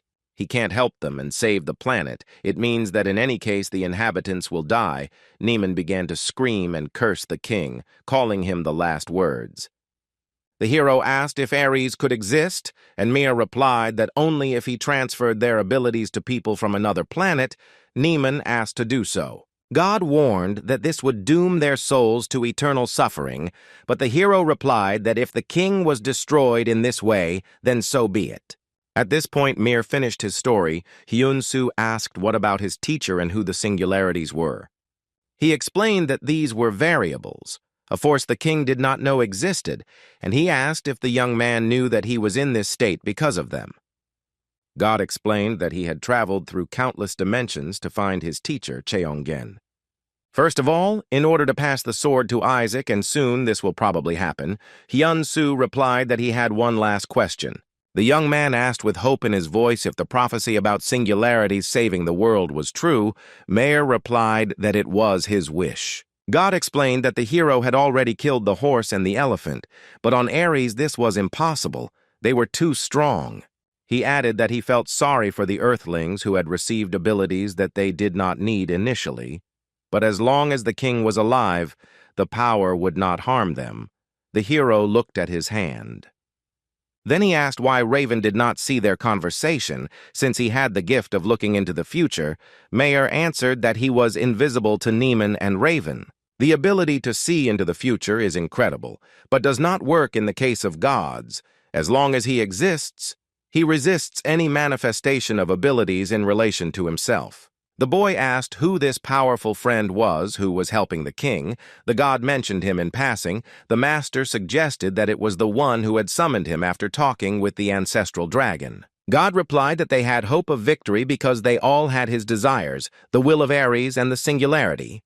The young man folded his arms across his chest, as if adopting his teacher's manner, and then said that Mayer's wishes would come true, and he replied that he was glad to hear it. Hyun-soo asked why God kept his brother in a coma from dying, to which Mir replied that he did it for his sake. Otherwise, he would have committed suicide. The boy asked if he had been chosen from the very beginning. His mentor snorted and said that if he had been born in Murim, he would have ruled the world with him. God ended by saying that Hyun-soo, Isaac, and the third singularity were the hope for humanity. He had selected them and carefully nursed them back to health, while Isaac was practicing with his sword. Quite unexpectedly, the blade spoke and asked if the boy wanted strength. The hero almost dropped it from surprise. The sword repeated that he had asked a question. Let him answer whether he wanted strength. Isaac did not dare to answer. The guy asked why the sword talks, and he replied that it was the most demonic of all the demonic swords in the world. He is all-powerful. He can give the boy strength to make him the most powerful to avenge the death of his teacher. Isaac doubled over in rage and shouted that he simply had to finish off the bastard who killed Raven. The sword solemnly announced that in that case the guy needed his strength and he asked to give it to him at any cost. Blade asked if he could handle whatever came next, and Isaac replied that he could, whatever it was. A piece of parchment appeared on which, apparently, it was written that in such a case one must give the sword one's blood. The boy pricked his finger with the tip of the blade and placed the bloody imprint on the sheet of paper of the contract, which was written in a language he did not even know. Strange things immediately began to happen. There was a lot of blood. It began to rise in some strange streams from Isaac's fingers to his shoulder and further. Soon it covered the whole guy, leaving only the area around his eyes free, and a second later it turned into black skin. Even his hair turned black. Isaac took the sword in his hand, and he laughed that the hero had finally become strong enough to wield it. Armand came to say goodbye to his boss and friend at church, but before that he decided to talk to the priest. He said that he was praying for the eternal peace of the deceased, and would do so until tomorrow, the day of the funeral. The hunter thanked him and headed inside, but what he saw when he opened the door made the hunter furious. There was someone standing there in a black suit with a sword. He looked extremely suspicious, so the Frenchman angrily asked who was in front of him. In response, the creature said Isaac's name, and Armand became agitated, starting to shout that he should immediately explain where the boy was and what he had done to him. The teenager had to repeat several times that Isaac was him, and he became like that in order to avenge the teacher with his own hands. The hunter kept asking if it was really Isaac, and the guy even started to get a little angry that he was so suspicious. Having decided to end the conversation, the hero disappeared so quickly that Armand did not even understand in which direction. In the place where Isaac had just stood, only a little of his energy remained. Meanwhile, Hyun-soo promised the god Mayor from the planet Ares that he would destroy him as soon as everything was over, and he replied that he would wait impatiently. He said that now he needed to rest. The young man was back in the room looking at his younger brother. The doctor reported that the patient had fully recovered. This news stunned Hyun-soo. He couldn't believe that all he had to do was wait until Hyun-tae got some sleep and opened his eyes. The doctor said that at first the boy would not be able to walk due to muscle dystrophy, but he would recover later. Mir explained that he had placed the seal to protect the body from external influences, let them now, when it was removed, restrict it and take care of it, keeping it calm. The young man looked back before leaving and said that it didn't matter. Let him just try to get out of his brother's body as quickly as possible. The god replied that he would try. Hyun-soo walked down the corridor and the master noticed that he had learned a lot today. The hero replied that this was indeed the case and that he needed to tell everyone about everything. Mir, in the body of the hunter's brother, thought that he was sorry, but Park Hyun-tae had already played his role. The hero was about to head to the Portal Affairs Committee building. A meeting of all the main hunters and management was planned, but first he dropped by the Red Lion Guild. He entered Ha-Yurak's office. The girl stood up to greet her friend. Her hair was its usual color again, and her strength had returned. There was a portal in the middle of the office. The huntress reported that, on Anderson's orders, they were placed in all important points. She took the guy by the hand and said that everyone had been waiting for him. It was time to try out the new technologies. In one fell swoop, both of them found themselves in Sydney. Moving through the portal in the office was very convenient. All you had to do was name the coordinates. Sitting at the table were Haxon, Lordman, Armand, Chinran, Takeshi, Anderson, all waiting for Hyun-soo and Ha-Yurak to arrive. The young man entered the room saying that they hadn't seen each other for a long time. It was half a joke, half a truth, depending on how you take it. A bald man with a gray beard extended his hand in greeting, saying that he was pleased to meet him. His name was Maud Alexander. Chinran reported that the reason they were all gathered here before Raven's funeral was because Hunter Hyun-soo had managed to kill one of the king's subordinates, Elephant. Ha-Yurak added that he also received some information from a higher being, which he wants to share with everyone present. Armand and Haxon listened with disbelief, both unable to understand why the boy's powers were growing so rapidly. The young man said that he would try to keep it short. The king's gang was somewhat similar to space pirates. They land on the first planet they come across and completely capture it, using up its resources and killing the population. The easiest way to do this is to create portals and release monsters from them to do all the dirty work. The reason they do this is unknown to the higher being he was speaking to, named Mir. Everyone present repeated the name after the boy. The hero explained that Mir is the god of the planet Ares. He gave the people of the planet superpowers, but they lost the war with the king. Despite this, the abilities of people from Ares passed to Earth, and they awakened in each of those who are now in the hall, as well as in others who awakened. The hunters gnashed their teeth at this news. They considered themselves to be the only ones of their kind. There was immediate talk that it would be nice to meet the original owner of his gift and measure his strength or something like that. Hyun-soo waited for a while and then said that it was time to say the most important thing. He knew the reason why the king came to Earth. Not only that, there's a reason why he didn't take over the planet using full force. That would have happened long ago. On Earth, from generation to generation, a legend is passed down about a war between the gods, or rather between God and the devil.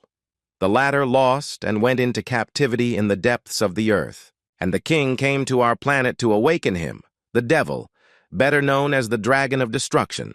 Even before Ares' conquest, it was known that Earth would be next. Mir doesn't know why the king needs a dragon, but he's sure that he wants to resurrect it. Alexander Mob said that they use it as a combat unit. Why else? And they don't conquer the Earth using their full strength. Because of the contract with the hunter Choi Sun-ho, better known as the Commander, everyone was extremely surprised, especially Ha-Yurak, who couldn't believe that her deceased boss could do something like that. The hunter had a special ability to seal seals, and he learned about the Destruction Dragon, starting to prepare a spell to strengthen the seal. The king learned of this and proposed negotiations, because if this happened, the seal would have been insurmountable for another 5 centuries. The king informed Paul, that is, the commander from Ares, that if he strengthened the seal, he would immediately destroy the Earth. The hunter remembered that singularities would appear soon, as promised by Mayer, so he ordered in return not to attack the Earth for the next 5 years. The king laughed, as it was impossible to prepare for war in such a short time, but Paul continued that if the king broke his promise, his life force would be reduced. It was a verbal oath, and whoever breaks it loses his soul, so it was not so easy to decide. But the king agreed. True, he voiced the condition that the hunter must sacrifice his life so as not to pull the same trick in 5 years, and that's what happened. The commander fulfilled the condition. Hyun-soo explained that this is why Hunter Choi sacrificed his life for the earth, and why the king was forced to keep his oath. All the hunters began to discuss what they had heard. It seemed that the news would be a real headache for them. But then Shinran stood up and said that she wanted to express her gratitude to Hunter Pak for everything he does to save humanity. The huntress added that she personally and the Black Dragon Society, of which she is the chairman, have decided to follow him. Ha-Yurak expressed her point of view. Now that the enemy's goal has become known, there is no reason to act separately. Everyone supported the idea of uniting against a common enemy under the leadership of Park Hyun-soo, except for Haksun, who refused to obey someone weaker than himself. The Sky Demon offered the student to show the hunter who was in charge here, and our hero rose from his seat. The young man asked Anderson if he still had the coordinates of his house, and Hyun-soo had a wonderful idea. Soon, everyone present in the Sydney conference room, one after another, went into the portal connected by the researcher. The hunters used the black portal in the hero's room. Inside, it seemed endless. Anderson did not detect any signs of life, so no one was particularly worried. Hyun-soo explained that this was his personal training base, and Haksun replied that there was enough space to shake the crap out of him. Our hero tried to explain something else about how Haksun was an important combat unit in their war, but he ordered him to shut up and start fighting. With a cry that he shouldn't even dare lecture him, the hunter swung, intending to strike the first blow. He was very fast. The place where he was going to hit instantly became empty.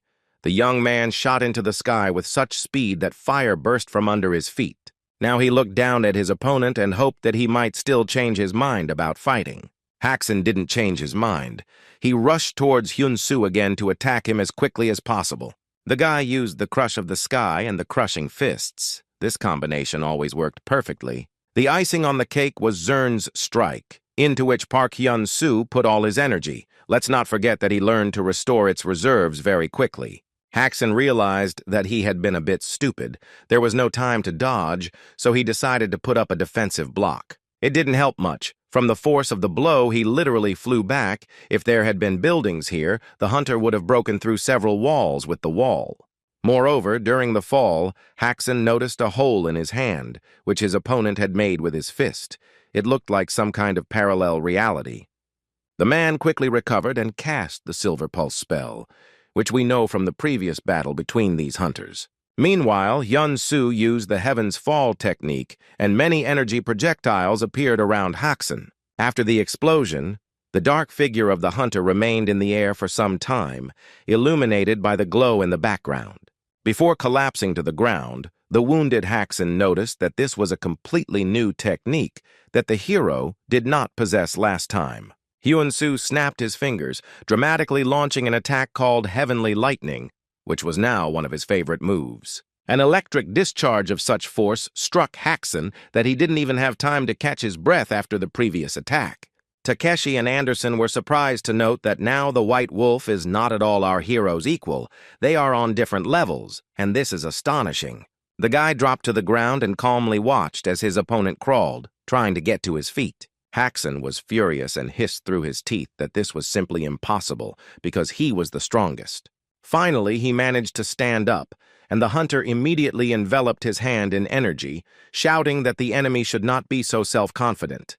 Having prepared an energy projectile, he prepared to fire it straight into the young man's face, promising that now everything would be over. Hyun-soo made no attempt to run, dodge, or use a shield, but solemnly raised his hand, intending to use Heaven's Burst. Our hero turned out to be much faster than his opponent. As expected, the explosion was very powerful. Haksun disappeared from sight. Looking at what had become of him, the young man sadly said that if the hunter wanted, they could continue. The white wolf lay face down, pressed into the ground, streams of energy and dust rising above him. Alexander Maud reported that the hierarchy had apparently been established, and Chinran announced, not without pride, that Park Hyun-soo was now their leader. The boy headed towards the others, and the master reproached him that he should have taught a harsher lesson and brought the matter to an end. The student objected that then Haxan would have died. Here, the hero heard his opponent call him by name and turned around. The white wolf tried to say something and get to his feet at the same time, but neither worked. Then the young man simply extended his hand to help him. The white wolf looked at her with distrust and anger. He lost for the first time. Park Hyun-soo looked at him with a smile and said that the hunter lost today, but this is not the final verdict. As compensation, he wants to invite him somewhere. Pushing Haxan by the shoulders, the guy promised him a great reward to recover and relieve stress, inviting him to the thermal baths. Oddly enough, White Wolf agreed. He was interested in the traditions of the Koreans and really wanted to relax. In the locker room, Hyun-soo suggested that he undress. The fact that he had to swim completely naked confused the man a little, and for a long time he did not dare to follow the boy's example and undress. The hero egged the hunter on several times, but then his patience snapped, and he used a special skill to speed up the process of introducing the foreigner to his culture. The clothes were torn to shreds, and Haxan became even angrier than before. Hyun-soo, with a beaming smile, invited him inside before the water cooled down. But once they got into the bath, the tension disappeared, but it was still a great way to relax and relieve fatigue. Our hero said that he doesn't really want to be a leader. To be strong and to lead people, these are different things. Haxan replied that he agreed to work with Hyun-soo, not for Hyun-soo. Once they dealt with the king and his henchmen, the agreement could be considered null and void. Suddenly, the white wolf noticed that he had more than he thought, and then asked when exactly the portal appeared in the apartment and whether the guy was afraid of a monster attack. The guy replied that he was calm in this regard. His mentor and Hallie were frolicking in the bathhouse like little children. And this was partly true. They distracted Hyun-soo a little with the noise. Haxan noticed that he was distracted and rose from the water, saying that he was going to go. The young man asked him to stay a little longer. He would put out the beer. The church where Raven's farewell ceremony took place was truly huge and very beautiful. Our hero came to promise the hunter that his work would continue, now that they knew the motives of the king and his gang. Hyun-soo looked at the photo for a long time, and then whispered that his revenge would be cruel and very well planned. All hunters united with a common goal, and the guilds ceased to exist. The New World Organization appeared. Its Korean office was located in the former association building. Lee Mi-na gave interviews to the press as an authorized representative. The main question that everyone was worried about was why Park Hyun-soo gave up the leader's position to Ha Yurak. The girl replied that Hunter Pak was the strongest of them all and that he had too much responsibility, so organizational issues would only distract him. The curiosity of the press did not stop there, and the former director of the association had to rack her brains to answer everyone. When she returned to Ha Yurak's office, she was literally like a squeezed lemon, but her colleagues praised Lee Mi-nu for her excellent work, and she perked up a little. Most of the portals were closed. There was one A-rank one left, but Haxan took it upon himself to deal with it. The girls started giggling about how after the battle with Hyun-soo, White Wolf had become too accommodating. Then the portal on the wall in the office became active, and it became obvious that someone would soon come to visit them. I wonder who exactly. And so it turned out, Armand came out of the gate, and immediately everyone started asking what happened. The Frenchman would not have come for no reason. The hunter reported that a Y-rank portal had appeared over the Pacific Ocean, and the girls' faces changed from relaxed to worried. As you probably already guessed, the portal that appeared was the work of the king. He planned everything in advance. Special equipment appeared in the castle, on which the villain placed special hopes. The engineers and maintenance crews were finishing up their tests, time was running out, and the king was not a man to tolerate delays. Then footsteps were heard, and someone entered the room. For some time, he simply watched the staff work. The researchers greeted Rook and asked him if this was really the same creature that the boss had ordered to find and prepare. The man nodded. It was about the strongest body that the king had personally found in one of the countless dimensions. It was hard to believe that such strong energy could come from a corpse. Rook headed to the royal chambers. He had a lot to discuss with the chief and the others. The pawns had already gathered and were waiting for him in the hall. Their greeting was a little tense, because now there was neither a knight nor a bishop at the table. But there was one of the new pawns, a pink-haired man who didn't say hello, and when reminded of this, asked if it was really so necessary. Rook remarked that he was glad to meet him. This was their first meeting. Caven replied that it was exactly so. He was the best magician of the Eastern Kingdom, personally selected by the king. With the help of a special cube, those gathered learned that the Earth Hunters had found a portal and formed a squad of 30 A ranks and 1 S rank. There was no information about Park Hyun-soo. Ladia reported that at the moment, work on establishing a connection between the 7 portals is almost complete. Caven noted that there were only 4 of them, so how could they be in 7 portals at the same time? Rook explained that the central gate unites the remaining 6. They will enter 4 of them. The 2 that are not occupied will be discussed separately. He explained that there was already a suitable candidate for the 5th portal, and the one who would fight Park Hyun-soo would go to the 6th. Everyone present looked at him silently.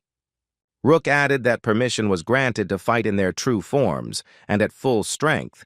Salden asked about the restriction due to Paul's contract. The man replied that he would take on all the restrictions using the causality clock. Katarina jumped up. Rook barked that they should fight without sparing themselves and bring Hyun-soo's head. 3 warships were approaching a huge portal in the Pacific Ocean. The operation was prepared almost instantly. The hunters agreed that such huge gates had never been seen before. They were about 2 kilometers in diameter. Chinran noticed that she didn't feel any of the ominous energy that the Paradise Fragment had. Hyun-soo approached unnoticed, but his appearance made everyone happy. The young man was smiling, as if he was just out for a walk. The girls noticed that the hero hadn't changed at all since their last meeting. Had he stopped training? Lordeman explained that the hero had reached the level of the reverse origin, and now his power had become invisible to others. It was so great. The young man noticed that the portal was surrounded by a barrier, so it was inaccessible. Hayurak replied that this was what they had been counting on. They have the world's most powerful nuclear weapons in stock to destroy the barrier and at the same time carry out tests that they have been waiting for years. The submarine was ready to fire a huge missile, and Anderson would take care of the radiation. Gil Lordeman said that he would personally absorb the damage from the first missile, and the rest could just watch for now. The man used the Chaos Lake technique and prepared to carry out the task assigned to him. The hunters watched in awe as Lordman's energy completely covered the giant portal. Now radiation would be a problem in another dimension. The commander started the countdown, and now the missile has been launched towards the target. There is no turning back. When the projectile reached the portal, there was no powerful explosion. The missile seemed to pass through the barrier without an obstacle. Only a second later, everything shook from the shock wave and flames flared up. The ships rocked on the waves so much that they almost capsized. Lordeman struggled to hold back the protective layer that was supposed to save the Earth from the effects of a nuclear explosion. The fact is that the rocket turned out to be much more powerful than the hunter expected. The explosion could destroy an entire continent. But Jill was not one to give up. He made every effort to do his job with honor. His powers turned out to be very great, and after a minute there was no trace left of the explosion. Everyone thanked Lordman in admiration. The hunter nudged Hyun-soo and asked if it was cool. The guy confirmed that it was great. Hayurak and Takeshi said that it was their turn now. The A ranks went inside the portal. There were some abandoned ruins which scared the hunters a little. They quickly spotted many monsters and managed to prepare for battle just in time for the insects to attack. The hunters entered into a fight with huge bugs that resembled bed bugs. At first, everything went relatively normally. The monsters weren't particularly powerful, so they died with 1 hit. The only problem was their numbers. But a much bigger problem was the fly-like monsters that also flew in to the sounds of the battle. Luckily, Ha-Yurak entered the portal. She thought that compared to the monsters from the Paradise Fragment, these looked just cute. The girl screamed that she would fry them all to a crisp and immediately fulfilled her promise. Shinran watched the monsters blaze and caught herself thinking that her colleague had become much stronger lately. She jumped into the air, thinking that she had to do her part of the job no worse than the firewoman. From Shinran's blows, the monsters died without even having time to understand what happened and who destroyed them. She was so fast. Hyun-soo rose into the air and began to study the structure of this world, or rather the simulation. When the analysis was completed, the young man reported that there were 6 smaller portals here, connected together by one large one, the 7th. The hero then decided to reduce the number of monsters in one fell swoop and used the conceptualization of mystic arts to release projectiles of mass destruction. The fall of heaven had befallen the beetles, and now they were happily and noisily exploding like firecrackers on New Year's Eve. The A-ranks looked at how quickly the guy dealt with all the monsters and couldn't believe that someone could be so strong. They also appreciated Ha-Yurak's successes. After all, when S-rank comes into play, everything goes smoothly. The girl stopped on a rock, and Hyun-soo immediately flew to her to share information about the portal. The young man said that he was doing some reconnaissance, and the boss smiled, saying that was a good place to start. Upon hearing about the portal network, the huntress noted that the enemy's technology had become even better since working in the Paradise Fragment. They decided to take on the bosses and leave the normal monsters to the A-ranks. With these words, Hyun-soo announced that he was going to tell the others. Ha-Yurak asked him to be careful, and the impudent fellow suddenly decided to stroke her cheek. The beauty was amazed beyond measure. Feeling that her wrath was about to fall on him, Hyun-soo instantly disappeared. Ha-Yurak was taken aback at first, and then shouted after him that she would not let this insolence go unpunished. The guy was already so far away that he couldn't hear a sound. He was rushing towards his goal like a comet. Entering one of the small portals, the hero realized that he was in some kind of amusement park. This was unexpected. Not only were all the rides working properly, but there were also quite a lot of people riding them. The guy was confused. Some kid was asking his mother to buy him some cotton candy. The pawn, in his true form as a giant spider, was surprised that Park Hyun-soo entered first. But it was even better this way. He would deal with the guy and earn the title of king. Meanwhile, our hero felt more stupid than he had ever felt in his life, and there were quite understandable reasons for this. Instead of fighting the monsters in the portal, he was riding a roller coaster downhill, with the sky demon screaming in delight next to him. The young man didn't even understand how he ended up there and tried to explain to his mentor that now was not the time to relax, but he was simply enjoying the fun. The route was very difficult, and the difference in altitude was too dangerous to be reality and not a figment of the imagination. The heroes flew over one hill after another. And then the master noticed that the directions were somehow strange. He instantly became serious. Suddenly, they saw that the track was breaking. The carriages, one after another, flew off the rails and began to fall apart.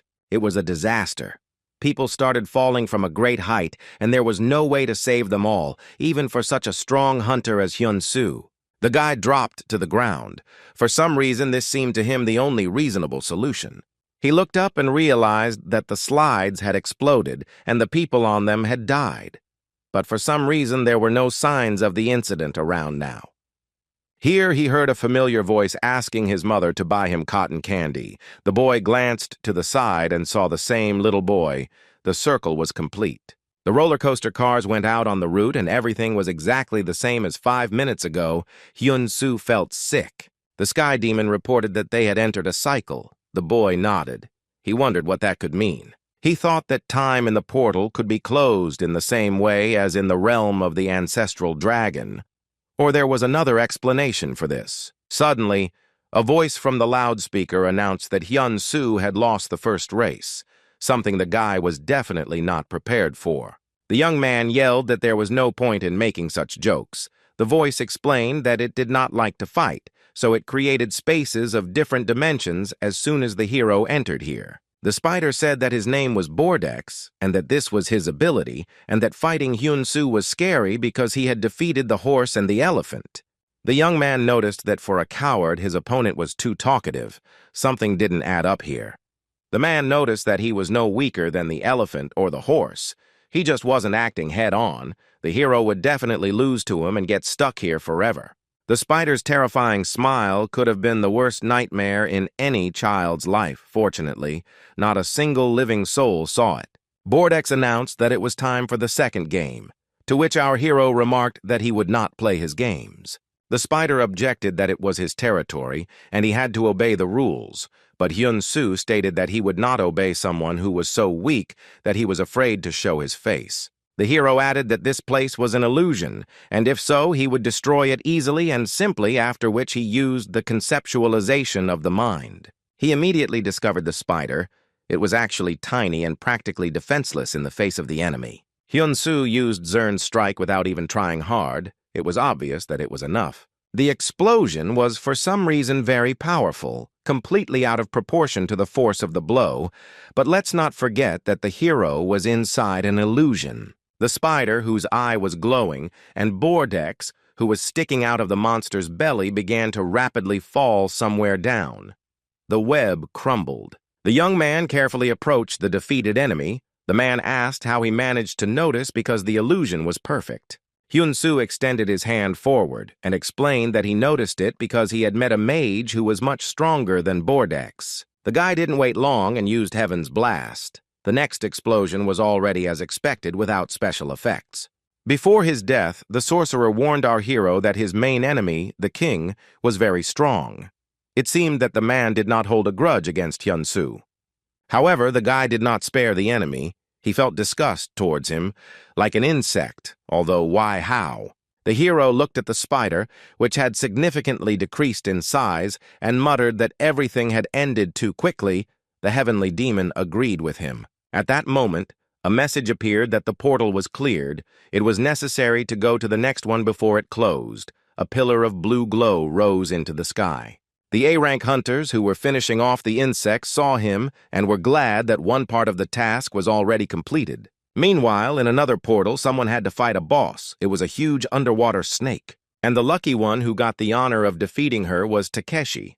Although the process did not go exactly smoothly. The hunter plunged his sword up to the hilt into the monster's head, but it had absolutely no effect. When the monster finally emerged from the water, Yamamoto pulled out his sword, intending to strike again. This time, he decided not to stab, but to cut, so he swung wide and put all his strength into the blade. The divine sword of space and time cut off the sea serpent's head. Since the boss was defeated, the portal could be considered cleared. The hunter jumped down onto the grass with a stern look, peering out to see if the monster would grow a new head. This did not happen, but the portal did not begin to close. It became obvious that the boss in these gates was someone else. White butterflies began to flutter around the hunter. They definitely had quite a strong charge of energy. In another portal, A-rank hunters were fighting a whole horde of zombies, the walking dead advancing in a dense crowd. The men gradually retreated under their onslaught, hoping that one of the S-ranks would come to their aid. The hunters understood that the zombies were weak, and if there had been even a little less of them, they would have dealt with them themselves. But there were a lot of enemies. Suddenly, Hayurak appeared in the sky above the warriors in a halo of flame and asked if they were ashamed to lose to opponents of such a level. But then the girl looked at the number of zombies and understood everything. She rose a little higher and simply burned a whole column of monsters. Then she flew on like a comet and repeated the incineration ritual. The hunters shouted words of gratitude after their leader. But the fun did not last long. New monsters immediately took the place of the dead ones, and there were even more of them than before. Some strange worms were crawling around in the heads of the living dead, and it seemed that this was how they became zombies. On the top step of the temple, there was a throne, in which Salden sat and cordially invited the parasites into his kingdom. He promised that soon they would all become like that too. Another batch of zombies with glowing eyes descended from the steps. They were also the product of the worm's life activity. Takeshi, meanwhile, continued walking through the beautiful forest, surrounded by butterflies. He still couldn't understand what the catch was. Suddenly, his eyes were covered with a white veil, and his pupils narrowed and turned purple. Something strange was happening to the hunter. Two beauties, a brown-haired woman and a brunette, grabbed the man by the arms and asked him to take out his sword. They had plans for him. The girls began to treat Yamamoto to drinks and snacks. He sprawled on a soft sofa and received incredible pleasure from what was happening. In his thoughts, Takeshi was already climbing the steps to the hotel room with one of the seductresses. A blow to the cheek made the hunter wake up. Jill was standing next to him with a respirator in his hand, reminding him that he must always be ready to reflect an illusion. Yamamoto used the device and asked if the butterflies really were spraying illusory pollen. Lordman nodded. He then tried to make a joke about his friend's face when he was in the illusory world, but Yamamoto harshly stopped this attempt. Then, behind the men, a thin female voice said that it was a real pity that their comrade had managed to save the hunter. It was Katarina who said with a smile that she would drink all their yang energy to the last drop no matter what. The men asked if she was really the boss, and if so, then showing herself to them was a very presumptuous decision. The girl said that she knew the hero's abilities. She had already seen them in action on Ares, just as she had clearly seen their death today at her hands. Lordeman shouted that the villainess would not succeed this time, and then began to prepare a magic projectile for an attack. Then the hunter's vision went blurry, and he found himself in a thermal bath, surrounded by beauties offering their help with clothes. One of them leaned as close to Jill as possible and suggested that he relieve his fatigue using a proven method. Katarina reported with satisfaction that her pollen was too fine for the respirators to catch. Takeshi asked if she was sure, holding his sword forward. The hunter explained that thanks to spiritual practices, he can go without oxygen for up to 10 hours. He was a bit stupid at the beginning, but that was due to carelessness. He said goodbye and swung his blade, Katarina's head separated from her body, but she didn't realize it yet. A column of blue light rose into the sky. This time the portal was indeed cleared and closed shortly after the events described. Hayurak noticed this and decided that Jill and Takeshi had done a great job. It was time for her to speed up a little too. At the very top of the temple steps, like some kind of black cuttlefish, Salden continued to sit. There were zombies huddled below. Many of them were missing certain body parts, but this no longer bothered anyone. The villain decided to change tactics and, using magic, appointed the zombies as new parasites in the army of the parasite king Salden.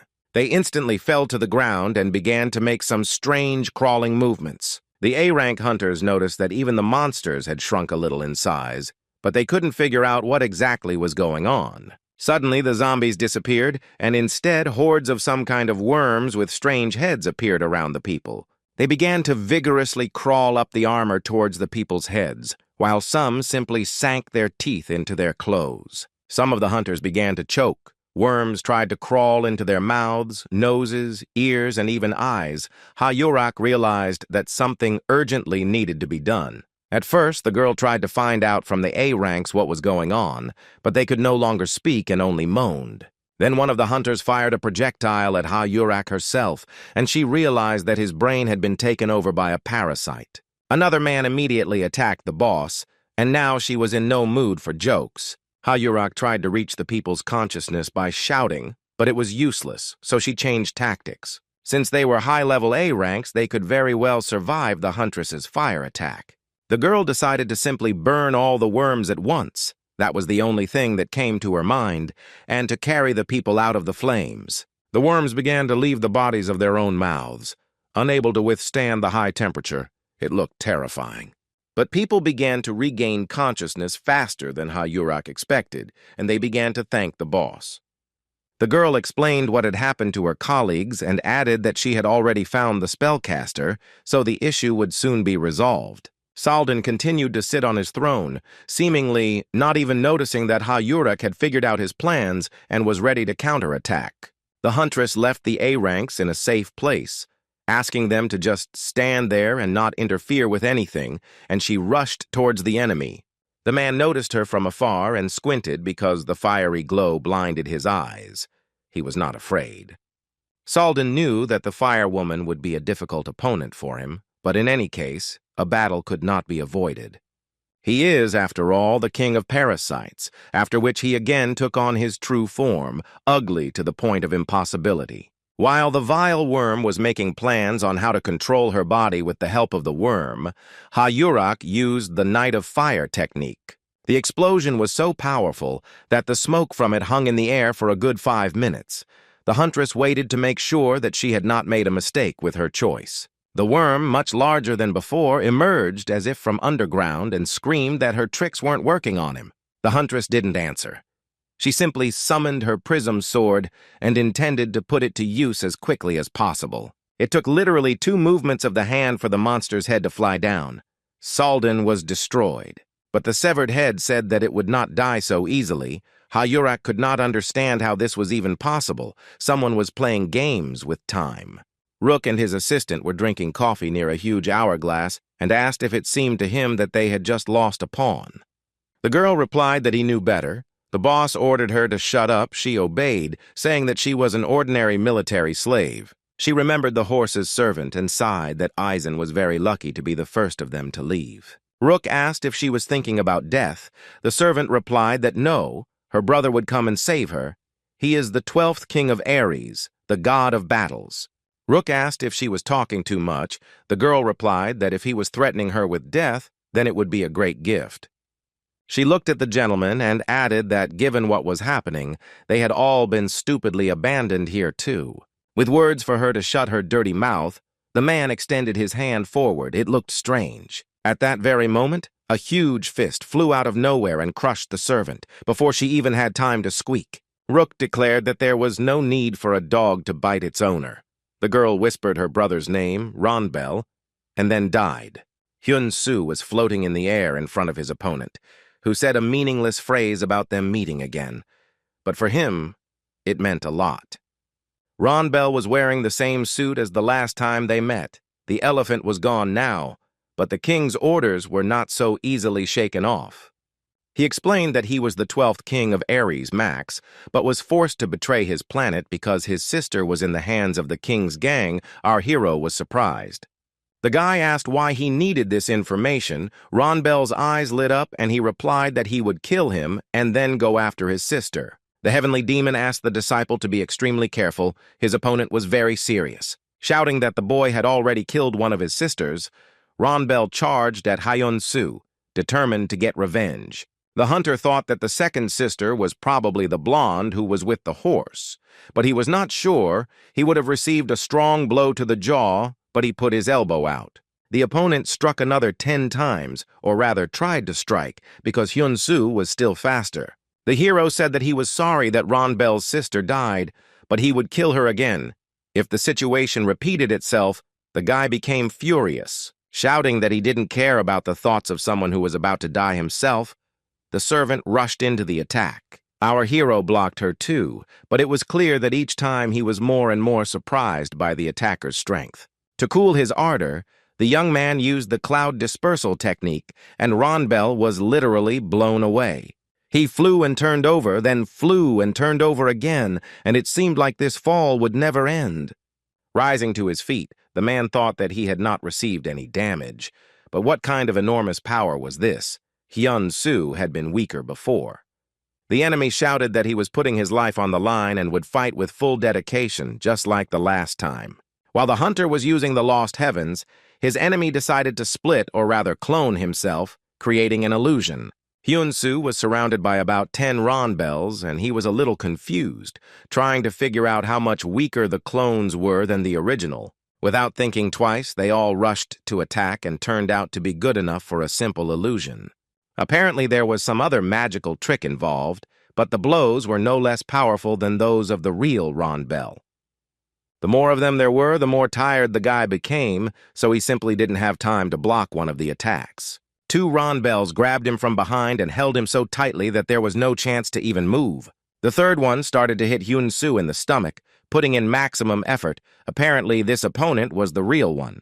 Hyun-soo noted that he was strong. The hero began to cough. It was hard for him to breathe. It seemed like it was time to stop messing around with close combat. While the Ronbels were enthusiastically beating out his entrails, the hunter thought about how unpredictable this life can be. The heavenly demon yelled at him that now was not the time for lyrical digressions. Let him use one of his techniques already.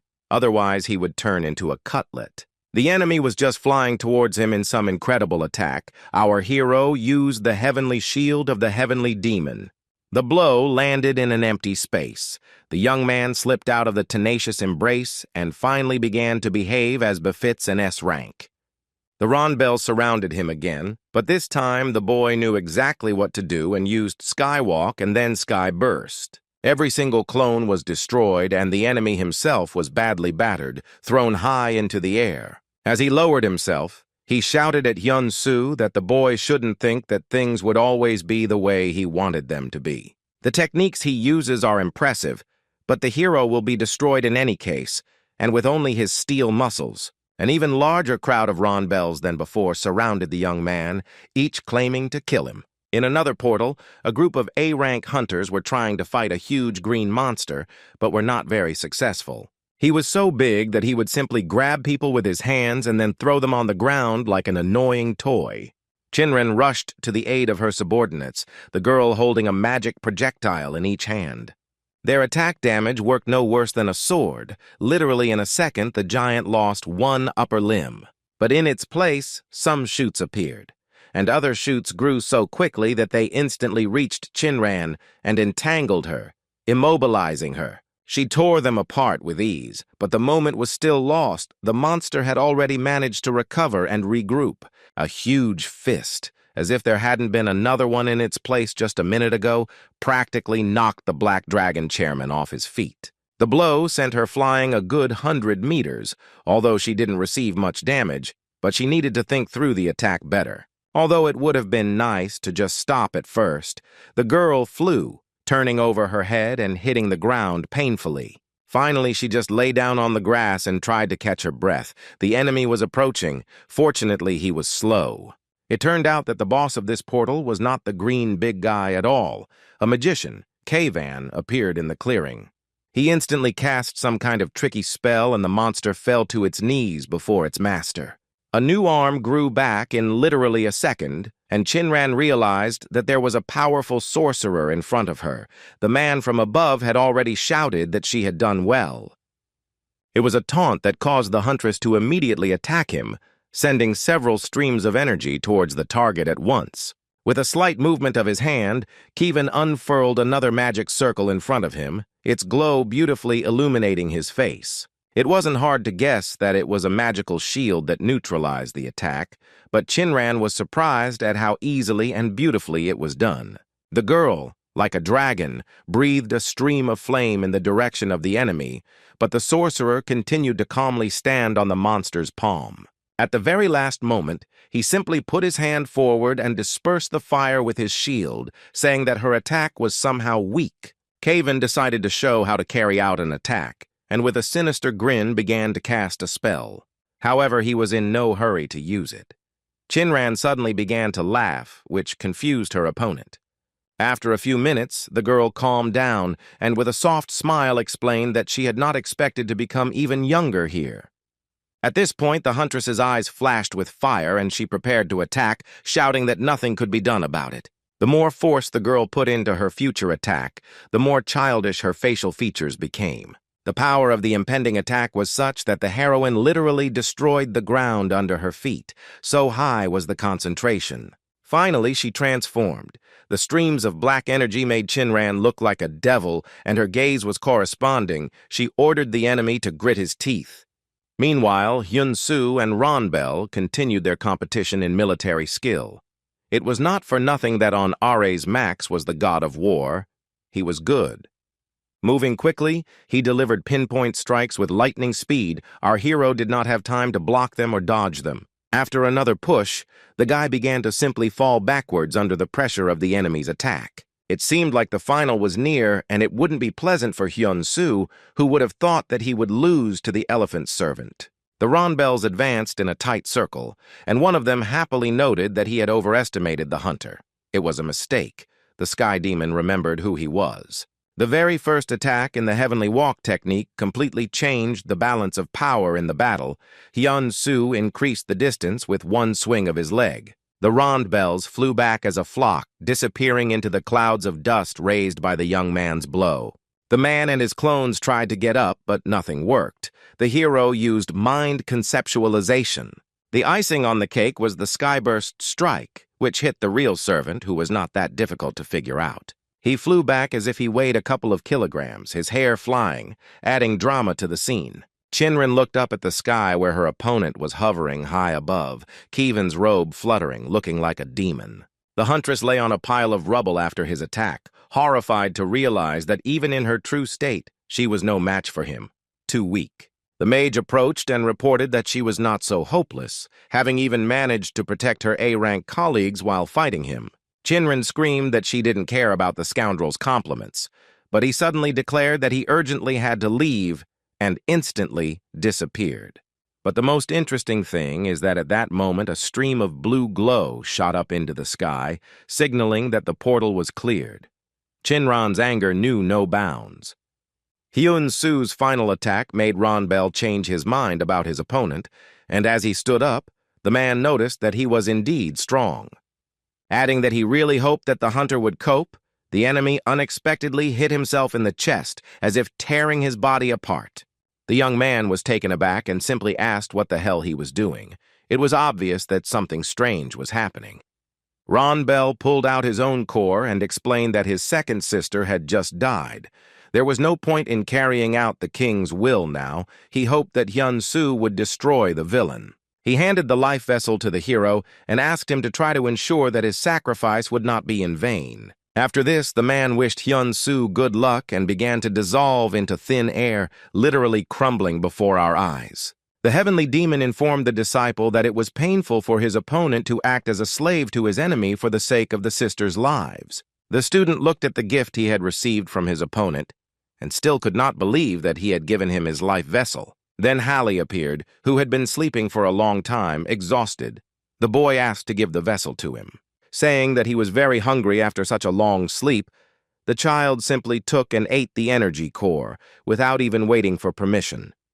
Hyun-Soo was a little taken aback, but the ring on his finger suddenly sparkled, and some processes began to occur on a spiritual level. Both of the hero's arms became covered with a new type of armor, acquiring both a higher type of protection and additional power. A message appeared that the hero's level had increased and he could now use a new skill called Pull to pull any target towards him.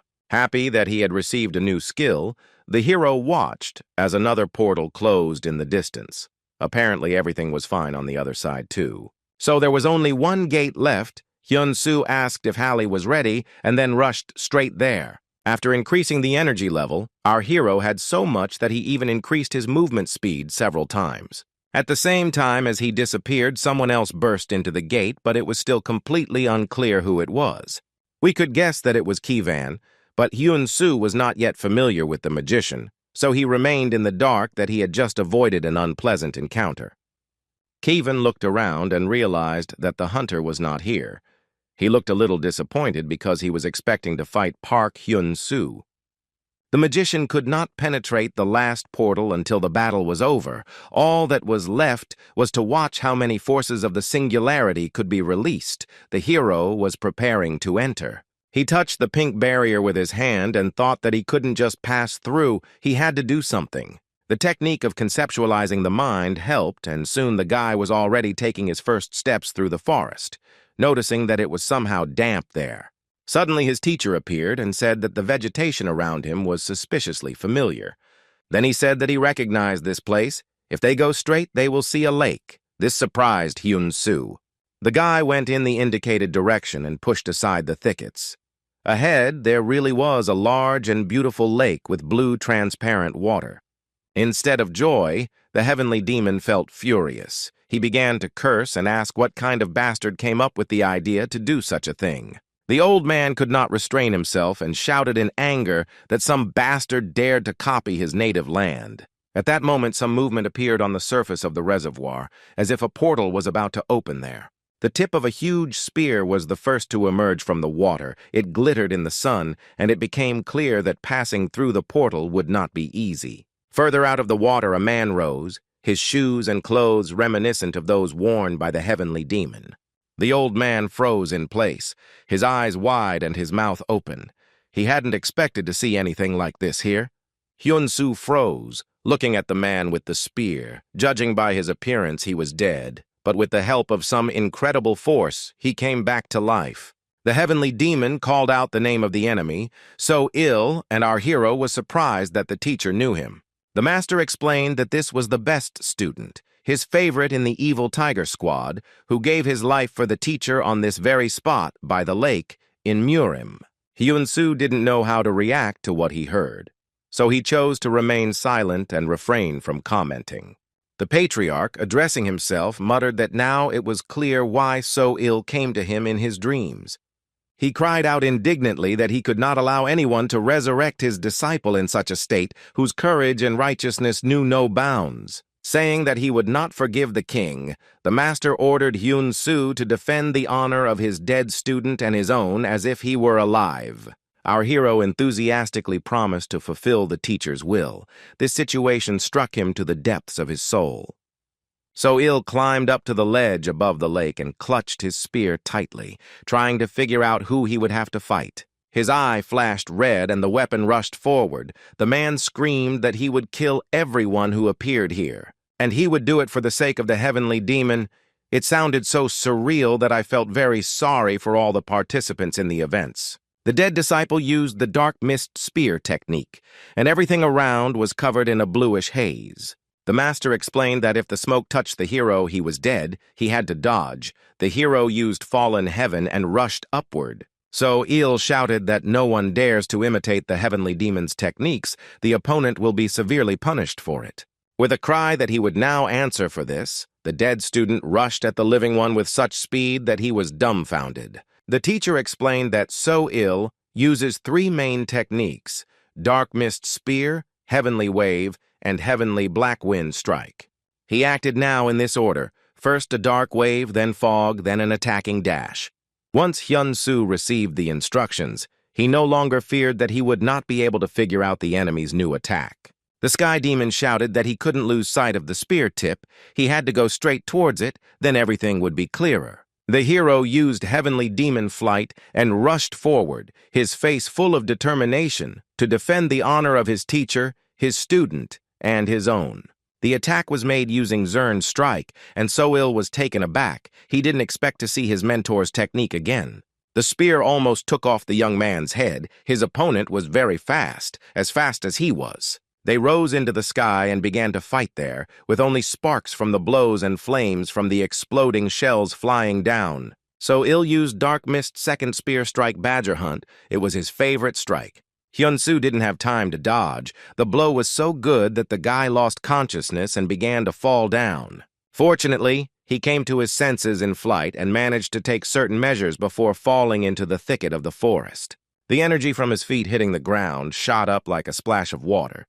But it wasn't water. So-il was already there, preparing to make another attack, but Hyun-soo was already getting up. He felt like his whole body was burning.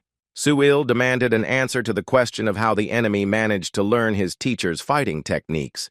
The young man remained silent. Then the living student turned to the elder, saying that he wanted to warn him that he was no longer in this world.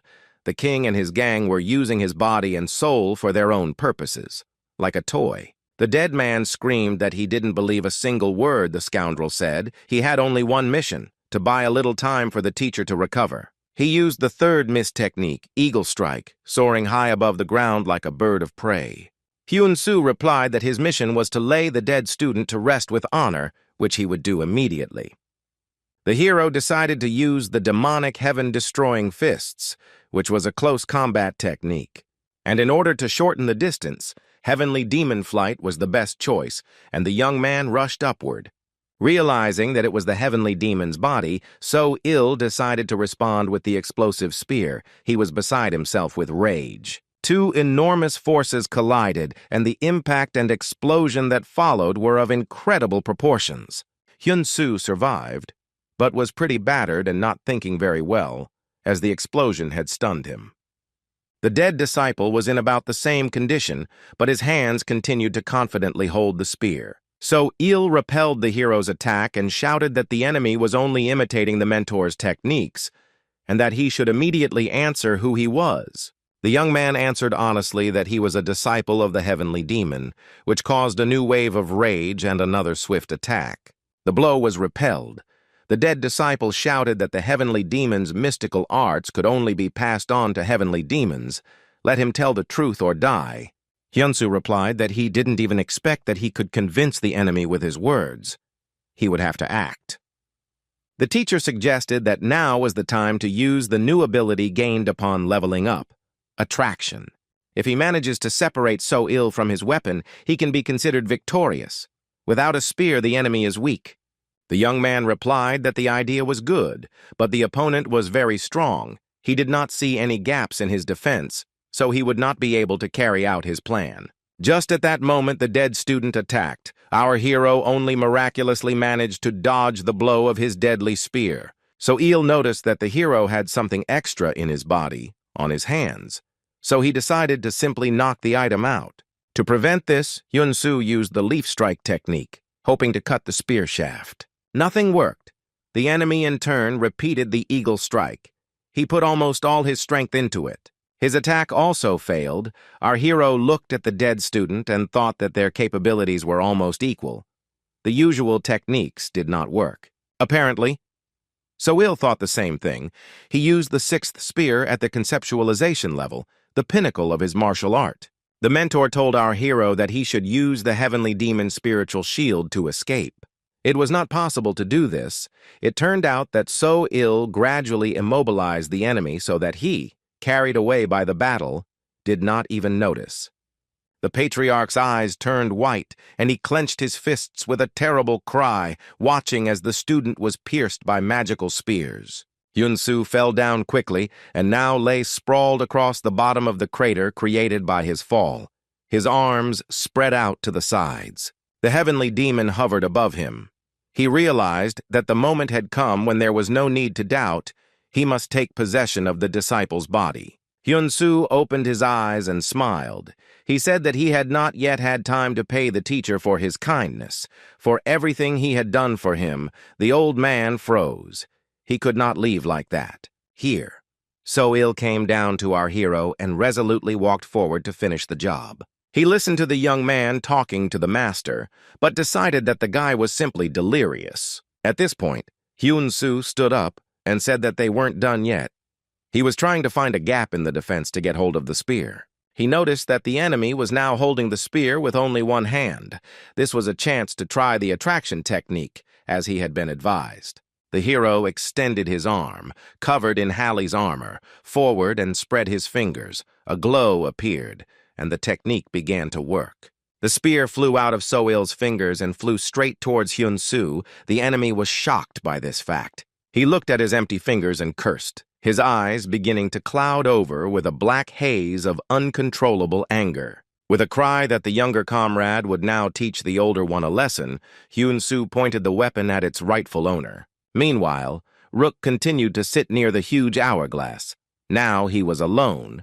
The murdered servant, Ronbel's sister, had disappeared. He watched as the energy flowed from the top to the bottom, and wondered if the king was really going to leave them in this portal.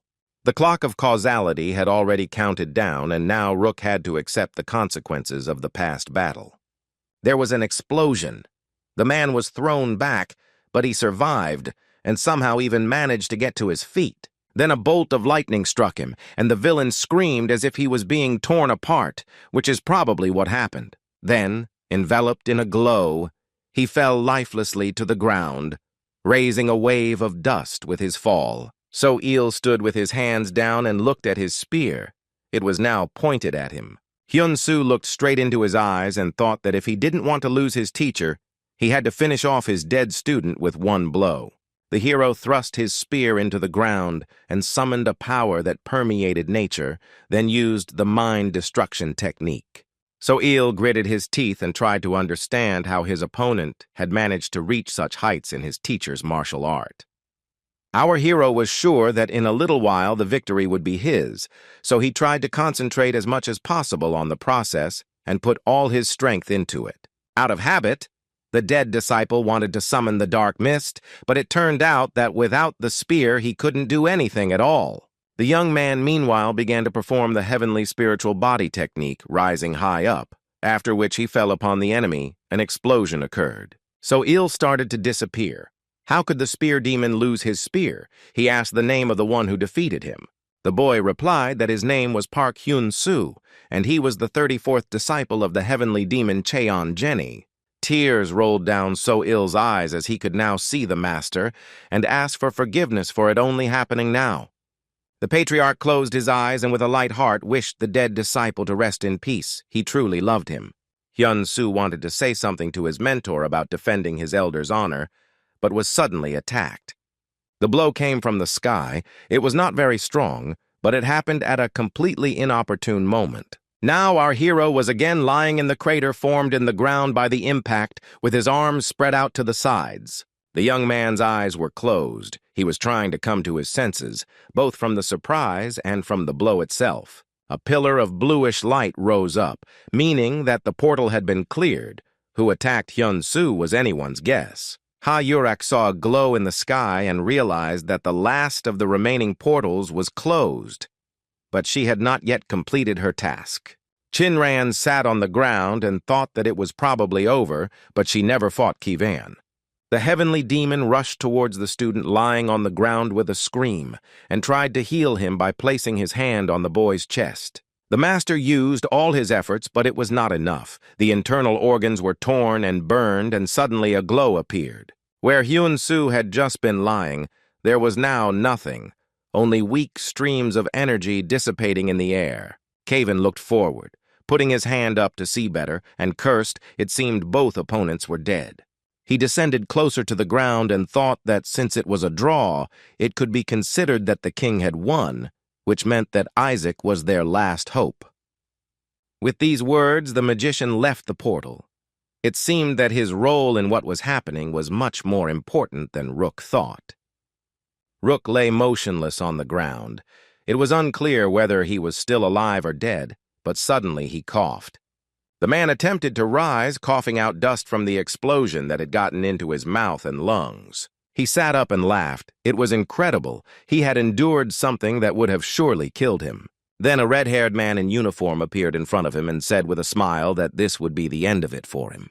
The stranger explained that he had been watching the king and his gang for many years, and it was quite entertaining. Rook perked up. He was not used to someone speaking so disrespectfully about his boss. The man's face was frightened. He asked who it was. The redhead ignored the question and assumed a thoughtful pose, adding that he hadn't reached Ares after all, which was a shame, and that he also seemed to have overestimated the king. Rook began to shout at the top of his lungs for an immediate answer as to who he was.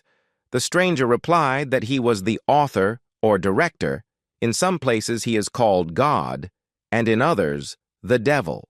He explained that it had been fun watching them act in his play, but now it was time to reorganize the characters. He approached Rook closely and said that since he was a secondary and rather weak character, he had bad news.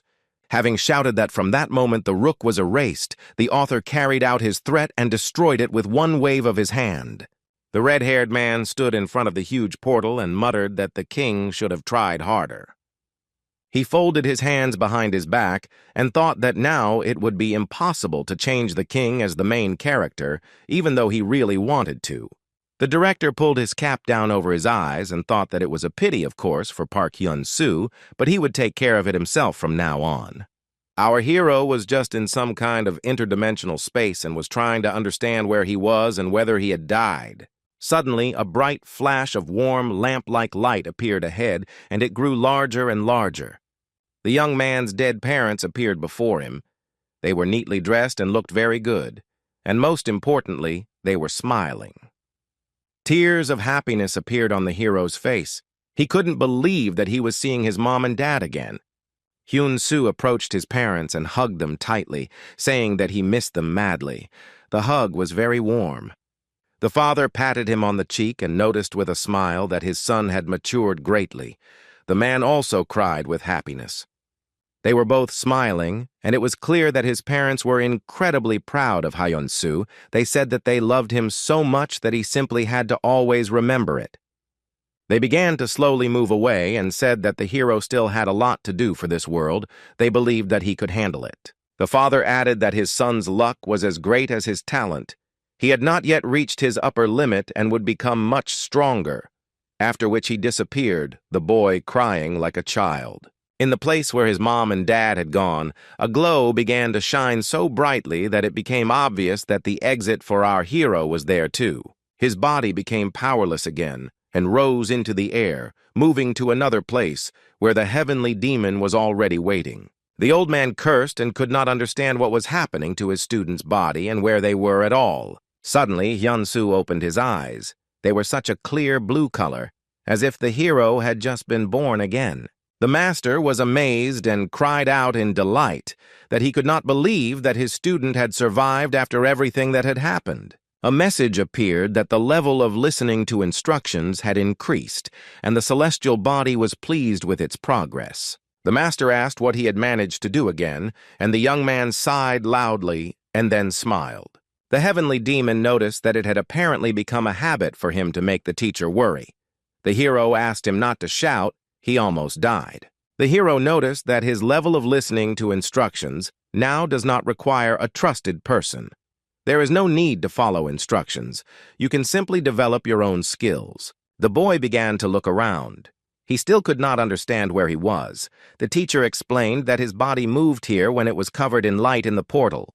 The patriarch added that, apparently not of his own free will, someone from behind reported that the old man was quite smart. The same author, director, or god who had just destroyed the rook was approaching them.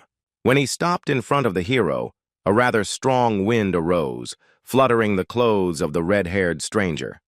Then he lowered his head and ominously said that since he had decided to make an open move, they had no chance.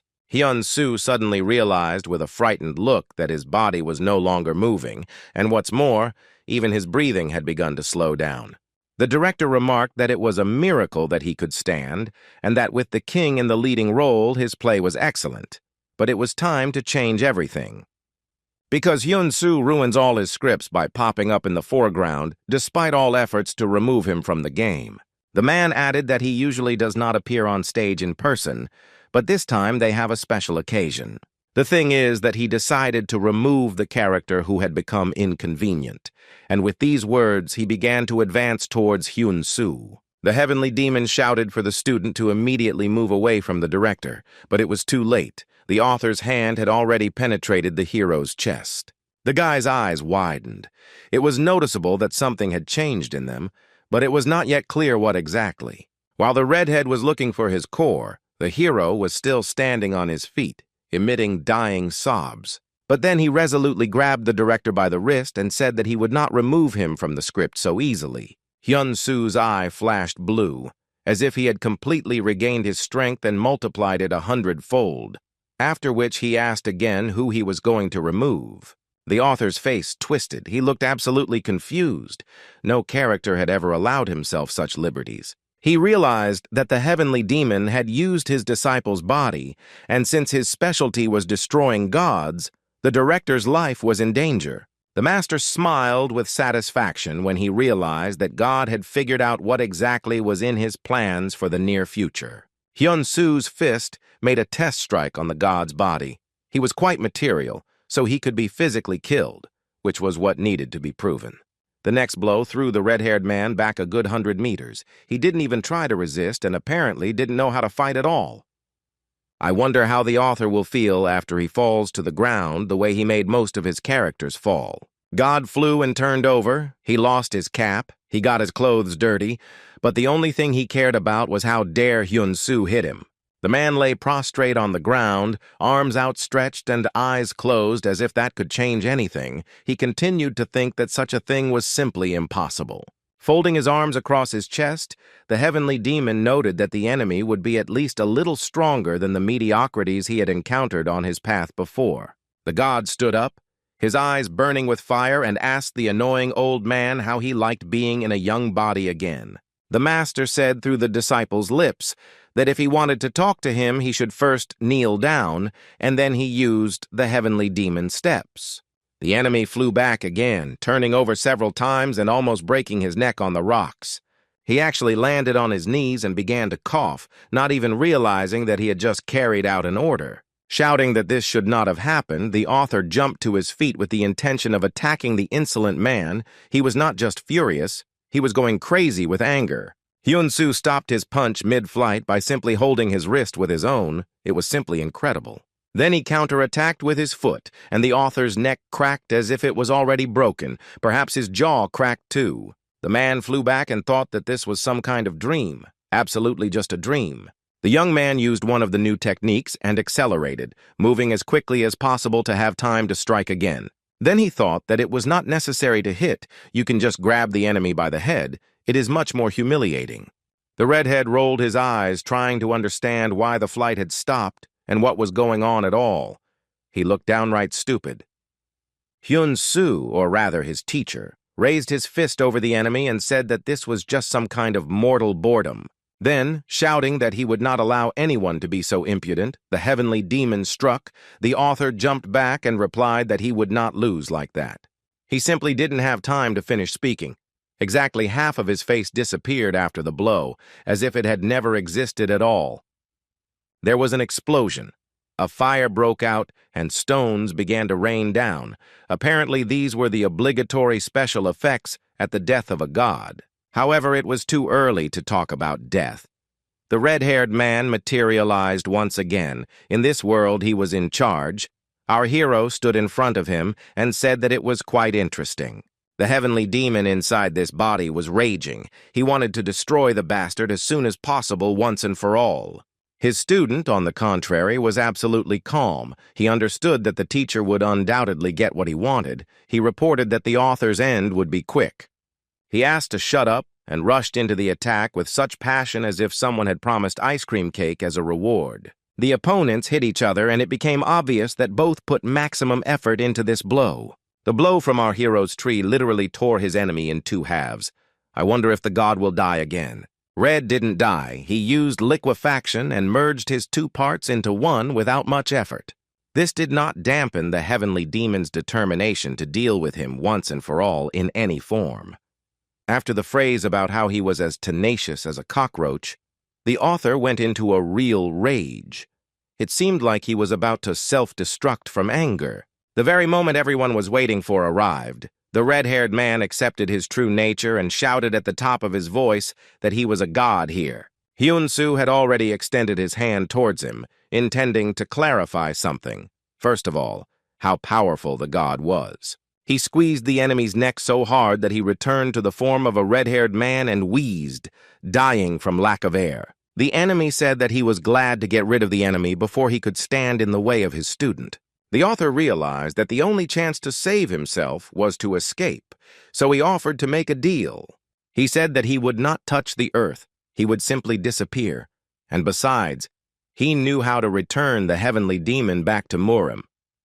Our hero replied that he already knew that he would return to his world as soon as the possession ended, so why complicate things? With a scream for him to disappear immediately, he squeezed his opponent's neck so hard that everything around was filled with the blue glow of his energy. The redhead screamed that he still existed, that he was still a god. Then completely inarticulate sounds began to come from his mouth. He began to take on a demonic appearance and managed to hiss that he could not disappear from the world like that. It turned out that maybe the hero had made the final blow, and only clouds of black energy remained in the place of the enemy. Hyun-soo stood in the middle of this strange place, completely alone, with a vortex swirling around him, somewhat reminiscent of the entrance to a portal. He found himself in the interdimensional level again, and suddenly heard the teacher trying to tell him something else. He thanked the boy for everything he had done for him, for teaching him to be happy, and for being such a wonderful student as one could only dream of. He ended by saying that the hero became a son to him. He literally grew up before his eyes. It was incredibly touching. The master also asked the student to never stop and grow beyond himself, moving only forward despite the difficulties. On his own behalf, the old man asked to protect those who would follow the hero and those who loved him and whom he loved. The patriarch said goodbye to the 35th heavenly demon, after which he left him alone, disappearing from this world as predicted. The energy currents were still in the air, but now everything was completely different because our hero had returned to Earth. Ha-Yurak was the first to notice him. Then the rest of the hunters were surprised to see someone appearing from the portal. Hyun-soo walked out with his head down, wearing the heavenly demon's attire, which looked unusual to modern people. The guy was crying. He wasn't embarrassed by his tears and didn't try to stop them. Everyone silently froze and waited. Our hero clenched his fist and screamed. He had never learned to fight his emotions, and now he felt the same grief as he had in the columbarium. The girls wanted to come up and console him, but stopped, seeing a stream of energy spreading from the guy. Soon everyone returned to Seoul. It seemed that it was time to return to normal life, but for some it was extremely difficult to do so. Ordinary people walked along the streets and went about their usual business, all of them occasionally checking their phones or TVs to find out news about the portal. Lee Mi-na acted as the spokesperson for the new Hunter Society. The announcer asked if there was any news about the King's gang. The girl replied that it was destroyed. Ha Yurak turned off the news and sat sadly, holding her head in her hands, wondering where Hyun-soo had disappeared to. The girl decided that something unpleasant had probably happened to him, so unpleasant that the young man had not been in touch for a month. Chinrin entered the office, and the first thing she asked was whether Park Hyun-soo had returned yet. It seemed that everyone in the new world was worried about this question. The answer was negative, and for some time both hunters sat in silence, not knowing what to say next, each thinking about her own. Ha Yurak remembered the young man who came out of the portal and noticed that back then he had the eyes of a child who had just lost his parents. The girl lowered her head again and thought that it was very hard to know that a friend was feeling bad and not be able to comfort him. Chinrin hugged her friend and said that the hero would soon return, and then her sister would be able to confess everything to him. The fiery woman almost exploded from this joke. At about the same time, a much more interesting meeting took place in the king's castle, and the conversation was much more meaningful. It all started with several powerful explosions right above the castle. This could only mean one thing. The mistress was returning here. On the way, she lured a huge troll through the portal, and now she intended to deal with it as effectively as possible. The best way, of course, is with bare hands. The brunette smiled. She hadn't had such pleasure for a long time. The girl used the Fist of Storm, and that is how the first of the explosions occurred. The attack was very powerful. The king sat in his favorite chair and looked out the window. The first thing he thought was that the noise level was too high. Raising his cup of drink, the man thought with a smile that after changing her appearance, she had become even louder.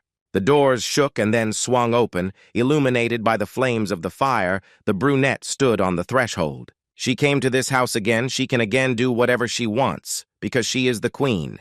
Sea travel and long cruises have long been considered very beneficial for the psyche. And for good reason. A huge sperm whale jumped out of the water as if obeying some unknown force. He followed the call. Several times the huge animal turned over on its belly and went underwater again, and then turned into something like a small island, drifting on the surface. This was exactly what Hyun-soo had asked him to do. The boy lay there and looked at the sky, surrounded on all sides by the waters of the ocean. It seemed that there was no more secluded place to be found. But even here, someone found the courage to distract the hero by sending telepathic messages. The guy ignored them and simply swam on. Yun was just finishing her shift, wiping down tables. She was humming something under her breath, when suddenly Hyun-tae appeared at the door. She was very happy about his arrival. The young man asked if there was a free table. The girl laughed and reminded him that it was better to do without formalities. A couple of minutes later, the hero began to eat, and Yun sighed that his brother had disappeared somewhere for too long, probably busy with something very important. The girl also asked how Hyun-tae was doing at work, but before he could answer, someone came through the door and Yun clapped her hands in joy. It was Lee Mi-na. It was she who helped the girl with money to open this cafe. That is why the beauty was so happy about her arrival. Then Ha Yurak appeared, who provided Hyun-tae with a job. It seems that many of our hero's friends had warm feelings not only for him, but also for his loved ones. I wonder what they would say if they knew that right now Hyun-soo was just sitting on the rocks near the sea. He sat without changing his position for several hours. It would seem that such a beautiful landscape should give peace. But this was not the case. The voice that had been pestering him telepathically had now moved into reality and belonged to the man we had already seen. Kevin hovered just above Hyun-soo's eye level and introduced himself, asking if the boy intended to continue ignoring him. He added that he was the third singularity mentioned in the prophecy. The young man replied that he didn't care at all. Kevin sighed that he would go to Isaac. If he knew that Hyun-soo was weak, he would not have wasted so much time. He added that the king was still alive, and the dragon of destruction might appear. Our hero remained silent again, but made one barely perceptible movement with his hand, so imperceptible that it seemed accidental. A vortex of energy swirled around Kevin and carried him forward 100 meters, as if hinting that he should move away quickly. The sorcerer was spinning so much that he almost fell down and thought that with such successes there was not much point in him being the king's spy. Hyun-soo warned that if he pestered him, he wouldn't get off so easily. The man laughed that his abilities were weak. Wasn't it shameful to be a student of his master with such skills? In the place where our hero had just been, only a trace of his energy remained, twisted in a spiral. He himself instantly found himself behind the magician and was preparing to immediately punish him for such an insult. Perrin looked Kevin straight in the eye and asked him to repeat what he had said. It was clear that no one was going to make jokes. The magician said once again that the young man was weak, and then flew like a limp sack of potatoes flipping over his head from his powerful kick. Kevin was amazed at the amount of energy the hero possessed, but still hoped that he would be able to neutralize it. And he hoped not in vain. His shield was carried away together with the magician further and further. The speed was simply incredible. But it absorbed all the energy of the scattered clouds, after which he looked at Hyun-soo with a triumphant expression, who was surprised that someone was able to cope with such an attack. Kevin noticed that the boy was impressed, but decided not to show that he admired his strength, so he simply said that he could show the student where his master was. The fact is that from the first days of his life, Kevin lived in a mystical atmosphere. He was a student of Carlyle, the greatest magician of the Eastern universe. He began practicing dimensional travel about 5 years ago, and now he has no equal in this art. He added that Mir used his power to look at them in the space-time continuum. Hyun-soo heard a familiar name and became wary. Kevin pointed at the hero and exclaimed that he too was a singularity created to save humanity using Mayer's life energy. Noticing that this information had somehow caught Hyun-soo's attention, the magician waited silently, but in response the guy only sighed. Then he said that he was not interested in this and had nothing to do with these matters, but he would not refuse the opportunity to be transported into the teacher's world. Kevin was happy that they finally spoke to him and explained that there were no exact guarantees. The paths of the universe were tangled, but he would risk trying, although the guy would need something. The sorcerer explained that he would deliver the young man there only after they had finished with the king. Hyun-soo threatened that he had better keep his promise, and then asked what was needed from him, to which he received the answer that he needed to train. Kevin exclaimed that he must become stronger by fighting the most powerful creatures, so strong that he would not be ashamed in front of his teacher. He raised his hands up and cast some huge spell that covered half the sky above them, and a moment later both heroes disappeared. Meanwhile, evening had fallen in Seoul, and the windows of skyscrapers and simple houses were gleaming with a beautiful, gentle light. Hyun-tae was walking down the street in a bad mood. He was quite tired after work. He had to study quite a lot of papers. The guy was almost about to go and look at Yun when someone called out to him, and that someone was burning with flames right in the middle of the street. It was Mayor, and Hyun-tae went cold with horror. He felt not very pleasant emotions at the sight of the invader of his body. The guy pulled back and asked what Mayor needed. The further he was from him, the better he felt. God explained that he kept him alive while the hero was in a coma, and the boy explained that he felt his presence. Mayor explained that the time had come to play his part. The power of Neiman passed from Aries to Raven, and after the death of the hunter to Hen-tae. This information shocked our hero's younger brother. He didn't even notice how he had become awakened and that he had special abilities.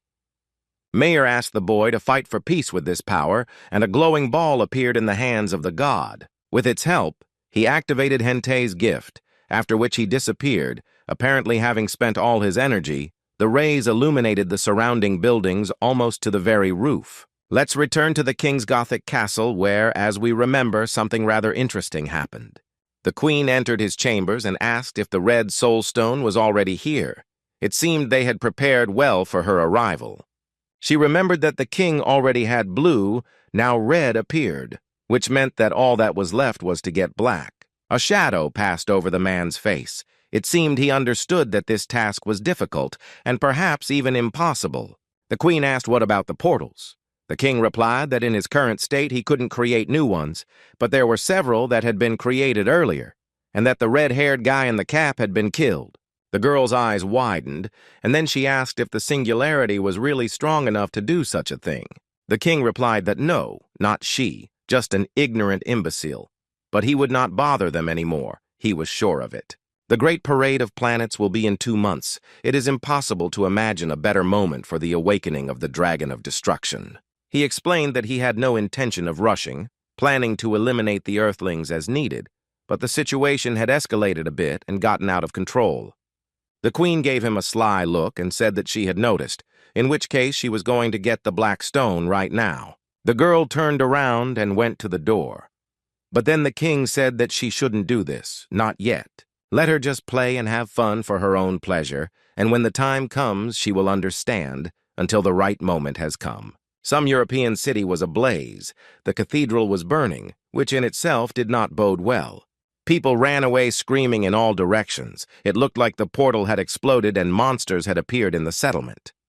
The first priority was to protect women and children, but in a state of shock, few people think about others, preferring to save themselves. The black blood of the monsters splashed onto the streets and houses. It seemed that someone had finally decided to protect the population.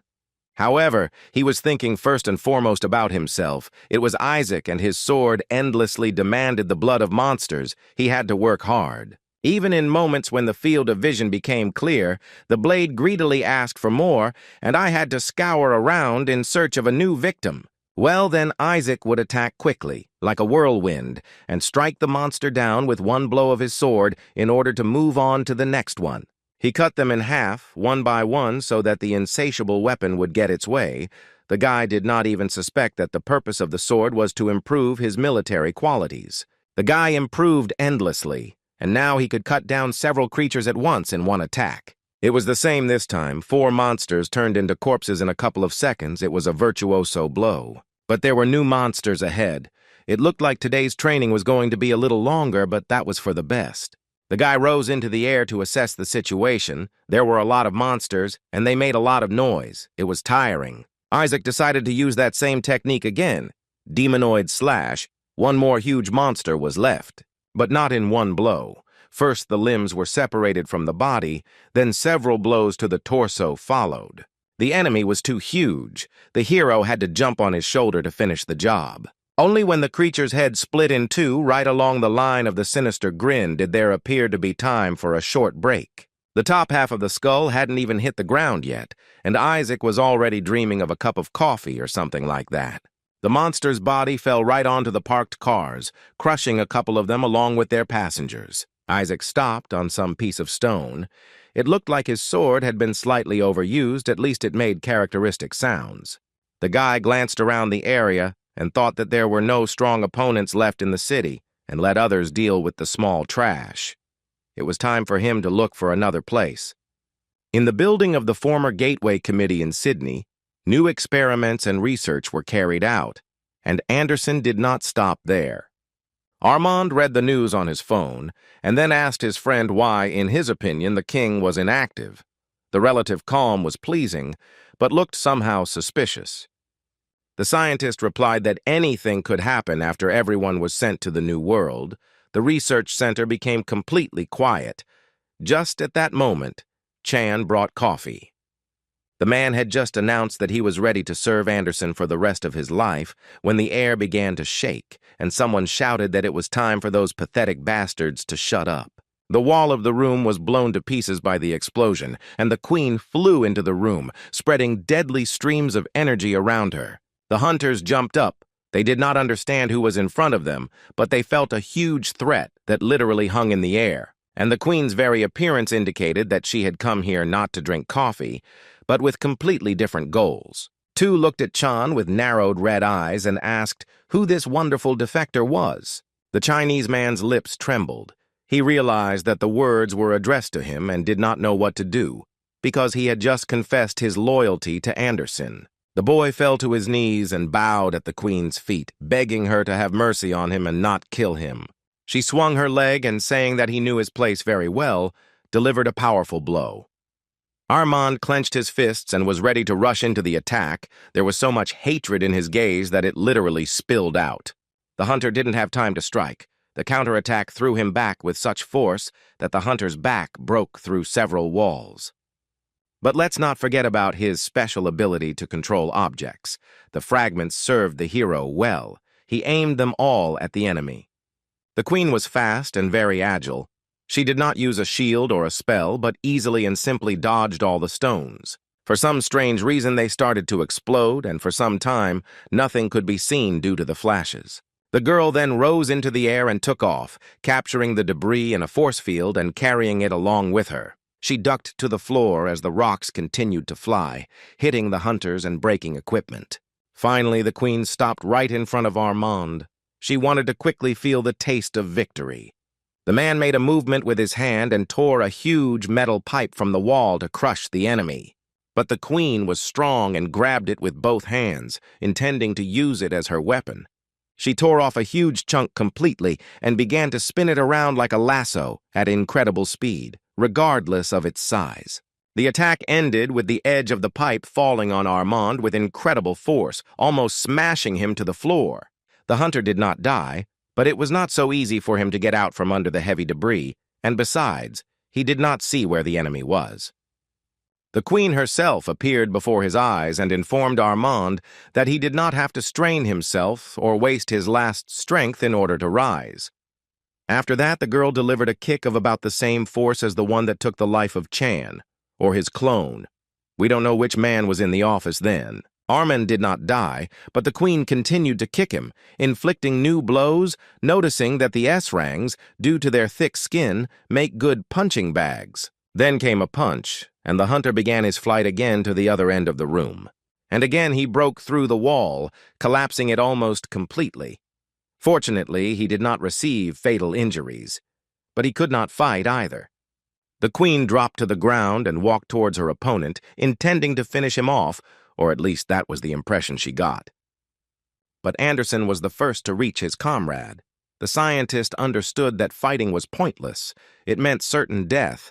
It was better to lie low. The man activated the portal. Miraculously, some of the equipment survived, and they had the opportunity to escape. The queen looked around the dilapidated laboratory, but the hunters were nowhere to be found. Well, that didn't mean she wouldn't kill them later. The girl's anger was rather restrained. She called her opponents cowards and thought that even getting her hands dirty with them was disgusting. But she still wanted to make sure that the traitor was really dead, so she focused on finding Chan. A red glow appeared around the queen. She walked down the corridor with the thought that sooner or later she would kill everyone here. Sometime later, at the New World office in Seoul, Ha Yurak and Jin Ran were holding a video conversation with colleagues. On the screen, Anderson was enthusiastically telling something. He was in a hospital room, with Armand lying in bed behind him. At the end of the conversation, the girl nodded and said that she understood everything. They would certainly prepare for the queen's arrival in advance, after which she thanked him for the warning.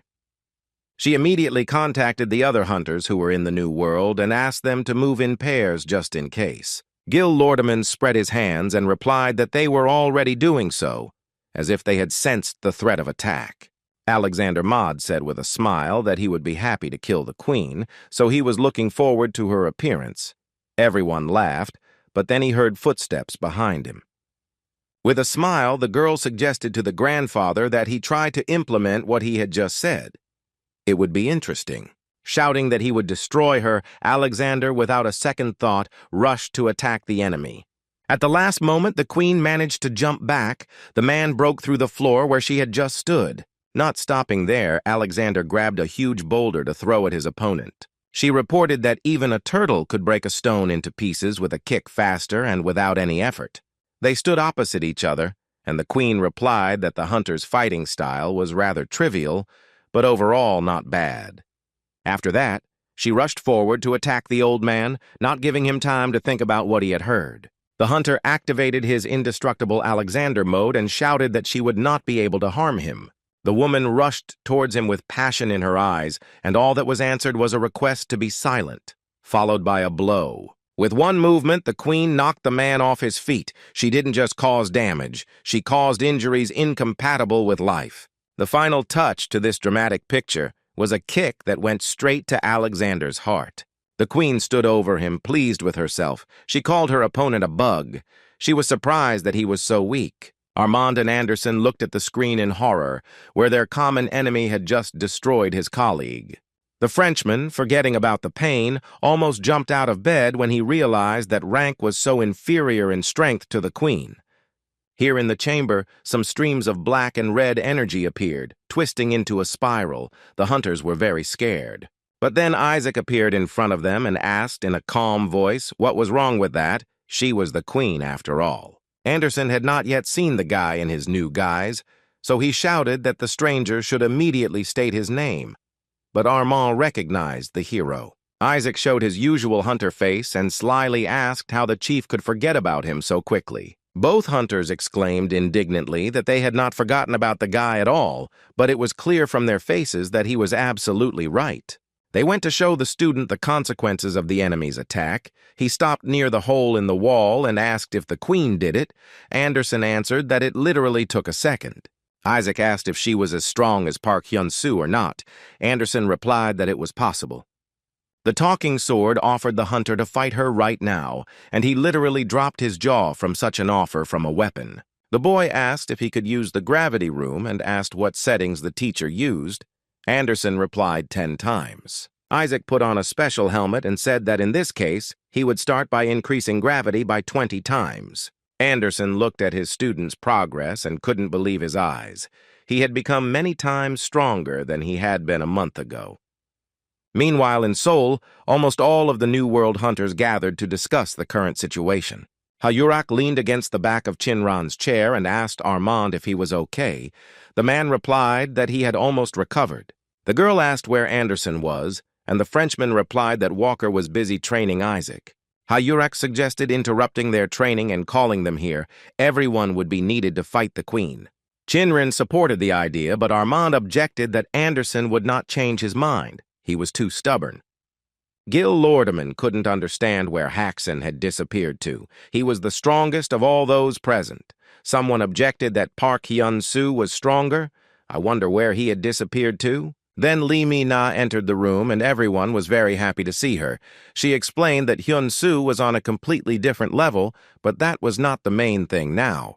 Hayurak jumped up from her seat and asked what happened. The girl replied that Monk Lim said that he had urgent news for the New World. The monk immediately entered the room and greeted those gathered, then declared that he was too scared for other formalities, so he would tell everything as it was. The man grabbed the beads and nervously said that he had just had a vision that could affect the fate of all mankind. In 2 full moons, the earth will come together in a rare dance with other celestial objects. There will be a parade of planets, and the dragon of destruction will awaken. The power of the monster will eclipse the great dance. Let's move to a small village in one of the parallel dimensions where Haxon was at that moment. A small portal opened there from which orcs rushed out. The hunter just destroyed a couple with fire. The hunter destroyed the next few using more traditional methods, using punches and kicks. After the leader was destroyed, Haxon wondered in surprise why the strongest demonoid was so weak. The man decided that he needed someone more serious and began to look around in search of a worthy opponent. Suddenly, the already familiar Mir appeared behind him and said that the hunter was already strong enough. Haxon looked at him with disbelief and asked if he was as strong as Park Hyun-soo. The god answered in the affirmative and reminded that it was time to return to Earth. There were 2 months left. And so that day came, the king sat in his castle and literally rubbed his hands with impatience. The man solemnly declared that the time had come, the flow of the universe was in their favor, and everything was working out for the best. The planets have lined up one after another, which means that the most favorable hour for the awakening of the dragon of destruction has arrived. People on Earth did not know about the villain's insidious plans. They continued to go about their daily business. The city was literally in full swing, and there was no sign of the catastrophe that was about to happen any minute. The beautiful and majestic space with its scale turned entire planets into imperceptible grains of sand. One more, one less. What difference does it make? But for the inhabitants of the planet, there was a difference. Even perished civilizations predicted the catastrophe, and the Egyptians, Mayans, and Aztecs warned of the coming disaster. The king's castle left its usual location and moved to Earth to deliver its owner to the pyramid. The king and queen stood on a dais, their magic missiles at the ready, the sun shining so brightly that only their silhouettes were visible. Finally, all the celestial bodies of the solar system lined up in a row, and the luminary took on the appearance of a cross. One bright beam from its lower edge hit straight at the top of the pyramid, which the villains were watching. From the outside, it seemed that a portal had opened or closed in the pyramid. At least that's how it looked. The top began to descend, revealing a secret passage, and the king and queen rushed down, straight into it. The last of the planets reached the line where it should stand, and they all lit up with the same bright light. The hour had come. The king knelt down in the middle of the open temple and addressed the dragon of destruction, saying that he had come here to summon him. The queen's eyes nearly popped out of her head when she realized that her comrade had knelt. The king declared that from that day on she too would serve another master, becoming his help. The black stone needed for rebirth is himself, and he is ready to sacrifice his life for a great purpose. The queen could not understand what the man was talking about. She began to get angry when she heard about some new gentleman and so on. Suddenly, a tall pillar with a triple top appeared. 2 bowls were occupied by round stones, and the king stood on the third. He announced that the very idea of collecting 4 vessels for the sake of its creation belonged to the master, and the time had come to resurrect him. The villain explained that at first he wanted to use the dragon of destruction as a weapon, but then he realized how insignificant he was in front of its greatness. The planets were in parade, and suddenly some strange energy began to emanate from the sun. The king raised his hands to the sky and began to call upon the dragon of destruction, begging him to come into this world. He shouted that he humbly sacrificed himself for their revival. Everything around was filled with bright light. The man's eyes glowed very brightly. A ray from the sun itself passed through the king, and then through the entire pyramid to its base and into the depths. The queen was amazed at what she saw, but her plans did not include the death of the king, she called him. The man did not respond or react in any way to her excitement. On the contrary, he sacrificed his life with enthusiasm. The stones cracked one after another, and the villain, with a blissful face, said that his decision was truly correct. After these words, he crumbled and disappeared. The pyramid trembled and plunged into darkness, after which it began to fall apart. The flash of light blinded the queen for a moment and would have left any bystanders blind forever. It was so bright. The dragon appeared in the new world in anthropomorphic form. He was majestic and full of dignity. In some way, he subtly resembled the king. The queen looked at him with wide eyes, and with dry lips, she whispered that it was simply incredible. The dragon continued to stand silently. His eyes were empty and somehow dead, perhaps because he felt indifference to everyone and everything. Finally, he looked at the girl and frowned, praising her for her work and promising that she would stay with him until the end of time. The queen was in a state of shock, trying to comprehend that the dragon of destruction was now in front of her and that it had just absorbed the king. She looked at the dragon and felt that the energy of this creature was on a completely different level. Even the king was no match for him. She dropped to one knee and proclaimed that she was happy to offer her allegiance to the new master. The dragon frowned and ordered to follow him. They will burn this world to the ground, and in its place they will build a paradise. Everything around was filled with red light. A snake with long gray hair appeared out of nowhere and hissed at its children to wake up. The bishop, knight, rook, and the other fallen minions of the king began to rise from hell one by one. They, like zombies, emerged from underground, screaming that they were ready to go into battle again for their master. Other monsters appeared, and the dragon's voice commanded them to devour everyone they encountered on their way. The city stood as if nothing had happened. No one even suspected that in a few minutes everything would change dramatically. The monsters attacked in hordes and began to kill everyone in a row. People scattered in all directions, but few managed to escape death. An alarm and emergency evacuation announcement sounded. The voice from the speaker insistently repeated that the situation was an emergency and the alarm was not a drill. Monsters were flying over the city. All those awakened were called to the New World office to receive instructions. Those who were already prepared immediately went out into the streets to protect civilians. A huge snake with teeth as sharp as sabers towered over the street, and on its head stood someone who looked like Rook. In fact, it was Rook. He was smiling proudly and happily, thinking that he knew the king would not abandon them. The elephant walked down the street leading a crowd of zombies. She called on everyone to praise the devil. The dragon of destruction has returned. Insects were also here and walked along the street like tanks or armored personnel carriers. It looked terrible. The horse led them along with shouts that now everything would be according to the will of his new great master. Armand and Li Mi Na came out to meet him and asked why the horse was here again. Now they would have to kill him again. The monster laughed and said that it was still a question of who would kill whom. The girl asked him to stop mumbling and fired a lot of energy shots at him. Armand joined the attack but decided to act more globally, using one huge projectile. To increase damage, he used several cars, forming them into easy-to-throw balls. With a terrible cry, the hunter raised his hands to throw this improvised bomb at the one for whom it was intended. The explosion was very powerful. Somewhere there, under a huge block of machines, the horse had just been standing. Now it was not visible. Li Mi Na thought that Armand had become even stronger, when suddenly another explosion followed, this time unplanned. This monster cleared its way to freedom. It had absolutely no damage after the hero's attack.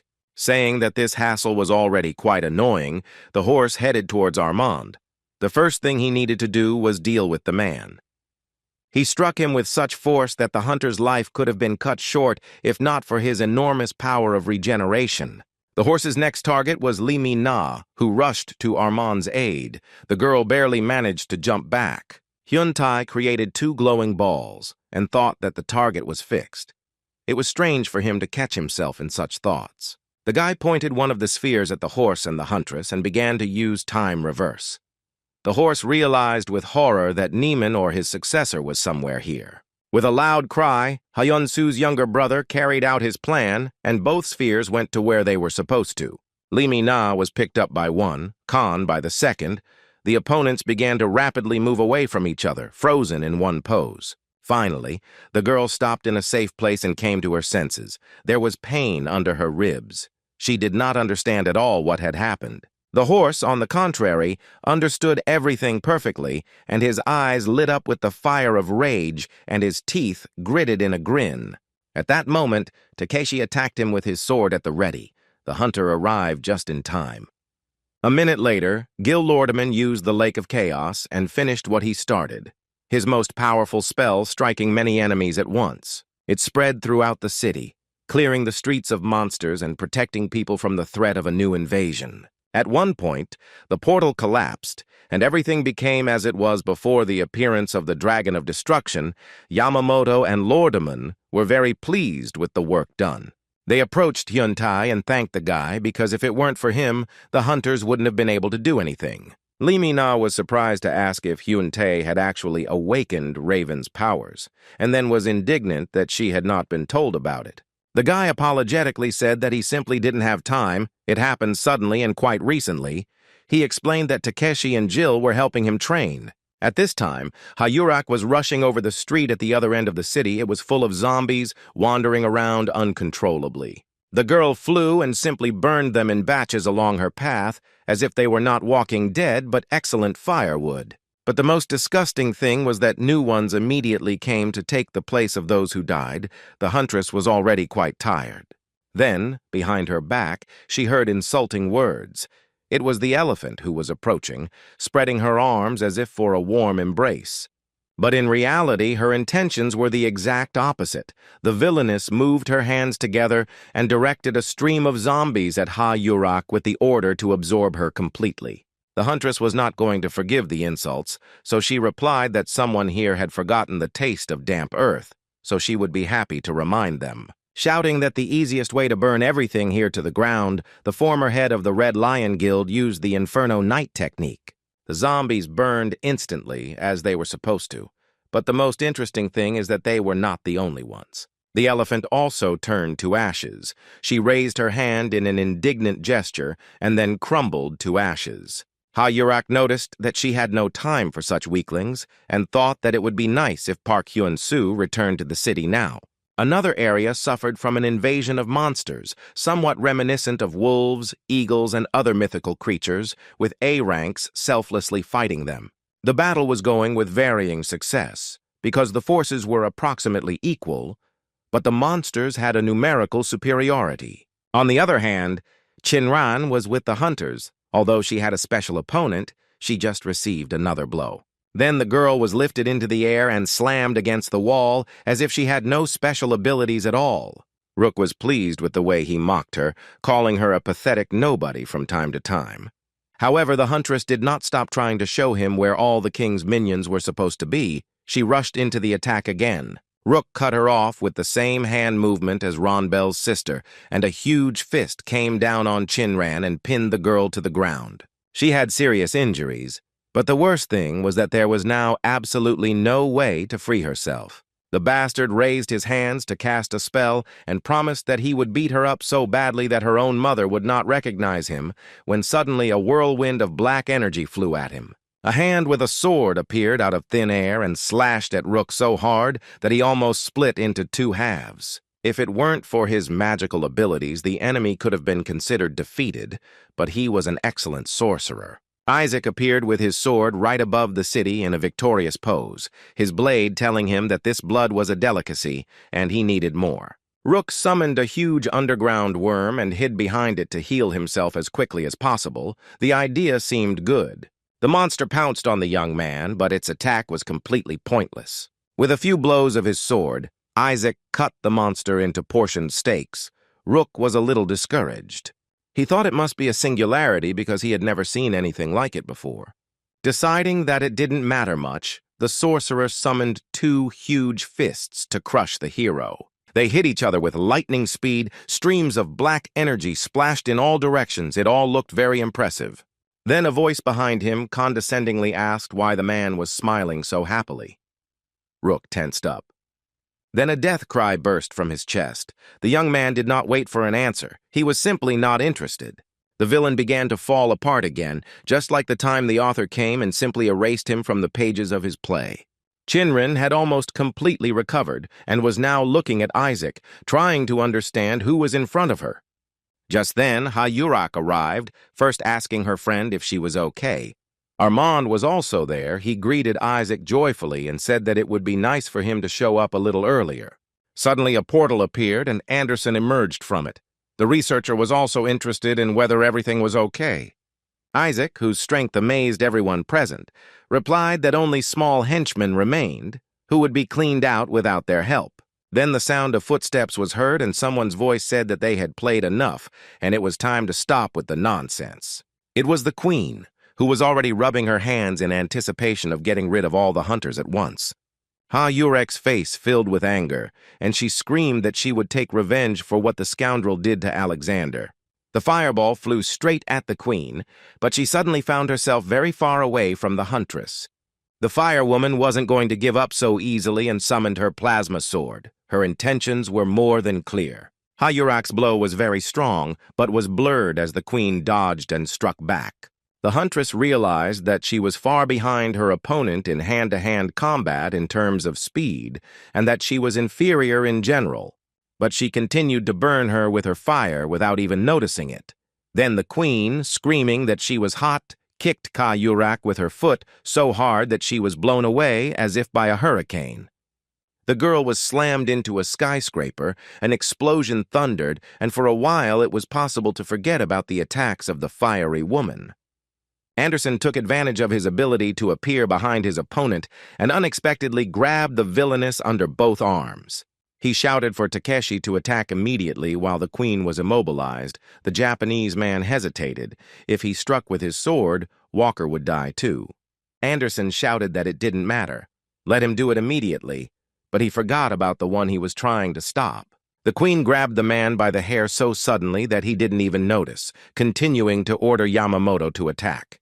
The opponent threw him over herself and slammed him to the ground, screaming that he had to take into account that she wouldn't allow that to happen to her. Her hand fell on the hunter's face.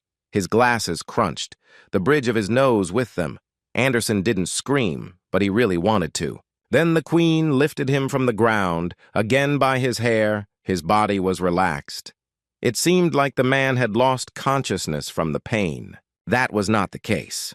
Without opening his eyes, Anderson whispered for Takeshi to immediately strike the enemy. This got on the woman's nerves. She simply threw the hunter away from her like trash. It was obvious that she was uncomfortable being near such a weakling. The Japanese hunter was waiting for this moment and immediately rushed to attack her, preparing his special magic sword. The hunter used the space-time sword technique and threatened to cut the villainess into neat pieces. A glowing energy grid appeared on the queen's face, and she realized that the enemy was not throwing words to the wind. But instead of trying to dodge, the woman rushed straight at Takeshi and came very close to him. The man asked in surprise what she was doing. The answer was simple. The girl did not give him the opportunity to carry out his attack, kicking him in the stomach and knocking him off his intended trajectory. Yamamoto flew back a fair distance, hitting the ground several times. It was necessary to come up with another tactic. At the last moment, his fall was stopped by Isaac. The boy appeared just in time to prevent the queen from killing the hunter. He said that his colleagues were somehow too weak. He was distracted for literally a second, and they were already being made into cutlets. Saying that it was time to rest a little, the boy carefully placed Takeshi on the ground and headed towards the queen. He stopped a few meters away. The woman folded her arms across her chest with curiosity, attracted by the hero's weapon. The queen smiled and said that she could sense the Demon King's power, and the sword was surprised that she recognized him and warned Isaac that the opponent was very strong. But when this stopped the guy, he instantly disappeared from the place where he stood, and a second later his hand was already emerging under the opponent's nose, intending to attack. The blow must have been incredibly powerful, simply crushing. The hunter put a solid portion of energy into it. Everything around was illuminated with red light. But the queen stopped the blade with just one look. It turned black and simply went out. Isaac suddenly realized that he couldn't move, and the realization of this fact made him feel sick. What was it like to be so close to the enemy and not be able to reach him? The woman did not torment him with a long wait and simply struck first, her fists working incessantly. Isaac was thrown back quite far. He smashed the wall. The sword explained that the queen is not a person, but a monster created from the genes of 4 kings. He is powerless against her. Lordaman and Shinran began to panic. If even Isaac was not effective against the queen, then what could they do? Limine shouted that she shouldn't lose heart. She was alone and there were many of them. They needed to join forces. Yurik supported this idea because they simply have no right to lose. The existence of humanity is at stake. Takeshi took up his sword. Even though he had not yet fully recovered, he was ready to do his part. The man narrowed his eyes and began to think about a strategy. He needed to strike harder and in such a way that the intentions would not be predicted before it happened.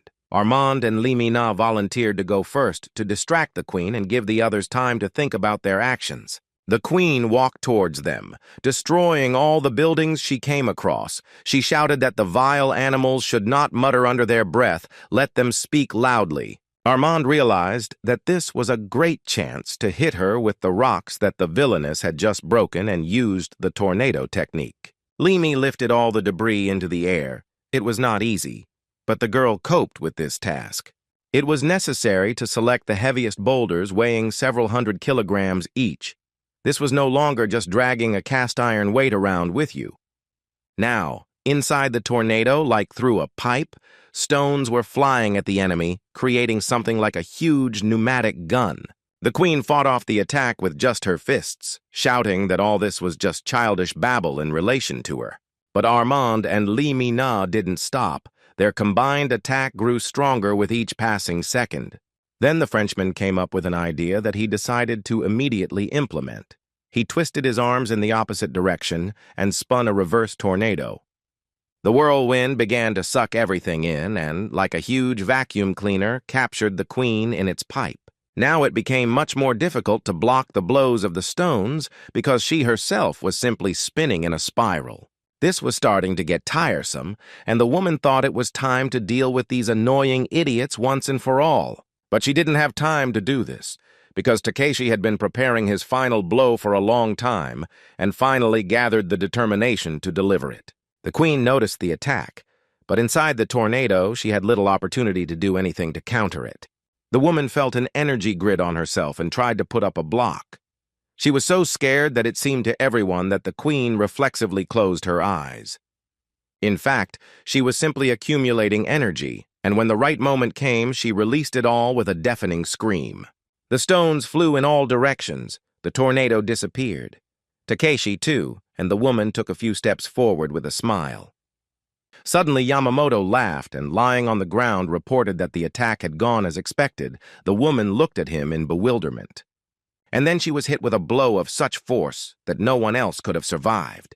But she was the queen and used acceleration to save herself. However, she was hit on the ground so hard that all her insides were torn to shreds, and the woman howled. To finish what she started, Shinran rose into the air. She had to make sure that the villainess did not escape.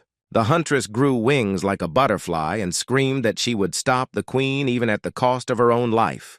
Hayurak also did not stand idle and rushed to attack from above. Like a huge fireball, the monster looked at her with fear. Instantly, the girl appeared right next to her and, saying that they could use some passionate embraces, began to burn the queen with her fire. To make the process more efficient, the huntress and her rival rose up and the flames burned brighter. Hayurak put all her energy to the last drop, whispering that even if he dies, he will destroy the scum.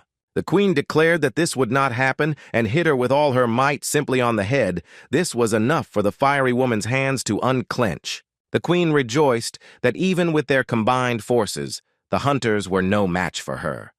Hayurak began to lose consciousness and fall down. The opponent decided to give her some speed and delivered another crushing blow with her fist. She soared through the sky, her hand raised in triumph, and watched as the one who had just nearly destroyed her fell down. The huntress flew towards the ground, her fiery hair fluttering, but she made no attempt to break her fall. The girl landed in parked cars. The impact was so strong that it lifted the cars off the ground, turning one of them over. Screaming that she would destroy them all, the queen charged straight down at the New World hunters. She had to pause her flight as a new fiery orange portal appeared nearby. The crushing blow caught the woman right in the air, and she almost flew into pieces from its force. By breaking through the skyscraper, the queen caused a huge explosion that destroyed the building almost completely.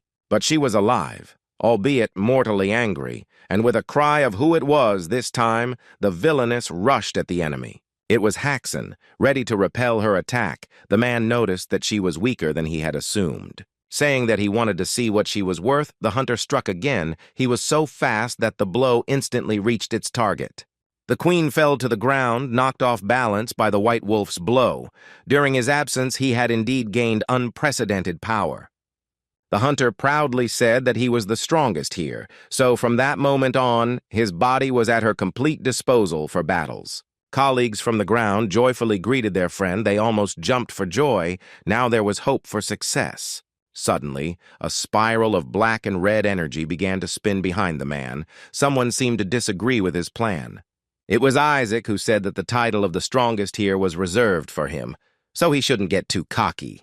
The man had not yet seen Raven's student in his new guise, so he was quite surprised by his spectacular appearance. The White Wolf hugged him and praised him for the fact that the boy had managed to grow and mature so much. The hero muttered something about how they hadn't seen each other for a long time. The queen became angry at this, and screaming that she couldn't hear what they were talking about, she broke through the asphalt and broke free. She looked up and said that the guy with Karaka was completely different from the weakling who couldn't even look at her before. Haxon told her that she would die by his hand today, so let her learn the name, and then he gave his name.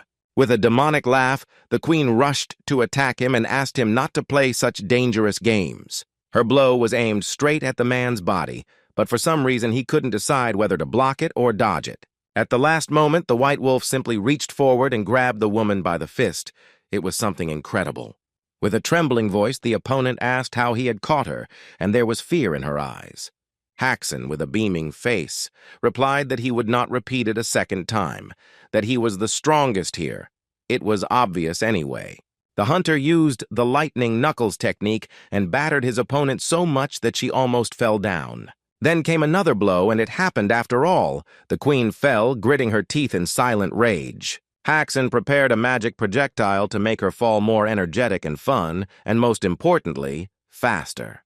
He released it on his rival, and it became obvious that now she would no longer be so pleased to mock the hunters of the New World, calling them weaklings. The queen flew into the wall of the building. There was an explosion. Now it was necessary to understand whether there was a need to attack her again. There was such a need. The villainess took advantage of the smokescreen and increased in size. Now the white wolf looked like a sparrow in comparison to her. One wave of her hand and Haxon flew far, far away, testing his new flying abilities in this role. He rammed into several buildings, but still found the strength to return and attack again, completely in vain. The queen's new blow was not long in coming. Chinran decided to come to the hunter's aid before it was too late. She fired several fire projectiles. The queen was distracted. She was sure that only Ha-Yurak and Haxon could perform long-range fire strikes. The attack left no scratch on the queen. The white wolf fell to the ground, and she prepared to trample him with her foot. Her face filled with joy from the realization that she had had a great time and could now finish the battle and have a full rest. The woman decided that it would be more effective to destroy the white wolf with a punch, and besides, he deserved a beautiful death. The impact was so strong that lights flashed from the cracking asphalt and debris flew like hail. The force of the vibrations from the earth caused the cars to overturn again. The queen got really mad and did not stop delivering countless blows. Everything around was burning and humming. Hyuntae thought with horror that it was the end for them. Everything was over. The guy was very scared, and he thought only about saving himself. An open sewer hatch caught his eye, and the young man went towards it in the hope of hiding underground. He went down into the sewer and walked forward, cursing himself for his cowardice. Hyuntae hunched over in shame and pulled his head into his shoulders. The guy mentally called for his older brother. Meanwhile, Isaac turned to the sword with the message that he was ready. The blade asked in surprise whether the guy really understood all the risks. According to the agreement, he would have to let the sword consume him irrevocably. Isaac replied that he remembered this and was ready. The next second, the young man pointed the sword at his stomach and started the irreversible process of transforming himself into a demon. The transformation was successful. The hero's appearance changed again in a radical way. He became completely unlike a human being and, with an ominous laugh, began to burn and destroy everything around him. Only after trying out new possibilities did the demon decide to attack the queen, but she was not going to give up easily. However, the guy's attack knocked the woman down to the ground. She fell, breaking her back through the pavement. Everything around was covered in dust. Since she was now on the ground, the queen decided to get even with the rest of the hunters and asked what they were so scared about. Lordaman, Armand, and Limina froze in place, unable to think of what to do. The enemy was huge and very dangerous. Ha-Yurak proved to be more decisive than her colleagues and rose into the air to be on the same level as the giantess. The hunters from the New World realized that she was trying to cover for them by sacrificing herself, and there was gratitude in their eyes.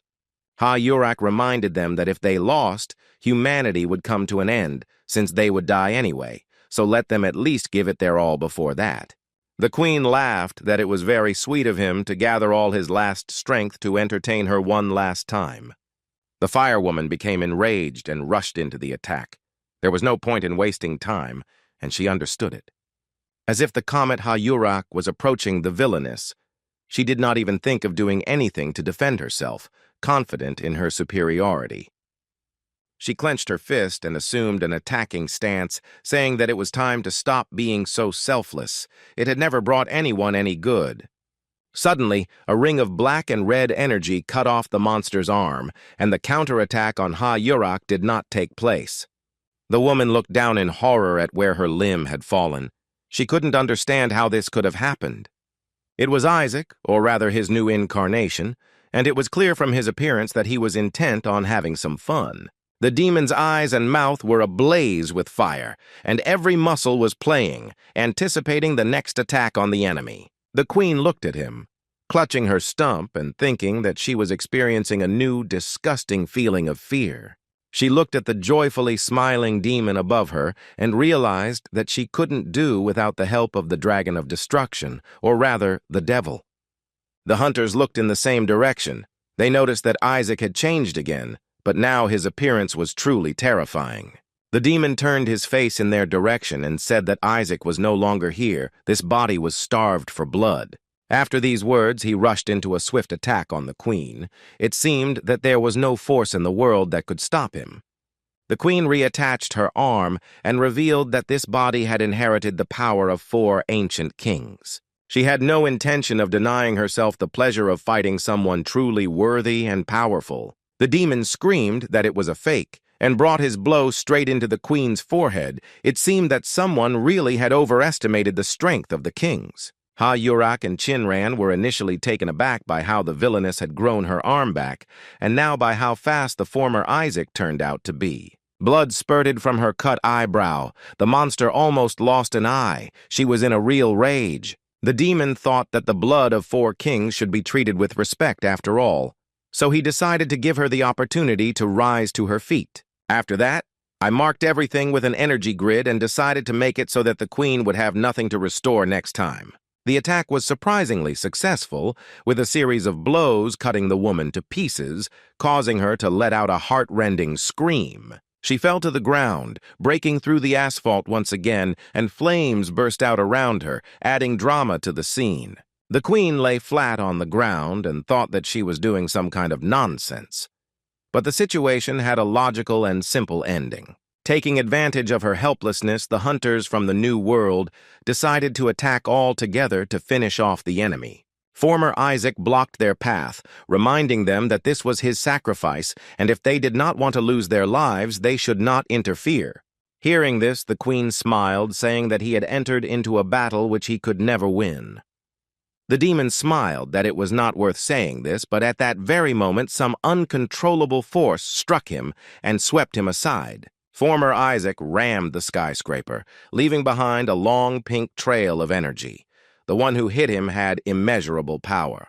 The impact left a hole in the building from which the energy of the explosion continued to pour out. The dragon appeared in all its glory and asked his friend if she had spent her free time well.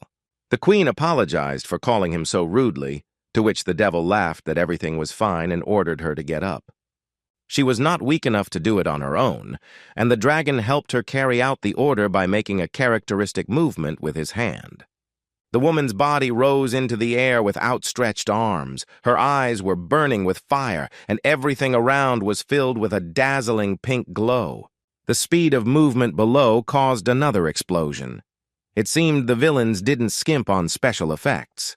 In a split second, the woman hung in the air next to her master, now in a vertical position. For some reason, she decided to tell him that apparently they were in Korea. In reality, it didn't matter in the slightest. The dragon smiled and replied that it all looked like he liked it, his eyes turning warm and yellow. Seeing the queen clinging to the devil, the hunters were horrified. They did not expect that the dragon of destruction was actually resurrected. While they were discussing the possible course of events, the former Isaac had already called out to the enemy and rushed to attack him. With words for him to go away immediately, the devil simply snapped his fingers, which was quite enough. The demon received a blow of such force that he flew to the side with a lifeless body. Apparently he was dead. The devil prepared a magic projectile and solemnly proclaimed that the time had come to cleanse this place. A beam flew into the sky, then it flared up, after which the entire city was covered in a dome of dangerous pink glow. The hunters tried to survive, using a shield, spells, all their strength, but they had absolutely no chance. A line of fire swept down one of the main streets, and then everything began to collapse before our eyes, as if the city was being wiped out by a blast wave. If you looked at the Earth from space, you could see this explosion and how its effects began to spread across the continent. In a matter of seconds, absolutely nothing remained on the Earth's surface. Only ash slowly fell downwards. The dragon of destruction reported with satisfaction that it was now clean and quiet. The queen reported that he was simply incredible. With a joyful smile, the devil announced that here he would create his new kingdom and rule the entire universe. This entire world would become his own, but naturally the dragon planned to start from the planet Earth, towards which the ship was rushing through space. This ship had already covered a huge distance but was still late in arriving in time to save the planet. Inside was Hyun-soo. Our hero was beside himself with excitement. He couldn't understand how the plan could have been screwed up so badly and why this ship was so slow. Someone approached him and said in an offended voice that this was the fastest ship of all that existed in her world. Hyun-soo didn't answer, and Iris was outraged that the young man was ignoring her. Her indignation was very strong. The guy explained that he was very worried. The fox suggested having a good time if there was no one left on Earth by the time they arrived. The hero shouted at her not to dare joke like that. There really was nothing left on the surface of the Earth. Only charred debris testified that this was once Seoul. Hyun-tae climbed out of the sewers and went upstairs. He was terrified and didn't expect it to be that bad. The boy looked ahead, but the landscape was the same. It seemed like he was the only one who survived. He began to move forward, looking around and asking if anyone was there, but there was no answer. Hyun-tae began to tremble all over, and then he burst into tears, more than he had ever cried in his life. He, the only one who survived, the damn coward, began to ask for forgiveness from everyone he betrayed, from the hunters and from Yuna. At the thought of his friends, his hands trembled even more, and the guy suddenly decided to fix everything. He was so bitter and ashamed. Shouting that he would turn back time and prevent the disaster no matter what it took, Hyun-tae stood up. His brother's ship was approaching Earth, but the young man did not suspect it. He began his most important mission. As soon as they entered the atmosphere, Hyun-soo told Iris that he would go first. He was too impatient. The hunter abandoned the ship and regrouped to break into his hometown at supersonic speed and save it. Like a blue meteorite, the young man headed towards the Earth, determined to play his part. Hyun-tae, as we remember, decided that he lived precisely for this moment and also tried his best. The young man already had a sphere shining in each hand and was preparing to launch the space-time continuum. All that was left was to pour enough energy into the spheres, and this was what turned out to be the hardest thing for the guy. He almost died. The hero was supported by Raven and Neiman, who, together with the gift, were now invisibly present next to him. Finally, the target was found and the time reversal occurred. All that remained was to activate the sphere properly. Hyun-tae succeeded. The destroyed cars and buildings, the dead people, everything gradually began to recover. The process looked very creepy, as if someone was rewinding a video recording backwards by pressing fast forward. Finally, the entire planet in general, and Seoul in particular, regained their normal appearance. It was something incredible. People also returned. Armand and Lee Mi-na couldn't believe that they were alive again. They realized that someone had used Raven's gift. Ha-yurak also understood this and hastened to join her comrades to discuss further actions together. Hyun-tae hovered at about the same level as her and finished the process. Raven whispered something to him like, "Keep it up." When everything was done, the young man looked at his hands, with the help of which he had managed to accomplish something incredible. Suddenly, his body was attacked, black and red sickles of energy causing a lot of damage. The guy fell to the ground. Armand rushed towards him screaming, but it was too late. The damage was very great.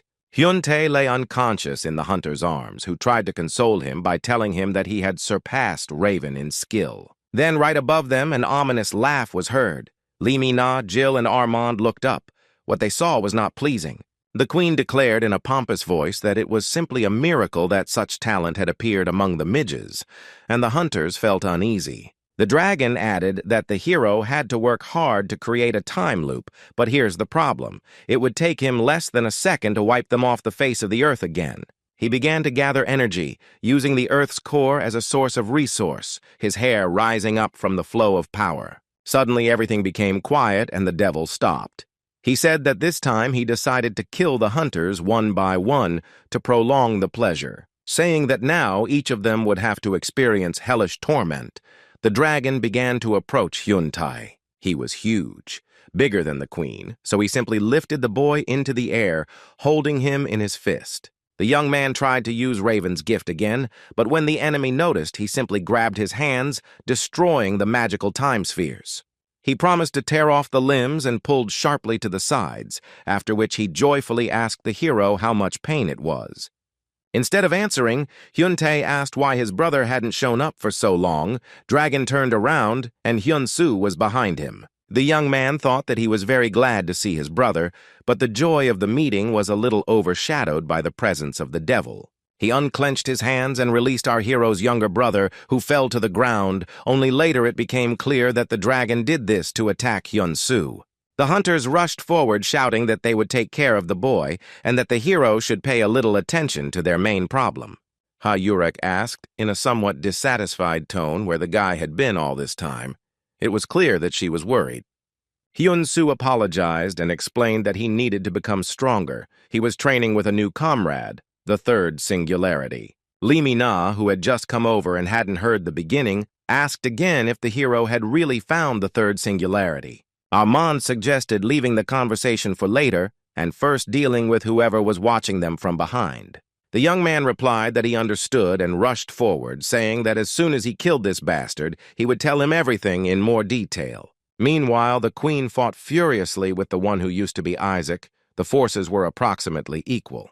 The woman surpassed her opponent in size, and the demon surpassed her in speed, and they had been fighting for quite a long time. Suddenly, the queen grew even larger and said that Isaac's attacks were now useless. The Lord had given her his power. Saying that she would now quickly and radically close this issue, the woman hit the demon on the head with all her might with her fist.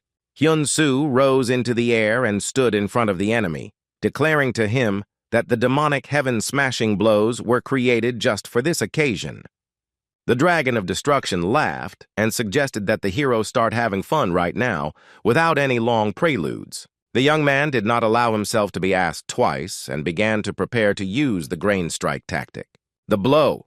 Since the last time he used it, the table is about 200 times more powerful, a great chance to test it. The dragon tried to fight off the attack. It was clear that the guy's strength pleasantly surprised him, but certainly did not frighten him. He didn't succeed, and the devil himself flew back, breaking through skyscrapers one after another. The braking distance turned out to be quite long, about half a block. It seems the hunter's training was not in vain. The dragon stopped and rose above the city again, a round hole gaping in its side from our hero's fist. It would be strange if an opponent as powerful as the devil himself could not heal such a wound on himself. But the very necessity of such a procedure greatly angered the dragon, and he rose higher into the air to find the enemy and take revenge. He hit the spot where Hyun-soo had just been, but the hero dodged. Then the enemy launched an energy projectile at him and missed again. In response, the young man prepared to use a blow from the tree, but his opponent was so angry that he did not even notice it. It was only when our hero began using the mind destruction technique that the dragon realized the need to defend himself and put up a shield. The attack failed, but Hyun-soo had the Heaven's Fall technique in reserve, allowing him to attack in multiple directions at once. The explosions followed one after another, and this time the devil had to take almost all the damage personally. He was so serious that the devil accepted his true nature. The hunters on Earth were puzzled as to how their colleague had managed to become so strong.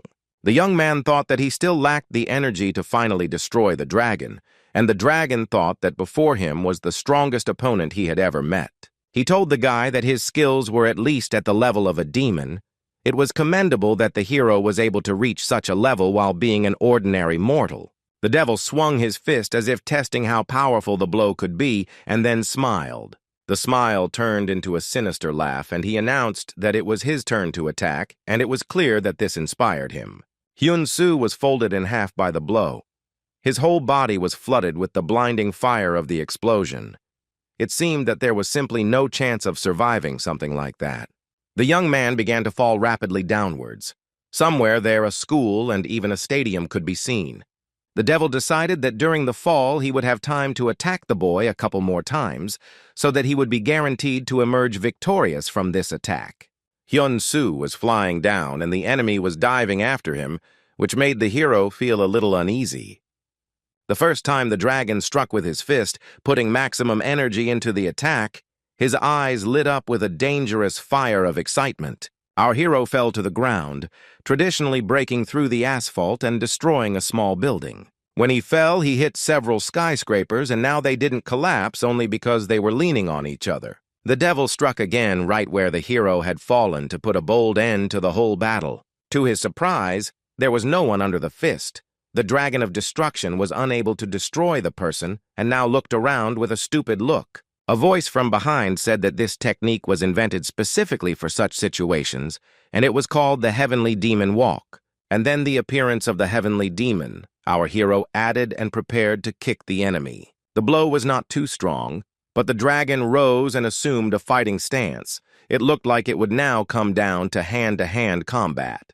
Suddenly, the devil relaxed his muscles a little and laughed. He said that he wanted to give the man a chance to stay alive. Looking straight into Hyun-Soo's eyes, the dragon of destruction offered him to come over to his side. It was a pity to kill such a force. He recognized him as a worthy subject. The young man responded with laughter, and he laughed so loudly and heartily that he didn't even want to stop. After laughing, the guy looked at the devil as if he were a complete idiot and sent him away. Such a proposal was simply ridiculous coming from the mouth of a worthless person. This predictably enraged the dragon of destruction, and he said that in such a case he would try to make sure that the enemy died as quickly as possible. The fist, enveloped in flames, was ready to attack. The devil again increased in size and approached the guy closer and closer. The very first blow could have killed our hero, but somehow he miraculously remained alive, even though he flew on another flight against his will. The dragon caught up with him in midair and struck him again. Now the vector of Hyun-Soo's body movement changed slightly. He remembered about the circulation of chi energy and somehow managed to start it, otherwise he would have surely died. The dragon of destruction rejoiced and solemnly announced to those present that the show was just beginning. After that, he rushed into a new attack, announcing that now the vile little man was guaranteed not to live. The devil's elbow caught the guy almost at the very ground, which further accelerated his already rapid fall. Then a kick followed, and Hyun-Soo broke through several windows of the skyscraper. The force of the blow made the building shake, and the rest of the glass fell. Our hero lost consciousness and was now flying down again, this time surrounded by countless fragments. His opponent was not going to stop there. He became even more excited and prepared his fist again. The last blow was very strong, and the young man, raising his hands for the last time, fell down powerlessly. The devil looked at him and said that the man would greatly regret rejecting his offer. Now his fate was sealed, there was no point in struggling.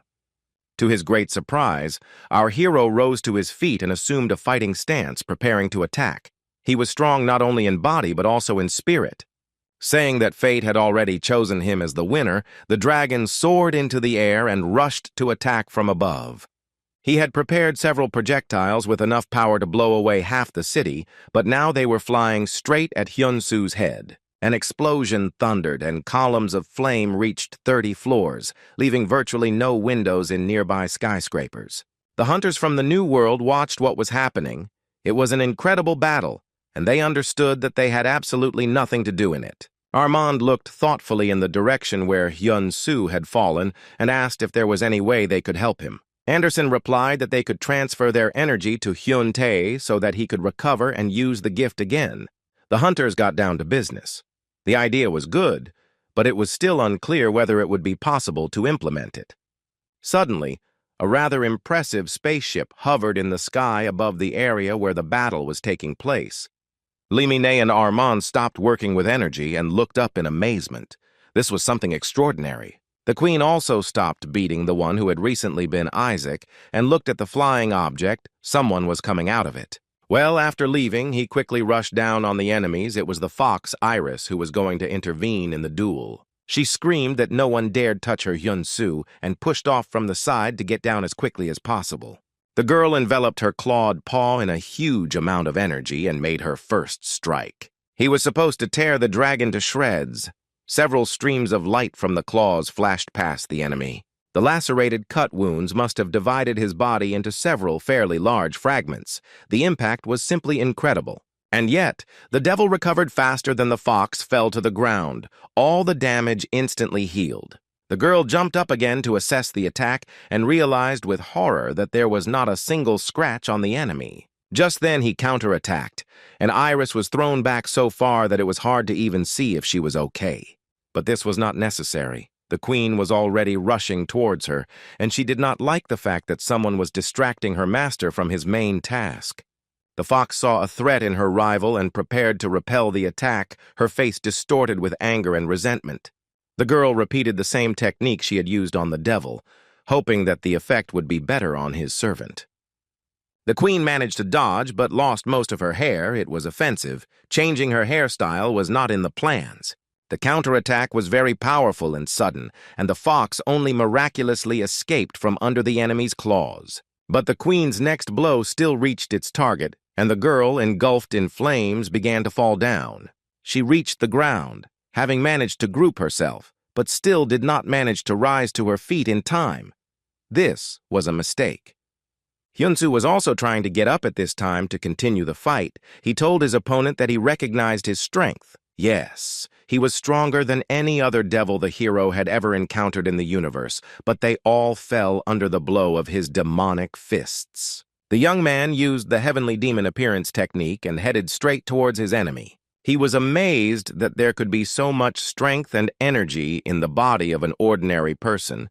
It seemed like it would never end. Our hero looked the devil straight in the eye and advised him to concentrate because everything would happen very quickly. A moment later, Hyun-soo pushed off the ground and soared into the air, preparing to use Grain Strike, and he did so with lightning speed. The fist was already approaching the opponent's face, but he began to say something about how this trick wouldn't work a second time.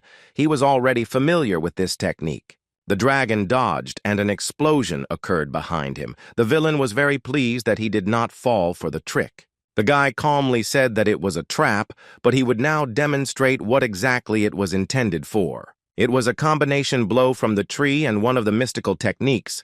So much power was put into it that the devil could not withstand it. He fell to the ground, and our hero followed him to bring the attack to its logical conclusion. It was necessary to use acceleration to make it in time before the dragon came to his senses and took action. The young man began to gather energy into the edge of his palm, saying that he had inherited this power from many generations of heavenly demons. Before he struck, he added that 35 of his predecessors had worked hard to ensure that he could destroy this enemy. With a cry that it was the end, Hyun-soo rushed straight down onto his opponent, who was lying with his arms outstretched. The devil did not move and looked at him with wide eyes, as if inviting him to finish what he had started. But then something went wrong. The queen, who was busy with what was previously Isaac, noticed what was happening and jumped up. Drops of black blood splashed onto the Annihilation Dragon's face, his eyes bulging out of their sockets and frozen in mute surprise. Our hero was also surprised and just as covered in black blood. For some reason, there was no expression of victory on his face. Instead of killing the devil, Hyun-soo's crushing blow destroyed the queen who was shielding her master. She fell to the ground and was killed by the explosion, or at least the damage was so severe that it left her unable to move. The dragon took advantage of the confusion to rise to his feet. He grabbed the hunter by the scruff of the neck and lifted him into the air to make it easier to strike. The enemy's fist flew at our hero with such force that it threw him back several dozen meters, depriving him of the opportunity to immediately attack. Watching Hyun-soo break through one building after another, Dragon declared that the enemy had missed his opportunity. The explosion where the young man stopped falling was so powerful that his enemy knew there would be no attack for the next few minutes. He went to the queen's corpse and said that she had been a good child and had served him well just like the king. Now it was time to sacrifice herself again, becoming a source of nourishment for the master, just like her colleague had done, and now they would be inseparable. Having swallowed the queen, the devil licked his lips. He had shrunk a little in size, but now looked cheerful and full of strength. With a loud laugh, the devil rose above the ground in a victorious pose, now confident that he would achieve his goal. He went down without seeing his opponent. Hyun-soo appeared a minute later. He confidently walked forward, saying that it was an extremely disgusting sight. The hero said that the devil really was the spawn of hell. Let him remind him what his name was. Instead of answering, the enemy beckoned the guy to him with his hand.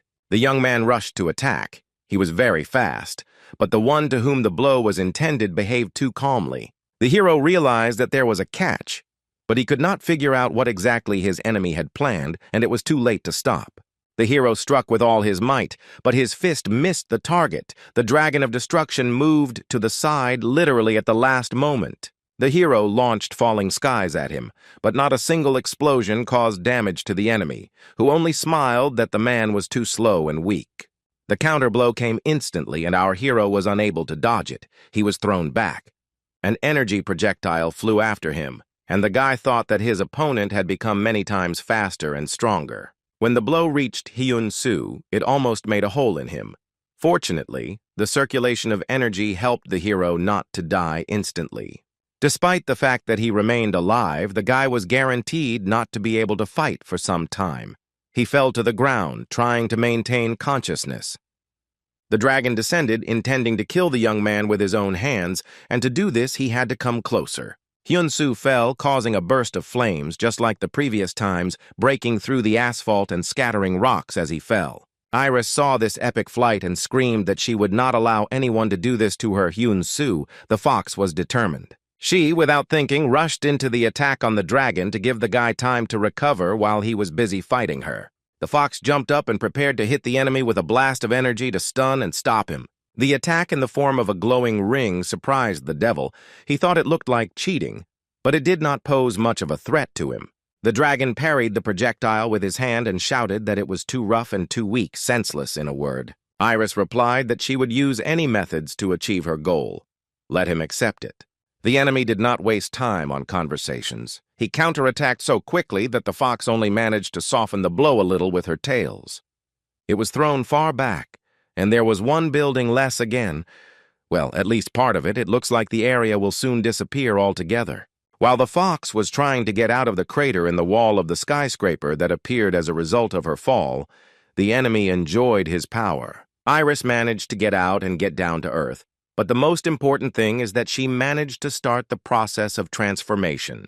The girl's eyes sparkled, and she assumed her strongest nine-tailed form, healing all the damage at once. The heroine was ready for battle. She was confident that she would easily defeat the dragon of destruction in this form. Having announced that there would be no jokes from now on, the fox rose into the air to assess the situation. The opponent was ready for the fight, smiling and noting that things should now become a little more fun. Hyun-soo had already recovered and asked his friend to give him the opportunity to kill this bastard with his own hands. Iris suggested doing it together, and the two of them launched a lightning-fast combination attack on the enemy. The dragon laughed that they had apparently lost their minds, but the fox had already spread a net of energy flows directly over the devil's head. His face became somewhat alarmed as he realized that the attack had taken effect and the damage had been quite severe. But the devil would not be the devil if he did not immediately recover. Nevertheless, this distracted him, and our hero managed to make his strike. The bastard just laughed and said that the little man he had come across today was cunning and quite funny.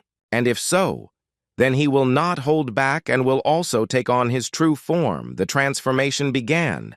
Everything around glowed red. The guy didn't wait to be destroyed with one blow. He created a super powerful energy bomb into which he put a huge charge. He launched it at the enemy and rushed after it at great speed to enhance the effect of the attack with his fists. The throw was incredibly powerful.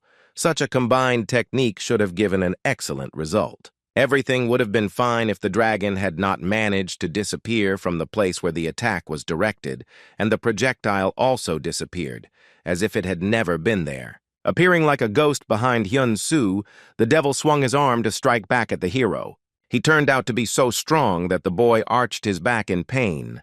But the fox was already rushing to his aid. She grabbed the hero under the arms, preventing him from falling to the ground and breaking since the hero lost consciousness. Screaming that they had gotten him, the dragon cast some incredibly powerful spell. Everything turned red. The fiery strike was approaching Hyun-soo and Iris, who were simply standing there meekly and waiting for what would happen.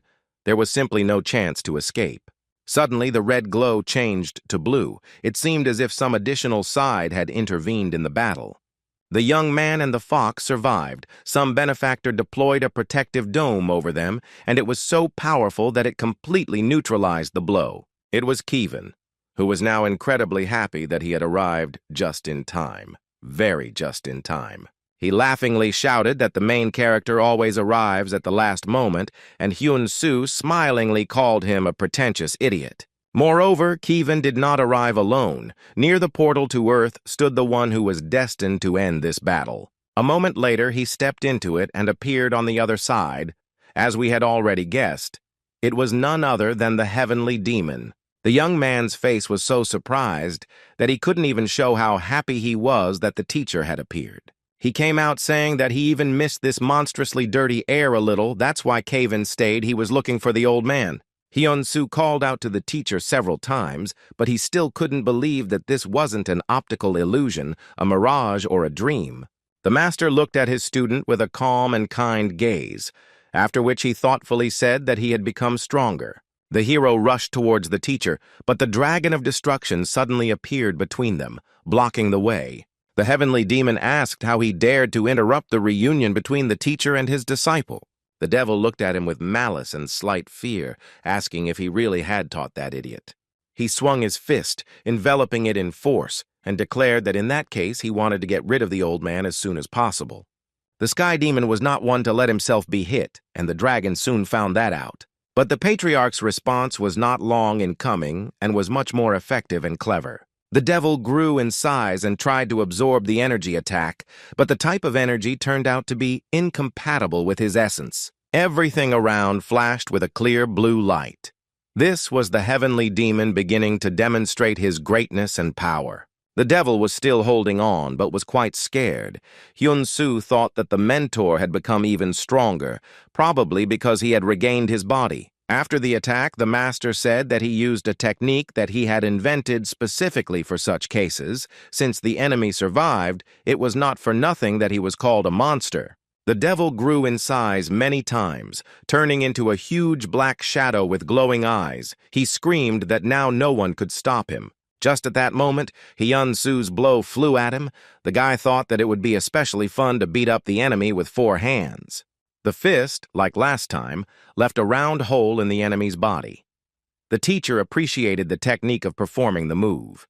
Iris also did not want to stand aside and waved her clawed hand, sending several powerful streams of force at the dragon. And that was not all. Black and red spirals began to spin around the dragon of destruction. We already know whose energy trace looked like this. Almost instantly, the devil was cut apart by flashes of blows from the new enemy. It would be strange to expect that someone who was recently Isaac would not want to join in the general fun. The devil somehow managed to recover but fell into a frenzy, his eyes blazing with fire, and curses poured out in a continuous stream, although a smile was frozen on his face. Kevon realized that it was time to carry out their original plan and turned to Hyun-tae for help. Meanwhile, the dragon was gathering all available energy around itself in order to cleanse the planet a second time with a new explosion. This meant only one thing, that he needed to be moved from Earth to some other place as soon as possible. The huge portal covered several continents at once. The dragon grew to colossal sizes, so the explosion had to be of incredible proportions. The globe fell apart into pieces, and the devil watched with satisfaction as they flew through space. Suddenly he heard voices behind him. One was asking if everything was okay. The second answered that he had started the circulation of energy, so yes. Hyun-tae and Kiwon were on another planet altogether. The boy was at a loss, and the magician gave Hyun-soo a telepathic message that everything was going according to plan. Then the heavenly demon and his disciple shook hands and rushed to attack the enemy in order to once and for all protect humanity from this threat. The two of them used a specially prepared Heaven's Blast, and the effect of the attack was exactly as expected. With a cry that this simply could not be, the devil began to crumble before our eyes, the wind picking up the ashes into which he was turning. But this was not the end. Until his essence was completely erased, there was no time to relax. The heavenly demon and his disciple prepared to attack once again. Like 2 blue comets, they headed towards the target, which continued to spew curses and threats. The dragon of destruction's head flew off its shoulders, its eyes glowed for a second, and then went out forever. The master solemnly said that it was all over, after which he praised Hyun-soo's heavenly body technique. Together they watched as the globe began to come together from the rubble, meaning that Kevin and Hyun-tae had succeeded too. They returned to Seoul as soon as possible and informed the New World hunters that they were alive, thanks to their combined efforts. Jill and Takeshi were ready to kiss the boy, who apologized for not having enough strength to move time a little further to avoid destruction. Ha-Yurak and Shinran were in no hurry to rejoice, noting that if the devil was not killed, then there was not much point in this. A familiar voice said that they didn't have to worry about that, and the girls looked back and saw Hyun-soo. He explained that the Dragon of Destruction was dead and would never recover, and he and his teacher had done everything to make it happen. Lee Mi-na jumped up with joy and shouted, "Hooray!" Armand just started applauding the heroes. Everyone expressed their joy in their own way, but Ha-Yurak, in a fit of emotion, could think of nothing better than to throw herself on Hyun-soo's neck. She hugged the hero with such tenderness that some thought that the relationship between the boss and subordinate would soon reach a new level. The planet continued to live its life. 6 months had passed since the events, and during this time Seoul had recovered. New portals had not appeared even once. The news reported that the hunters of the New World are preparing for an important event, the wedding of the hero Hyun-soo's brother. Everyone without exception gathered for the event, so the episode did not go unnoticed by the press. Lordman happily congratulated Hyun-tae. Finally, the guy and his bride, Yun, began to dance in a wedding dance. It was very tender and beautiful. After the event, Hyun-soo went to the apartment where Ki-won had prepared a gift for him. The black portal had now been remodeled and adapted for public use. At parting, the magician thanked our hero and urged him not to waste time and to use the gift for his own pleasure. Stepping through the gate, Hyun-soo said that he would return, after which he looked at Murim with a pure heart. The heavenly demon was meditating by the waterfall, and it seemed as if nothing in the world could disturb his peace. But when he saw a student appear from the portal, he soared towards him, as if he had been just waiting for the moment. The boy's bare feet were already racing towards the master. He couldn't help but start jumping.